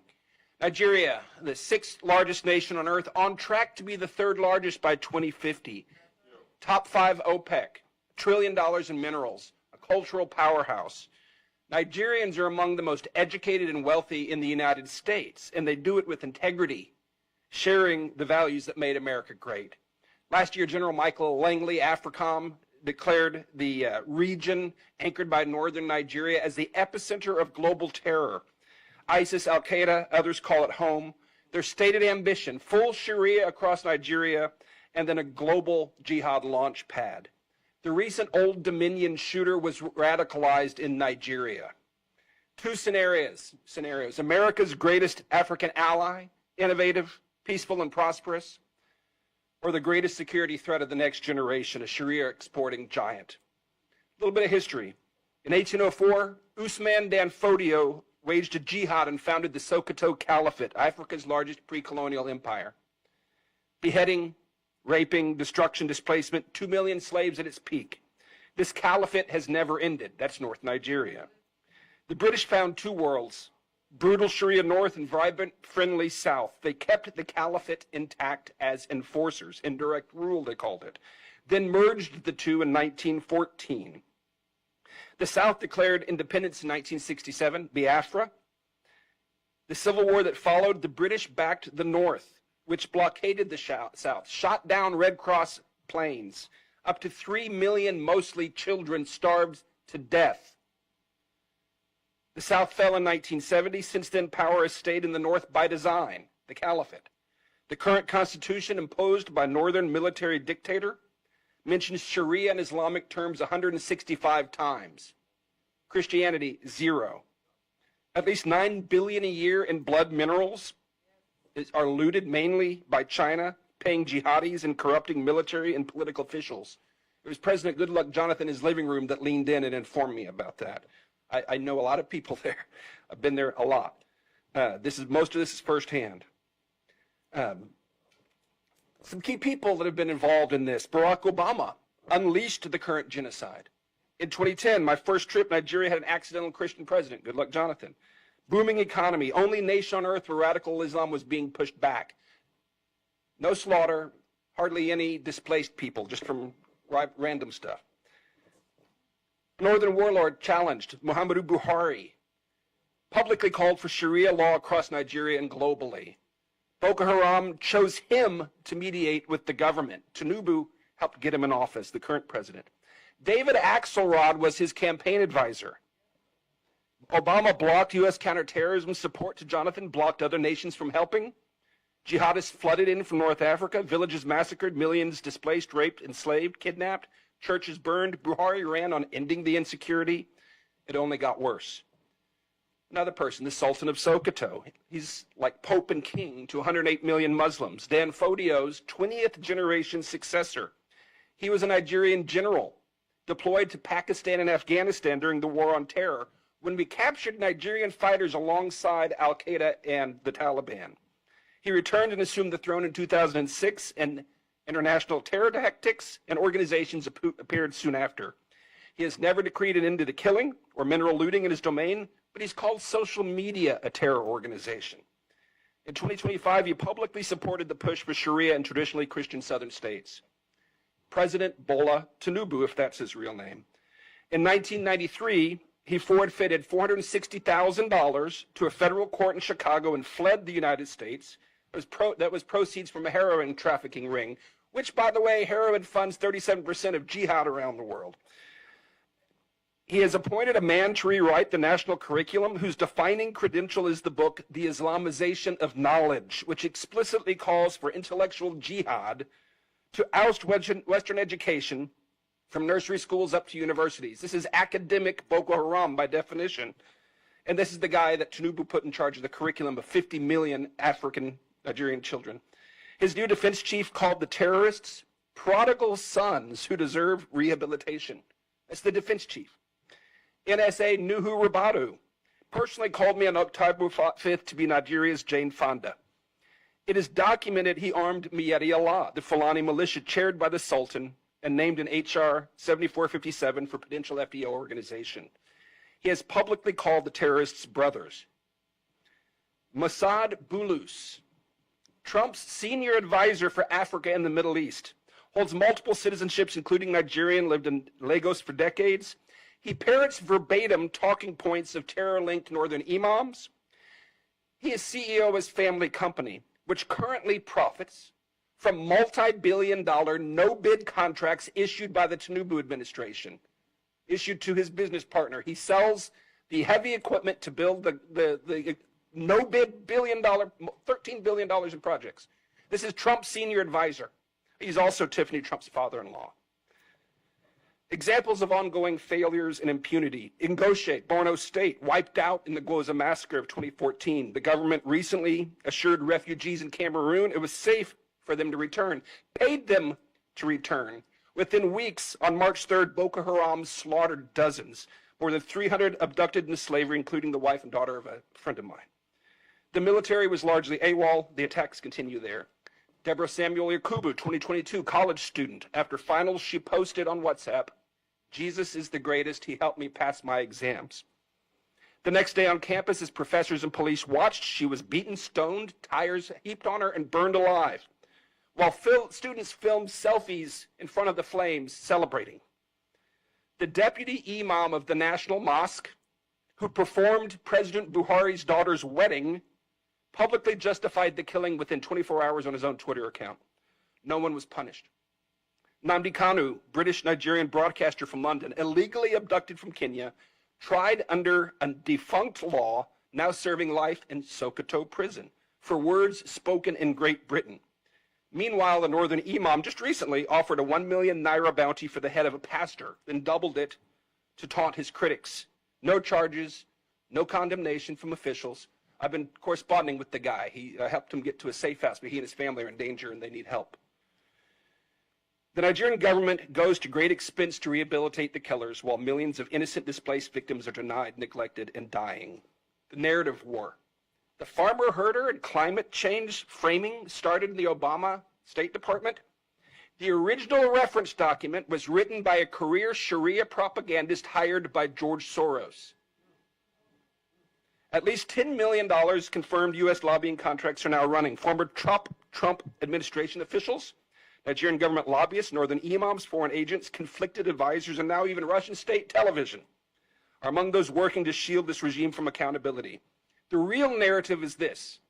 Nigeria is in the throes of an Islamic conquest. Since 2009, they have slaughtered as many as 125,000 Christians and 60,000 Muslims.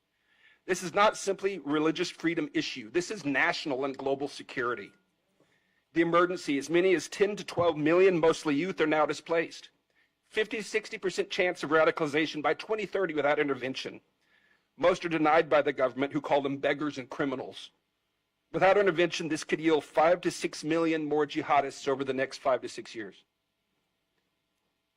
Intervention is not hard. The international community has the money and the mandate to help if the displaced are simply recognized. In 2015, the UNHCR documented multiple displacement camps in Abuja. Today, they deny those camps exist. I have run schools in those same camps since 2020. They do exist. I affirm the cycle of violence is not inborn or inevitable. A lot of Americans write it off. Oh, that's just what they do. Yes, the children who saw their parents hacked to death often come to our schools wanting to go back and get revenge, but I can tell you with an education, they gain character, hope, and vision, and they want to go back to rebuild. What must happen? Nigeria has long been strangled by radical Islamists, predatory extraction, globalist meddling, and institutional corruption. Working with the Nigerian government to end the genocide is like working with the Third Reich to end the Holocaust. They smile and spin as they wait for Trump to leave office. Since CPC designation, killing and impunity have only gotten worse. Sanctions will not work. Visa bans will not work. They're ideologues, and they'll just pivot east. Intentional denial of recognition and aid to displaced people, intentional denial of recognition and aid in this circumstance meets the legal standard of genocide. This is provable. Indict the Tinubu administration. Arrest them. They're guilty of genocide. And it's provable. Conduct a valid census and evidentiary briefing of the displaced. They are our witnesses to genocide and they need help. Investigate the Sultan of Sokoto as a terror sponsor. Circumstantial evidence demands it. We know where the militant camps are. Wipe them out. Bring the enablers to justice. Demand the release of Mazi Nnamdi Kanu and other prisoners of conscience. Offer asylum protection to them and others threatened by this regime. Ensure a free election in 2027. It can be done for the cost of a Tomahawk missile volley. Tinubu was declared the winner with less than 9 million votes in a nation of 230 million. A free election changes everything. Let the people vote on a new constitution and self-determination. Like so many other British colonial contraptions designed to fail, separation is likely inevitable, and it is just. The time is now. Nigeria is at a crossroads. It will become either a peaceful, prosperous ally or a massive launchpad for global jihad.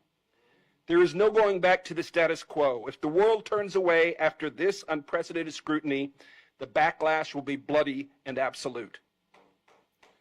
The window is closing. We must call this what it is and intervene now, or the current genocide will grow and draw more innocent blood, not just there, but here in the United States. Thank you. Wow. I gotta know you.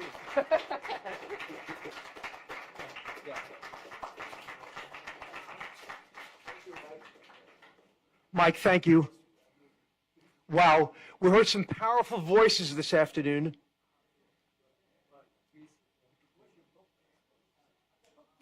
Thank you, Stephen from ICON, Charles Jacobs, for your work over the past 25 years. You've been an incredible force for against jihad in Africa. You all embody moral clarity and political courage as you selflessly seek to thwart real-time genocide happening in Nigeria. We hope this forum is just the beginning of the liberation of Nigerian Christians from the existential threats that they face. What can you do? You need to contact newspaper editors, demand that they accurately report about the atrocities happening in Nigeria. Contact members of Congress. You heard about 2 bills, one in the House, one in the Senate, Nigeria Religious Freedom and Accountability Act. We need to make sure that these pass Congress and they're enforced. For more information, feel free to contact Emmett and ICON. Support our organization so we can put more of these events on. Thank you for participating in this event tonight. God bless all of you. God bless Nigeria, and God bless the United States of America. One more thing. There's in June of 2026, the Save Nigeria Group USA is holding a rally. We want you to support that rally and be there to support Nigerians at the White House, June 2026. Thank you for being here. Again, God bless all of you. Thank you.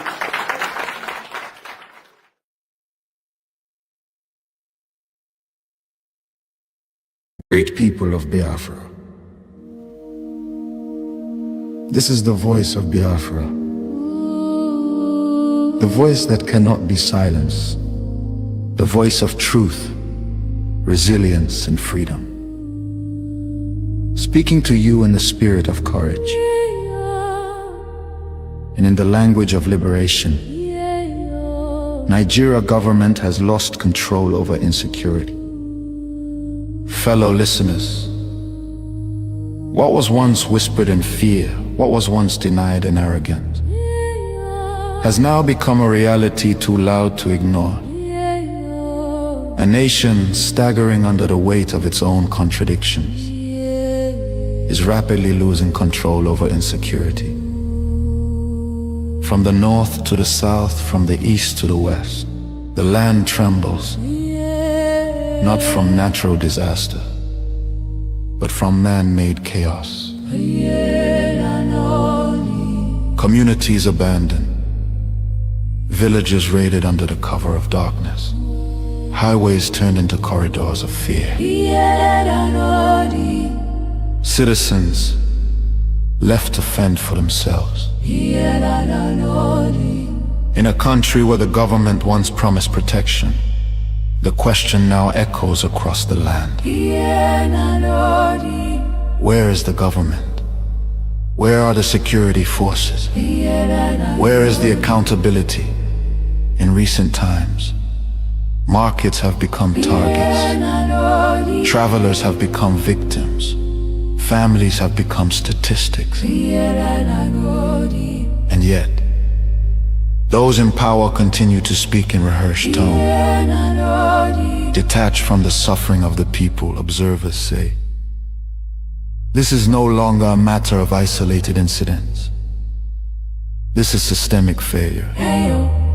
A collapse of responsibility. A nation where innocent lives are wasted daily. As fear grips the population, a new reality emerges. The people have lost confidence. Trust has been eroded. Hope has faded. But here, on this frequency,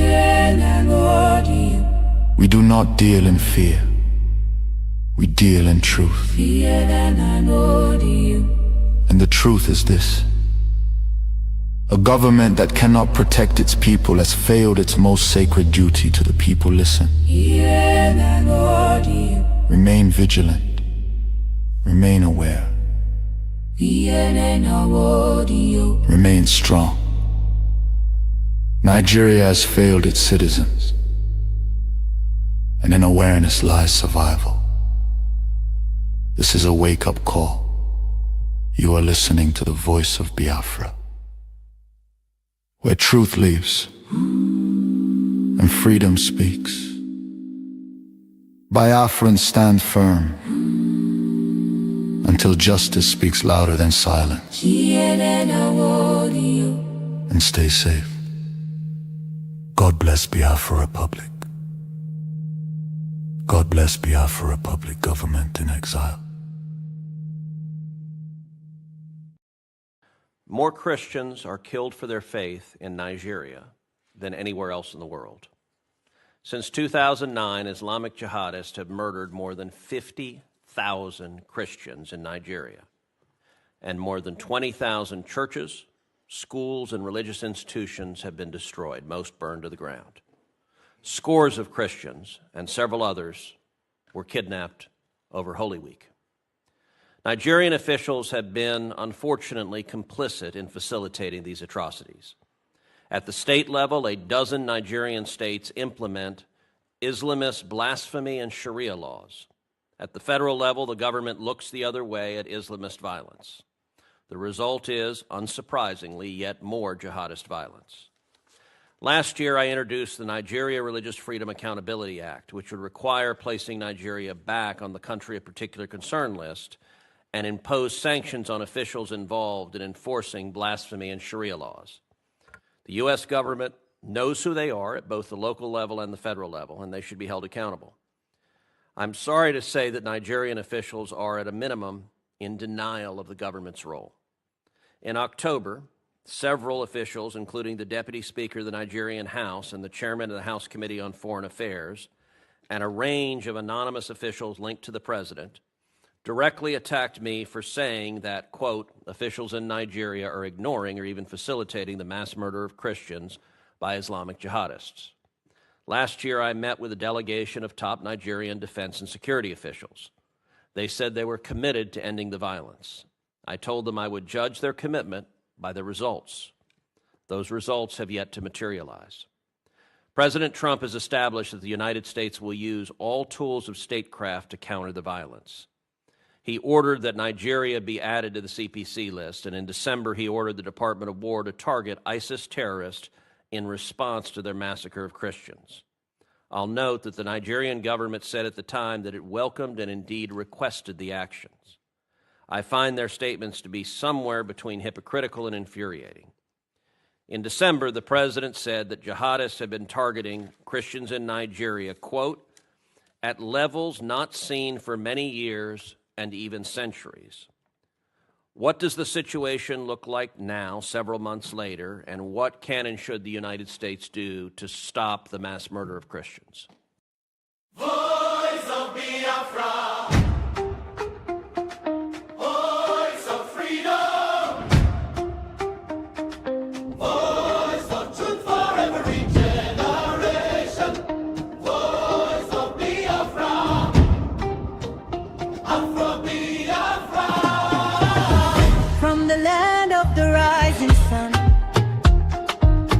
from the land of courage,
every city,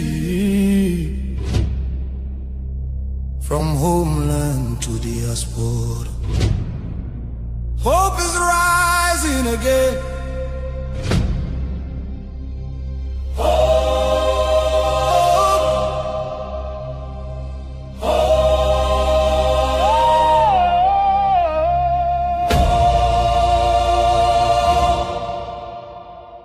Biafra now our only hope. Yes, now our only hope.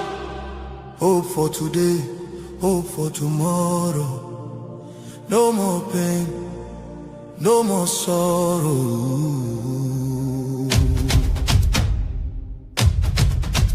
Ha! We bring better news, make you head on clear. We get hope, now Biafra we dey see am. Beautiful nation, shining bright justice and fairness. Now the light. Biafra go be one beautiful nation. Every Biafran go enjoy true freedom. Fine, fine country, shining nation. Justice and fairness. Justice and fairness. Everybody equal, one love for rich and poor. Leader or citizen, no different, justice go speak with confidence. No oppression, no discrimination, rule of law for the nation. Truth and justice go reign forever. Biafra go get strong and better. Where your home? Biafra. Who be your home? Biafra. Waiting be your country. Biafra. No more suffering and smiling, no more fear, no more hiding. Respect and dignity for all. Every citizen standing tall. Free education, rich university, healthcare for every community. No more dying, because no money. Life go better for everybody. Biafra now our only hope. Biafra now our only hope. Stand up now, make we claim our Biafra now our destination. Women go deliver safe for hospital. Citizen go get support every month. Better roads go connect every city. Modern railways and airport. Clean water go flow for houses. Electric light go shine every night. Security go protect every family. Day and night. Everything go right. You fit waka free for midnight. Go your road without fear. Kidnapping and violence disappear.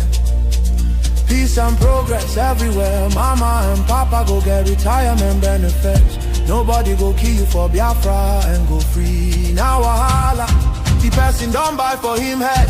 Oil and gas beneath our ground. Now the people where get the land go control them. Resources go serve the people.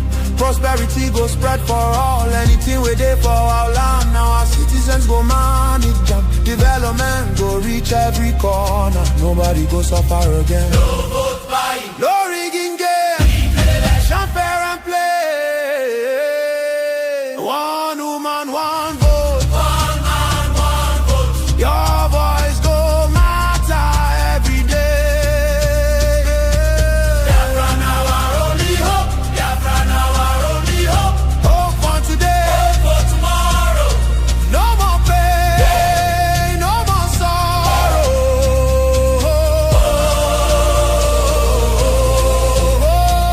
Biafra now our only hope. Biafra now our only hope. Hope for today, hope for tomorrow. No more pain, no more sorrow. Biafra, our home, our country, our future, our future. Biafra now our only hope.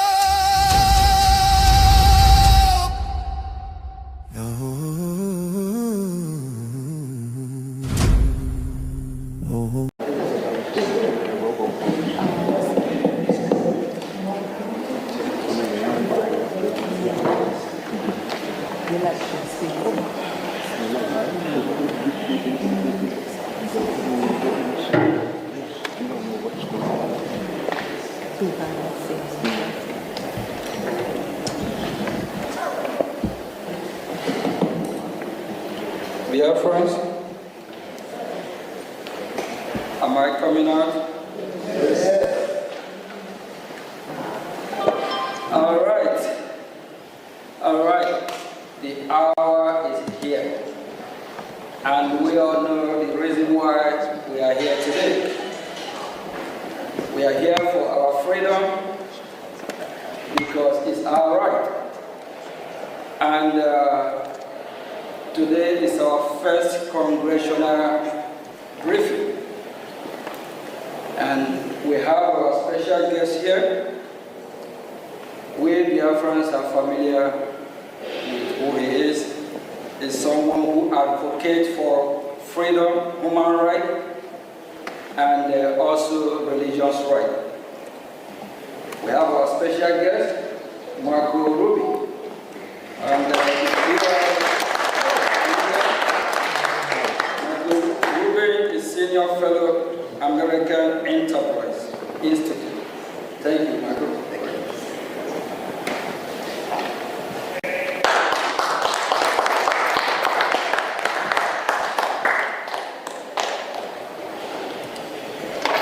Thank you very much, Mr. Acting Prime Minister. I don't need, first of all, it's good to see Biafra represented so well in Washington, D.C.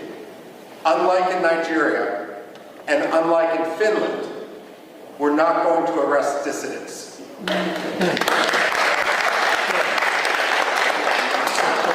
I'm a historian by training, and especially with this audience, we don't need to tell you that Biafra may have redeclared its independence, but it is a long history.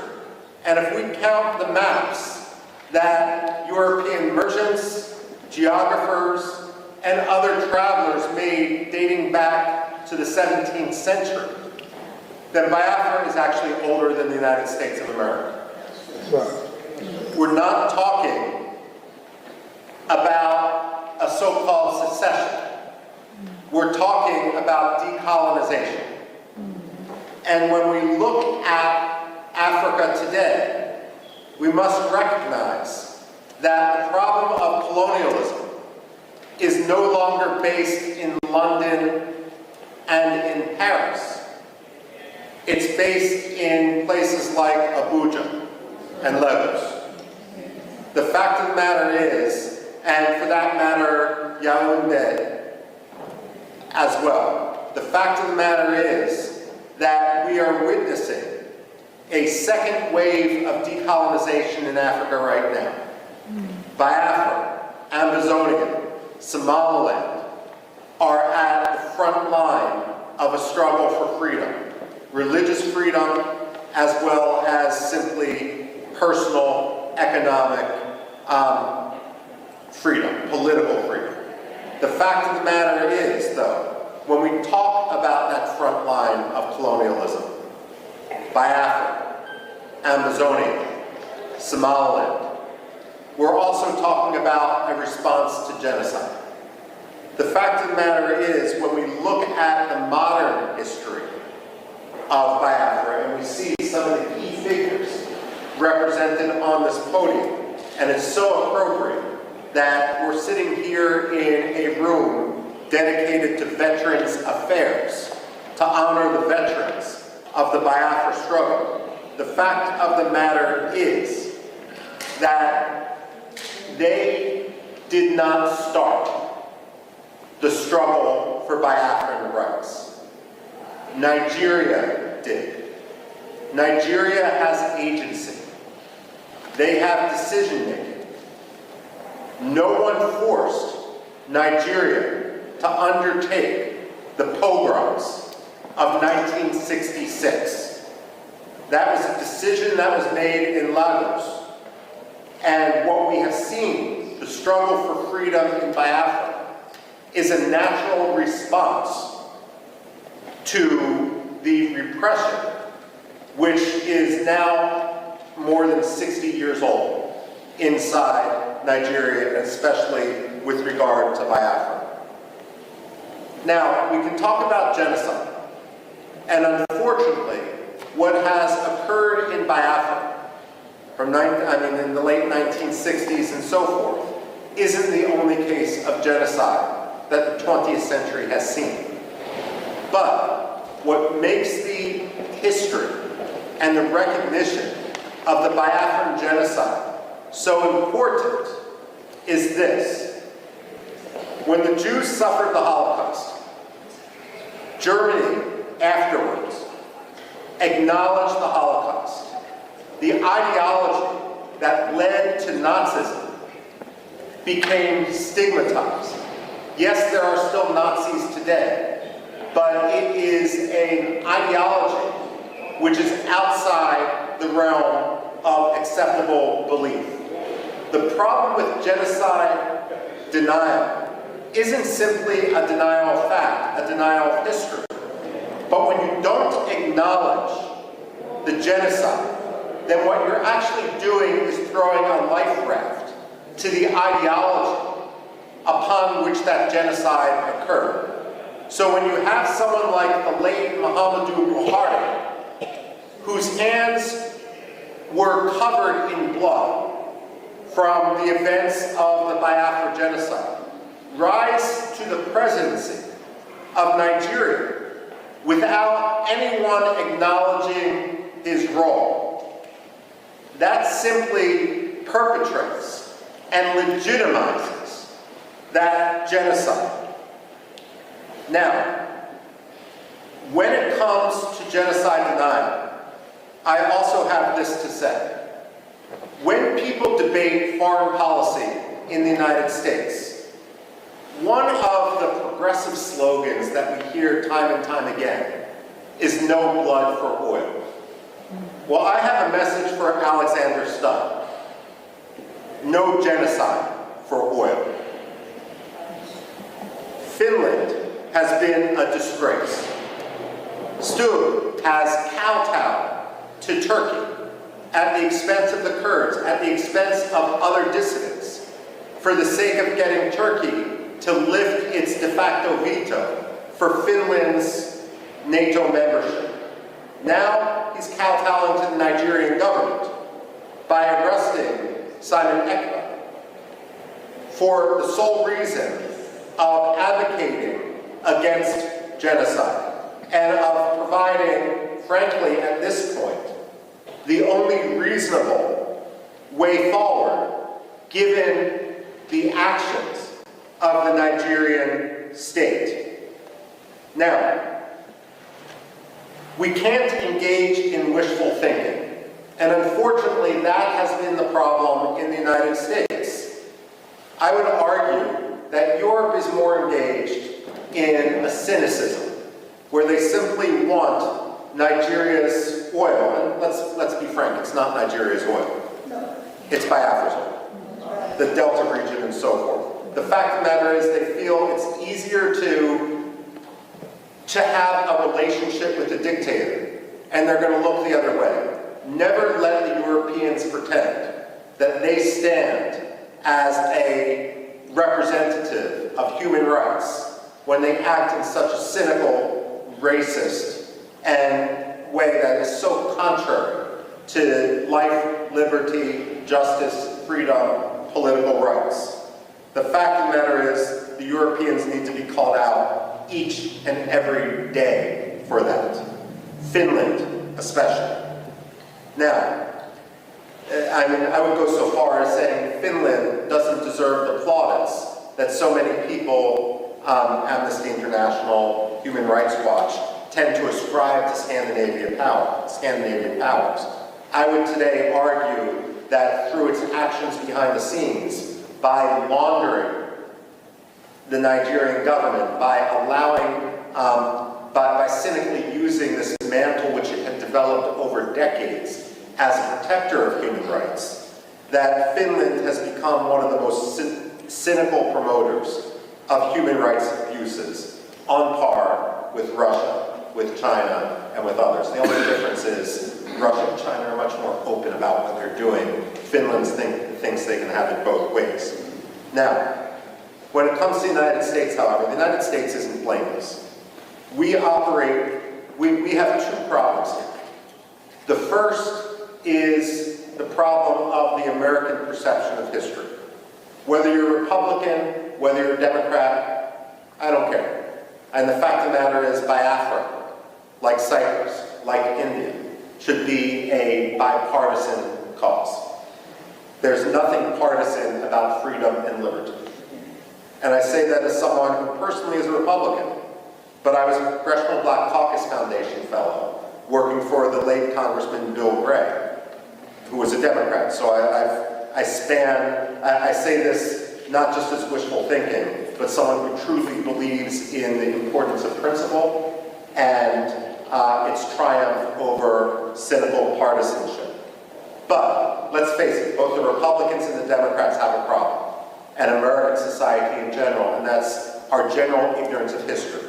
In our own political culture, whether it's a Republican coming in after years of Democratic power or a Democrat coming in after years of Republican power, there's a tendency to believe that history is only 4 or 8 years long, and that every president who enters the Oval Office or Secretary of State who enters that 7th floor of their office of the Dwight D. Eisenhower building in Foggy Bottom, that they can somehow have a tabula rasa, that the past doesn't matter.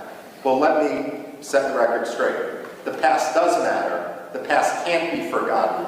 And we wouldn't be here today if it weren't for repeated efforts to work within the system, only to be crushed by Nigerian corruption, Nigerian dictatorship, and Nigerian cynicism.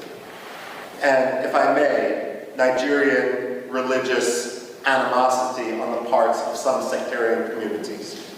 Now, one problem, of course, is then that U.S. historical ignorance, and this is where it's so important for the Biafrans to really rally, to meet with Democrats, to meet with Republicans, not to meet and spend all those times meeting with those who agree with you, but actually concentrating their efforts on those who disagree. The fact of the matter is, Americans need an education in history, and they need an education in history quickly, because the price of American ignorance is going to be tragedy and more killings in Biafra. Now, that's one problem. The other problem is a tendency of the United States to engage in wishful thinking. There are 2 types of ambassadors that the State Department sends abroad. And I'm not talking about professional ambassadors, civil service, foreign service versus political appointees. There's some good political appointees, there's some bad political appointees, and the same thing is true with the professional foreign service. But among ambassadors, however they get their job, there's 2 general styles.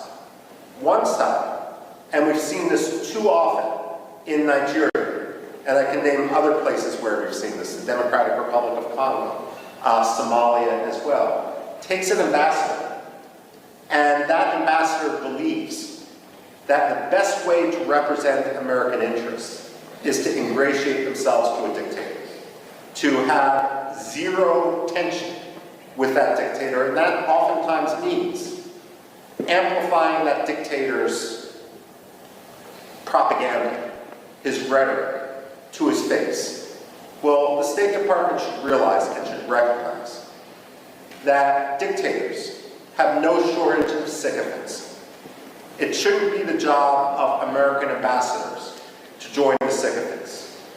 George Shultz, the Reagan-era Secretary of State, was famous when a new ambassador was appointed. He would bring them up to his office, which was an elegant room, not unlike this which we're standing in the U.S. Congress. And he had a big globe next to his desk. And he would always ask the ambassador appointee, point to your country on the globe. And if they pointed to Nigeria, or they pointed to France, or they pointed to Burma, or they pointed to Pakistan, God help them, he would point to the United States and say, this is your country. You never forget it. When we send ambassadors abroad, their job should be to speak truth to power. It shouldn't be to kowtow to a dictator.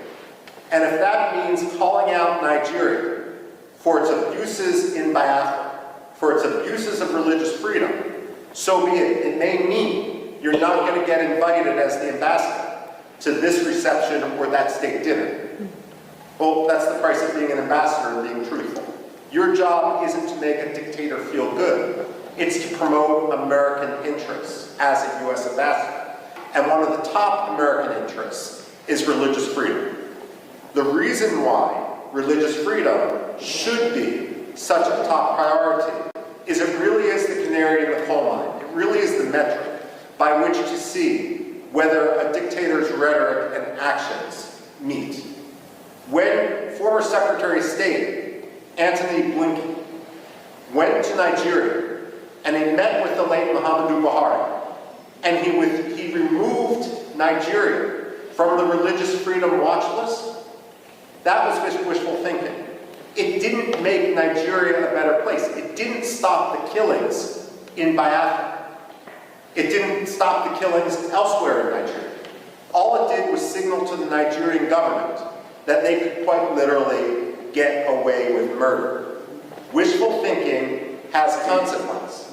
The United States also needs not to believe its own spin and not to try to force, cynically use the Biafran issue to advance its other causes.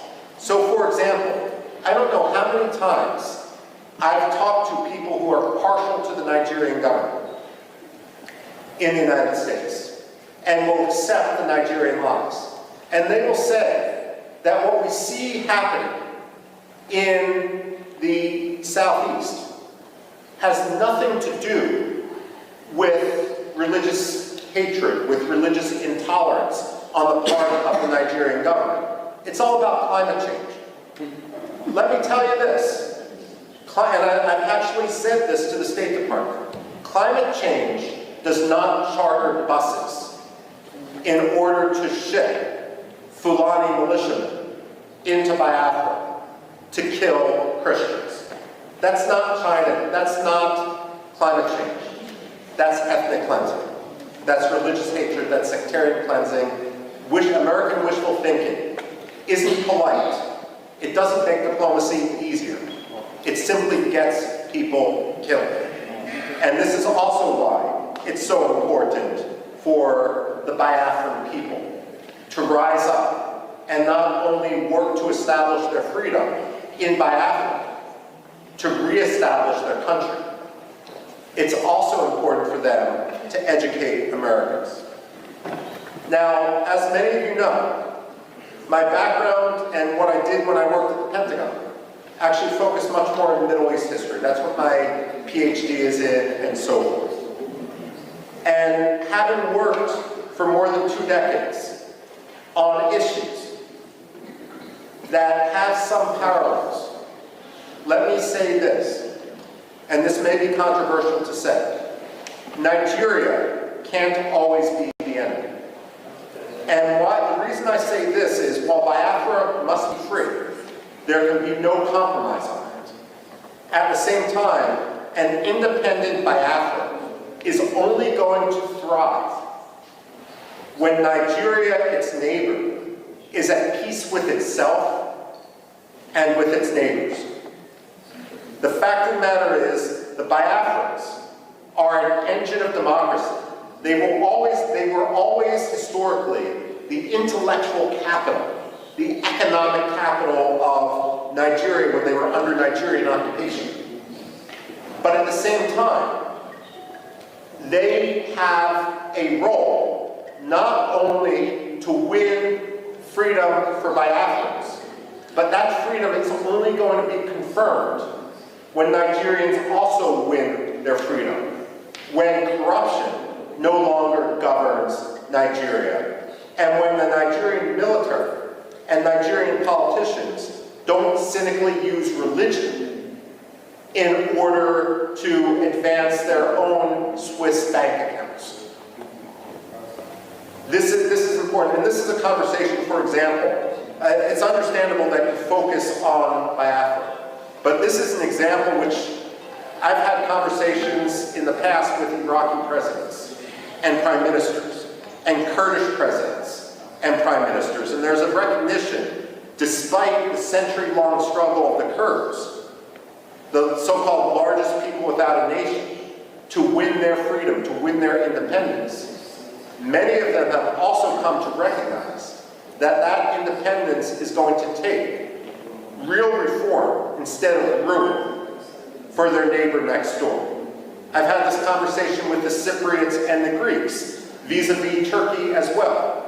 Turkey is a problem today, and Turkey is a problem which is going to work with the Nigerian government in order to kill Biafrans. But at the same time, what the Greeks and the Cypriots will tell you is, while today Turkey acts like an enemy, there can only be true peace once Turkey fundamentally reforms. And so it's important when you speak and when you advocate for your cause, not only to promote the freedom for Biafra, but to argue and to recognize that Biafran freedom is going to be symbiotic. It's going to bring stability to the region. Biafra is going to be a model, not only for Biafra, it's going to be a model for Nigeria, so that Nigeria can get its act together, even as Nigeria heads towards the precipice. No one wants to, let me put it this way, many of you are familiar with the American satirical newspaper, The Onion. I remember a headline in that satirical newspaper after Russia invaded Georgia in 2008. It was a fake announcement by Condoleezza Rice, the Secretary of State, who was arguing that U.S. position is that no American allies should border Russia because it was just too difficult. The fact of the matter is, she was warning allies not to border Russia as if they have a choice. The fact of the matter is, it's in no one's interest, it's always going to be a problem for occupied Biafra and for independent Biafra to border a failed state, to border an irredentist state, to border an aggressive military dictatorship. Independent Biafra is going to need to recognize that as Nigeria fails, and let's face it, today it's a failing state. It's a building, it's a 10-story building that's ridden with termites. The fact of the matter is that every military leader inside Nigeria is going to try to distract their own Nigerian public by trying to whip up a frenzy against Biafra. So on one hand, you need to be prepared for that. And you recognize this because this is your history. But on the other hand, if there can be fundamental reform in Nigeria, then ultimately you will thrive and be the most prosperous country in Africa. Now, the other point I need to make, and this is not for the people here, but some of the people abroad, is that when you talk to Americans, especially non-Biafran Americans like myself, like congressmen and so forth, I am honored here to be with the acting Prime Minister. I hope someday to be with the non-acting Prime Minister, Simon Ekpa, as well, if he's ever sprung from his Finnish dungeon. But the fact of the matter is, as an American, as someone who obviously has no Nigerian heritage, it's not my job or my concern to decide who the leader of Biafra is. You ask any American like me, any white American, who cares about human rights, who cares about Biafran liberty, what I would say is, when Biafra becomes independent, all these disputes will fall by the wayside because you have monitored democratic elections. But if anyone starts to attack other Biafrans in the presence of European politicians, American politicians, United Nations diplomats, they are essentially creating treason against Biafra. Because what you're doing is giving evidence to your enemies that Biafra isn't serious. Now, let me give you one example. When I came to Washington and began working in foreign policy in 1999, one of the first people I met was a gentleman named Barham Saleh. He was the Washington representative of the Patriotic Union of Kurdistan. Now, the Kurds, I've referenced before, they're split between 4 different countries, so Biafra's a little bit luckier than this. At the same time, the Kurds in Iraq, in northern Iraq, are divided between 2 major political parties. One was Jalal Talabani's Patriotic Union of Kurdistan. The other was Masoud Barzani's Kurdistan Democratic Party. And between 1994 and 1997, these 2 Kurdish parties fought a civil war. To suggest that anger among the Kurds wasn't high would be an understatement. They hated each other's guts. 2,000 people remain missing to this day from that civil war in northern Iraq between the Kurdish parties. And again today, that region is essentially divided. Barham Saleh had a rule as the representative of one of the 2 Kurdish parties in Washington, D.C. His rule was, I will talk Kurdish politics to other Kurds, but I will never talk Kurdish politics when someone else is in the room. Because the only message that Washington needs to hear is Kurdistan must be free. The only message that Washington must hear today is that Biafra must be free.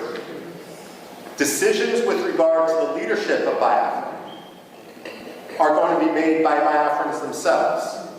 But the most important issue for everyone, whether they are legitimate or frankly whether they are illegitimate, is that Biafra must be free. Don't tweet against your political adversaries. Take the high road. Don't talk about your rivals to congressional staffers. And if your rivals talk about you, you may feel that it does you a disadvantage. Let me assure you, it does not. If the acting prime minister, if the acting cabinet are the ones who are speaking softly and achieving things, creating a new currency, creating the structures of state, ultimately every serious congressman, like Chris Smith, like Mark, one of the most important staffers on Capitol Hill, they are going to recognize you for what you are. Because only amateurs talk about their rivals. Those who are legitimate, those who are serious, those who are here today are the people who advance their cause. And make no mistake, momentum is on your side. So I speak here today, and I'm concluding my remarks right now, by thanking you for your activism, by welcoming you to the halls of Congress, where you are free to talk to anyone, and you don't need to risk arrest, because again, your words we're not in Finland. We don't have to talk about the Helsinki standard. The fact of the matter is, I hope to be here when the United Nations General Assembly recognizes Biafra as the 55th or 56th African state. And I have absolutely no doubt that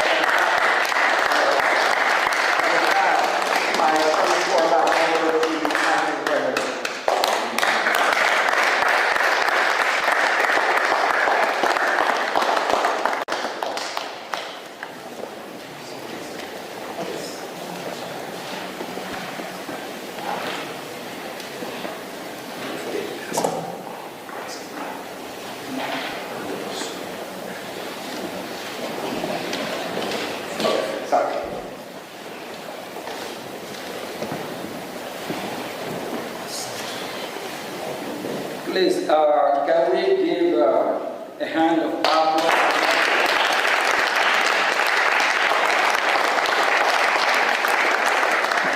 He is a true friend.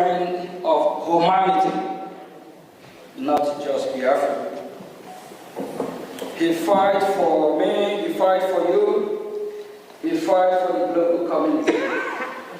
And he is a kind of one we need so that we can have a safer world and a better world, a world that will be great again. Thank you.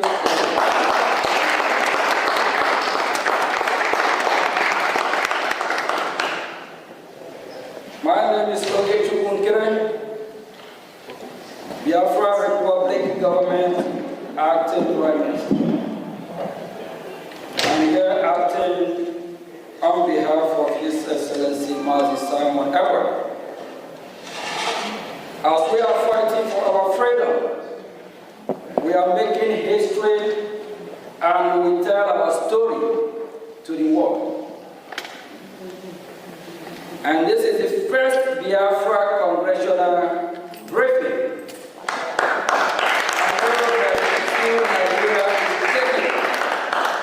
If I tell you, you won't believe. Nigerian government, they protest to stop this hearing today. They protest. They have not started protesting. Thank you all for being here today. Thank you. It is an honor to speak today during this historical congressional briefing on Biafra, the first in modern times. I want to thank Michael Ruby, which we are just giving hand of applause now before, of the American Enterprise Institute for his unwavering support and friendship to the Biafran people. Today, I will provide a broad overview of Biafra issue for all those watching. Nigeria is oil-rich country. When we say Nigeria, it's Biafran oil. Marco just on his speech, he made it clear. It's Biafran oil. And a continent power in Africa. It is a multi-ethnic, multi-language, and multi-religious country with a population of about over 200 million people. There are three major ethnic groups: the Igbo, the Yoruba, and the Hausa Fulani, and 250 other smaller ethnic groups. The Hausa Fulani are predominantly Muslim and live in the northern Sahara of part of Nigeria. The Yoruba who live in the southwest are split almost even between Muslim and Christian.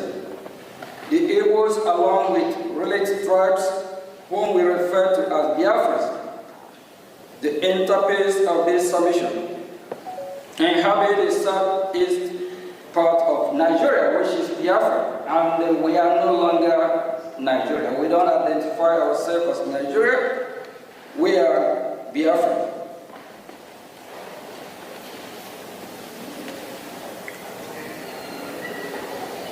Part of Nigeria, which is combined population of over the Biafrans population and over 70 million. Biafrans are predominantly Christians and traditional worshippers, with constituencies also practicing Judaism. Their land is blessed with human and mineral resources, including vast hydrocarbon. Biafrans are very commercially inclined, industrious, and are given to scholarly and professionally pursuit in addition to their first nature of gifted martialized. They have an established grassroots democracy order known as the Omunna system, which is still practiced till this day, before the advent of colonization.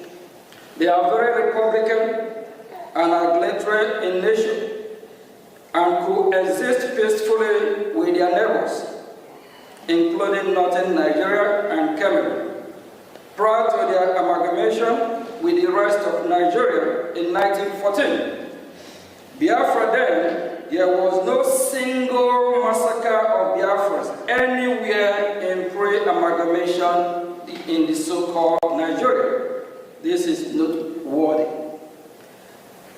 The first start of this program that was levied on Biafrans, particularly the Igbos, among them happened in 1948 in northern Nigeria, where Biafrans were, without any justification, massacred just for being Biafran or merely looking like one, pivoting on false narrative of the so-called Igbo coup, an Igbo plot to dominate Nigeria. Nigeria's military officers and the police and notable civilians, mostly from the north, planned and executed the Biafrans. Over 3 million Biafrans were murdered between 29th May 1966 and 12th January 1970. And had the Biafrans not resisted by unilaterally declaring its independence, the massacre would have been incalculable and more horrendous. There is credible evidence that sectional Nigeria provoked the Nigerian Civil War as a cover-up to accomplish the genocide that they have begun against Biafra. Generally, and the Igbos in particular, as far back as 1948 in northern Nigeria, the difference this time was to take it to their homeland, where they had fled and taken refuge under the Hitler-declared Republic of Biafra, a nation born in dire necessity and desperation to survive a genocide. The following aspect from recent declassified U.S. Embassy diplomatic dispatch of the era on the program and the war that follows is instructive, and it states that the North was minded to use the war as a tool to resort its dominance of natural affairs. Malan Gagu Damboa, regional editor of Morning Post, told the American consul in Cairo, "No one should kid himself that this is a fight between the East and the rest of the Nigeria. It is a fight between the North and the Igbos." The scale of the carnage was such that had the Roman or International Criminal Court statutes been enacted, Nigeria's entire military leadership and its top civilians enablers would have been prosecuted for genocide and crime against humanity, for orchestrating the destruction of Biafrans in whole or in substantial part because of their ethnicity. And to make it worse, those that oversaw the genocide and their natural political successor continue to control Nigeria and thus ensure that no accountability was exacted for a crime of such shocking scale. And to date, no apology or remorse has emanated from official Nigeria or any of the prime state actors. It is this state of affairs and the post-war political suppression of Biafra that grandfathered the insurgency of Biafra agitation in recent times. The modern-day Biafra independent movement surfaced in 1999 with the creation of movement of the actualization of sovereign state of Biafra Mazur in 1999 by Chief Owazurike, in 2012 by Mazi Nnamdi Kanu, a protege of Chief Owazurike, then created the Indigenous People of Biafra, IPOB, in 2012. which became the predominant Biafra independence organization. Post-war agitation for Biafra and support for IPOB accelerated in late 2015 when former President Muhammad Buhari systematically embarked on widespread anti-Igbo policies. Coupled with his open toleration of Fulani Islamic terror, that was Brgie, the northern reach of the Igbo land. It was in the face of this that the indigenous people of Biafra IPOB and the idea of Biafra government in exile gained much traction as protector and defender of the people that have been detained by the government of the day of Nigeria. It is to be noted that virtually all of us present at the vanguard of pursuing for Biafra were born after Nigeria Civil War ended in 1970. So in our renewed quest for Biafra, we are not driven by any sense of personal loss of the war, revenge or bitterness, but by instead a sense that our people are being mistreated badly and are vigorously in again becoming the victim of another crippled genocide. Vast majority of the Biafrans share the same view, even so, quietly because of fear of retribution by the Nigerian government or other non-state actor in alliance with the government. Amnesty International reports that since the advent of the former Buhari administration in 2015, Nigerian insecurity forces have killed more than thousands of Biafra and wounded many more while they held peaceful protests against the killing and for self-determination. Amnesty International says that many of those pro-Biafra protesters were shot and killed in their sleep, and others while they gathered in churches to pray. Many of the protesters were shot and killed from behind while they tried to escape. Contemporaries country report released by the United States Department confirmed such of this, particularly the Nigerian government declaration of IPOB as a terrorist organization in October 2017, which gave a dubious legal cover to Nigeria's security forces to resort extrajudicial killing of Biafra perceived by self-determination agitator or members of IPOB. As such, as you are reading this, the other killings of Biafrans by the Fulani Islamic terrorists is ongoing as we speak. The killing have not stopped to date, especially in the northern boundary of Igbo land, such that several innocent villagers were murdered in Ebonyi State in February 2025. Igbo communities to bury their brothers, sisters, fathers, mothers, sons, and daughters almost every month. And after times, the violence is maliciously and falsely attributed to unknown government or faceless Biafran separatists. In the face of all this, and in the perception that rogue elements of the security forces are complicit, the Biafran government in exile emerged as beacon of hope for Biafrans that have become distrustful of the government.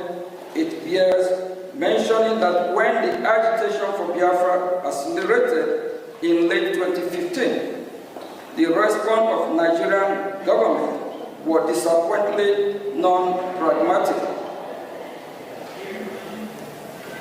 Instead of acknowledging the burgeoning popularity of the agitation and take bona fide measures to contain it through constructive engagement or dialogue, the government went wide with deadly and extrajudicial law enforcement action that backfired by fueling the agitation to levels not seen since the end of the Civil War in 1970. This misguided law enforcement action turned a dangerous corner and boom rage when the government went rogue by extraordinary rendition of our leader Mazi Nnamdi Kanu, the Biafran leader from Kenya, in late June 2021.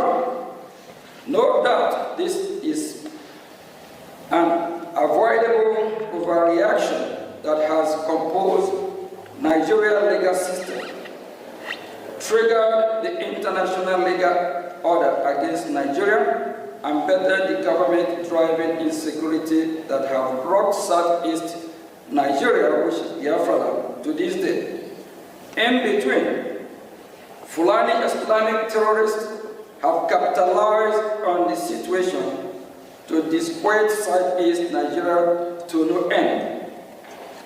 After Mazi Nnamdi Kanu illegal kidnapping, one of Mazi Nnamdi Kanu protege, Finland-based Biafran activist, His Excellency Mazi Simon Ekpa, took charge of the Biafra independence movement and created the Biafra Republic government in Brgie, of which he is the Prime Minister.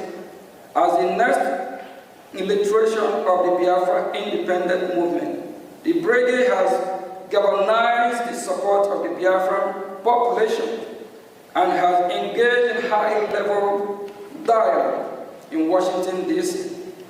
with U.S. government officials. Furthermore, Brgie organized a self-referendum in which more than 950 million Biafrans voted in favor of independence. Brgie held an independence convention in Lahti, Finland, which started November 29 to December 2, 2024, in which Brgie declared the independence of Biafra on December 2, 2024. December 2, 2024, Biafra was redeclared. The government of Nigeria, according to Mr. Ekpa, has orchestrated 5 assassination attempts against his life. After allegedly failing to assassinate Mr. Ekpa, the government of Nigeria successfully pressured the government of Finland to arrest Mr. Ekpa in November 2024 on political motivated charges. The government of Finland then issued an indictment against Mr. Ekpa, as well as subsequent conviction, which demonstrates the political nature of the persecution at the instigation of government of Nigeria. The indictment by Finland, issued in May of 2025, alleged that Mr. Ekpa participated and supported a terrorist organization, even though pro-Biafra organizations are not designated as terrorist group in Finland or anywhere in the European Union. In fact, the only country in the world where pro-Biafra organization the only country in the world where pro-Biafra organization we are designated is in Nigeria.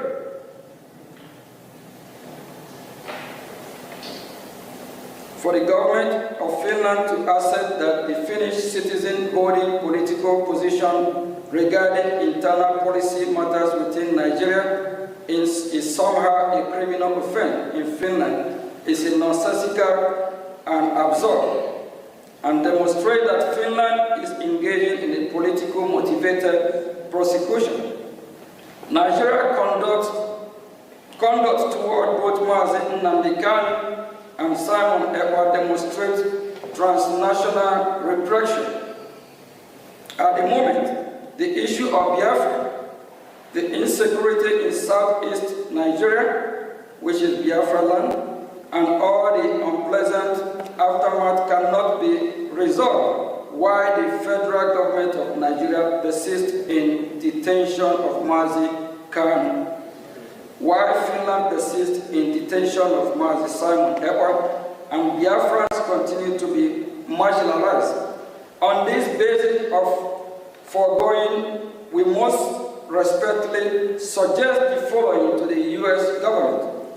One, we urge the United States government to invoke the Global Magnitsky Human Rights Accountability Act, Summit 5 of Title S, 11 of 114-28328, to identify and impose travel and financial restrictions on all officials of the federal government of Nigeria and any Nigerian non-state actor implicated in the killing of Biafrans, Christians in their homeland in southeast Nigeria, which is Biafra land.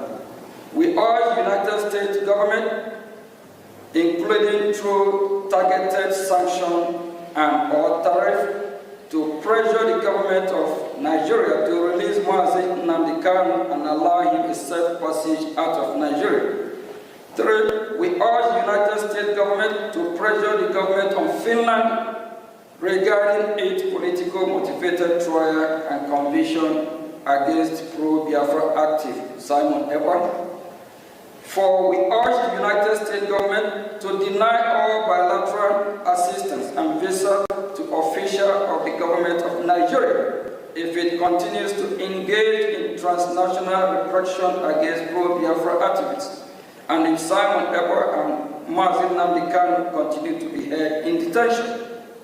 Consequently, Biafra through Brgie are ready to engage with the international community, include the United States of America government, especially in seeking to establish a newly independent Biafran state. The Brigade is willing to engage in deal-making with U.S. government and come to economic defense and security agreement with the United States. Biafrans represented by Brgie are willing to negotiate with the U.S. in reciprocity and in anticipation for specific demand, interest and expectation of the U.S. recent event in sub-Saharan Africa have created a compelling need for United States of America to get involved in the Gulf of Guinea. There is no better opportunity than that presented by the Biafra. For example, Biafra can be an ideal place for U.S. military base, as well as seaport. Biafra can also be host to African installations. Biafra can be a close ally of the United States and purveyor of Western interests in the region, as well as a bulwark against Islamic terrorists and extremists. This is important now more than ever, given the loss of key U.S. military bases in Sahel countries, as well as the Nigerian government's ever closer relations with United States adversaries, a United States designated Islamic terrorist organization. In addition, Nigeria's persecution of Christians continues to worsen and further adds to the case of independent homeland for Nigeria. Christian population, just as U.S. recognized of Somalia, present great benefit to U.S. strategic interest in East Africa. Similarly, Biafra can present opportunities along similar lines for the U.S. in West Africa. We hope today's historical briefing will provide a precedent for further diplomatic engagement. And before I say thank you, we believe that we have sent our message, and we are damn serious for our freedom. We'll continue fighting. Our freedom is our right. No one else can do it better for us than us. and we are sending message to the world, especially the United States of America. We appreciate the opportunity and the privilege they have given us to voice out so that they can do what is right. We believe they are listening. We believe very soon we'll be having more diplomatic engagement with the United States of America, the leader of the free world. Thank you.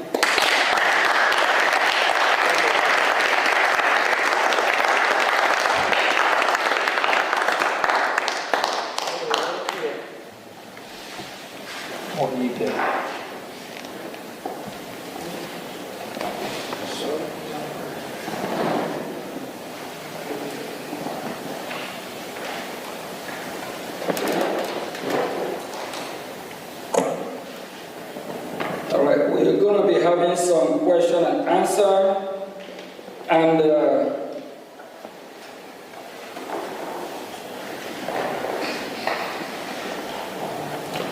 we have some witnesses that will be asking questions about the current situation, what is happening in Biafra land, if it is suitable for them, if it is that what they want. Do they deserve to live better than what is happening here today? We are glad to be here, and this is the beginning of our hearing in Washington, D.C.